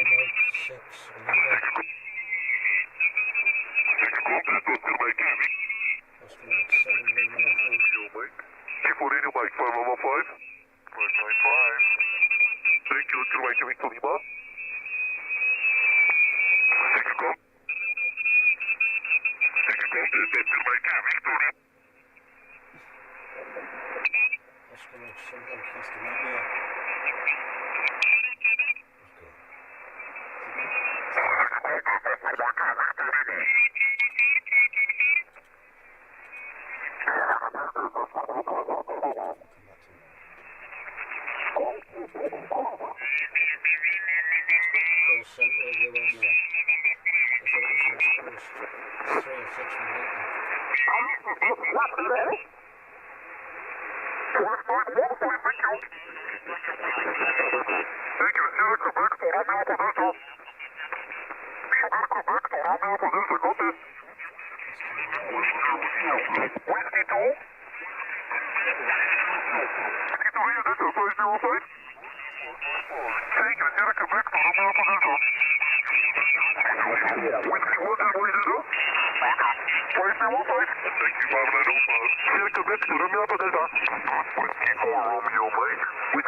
Golf Zero Hotel Stroke Portable. Echo 4 Alpha.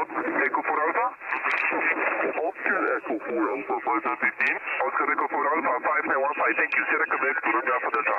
Golf Zero Hotel Stroke Portable. Sierra Quebec to Romeo Alpha Delta. Contest. Golf Zero Hotel Stroke Portable. Golf Zero. Golf Zero Hotel Stroke Portable.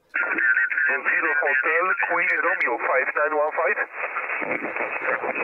Yeah, it's Golf Zero Hotel Portable. Golf Zero Hotel Portable. QSL. Golf Zero Hotel Portable 5915. Thank you. Yeah, 5914. Thank you very much. Sierra Quebec to Romeo Alpha Delta. Sugar Quebec to Romeo Alpha Delta. Contest.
Golf Zero Hotel Stroke Portable. Ending mic, please.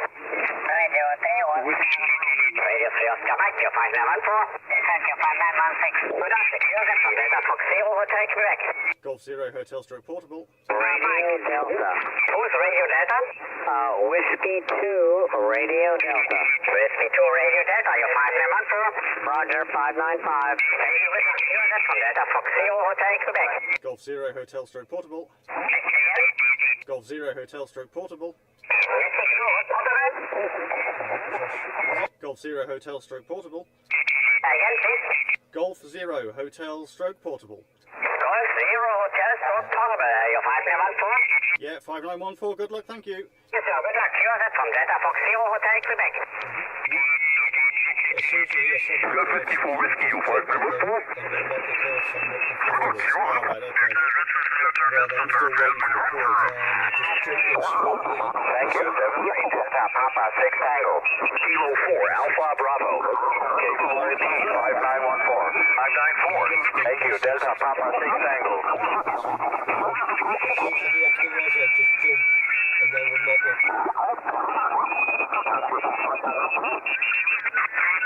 CQ contest, Delta Papa 6 Tango. Delta Papa 6 Tango. CQ contest. Golf Zero Hotel Stroke Portable. Golf Zero Hotel Portable.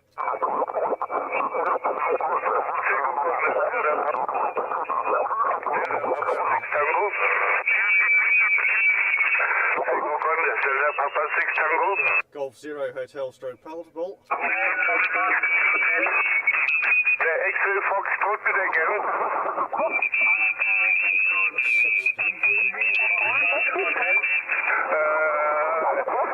Oscar Echo is free, X-ray Foxtrot Hotel, many thanks. You are 5914.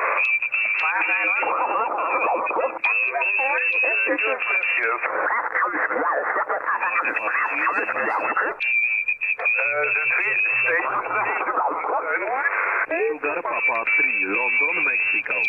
This is Sugar Papa 3.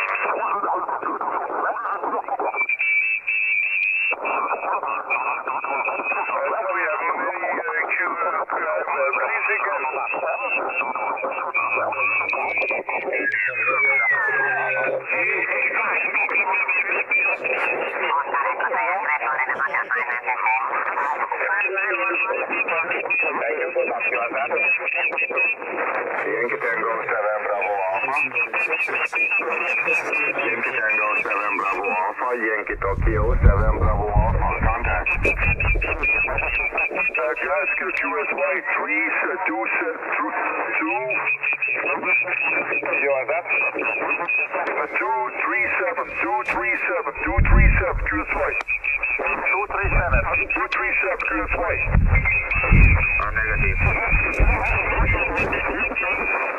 What's that? Yankee Tango 7 Bravo Alpha.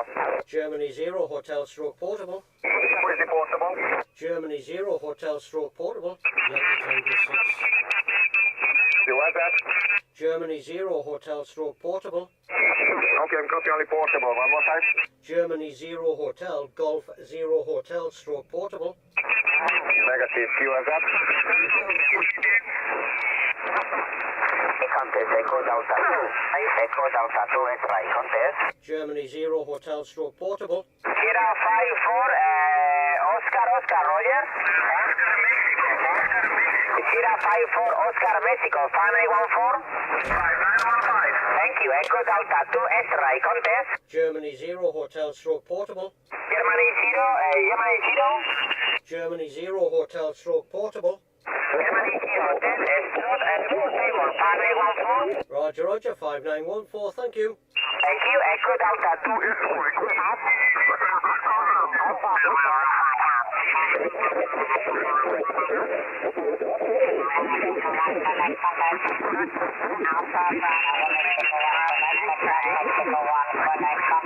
Alpha Bravo 3 Charlie X-ray. Alpha 6 again. Alpha Bravo 3 America Bravo 3 Charlie X-ray. Alpha Bravo 6 Charlie X-ray on you. Number 3 12. Alpha Bravo 6 Charlie X-ray. 3 1 2 3. Number 1 2 3. Number 3. Contour of the notch filter on the just tally a little bit. Roger, Roger, 595. Okay, thank you, 5914. Thank you. Germany 0 Hotel Stroke Portable. Germany 0 Hotel Stroke Portable.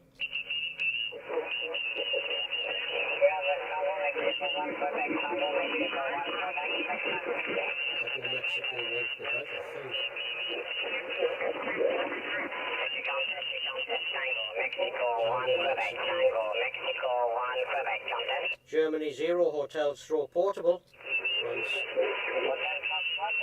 Germany 0 Golf 0 Hotel Stroke Portable.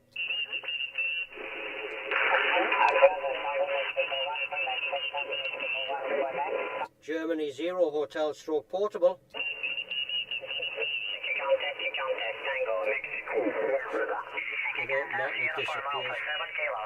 Germany 0 Hotel Stroke Portable. Uniform Alpha 7 Kilo. Germany 0 Hotel Stroke Portable. Germany 0 Hotel Stroke Portable. How much portable? Germany 0 Golf 0 Hotel Stroke Portable. 0 Hotel. Germany 0 Hotel. Germany 0 Hotel Stroke Portable. 0 Hotel portable 5916. Roger, Roger, 5914, thank you. Thanks. United Alpha 7 Kilo.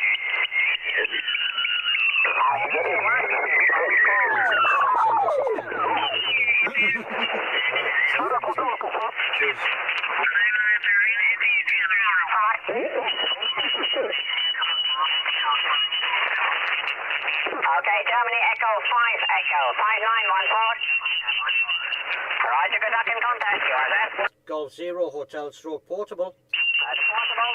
Golf Zero Hotel, Germany Zero Hotel stroke portable. Germany 0 Hotel portable, 5914. Roger, Roger, 5914, thank you. Roger, good luck on QRZ. Oscar Echo 4 Alpha. Oscar Echo 4 Alpha, 5914. 515. Roger, 15, good luck, QRZ. Take your contact, Oscar, November 4 Alpha, Echo Oscar, contact. Charlie Tango 1 Delta Victor Victor. Charlie Tango 1 Alpha Victor Victor 4914.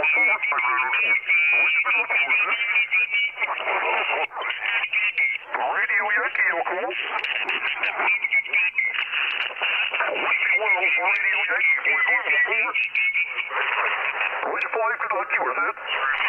Take your contact, Oscar, November 4 Alpha, Echo Oscar. Prima 8 Hotel Delta, vervoer hier. Germany Zero Hotel stroke portable. Germany Zero Hotel portable, 5914. Roger, Roger, 5914, thank you. QRZ Oscar, November 4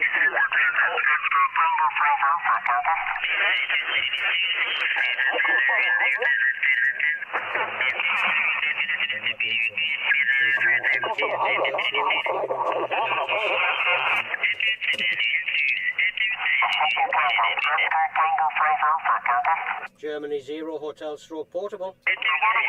Germany Zero Hotel stroke portable. You are near the frequency, it's 236.9, I guess.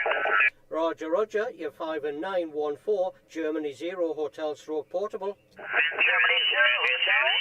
Germany Zero Hotel stroke portable, hotel portable. Roger, Roger, 5914, thank you. Echo 09 Charlie.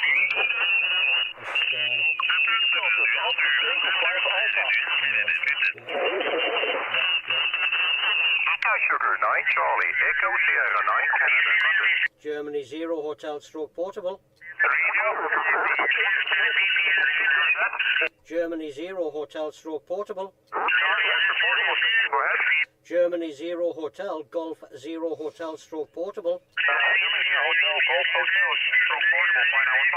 Roger, Roger, 5914, call sign Germany Zero Hotel, Golf Zero Hotel portable, QSL. Roger, 5914. Roger, 5914, thank you.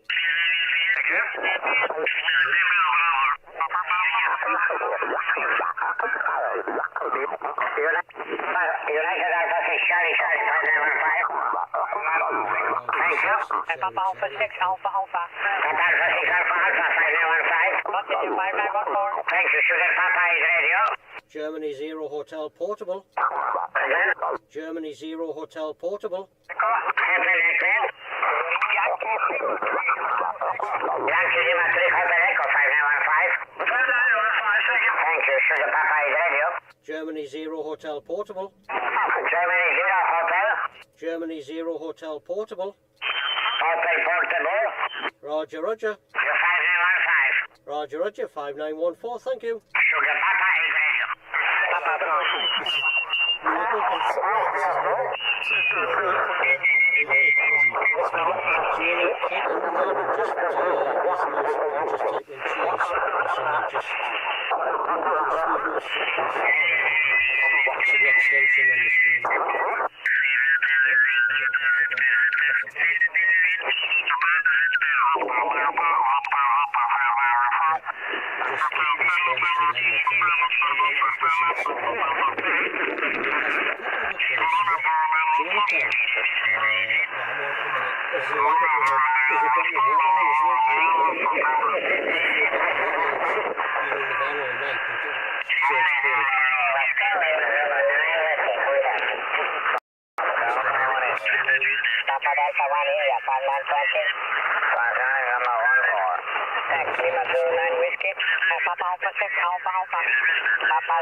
Germany Zero Hotel portable. Germany 0 Hotel Portable. Germany 0 Hotel Portable. Lima Zulu 9 Whiskey, contact. Germany 0 Hotel Portable.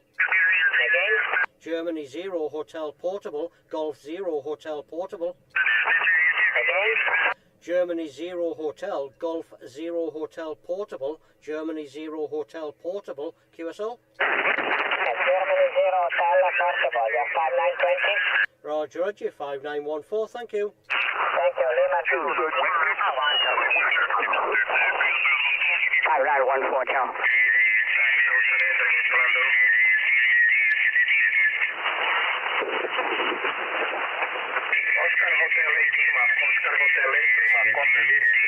Germany 0 Hotel Portable.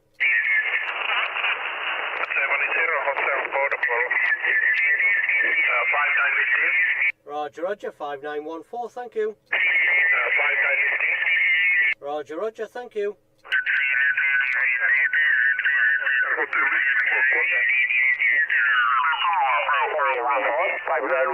Oscar 87 Golf, Roger. Roger, Roger. 73, thank you. Oscar 87 Golf, Oscar Romeo 7 Golf, take a contact. Germany 0 Hotel Portable.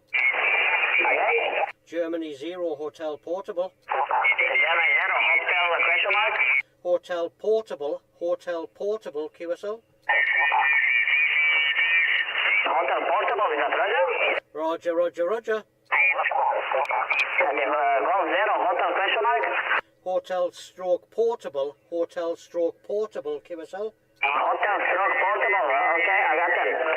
Golf 0 Hotel Stroke Portable, you're 5914. Roger, Roger, 5914, thank you. Thank you very much.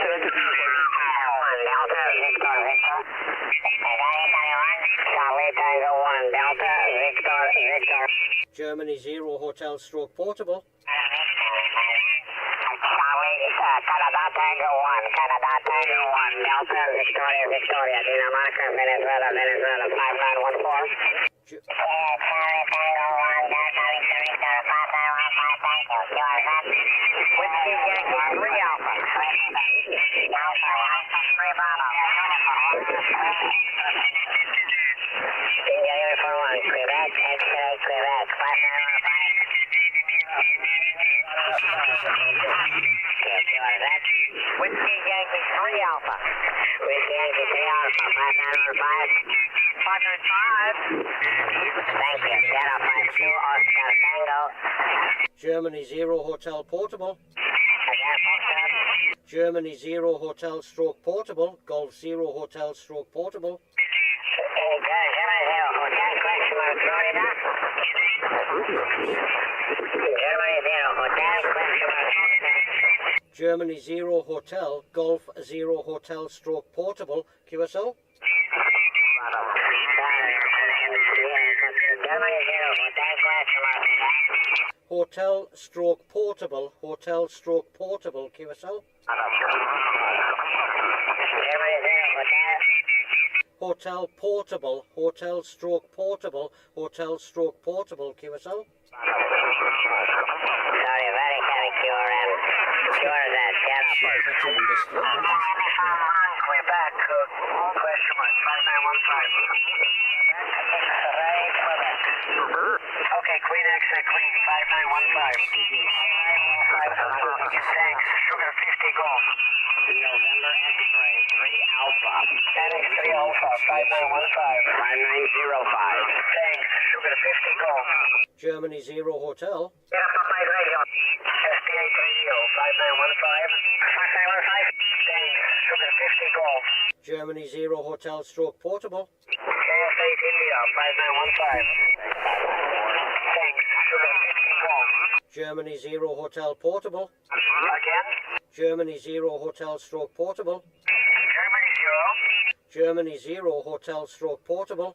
0 Hotel Portable, 5915. Roger, Roger, 5914, thank you. Sugar 50 Golf.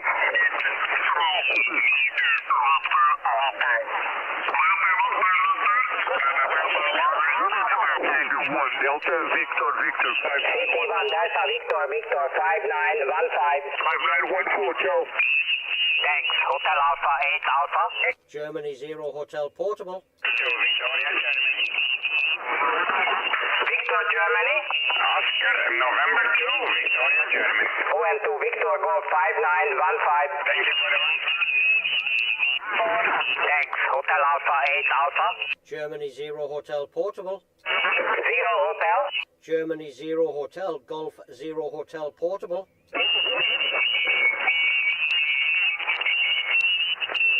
Germany 0 Hotel Golf Portable again. Hotel Portable Golf 0 Hotel Stroke Portable. Again, please. Germany 0 Hotel Golf 0 Hotel Portable QSL. G0 Hotel Golf. Hotel Portable Hotel Stroke Portable Hotel Stroke Portable short call sign QSL. I'm not able to copy it. Call sign Germany 0 Hotel Strokeable. Germany 0 Hotel Stroke Portable QSL. Yes, it's really short. G0 Hotel Papa 5915. Roger, Roger, 5914, thank you. Thank you very much. Sometimes the short call signs are just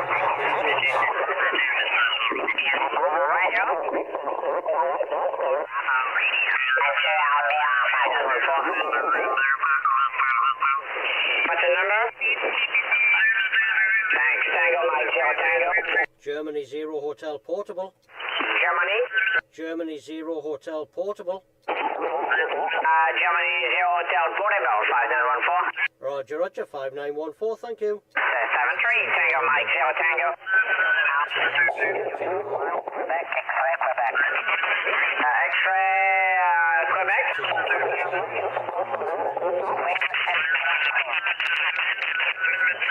Yeah, give me the color of the current. Italy United 8, Queen X-ray Queen.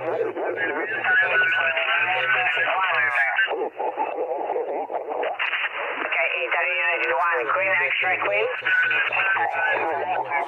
Yeah, uniform. Italy United 1, Queen X-ray Quebec 5914. 73. Before yes, 5914. Thank you, 5905. Tango Mike 0 Tango. Again?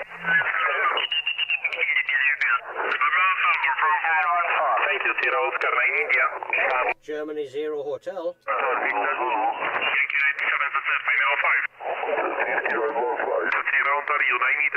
Germany 0 Hotel Portable.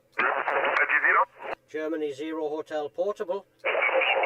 Golf 0 Hotel Portable 505. Roger, Roger, 5914, thank you. Sierra Ontario 9 Italy. Victor Victor. Delta Charlie 9 Lima Juliet 505. Sierra Ontario 9 Italy. Charlie 10 1 Delta Victor Victor.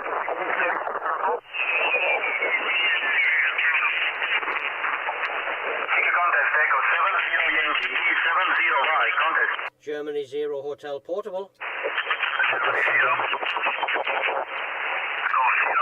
Golf 0 Hotel Stroke Portable. Germany 0 Hotel Stroke Portable. Roger, Roger, 5914, thank you.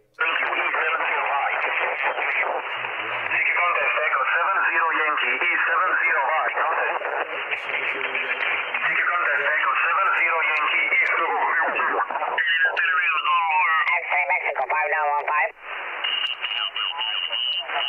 Thank you, Yankee Tango 3 X-ray.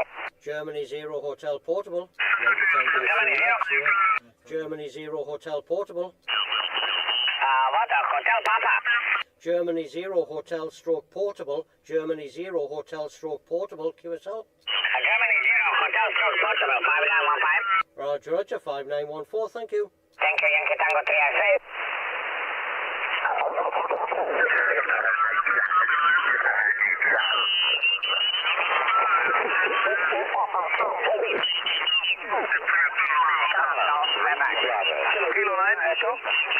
Kilo 9. Kilo 2, Lima Echo. Kilo 2, Lima Echo, 5915. 595. Thanks, QRZ. Germany 0 Hotel Portable. Lima X1 Golf, Quebec, 5915. Thank you very much, 5914. Thank you, Sierra 53, Mike. Germany 0 Hotel Portable. Germany 0, Hotel Portable, 5915. Roger, Roger, 5914, thank you. Thank you, Sheehan. I don't know. Contact to Portable, напишет. Сколько tu scusi, Portable, scusi. Slash. Slash, get to slash. Schlief, so. My God, okay. This is Sugar 53, Mexico. Sorry. Sugar 53, Mexico. Oscar Papa 5904. QSL, Whiskey Mike Juliet. Germany 0 Hotel Portable. Alpha Alpha. Indian Alpha. Papa Alpha 6 Alpha Alpha. Papa Alpha 6 Alpha Alpha. Papa Alpha 6 Alpha 5904. Roger 5914. Good luck. QSL, Whiskey Mike Juliet contest. Germany 0 Hotel Portable. Zulu, Zulu. Yankee United. Yankee United 7, Zulu, Zulu. Yankee United 04. 5915, thank you. QSL, Whiskey Mike Juliet contest. Germany 0 Hotel Portable. Whiskey Mike Japan, WA Mike Juliet contest. Germany 0 Hotel Portable. QRZ. Germany 0 Hotel Portable. Golf 0 Hotel Stroke Portable. Germany 0 Hotel again. Germany 0 Hotel Stroke Portable. Golf 0 Hotel Stroke Portable. QRZ, Whiskey Mike Juliet. Germany 0 Hotel Portable. Oscar Tango A Papa. Mike Papa again. Ocean Tokyo A Papa. Ocean Tango A Papa. Ocean Tango A Papa 5904. Okay, 5914. QSL, Whiskey Mike Juliet contest. Germany 0 Hotel Portable. Japan WA Mike Juliet contest. Hotel America 3 November uniform. Henry America 3 November uniform contest. Germany 0 Hotel Portable. Bravo 9. Bravo Charlie 5916. QRZ. Germany 0 Hotel Portable. Germany 0 Hotel Portable 5915. Roger, Roger, 5914, thank you. Hotel America 3 November United. Delta Lima 1 7 Echo Alpha. Issue contest Echo 77 Echo Alpha.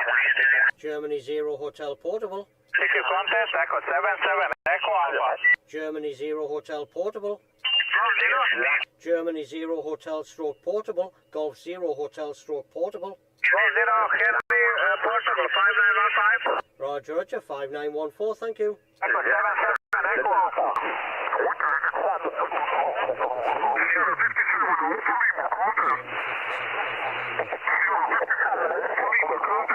Germany 0 Hotel Portable. Germany 0 Hotel Portable. Germany 0 Hotel Portable.